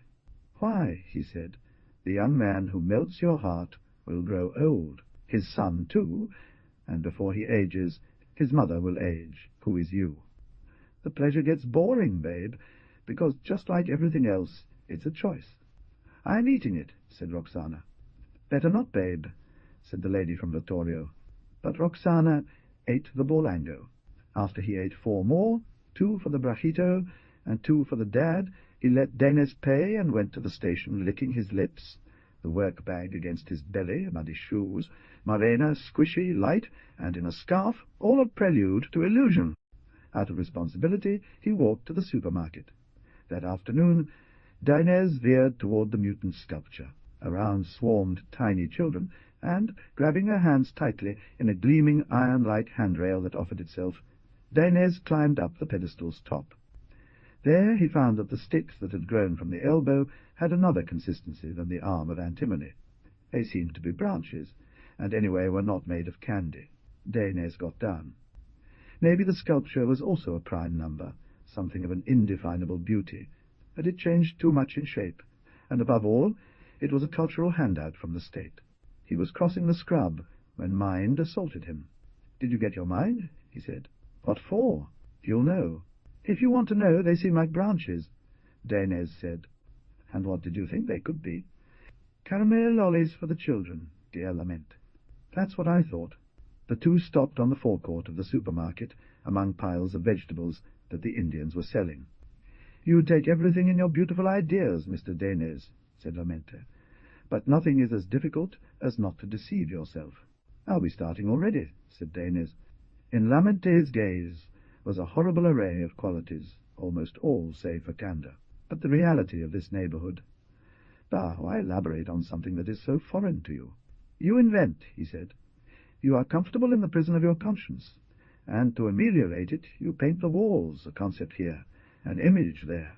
You, Mr. Dainese, will be a great creator, but you do not know how to appreciate. Thus you distort it." The voice dropped to an air-conditioning drone. "You contort reality to suit your fancy. You are a tyrant." Dainese was discouraged, despite the little originality in the thesis, that Lamente would apply it to him. Since he did not think that Lamente could read his mind, all he could do was admit either great insight or very good information. He believed he saw what mind saw in him, and saw seeing what she saw in him. The area melted to black. "Intense mental pressure is equivalent to physical assault," he said. "And you abhor physical violence," said Mind. "Look, I'm not a philosopher," said Mind. Mind kept the door open for a moment. Dainese took a step towards the supermarket door. "I know that. He wants to develop naturally. But I am the proof of your failure. You only aspire to not aspire to nothing. Delicious in their packages, well scattered on the shelves, natural drinks, real beef, authentic olives, waited for brave buyers, like hysterical ladies in crystal towers. Dainese didn't buy anything. As soon as the guard finished checking him out, he ran off to Café Salcedo in search of Lament. As he looked at the life of the neighborhood, Medialus running away from the first fires, 2 women arguing about how a flashlight worked, he thought about his daughter and Vittorio and others, and wondered if it wasn't true that some ways of seeing, for example his own, flattened reality, and in this way made people a part of the reality. If they did, it was a shame.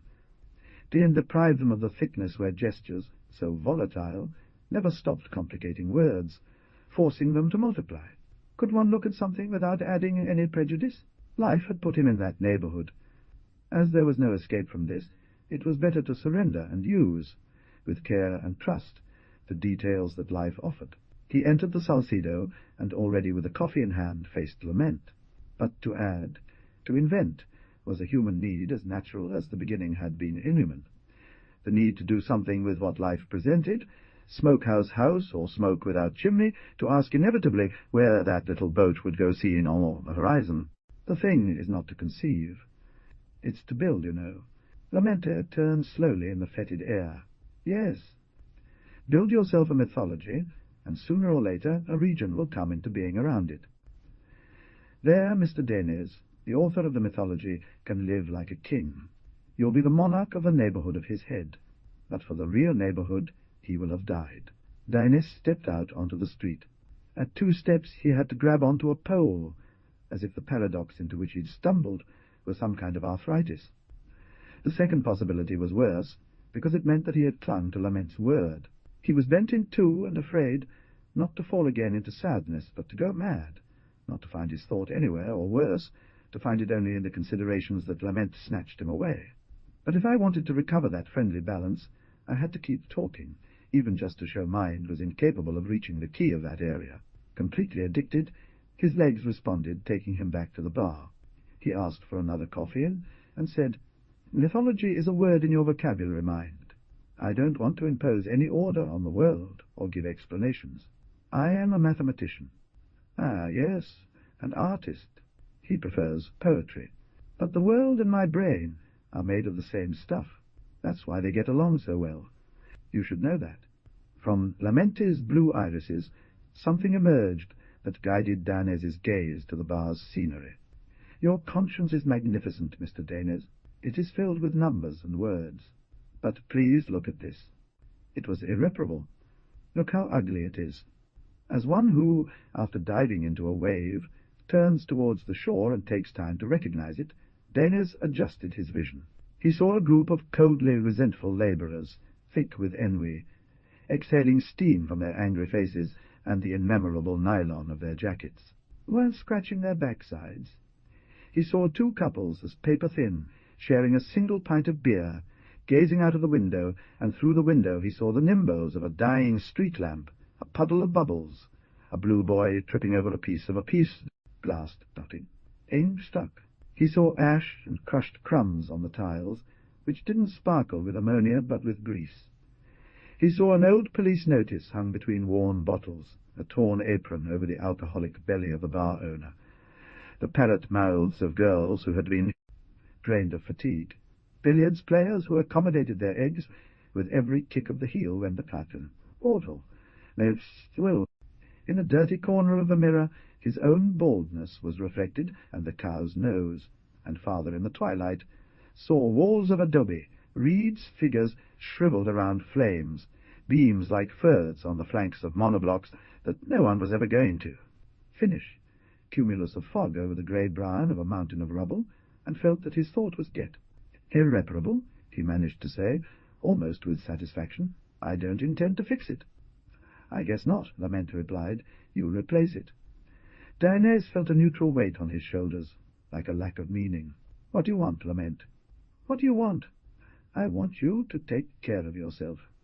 I can't save myself by myself." "Aha! And deceive oneself?" Suddenly they looked at each other trivially, while time passed. Something later, Danes came back to see the whole neighbourhood the same, although he didn't know it to what, perhaps because at no moment had seen nothing new.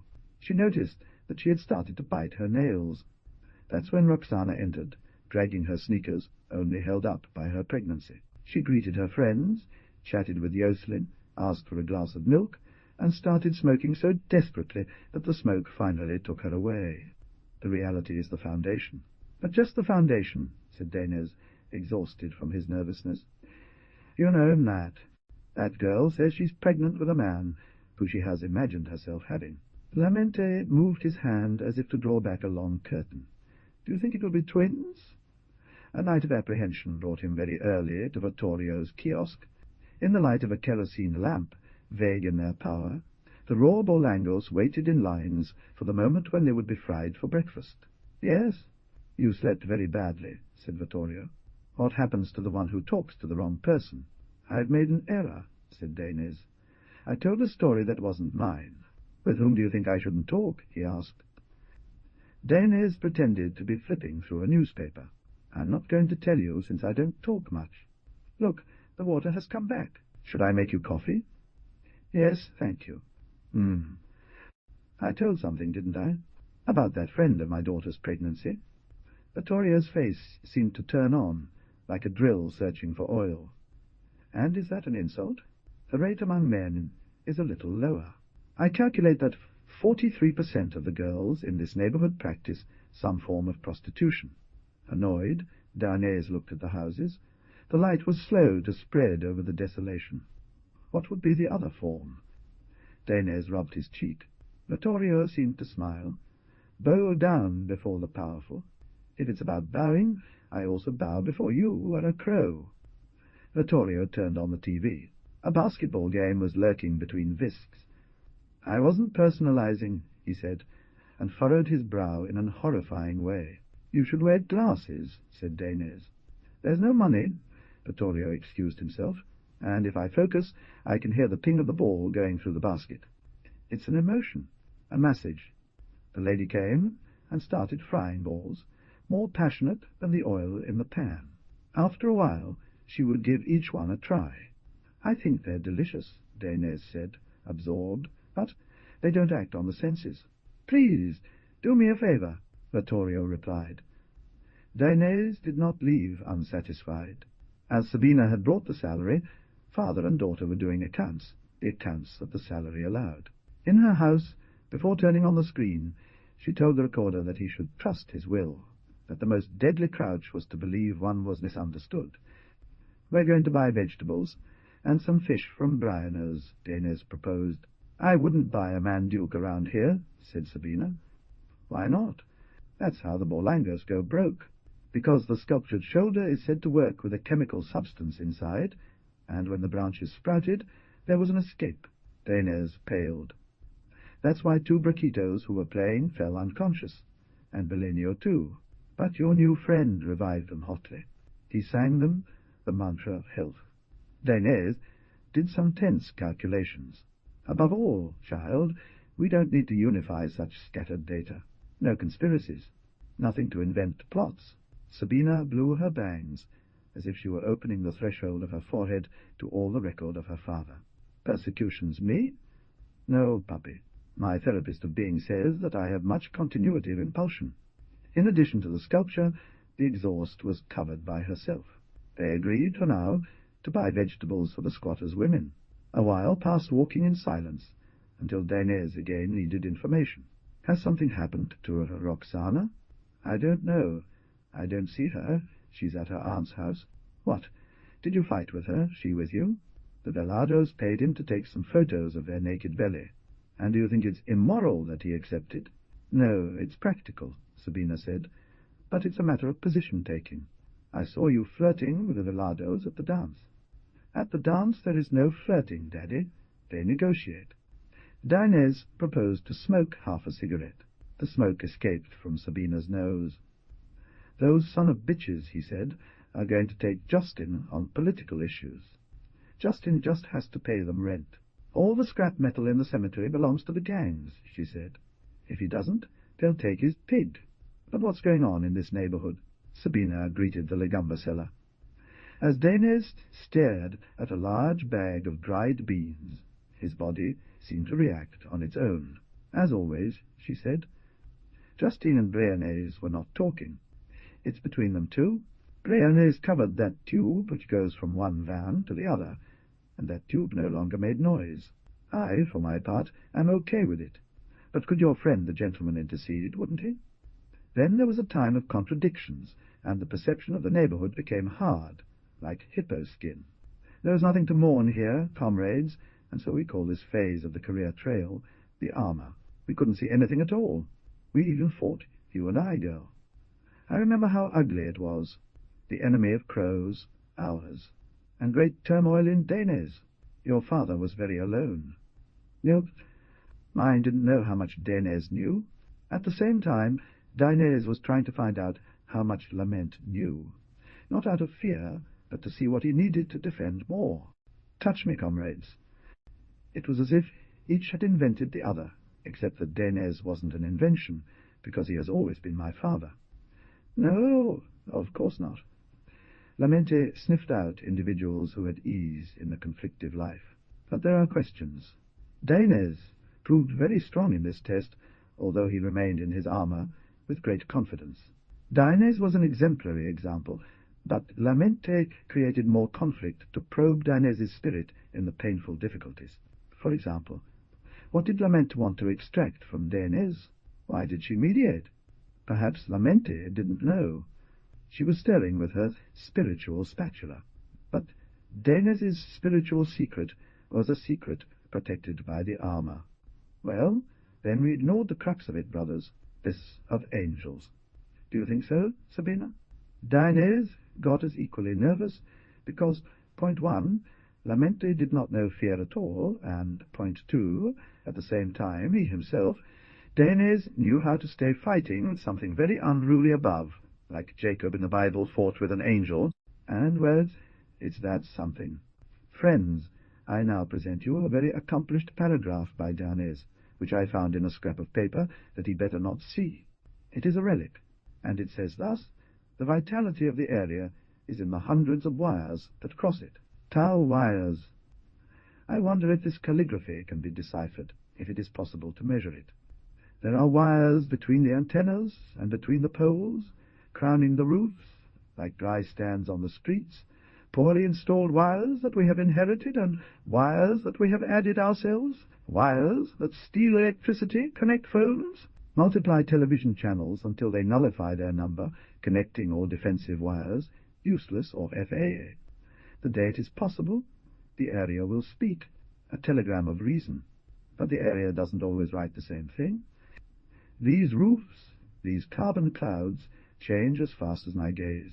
The area has no measure. If I convince myself that I'm not so cold, the buildings in the neighbourhood gain absolute speed. They are figures of light, revealed by the light. Lamente thinks that here we consider ourselves something, some profound thing. Nothing that has been said represents us. But we are not bitterness either, nor well-being.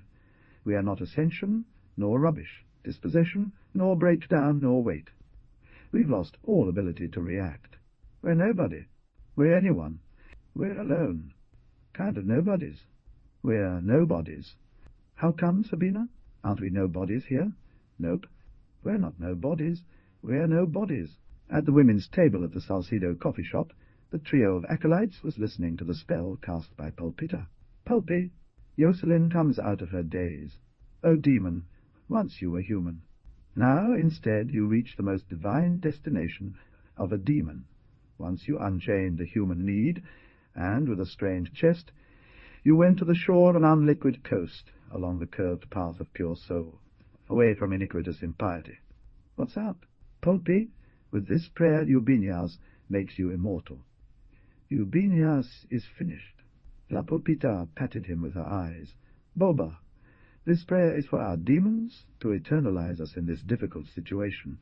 From the tip of the counter, Daines thought that if the area was an organism of some kind, maybe a very intense desire on one part would lead to a real action from another. He looked to the sides, and, with a sip of tea, dismissed the desire that the girls produce a categorical fact in the life of Eubenias. Eubenias fired. He wished that the dismissal would be fulfilled, and then stopped wishing, because Lamente, freshly returned from the bathroom, was already installing himself next to him with all his brain-draining machinery. That is, they demoted him, said the depressed Flora. Sep! I had told him, grumbled Pulpita, that the strategy now was to lick the boss and wait patiently like a dog. But he thought that was on TV, and that, in reality, when you're winning, you have to go forward, trample the wounded. The fool. But it turns out that the mental jungle project for marriages was stolen from Penzias and Strom from behind, both together, and he stayed in the ball, and the company brought him up on charges of arrogant. They gave him a kick up the arse, Marilou said. Yes, said Pulpita, and then he came to blame me. Curses of the Parampio, he shouted at me. He shouted black and crippled at me. To calm her down, Marilou offered her a cigarette. The last thing is to let the customer get out of hand, he said. Of course, Flora said. The problem is that this Bocorno fired her. You don't see... said Jocelyn. Daines examined Lamente, and what she saw in the raw face was a clap, not badly feigned, to the spontaneity of the facts. But it's going to catch fire, the idiot. said Pulpiter. Of course, you already had it well fucked, said Jocelyn. Up to hell. That's why he threw me out, because his balls were boiling with passion, and that morning, before the accident, I found on the sheet the stain of what this asshole was thinking about my gifts. Pulpita raised her right index finger, the sharp top of the melony peel, and brought it to her lips. Pulpy, if you eat that dried milk, that man will not get out of your mouth, said Flora. Rainbow tapes, oily skin, the girls lit up more than several lamps. The tongue of Pulpita sucked what was in the nail. The demon of Eubenias to hell, Eubenias on the street, and seared by heat like a cat. Do you think, Danes, that the spontaneity of events surpasses the strength of desire? This is not spontaneous, said Danes. Before the magic of these girls used to be only much more amenable. A quarter of Lament's mouth wrinkled in puzzlement. Are you telling me something has changed for the worse? Come on, Mr. Danes. I don't have so much power as you attribute to me. I only see through his eyes. Then look, said Danes. Look. On the other side of the partition, the neighbour makes the bed creak with frightful shudders. In the ravaged night, the absence of lament is also a vigil, a mark of an unfinished death. Covert operations. Danes, a victim of his own dreams, dresses up with the idea of going to propose a civic agreement. But once in front of the door, it hurts to bother a man who does not rest well. If anyway, he has already stayed awake all night, and goes out onto the Fiabres street to guard the peace of the area. Whispers, conspiracies of two at thresholds, persecutions. There is an inverted cry in the factories. The girl, who is a relaxer of domestic animals, trains with a cat that seeks prey. A bat flutters around. A dugong scratches a can of sardines. Wind caught in the bushes. But it's a warm night, a promise of a different season, and halfway up the ziggurat Danes sits under the constellations in balance. It's said that it's foolish to read the stars when they're brimming with self-assurance. The air smells of tannin, of boiled cauliflower, and from the east, the moon, falling towards the supermarket ceiling, stamps on the sky a blush of excitement. Remembering that there is nothing exciting about this pile of rubble makes Danes blush and gives her chills. She then descends some blocks. The moon hides behind a screen of sheets. He tries to stand up. Danes runs into a bidet and, forced to take a detour, finds herself at the edge of a ravine 5 meters deep with the bottom covered in dried reeds. However old he is, he still has some strength. He crawls. An old man in a chambergo, who might have sat there watching the sky, tries to gather his rug of arpillera, and tries again, but ends up falling on one side, with the overcoat open over a lactated chest covered with baetas. Daine is thinking about how to get down to the valley below, when a cloud of tobacco smoke indicates that there is someone else there, and soon he sees that on the right, on a lower promontory, is the boy with black ties who helps people die, so they say, although he has never spoken to him. "I don't feel well," says the old man, and he looks at the boy as if doubting that this body made of darkness is something more than a silent destiny. The boy is ethereal and thin. He wears a grey pearl-coloured jacket with a lapel. He crushes the cigarette, takes a jump, and another jump is enough for him to reach the old man and squeeze his arm. "I am alone, and it seems to me that in a little while I will die," says the old man. "I know the words to accompany you, grandfather." The boy rolls his hair back, stretches out as if to join in, but then squats again. "And, well, give them to me. There are a lot of bad ones. They always come out. If we talk for a while, the best come out. There's so much to talk about, grandfather." And what happens when talking lasts longer? No sooner does he manage to straighten up than the old man tears off a paw. Dainese breathes in time with the night, theoretically trusting that the area will stand up, that shredded meat, while the boy's hand contributes practically. "You," he says angrily, "I know you live on this trade, and it's very expensive." The boy does not speak. The face concentrates the jagged angles and unusual curves of the area. Just as the shakiness is about to end in a new collapse, the boy outmaneuvers the old man, almost inflexible, and adjusts his overcoat a little. Dainese thinks that the eyes are so near the calculation as to the folly, and for an instant he believes they had looked at him. It could be. At the door of the house, Dainese greeted his neighbour. A nanny passed by. Dinez lingered a while in the courtyard.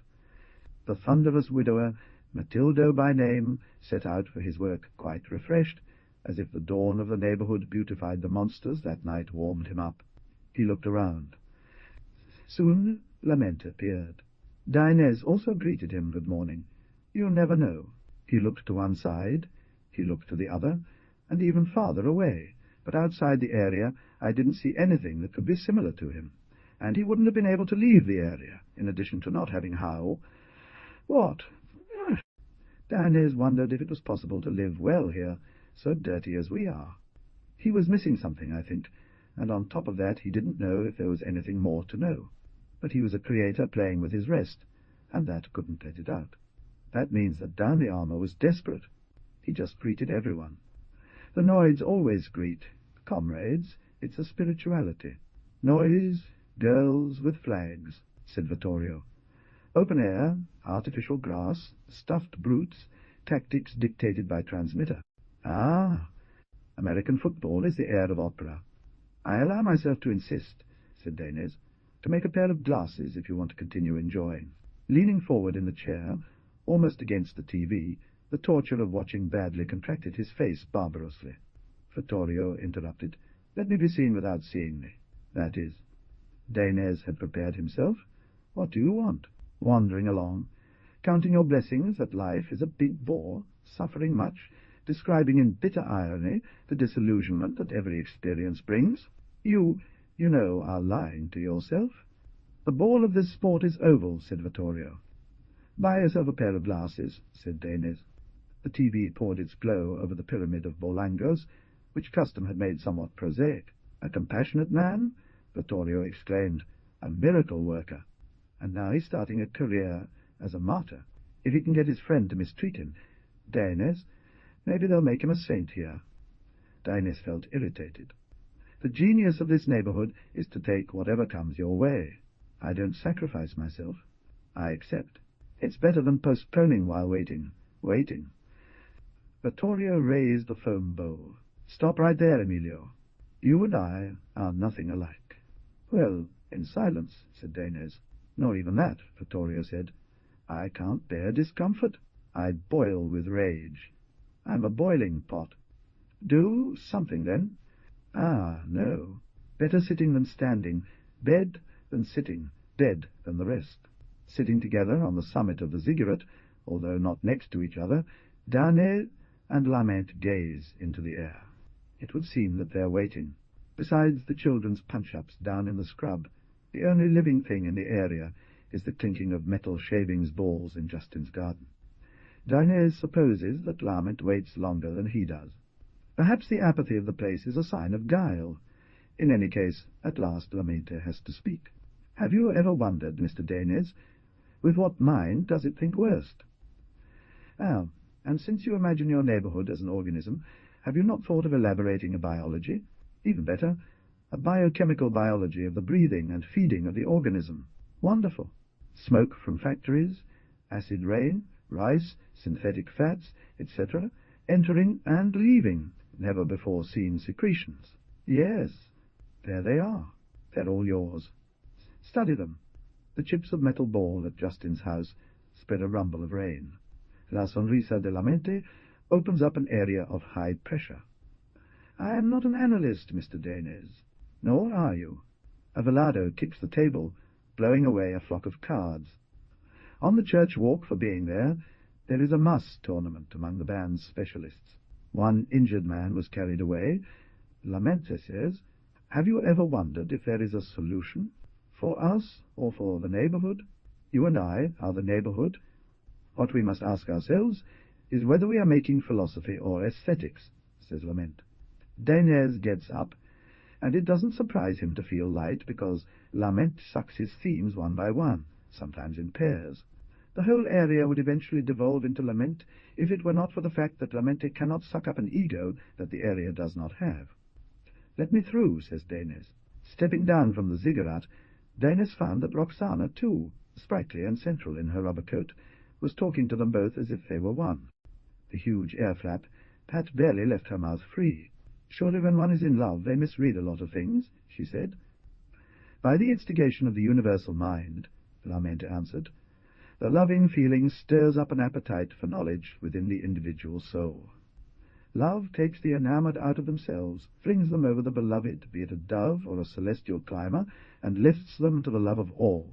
"Thank you," said Roxana. "And when a small person has had a modicum of contact with the totality, they start to see much more." "Now then," said Lamente, "since that is so, how can it be that you have become enemies with Dane's daughter, your good friend?" "Oh, well," said Roxana.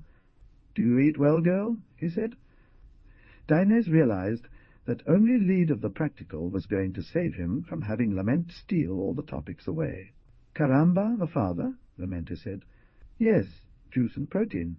Roxana started off immediately and proceeded with details, concluding, "The dad of the creature provides for me, and my aunt looks after me." Roxana straightened her back to look him in the eye, after having glanced at Danes. "Yes, a man who was broken into pieces that I found in the ice cream that I sell, and which I put together whole with the force of love." "Ice cream with this cold?" said Lamente. "But I am in love. Let's say in love. I am of the bracito, you know," said Roxana, touching her belly. Danes assessed the effectiveness of his rhetoric when he heard Lamente say to him, "We must conserve the whole organism, isn't that so?" "As you wish." The prosperity of Justin's territory was not diminished, even though the bands, stubborn in their complementary war of opposition, had placed sentinels on him, and sometimes coexistence with Brians lapsed into a dormant silence. A trench had already crossed the wall to reach the stream, but it had stopped close to the orchard, and it was still not lined with cement, because the bands must decide if it was logical to reduce the flow of water from the best waterway in the neighborhood. However, Justin watered by hand with such dedication that the slimy ligustrum that surrounded the Peugeot grew as much as the cornstalks and tomatoes began to tangle in their tripods. In reality, everything was growing too fast. It gave a certain anxiety, like if the pump water contained manure, or Lamente's gaze spread a crazy fertilizer. Roaming in the Arcadia of his pigsty, the piglet fed on rotten cobs. On the other hand, Justin seemed to become less and less human, as if the custom of sleeping outdoors turned him into an element more of his creation, a basic but hidden element from the bands, kind of a booby or pieces of brick. From the van to the Peugeot, the connector pipe was clear of blockages, and on windy days sounded like a conch shell. When he knelt to pray before the poster of Mary Millate, with the harmonica in his hands, his prayer drowned out all other sounds in the area. The shavings balls scattered light, healing its anemia. Ether he deserved to eat, because, to avoid reprisals, Brianes had made himself a private cardboard cell, or tapera, and from the cell he fixed a heater, disinfected a pustule, all baited fishing lines, went quickly in Danes's black raincoat with the hood up, severe as a monk, as if waiting for the area to accept his incorporation.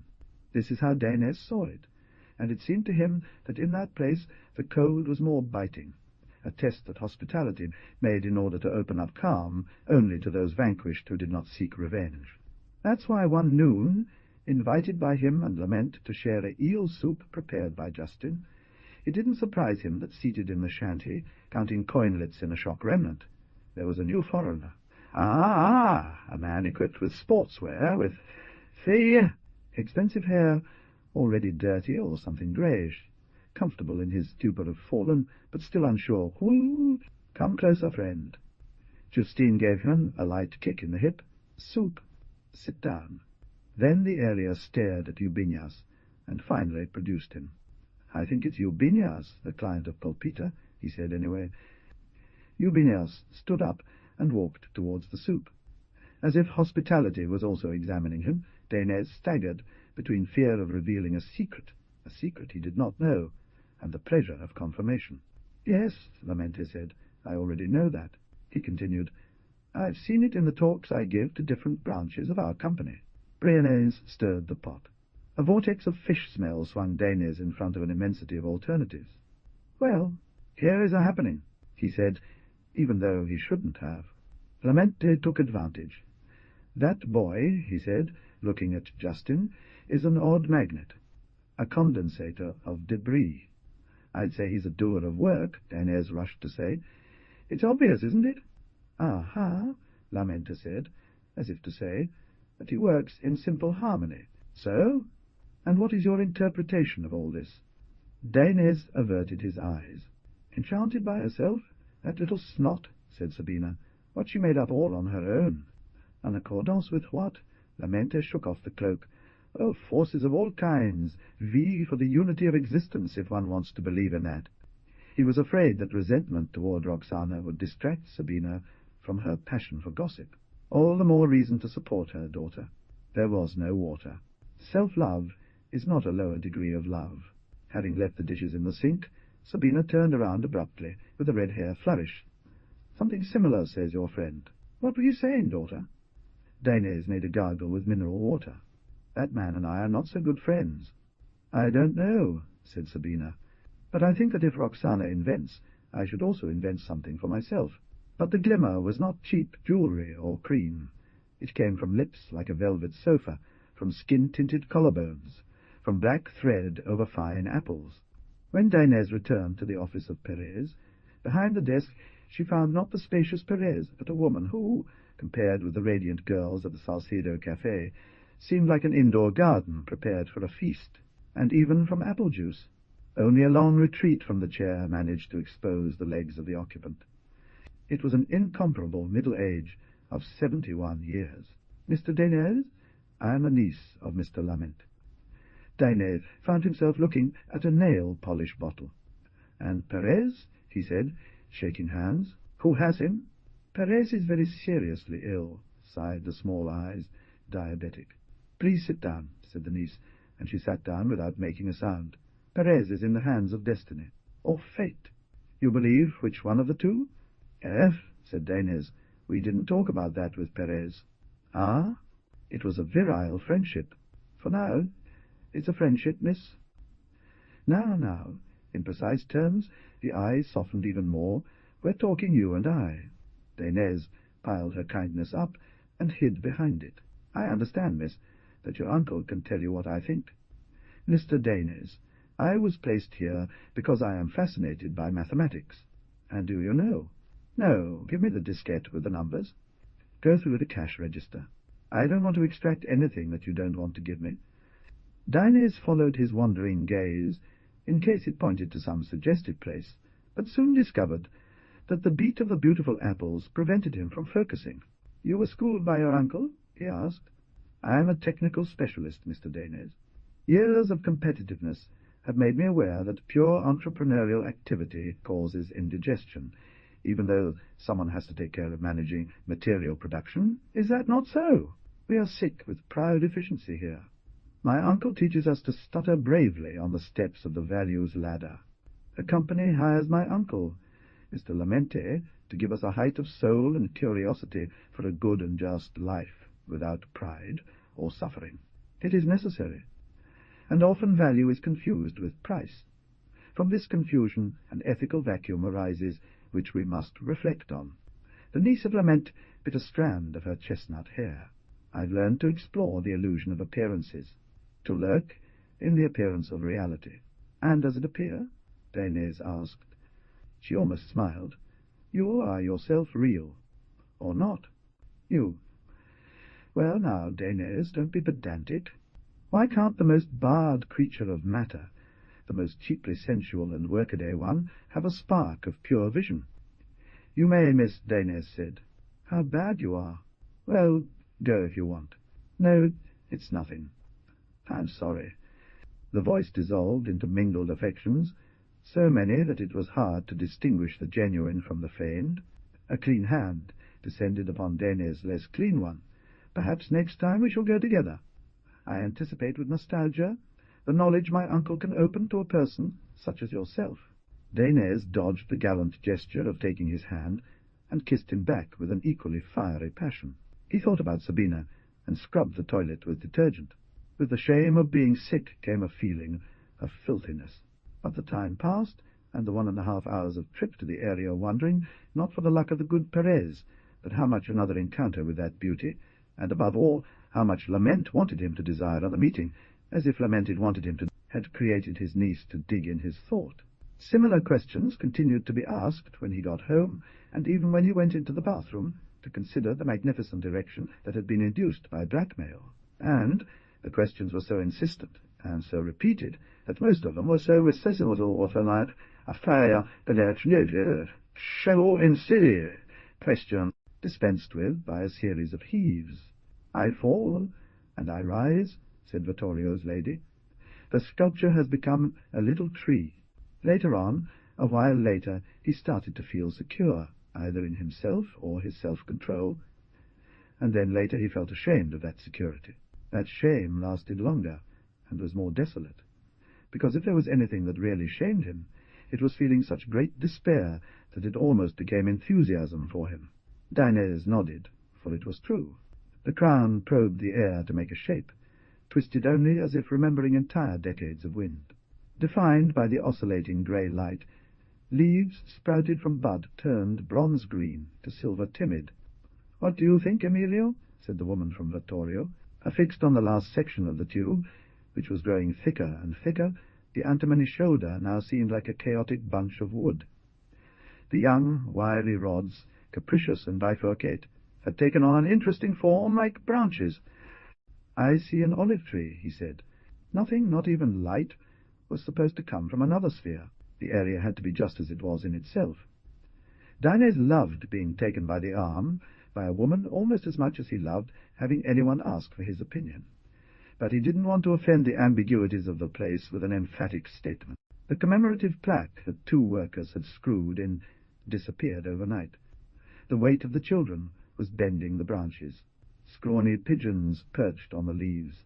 That afternoon or another, a municipal official showed up to explain that, as the artist had projected, the sculpture had completed its transformation. It symbolized man's transition from incomplete to trusting in the tree. Dinez dismissed any malicious intent in that gift of democratic philanthropy, but one was inclined to think about it. One morning, several dozen parakeets arrived in a flock. The metallic olive branches were bent enough to adjust to the imbalances in the area, but not flexible enough to let the surrounding area continue creating shapes at its whim.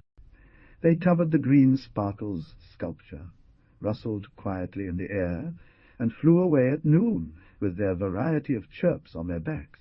They never came back. Everything was metalizing, because, to be frank, this night the party itself is fragmented, deprived of orgy. Even over the dance, tense spillover rain falls in torrents, and the neon rambera is dim. The carnal breath rising from the dance floor drips on the ceiling, and, swaying with the twinkling lights, it sways with more enthusiasm than our audience. A system of sleeplessness crosses the body, thoughts like alarms that prevent him from getting excited in full. I have a telescope that shows the firmament, sings little Van Gogh, strings of stars, and you, and you, and you, little black theory. Near the stage the voice is soothing. From the center of the dance floor to the corner posts there are grooves of exposed bone. The impenitent kisser sing with little Van Gogh when the forces allow it. The burrowers cry out, "Ya ya," shout the drunkard of sugar cane, "Jaya the Juju girl," and shake off her clothes to air her chest. The devoted instrumentalist vibrates with his arpeggios. But though Manizita moves his knees so that he can make his trousers taffeta shine, he cannot help but lean to one side, and not in a curve, but at an angle, because he has a broken arm, and can only hold the microphone with the other. A puddle of wine widens with the warmth of a song. The general climate of discussion that have imposed the bans, that compulsion to make decisions, to be serious. As Manizito's entire body leans to the right, on that side of the room there is an excess as notable as the shortage on the other. The barman charges it. The imbalance tips over onto the dance floor, as if the ground were leaning, taking pairs away, from the beer coolers. But it is hard to know if the first cause of disorder is the cast of Manizito. Unstable, tacos skate from exaltation. A mat of hair falls over an arm to bite it a sting. "Que me quemo, que me chico, que me grando, que me, vaporo, que me." But tonight the salpica is a split soul. Namoro applies to Manizito. The laces intertwined around the neck, so effusive that the scattered dancing clumps regroup, cling together, and for a little while, at intervals, almost drown in a shiver-shaking hoe. You've already seen that the fallen Eubenias is walking through the track's canyons, drunk on horse dung, less stunned and curious as if he still doesn't know he lost his job because of a ridiculous hope. Since his sportswear has already been stolen, he wears a nurse's smock, loaded with nylon patches, sewn on by Justin. And, despite his shaggy appearance, there is an air of pedantry about him, which only seems to amuse himself. Bottle in hand, too old, his arrogance crumples to face the breast of pulpit. Eubenias relishes yielding to a spell in order, while allowing himself to be completely possessed, to give himself the air of being inevitable. She shakes her hair, gives him trumpet kisses. Pulpy, heart, give me everything. Give it to me, give it to you, and I'll put you back on your seat. A crazy bunch swallows him up suddenly. Soon they spew him out. The pulpita appears on the scene. She doesn't speak to him, but she gets choked up, as if the words were getting stuck in her throat. And Eubenias sucks in his spits of scorn and desire, with a mean look, understanding that he is truly possessed. You have no soul, brat, she teases. You're pure filthy matter. He raised his hand to his heart, as if he were showing it off.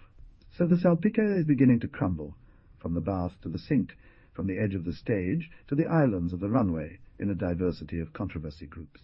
The bands are outraged. That polite pantomime between idol and puppet has put the bands on guard, not just because Pulpita's power is about to go wild. They would handle that themselves, but also because 2 foreign crooks are too much of a threat for the neighborhood, and because nothing Justin welcomes, as they say, is capable of managing it well. First, the monster that has got pregnant the Roxy. Then that sculpture that released a dose of bad gas. The cemetery has become a haven for foreigners. The word scorn can be heard in whispers. In response to the pronouncement of the Lucidos, who state that the situation is of a chaotic acuteness, the veiled ones say that the situation is clearly critical. Kicks and slobbers. Belenio approaches to ask the judge Dines, if he does not mind it, that he enters in a debate about Roxana's diet, as if the bands would attempt to control by food what a man conceived without consulting them. Dines wants to leave so much that he pushes back those who pull him, and as soon as he sees himself being pushed, he only wants to get out of there. It's my Lord Eubenias, Emilio, isn't it? Pulpita yells in the ear, pointing to his servant with her good eye. What have you seen? She asks.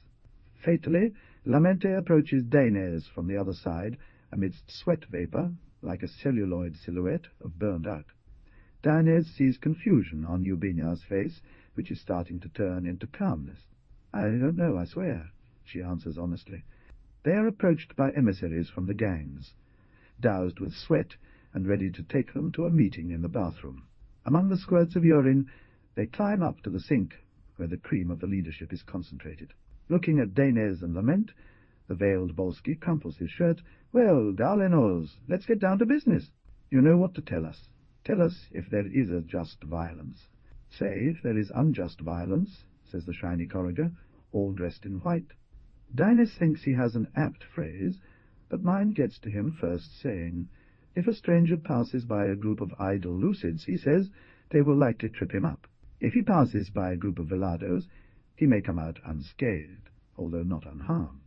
The text, translated to English, is, lucid is an active person, but no less active is veiled, for the possibility of a trip, and perhaps of a worse action, is so ominous that the one who passes by ends up falling alone.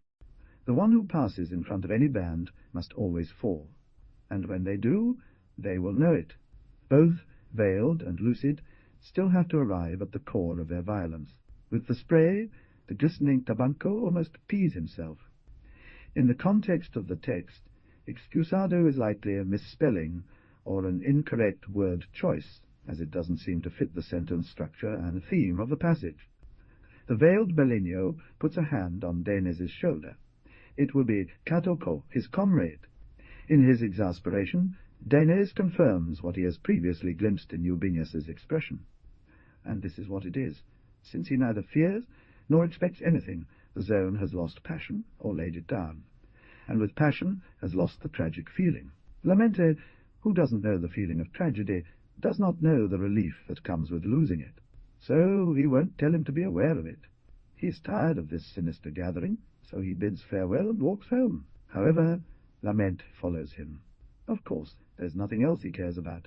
The following text in English is the translation of the provided auto-translated text.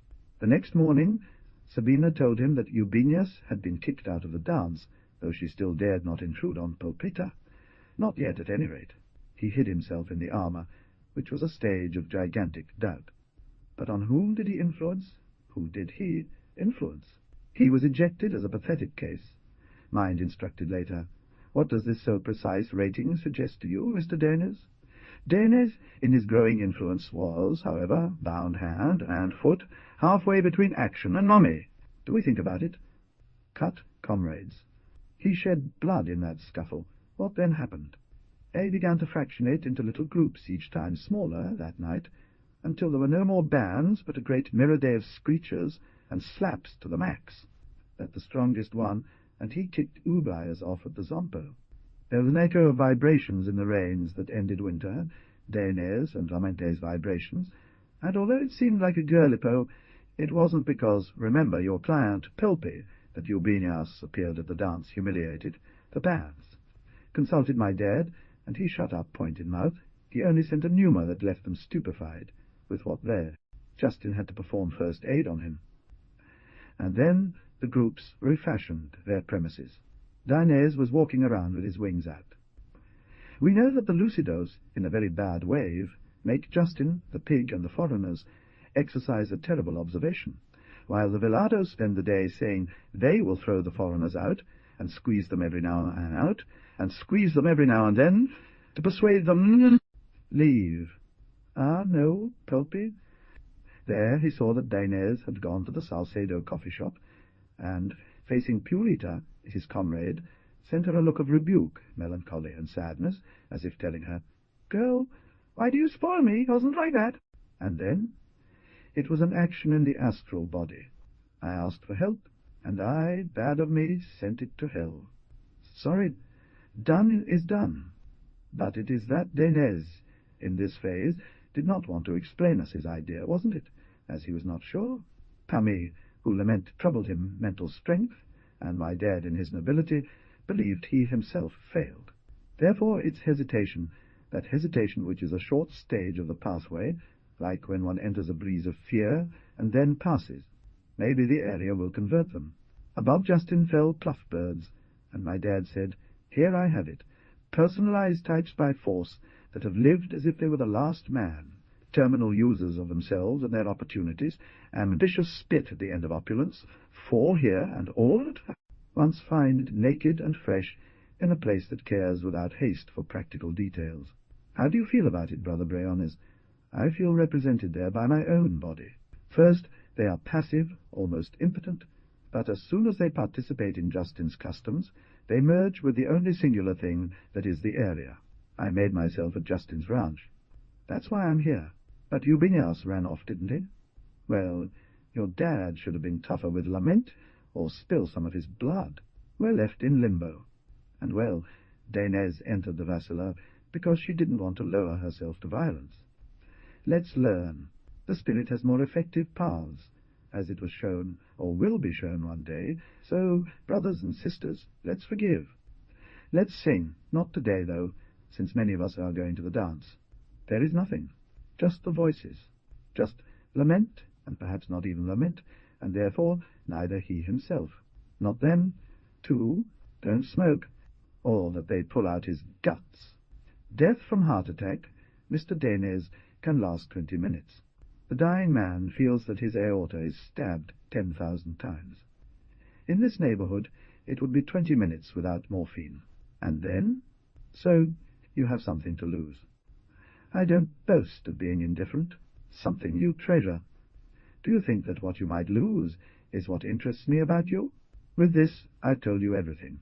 I'd prefer not to think about what interests you. Let's be clear. Silence. Nothing.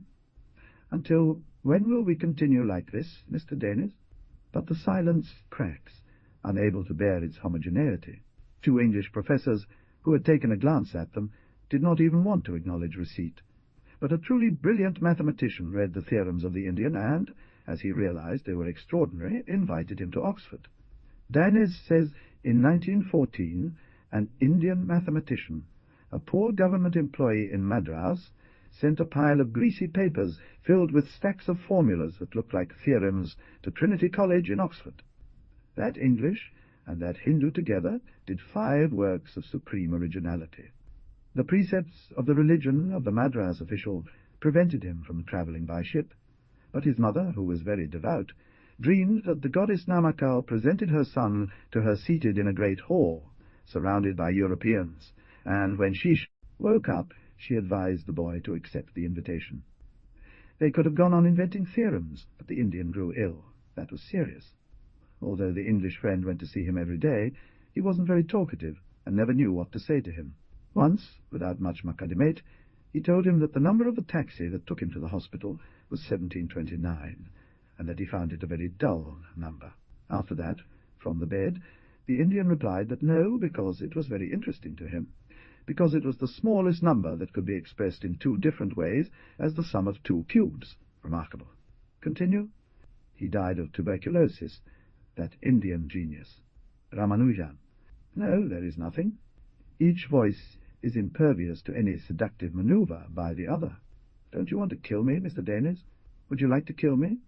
I'd like to see if your freedom allows you to kill me. Because let's be clear, do you think we'll continue like this forever?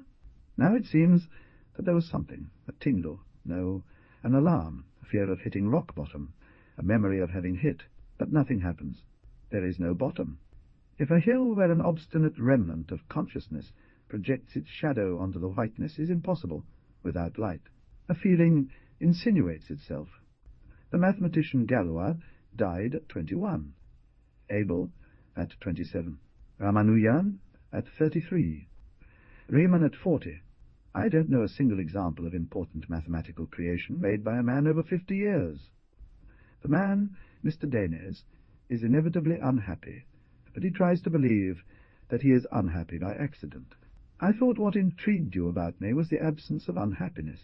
There is no such absence. You deny what is happening to you. Look at those houses, the dirt on the street, the soot. You use art to save yourself from being killed by the truth. Mathematics is not an art. I am no longer a mathematician. In the neighborhood there is nothing artistic except for a metal tree. The sculpture was not visible either. There was nothing. The totality of nothingness overwhelmed by Lament's voice and another one. Neither you nor anyone can imagine your own death, and when you make an effort to imagine it, you realize that you are actually surviving as an observer. Where there is an audience, there is a performance. It's not much of a merit to convince a mathematician that saying is inventing. That's why some blessed death, who would be the only test of reality, and even entry into true life. But you don't invent anything, Mr. Danes. You believe you're invented, you believe you escape, but proclaim the eternal and familiar lecture, how to live without crying. If you want to cry a little, do it if you think you'll feel purged. Look, lament. We'll continue like this. Nothing to sink into. A concentration of nothing dense enough for the voice to bounce off. There was Danes then, awake from work obligation, and cold and physical noises and consideration. One thing that cheered him was the fact that he hadn't given Lament a clue as to how to get to a certain number in the zone. And that's because he had clues, although not numbers. On the screen there was a number. A 38, a 38, a 38, 38, 3,872,188, 385 fixed for at 12. As any prime number, it was part of an infinite chain. But it was also particular and, in a non-mathematical sense, limited. All messages stored under that number would cease to be secret, and anyone interested in keeping the confidentiality of their messages would have to buy another code. On more powerful computers than those of Danes would join other prime numbers, and eventually serve to find 2 special prime numbers, which multiplied together would give as result a secret number that held access to certain messages. The infinite chain of secrecy was beginning to weigh on Danes as if it were wrapped around his neck, and he again wondered what messages Lament believed he exchanged with the zone. Then it was real. One more reason for joy, in spite of sorrow, was the certainty that that number was alive, and not only alive, it was wanted because it had appeared and because it was going to feed him. It seems that spiritual masters taught to rise above the imperfect life, slave to appearances, the life of having to peel an onion, to the timeless fullness of unique intelligence. But he wasn't sure it had to be ascended. Dainese did not disagree with the idea that total life was intelligence. Above the ruins of the ziggurat, or the catfish of the stream, above his daughter and Roxana, he saw nothing that could make him more intelligent. With each rough facet of the area, Dainese became, as with food, that paid every prime number. A chicken liver was as real as Fermat's theorem, or as imaginary. It only took a little conviction for one person to convince another of the existence of the ghost that had been seen or imagined. But the details were part of the generosity of things, a perennial offer. So one thing and one person truly existed only when they had arisen at the same time. The supreme test of tolerance was the acceptance of other people's ghosts. Obviously, in order to get others to accept their own ghosts, it was necessary to give them consistency, and consistency. They had to be given details, and those details linked it a little way together. To him, the area gave him plenty of details, and he added some more, and all the afternoons were made together. Old couple, real and imaginary. What boredom! What tandem lyre! A good invention was as miraculous as existence itself. A painting of a storm over a cottage on a peninsulate. The pipes were gurgling. He saved the number, copied it to a floppy disk, and sat staring at the blank screen.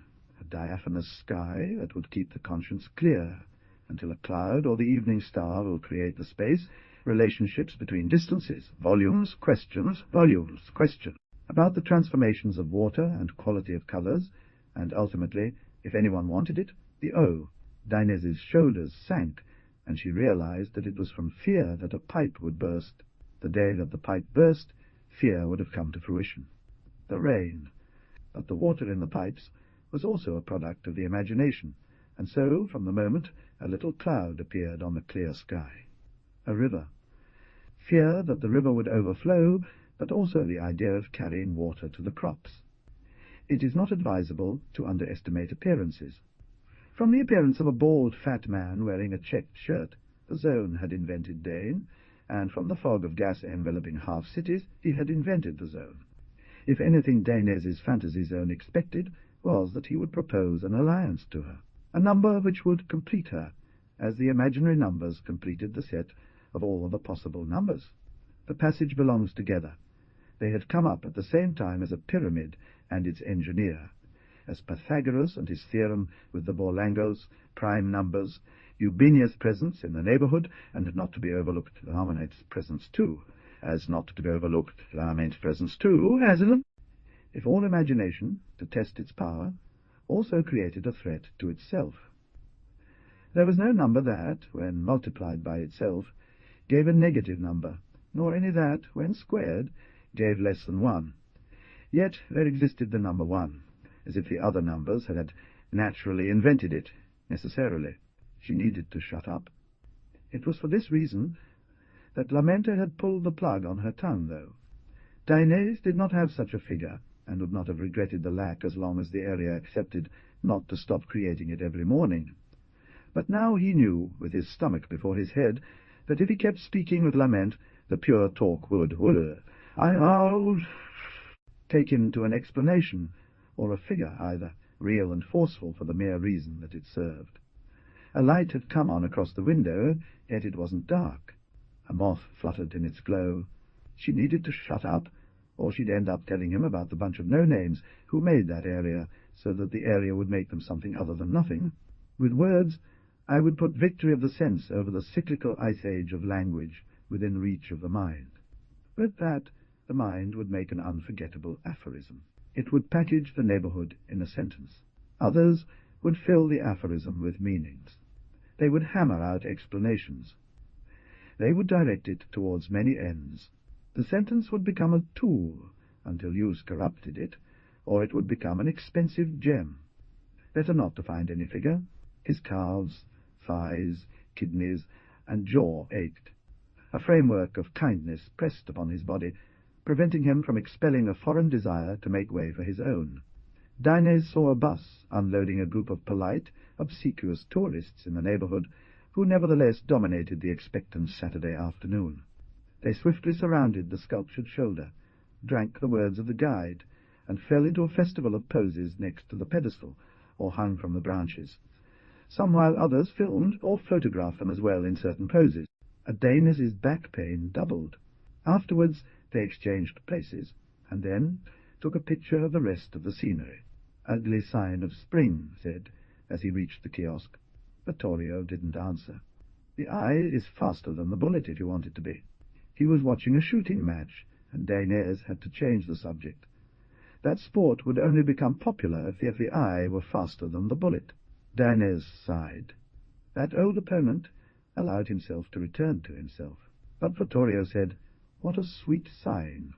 They were talking about the fallen of Justin's property as an unproductive variety of tourists, all the same foreign boor.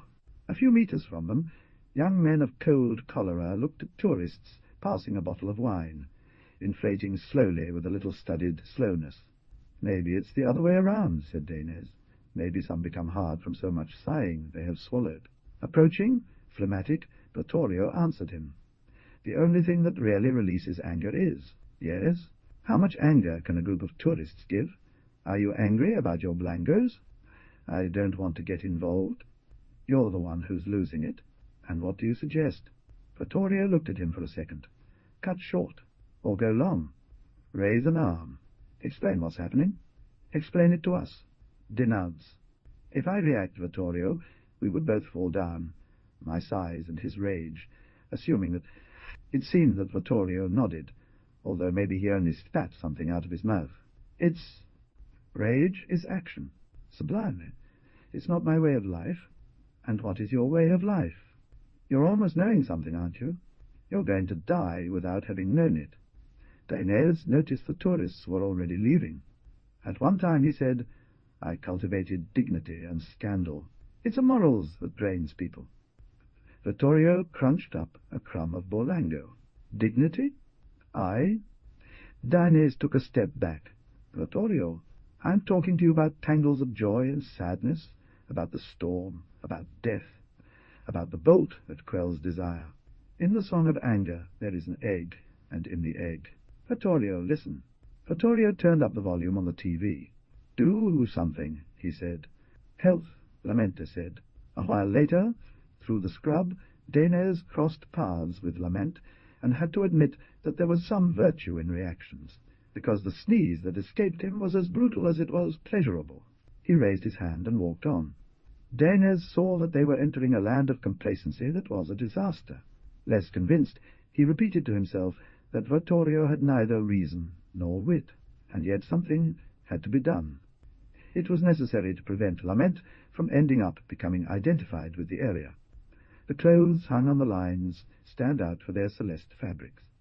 Behind a veil of loose plot, the sun spreads ill-gotten and cinders, but this inequality favours the concretion of the area, because some plains retreat while others emerge, buildings are better defined, and colours, although they do not widen their greedy range, renew their sharpness to a certain extent.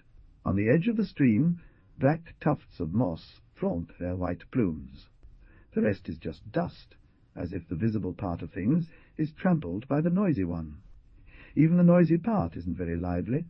Conchalavacca, Luis, always a cabby, you hear him around.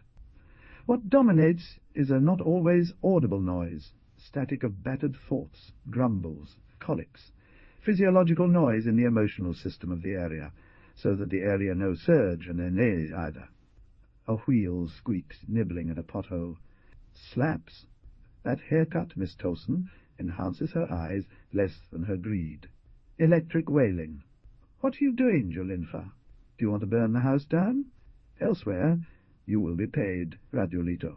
It's all so dull that Dinez, a bit drowsy, is slow to hear a compound noise, more discontinuous, which gradually becomes identifiable as a rummaging, and with its duration it stings, it calls out to him. It seems that Justin screams. Others scream as much as him. He comes from the finca of Justin, where, now Dinez warns, there is a considerable amount of bodies, and extends over other bodies that advance between the burnt carriages or from behind, skirting the tombstones of the cemetery, and even hurry from Frau Hyatt, the Salcedo coffee shop, the street, or the edges of the scrubland. Dainese says to himself, "What a dam!" and he rises. He sets off running. He races down as fast as he can, struggling with annoyance and fear, leaning here on a charred bedstead, there on the knob of a half-door, and though he cuts his thumb on a sunset, he does not stop until he reaches the ground. He leaves the bushes behind. He turns toward the cemetery. He runs and runs. But facing the 3 steps of the entrance, his legs shake, and he stumbles on the 2nd step. And then, when in the next moment he is about to stand up again, he feels a fainting fit. He doesn't fall. He wobbles, but his right ankle hurts him, so he bends down to rub it. It's a flower, a daisy flower. It seems as if they had touched his senses, although the smell does not bother, but rather becomes more and more sweet, and for that reason Dainese focuses on it, and when he focuses, he sees something that leaves him speechless. It has 12 petals, no, 13 trembling petals, very white, around the yellow granule cone. There is no wind. The yellow-white flower gives almost a scent. The color of the petals is definite. It reflects light and returns to itself in order to modify the neighboring colors. The brown of the adobe wall, the blue-black of that puddle. On the other hand, yellow is contained, intense but still. Before going out into the air, the plant had tested its energy by drilling through a very hard element. The lips of the fissure seem to be amazed.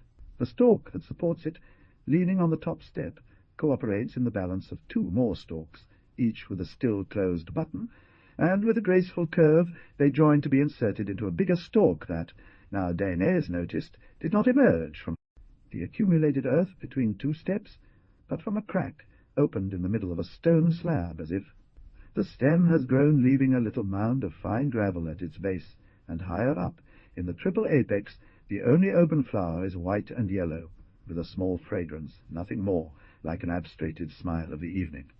Dainese feels like plucking a petal, if it can wait, is because at the moment when he extends his hand, he sees himself amazed by the flower, extending his hand, and, before he can look much, he also sees in the act of seeing himself extend his hand.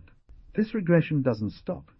On the contrary, it multiplies as many times as it can, although without speeding up, that Dainese feels drawn back, always the last piece of a fold that repeats the same photo, until finally, effortlessly, consciousness breaks the series and separates it, propelling him backwards even further and higher at such a distance that all the images left below seem to squeeze into one, an impalpable single Dainese, or already united with the flower, around which he sees the steps, the wall, the cemetery gate, the tombs, the crowd pouring in, the buzzing in just in his estate, and not only that, but also the wasteland, the rubble of the ziggurat, Vittorio's kiosk, and the can. And that, too, is part of the landscape. Dainese cannot assert that anyone is really seeing anything, because there's no voice making statements. Oppie of the supermarket, the shacks and monoblocks, the gas veil covering the entire area, and jet streams of higher gases passing through light. The neighborhood like an iridescence of imprecisions, a general agreement of indiscipline, not floating or indecision.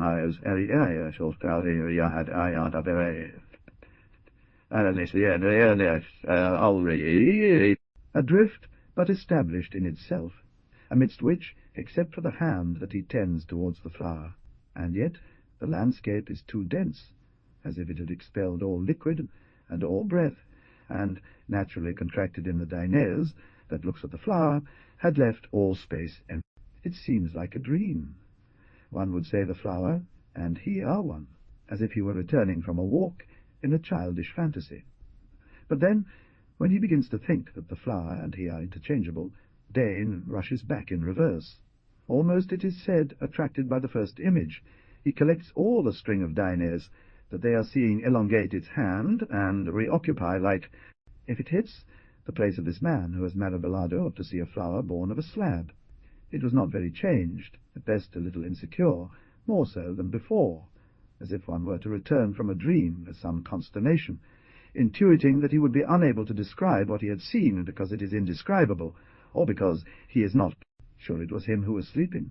It's a shame, Dainese thinks, having come back, for that is what he can't shake, that which says daisy and at once distinguishes other flowers, but mind prolongs its struggle for learning or teaching. Of course, it always prolongs in terms of pronouncement, the terms in which there is a struggle. If Dainese accepts that there is a fight, in whatever terms, it's because something is at stake. And yes, something is at stake, something more immediate, more devastating, and at the same time more trivial, more false, and also more true than what the words I exchange with mind can lead her to describe, by accepting being anything, a nobody. What is at stake is the flower, is the place, is the square root of one, and is the life of the noise, who will only be understood by accepting being, not a place where things pass through, but something that unconsciously happens in a place. Dainese is delighted. The flower does not explain any totality, does not express, does not fill any hope. It doesn't create new rules. It's neither original nor hermetic. It doesn't replace any other flower, or will be replaced. It's divine because it's profane. It comes from hidden ground, and doesn't even know what patience is. It doesn't claim the light, it reflects it, and it doesn't seem exhausted, and yet it has sprung up in the middle of a slab, the daisy flower, as if the only truly exhausting thing were to keep talking always, to not leave a word loose to the ice that advances, to keep adding degrees of temperature, another little bit of fever.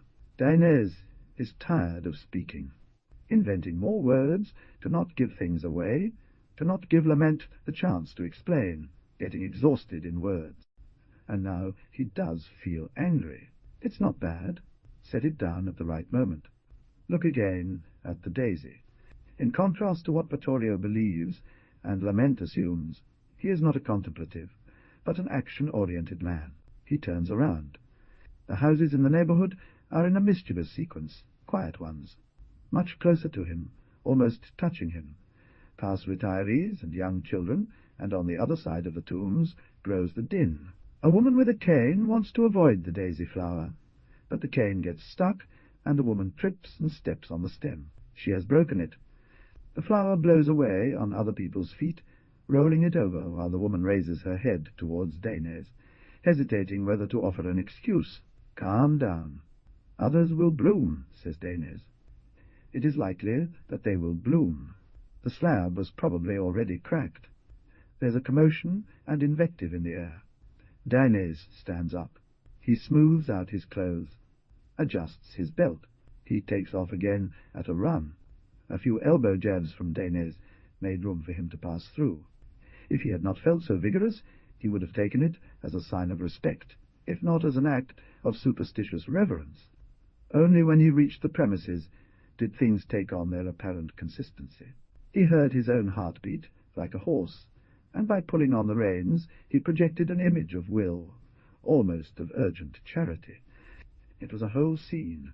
Beneath the canvas porch attached to the Peugeot, in the barber's chair, Briones covered his head with his hands, enduring a storm of hatred or sorrow. The passage tube between the van and the car was half-wrecked and full of holes. Justin had taken refuge behind the slab with Maria Milet's poster on it, and from there let out a plaintive cry, cut at times by swears, by taunts, by defiant spits. Next to the van, between the garden stones, Justin's pig was dying with swollen jugulars, a soft neck, growling from its mouth, and blood and brain froth gushing from its head. It was no longer a piglet. Dainese realized how much it had grown in those weeks. Someone had dragged him out of the pigsty, leaving a red trail on the ground, after someone else had tried to kill it with a stick. Suddenly he stood up. Eugenias accompanied him, supporting one hand on his side. The other he had taken to his mouth, and from his face one could barely make out an unreadable expression in his eyes. He was smiling, but not because of the death of the piglet. Eugenius smiled, with that rare smile, because he had nowhere to go from there. The murderer hadn't been him, surely, but he was a suspect, and had nowhere to go. That in Justin's little garden, where the leaders had placed their staff officers, were no more than an exaggerated passion. The head of Volsky, with its purple fur, among the crushed balls of metal shavings, among the piles of material and in the orchard, from the roofs of the carriages to the wall of the stream, on the embankments of the unfinished canal, hordes, followers, sympathizers, and appendages of the bands scattered around, a mixture of currencies, seated, talked, dancing, or embroiled in wild disputes. In Corriga's chest, the emblematic eagle head, the Lucidos, Tempinazo, Corriga, and Tabunco, the Velados, Gabriole, Belenio, and Boschi, their lackeys, advisers, or fools, all at some point pointed to the smashed pig without a fixed target, and so they were more terrifying, and more of an incentive to the neighbourhood that was still flowing. A mass of scandalized fever, supportive but unknown. What? A rising paroxysm of vagueness, flanked by her friends, sitting in a tin can with the dress wrinkled, holding her ankles with jewellery hands. Pulpita didn't take off her healthy eye from Eugenius, at the same time master and subject hers. It was his way to be in the discussion. Lamenti's presence was incomplete. With his buttocks against the van's door, he seemed to be watching from a very low angle. The heads were arguing about ways of finishing off the pig. Axe, knife, suffocation, or bullet. They were discussing who had wanted to kill him, where they had ever seen such a booby butcher, and since they weren't going to find out, they were arguing who was the culprit, who were the culprits that someone had wanted, or been able to try to kill. "Propitious for your pingo," said the shiny Tabunco. "Here there are provocateurs, but also hungry asses." "The propitious climate," said Belenio, inserting a cigarette in his mouthpiece, and the Velados babbled with ambivalence. The guilt was a question. Another was whether the pig should definitely go to the slaughterhouse, and with what use, since, fair or not, when he saw his dead body, no, the bad death of the pig was an obvious fact, and if someone had made a decision, it was because someone else, to put it otherwise, had created the climate. Corriga, his boss, silenced him with a gesture. "Febon," Boschi replied, looking at a ring, "our questions will be a question in silence. Here, what we have to do is an investigation in stages," he said, and the cold made his hazel muscles shiver. "You present yours, and then we analyze. We also want you to ask the old ones. Let the whole neighborhood ask." "Come here, you fool." Dainese didn't want to get any closer. Corriga retorted, touching his scrotum. Then he looked at Dainese. "Are you interrogating me? And for what piece of crap is that?" he said. "So it was you who killed the pig," Belenio laughed. From the truck's door, close to the grass, came Lament's voice. "Kill it, whoever you want." Corriga caressed his chest reflexively. Justin let out a bellow. In Bolski's eyes a sluggish brain shone through. "Say who killed you?" From the crowd's wound, Sabina and Roxana rose up. Since Belenio sent a veil to guard them, a doorman from Tabunco also went to stand by their sides. Then, somewhere nearby, came a rattling of drums, followed by an awful scream. The mild briar nose trembled. Then a silence, and then, "They took me to the hospital to sow this quinoa right away," was heard ordering on the other side of the wall. Roxana sat on the ground. "Is stupidity having these foreigners here?"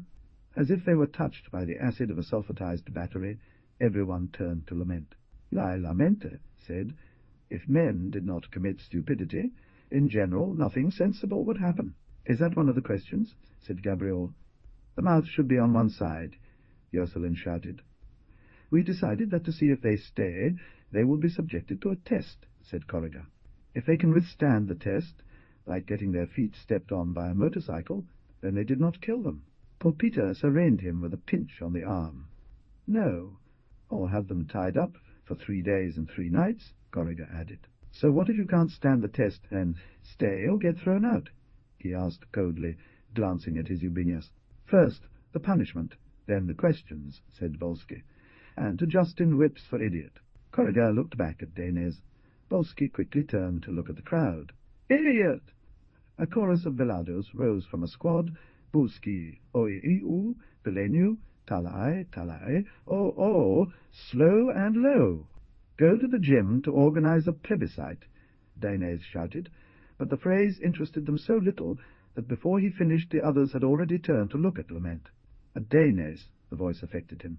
Language has set the same traps for all, the immense web of false paths available. He had the premonition of a clear act, where he would empty the rage that was clenching him. "Don't even think about touching the boy," he said. "Well, then we touch the other two," Gabriele said. "People are not musical instruments," Corrigan pronounced. "The foreigners will go to trial." "Trial? Scipione, Scipione, Scipione," the lucid rose sang. But they soon fell silent. Pulpita seemed a swollen goddess painted in a jar.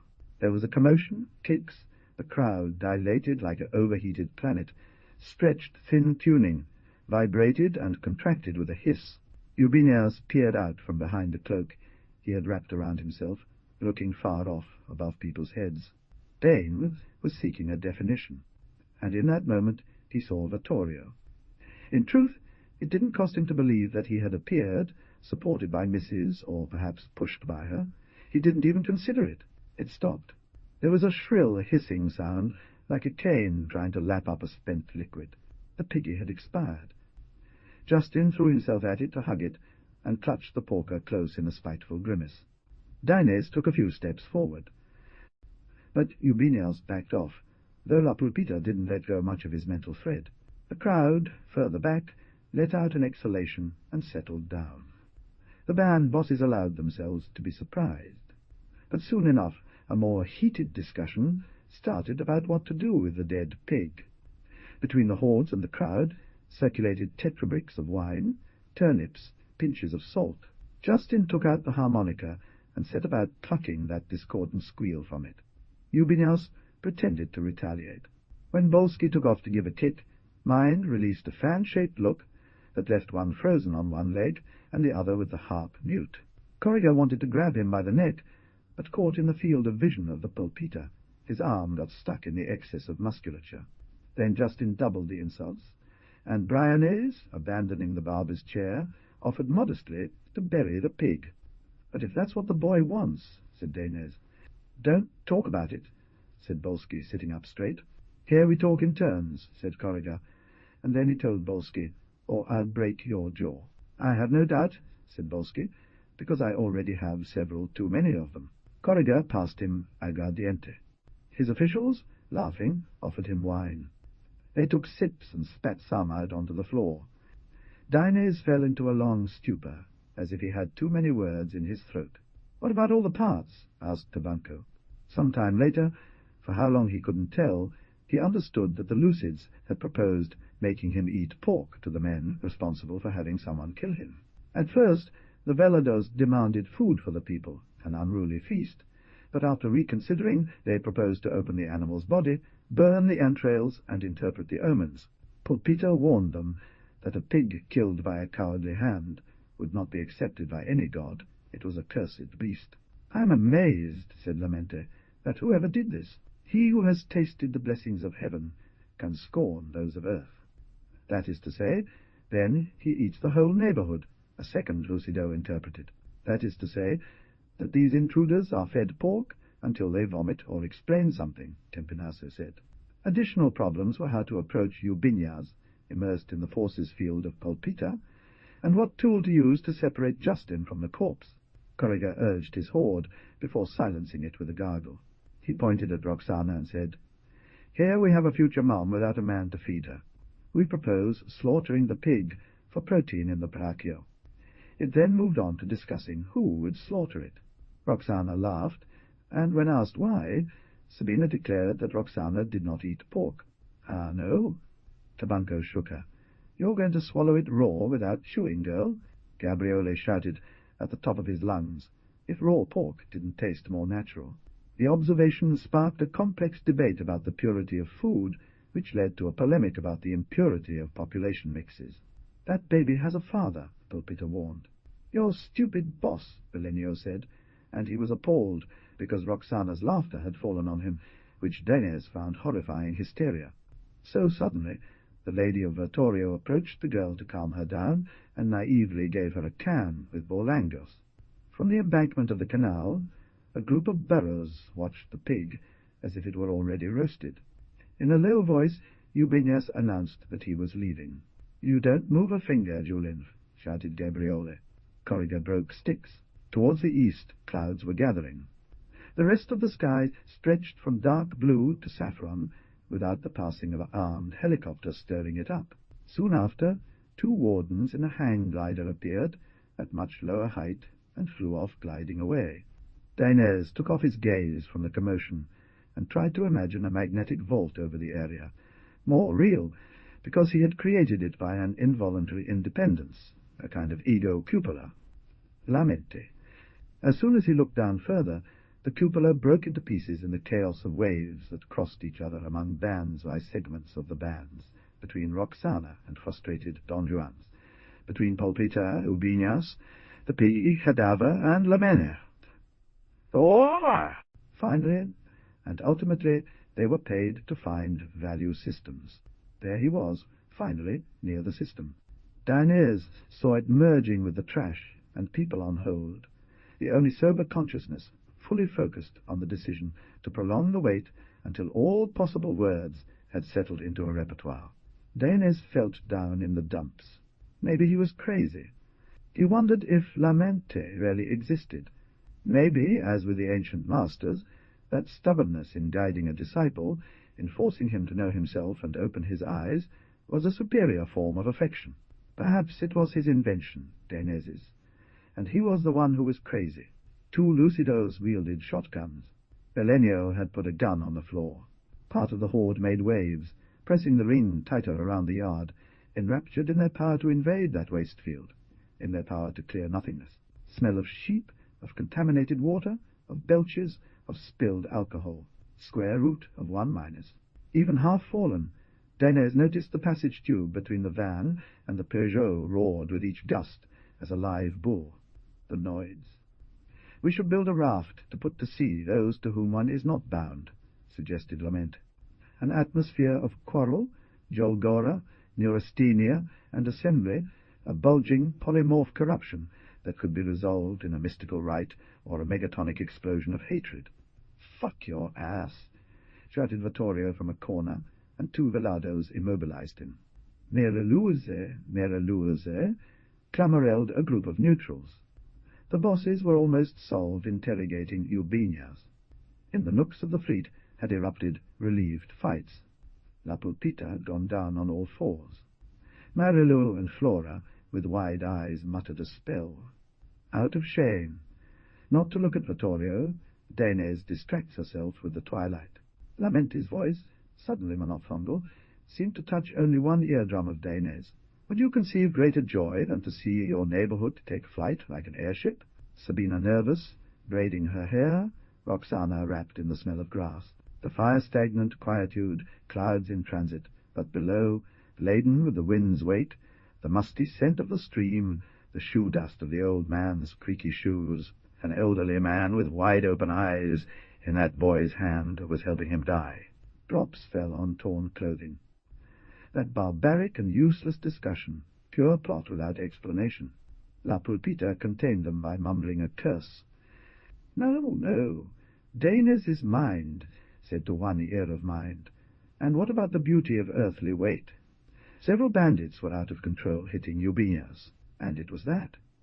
And the chants and insults intensified, and teeth were flying, when the crowd began to stir slowly, quieting down, and with a series of retreats opened up diagonally, and then opened wider still, clearing the way for a great sound of stones and tin, as if by slow attack of powerful but awkward animals were coming through the carriages. The police? They didn't even make a noise when they closed the doors. It was as the setting sun was filling with exhaust gases and doing rotations, biting the earth. 4 assault jeeps appeared, their shiny jaws between amber-colored arrows. A few men descended, enveloping their massive bodies in flak jackets, their faces barely visible behind their helmets, and parading around the garden with their pistols drawn. They were precise in their uselessness, nodding in greeting without asking any questions, and gradually enshrouded Justin, Ubiñas, and Briones. 2 asbestos gloves came towards Ubiñas. The chirping of Pulpita grew louder, an echo of a mad minstrel among the cliffs. Her mind paralyzed all the elements of the scene. The Pulpita rushed to help him, and from another point Roxana wanted to come to his aid as well. With insignia heavy, arm at arm, spread towards Briones. As soon as Gabriele went out to stop them, 3 police officers demolished him with batons, and they were stopped in front of him. A great disquiet took the colour from the air. Anger kept Dainese from saying that it might come in handy. If anyone is truly wise, he said, only his sorrow at not knowing men will keep him company. But from a corner of the twilight swirled eddies, like a low-power fan, and in this stunned turmoil Vittorio escaped his watchful Vittorio, and running like a pigeon, white crest, spectral feet, he charged against Femert. The police officer with the handcuffs turned around. Then, yes, as if their shadow had been stepped on, Justin leaped from his misery to throw himself in front of the officer and prevent them from taking away his guest. "I'm going to make you a face." He reached to whistle before Eugenius could hold him back. An altercation broke out, and a uniformed officer decided to handcuff Eugenius and drag him towards the jeeps. Dainese saw the gun raised high. Justine was charging at him with all his might. There would be only 2.5 meters between them. But in that space another policeman was embedded, and with Vittorio reduced, a 3rd policeman, arm up, was ready to unload a kick on Justin's thigh. Nape, dot, ow, Piffia several centimeters away, and hit each other. But before he saw them, their legs had already gone off so quickly that Bellanio and Tempinaso, who came to intercept him, could only shout, "What are you doing, Emilio?" In the immediate roll of the 2 bodies, Tempinaso's right hand came flying to the left, and a finger got caught in Dainese's pants pocket, which, with the paw, was out of balance. He managed to avoid it now in full flight, with a fantastic neck twist in the air, as if only that movement was left to throw him a look besides lament. However, he had time to recover, and still, holding on to his own momentum, leaped up and spread out to protect Justin as he shouted, "No, not this one!" and the eyes measured the descent of the tail. Po-key, po-k. And in the air, Dainese held out a full body for a second, perhaps longer, practically horizontal.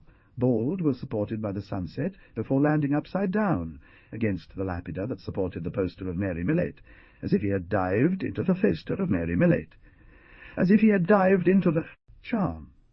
Yes, just. We all remember the noise that Dainese's head made on the stone. A sure impact. Yes, a great act of bravery. Immediately after Dainese was knocked out, a great wave of bewilderment arose, presaging the final segment of the trail. It seemed like my dad had gone to defend Justin. But, as it was obvious that the cops were going to take him anyway, whoever fell, today we ask ourselves if perhaps that long jump was not the symbol of a culmination teaching. Not for nothing did my dad stop speaking then, as if by saying this little bit. Understand me, you fools. Understand the spirit. For the quiet that fell upon us at that moment, some of us who were near him, we are now moving towards the great silence which enveloped Dainese in its mantle. At the hospital he was in bandages for several days, but much earlier than they removed the bandages from his head, my dad's brain had already given up on words to immerse itself in soliloquy. In the beginning he mumbled syllables, a lot, much, very page-vage, said always the same ones, did not come out a whole word, and he got angry and rolled his eyes that sent chills down my spine. But why? But then it calmed down more and more, and in the end was hugged by silence, because he had already understood and wanted to teach us. Aphasia without calculi was the disease. That's because in his act of great sense he slides and sticks that terrible blow on the corner of his skull, affecting him in the lobe this way and that. The neurologist who would treat him at the hospital said the diagnosis with a very scientific sentence, as befits Dainese. I don't remember that, but how could you not, quinoid? If printed on the soul, we have it. And what deep? From that, the police officer did not catch anything. The injury affected one part of his brain, leaving another intact, and with it the ability to carry out his searches for numbers, to continue working like an ass, although he was never disconnected from a desire for the transcendent. La Pulpi and other troublemakers. No, they only brought here the Tempinaso drunkard. I don't remember who else, Mr. Eugenius of Pulpita, the cousin Briosas and Justin. Ladies! Shh, yes, ladies. They threw stones in the road and beat them up with batons, and the gangs pulled out weapons, but the police pulled out more weapons and took the prisoners away, who were released the next morning with a bunch of bruises. Well, I don't know why. Meanwhile, The tense calm of Dainez's silence was already felt, and the toll between the gangs. The next day, Corrigan went, and as a tribute to the Lucidos, he painted the olive sculpture all white, and that's when they got tangled up, because soon Bolsky showed up and hung some colourful wind chimes. Well, those people have to find something to do with their time, don't they? Meanwhile, we see that Justin is leaving. Sabina? To Justin it has been. Well, you can infer that there's a myope of Justin with Dainez's silence, or that the bands have blew him up, don't you think? The thing is, he's leaving Justin, and they put Browns as an administrator of the scrapyard and the trampled greengrocer. Well, let us also remember that Mr. Eubinius leaves to not come back. Never give Pelpe any signs of thanks. He will have exploded somewhere like a toad. But here's the thing. With the very first breath of silence, as soon as they take Dainez to the hospital, mind turns into smoke.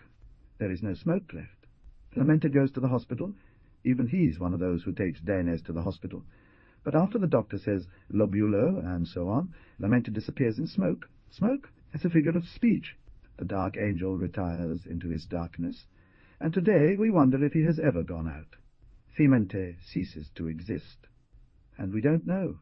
How abysmal is the silence of Dainez in aphasia. When Dainez hovers towards his silence, the dark angel simultaneously disappears so suddenly that now, here, we wonder once again if it was the pain that took him away quickly, because he was left without an antagonist, or if he had finished A mission, or if he felt remorse that my dad's head had been made into butter. Projecting? The brother Flora has studied these phenomena of mind that suggests reality. I don't think so, Quinota.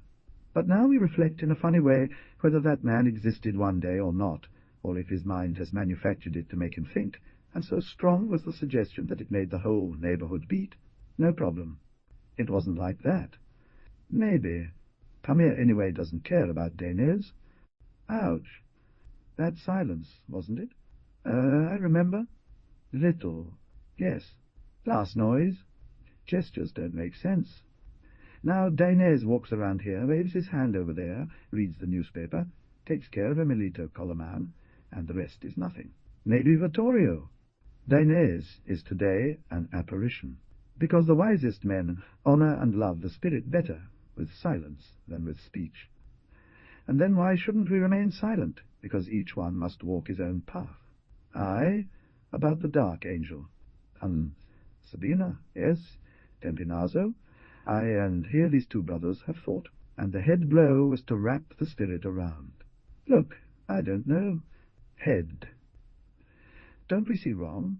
And, look, head. Little Chiclet, I got telepathy from him. You see? A sentence. He who has nothing to lose has nothing to gain. Ah, Palme, we're fucked up. And the only good thing is that we can build new times the trajectory. Sure. We're not sure, but we can start again. See if, Pammy, that the best is to start again. If you want. Faybones. Shit. But after tomorrow, okay?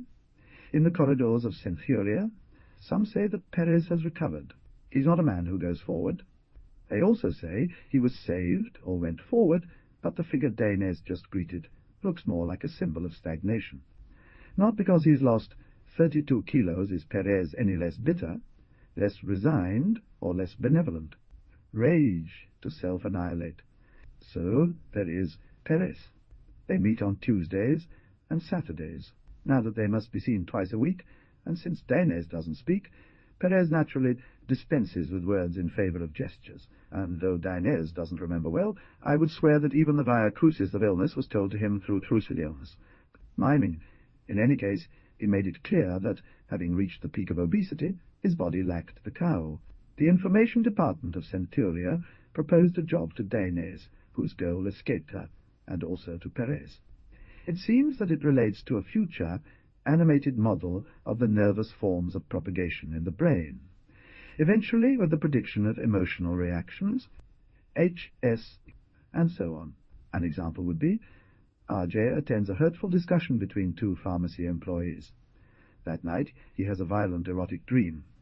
He goes to the neurologist, who, using electrodes and a computer program, pulls out the nervous propagation graph, based on the nervous propagation graph, based on which he predicts to RJA probable attack of homophobic envy by his cousin TJ, the maker of tablecloth. Today, finally, the reticent Perez has expressed his opinion that, in his opinion, those graphics are invaluable for cleaning one's ass. But he is also glad that Danes will eat them up. Shrugging shoulders, Danes agrees with everything. Danes thinks that many biologists would deride his formalizations. But, well, he formalizes information about brain activity, flows of sodium and potassium ions between neurons, and the monotonous watching he does on his computer earns him 100. Watching he does on his computer earns him $100 per graph. They then exchange diskettes, and although they don't hit the laughter, they shake hands vigorously. There is no mention of lament. On Danes Street, he takes the bus. At 1:30, he gets off. He waits for another bus, and also takes it. But it's Danes who has succeeded. While being squeezed by other bodies, he thinks that Lamente is not an ineffective teacher. In any case, she helped him finish a process, or at least suggested a radical way to get rid of it, of lament. Come down again, and after walking a few blocks, he reaches the border of a neighborhood, which is indicated by groups of houses, very similar to his own. Fearing going into another strange area, Danes stays on a tangent, which eventually brings him closer to the ruins of a sports club. From the bottom of the empty pool, emerging from the edge, a complex hut with wooden pillars and a carpeted roof stands, and through its door steps out Justin. Danes follows him. Thus, one behind the other, they arrive at a station.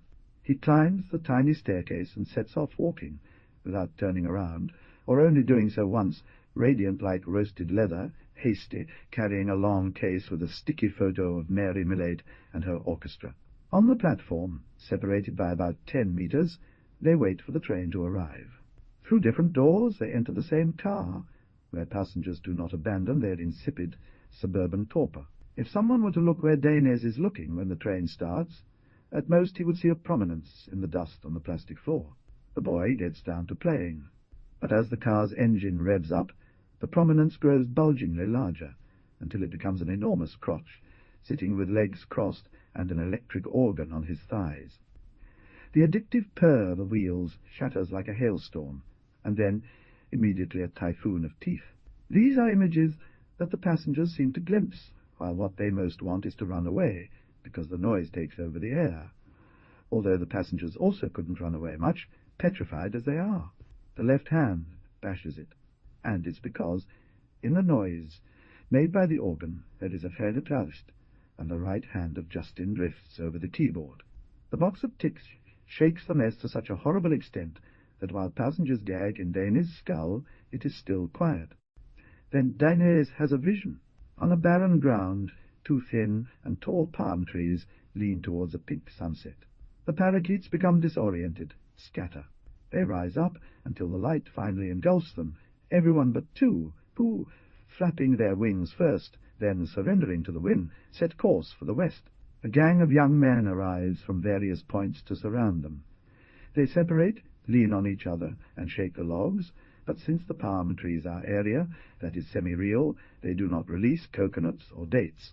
They only release flocks of dates. They only release flocks of barren-carob parakeets, who, screeching, raise their emerald-coloured clamour to a sky that becomes pale. They fly together for a while, calmly and swiftly, but near the horizon one of the 2 pauses, and with an enormous arc begins to return to the palm tree. The lorikeet approaches Danes, who gazes at it entrancedly, and the trail left by its tail is a symbol. It's an imaginary number, the square root of -1. Danes is dreaming. It's just a moment, but he has fallen into a deep, limitless dream state. He takes off his cap and runs it over the seats. He likes it so much that he doesn't mind being woken up by Justin's acoustic tornado, filled with impending danger, to call him for his turn. Most passengers hurry to give him a few coins.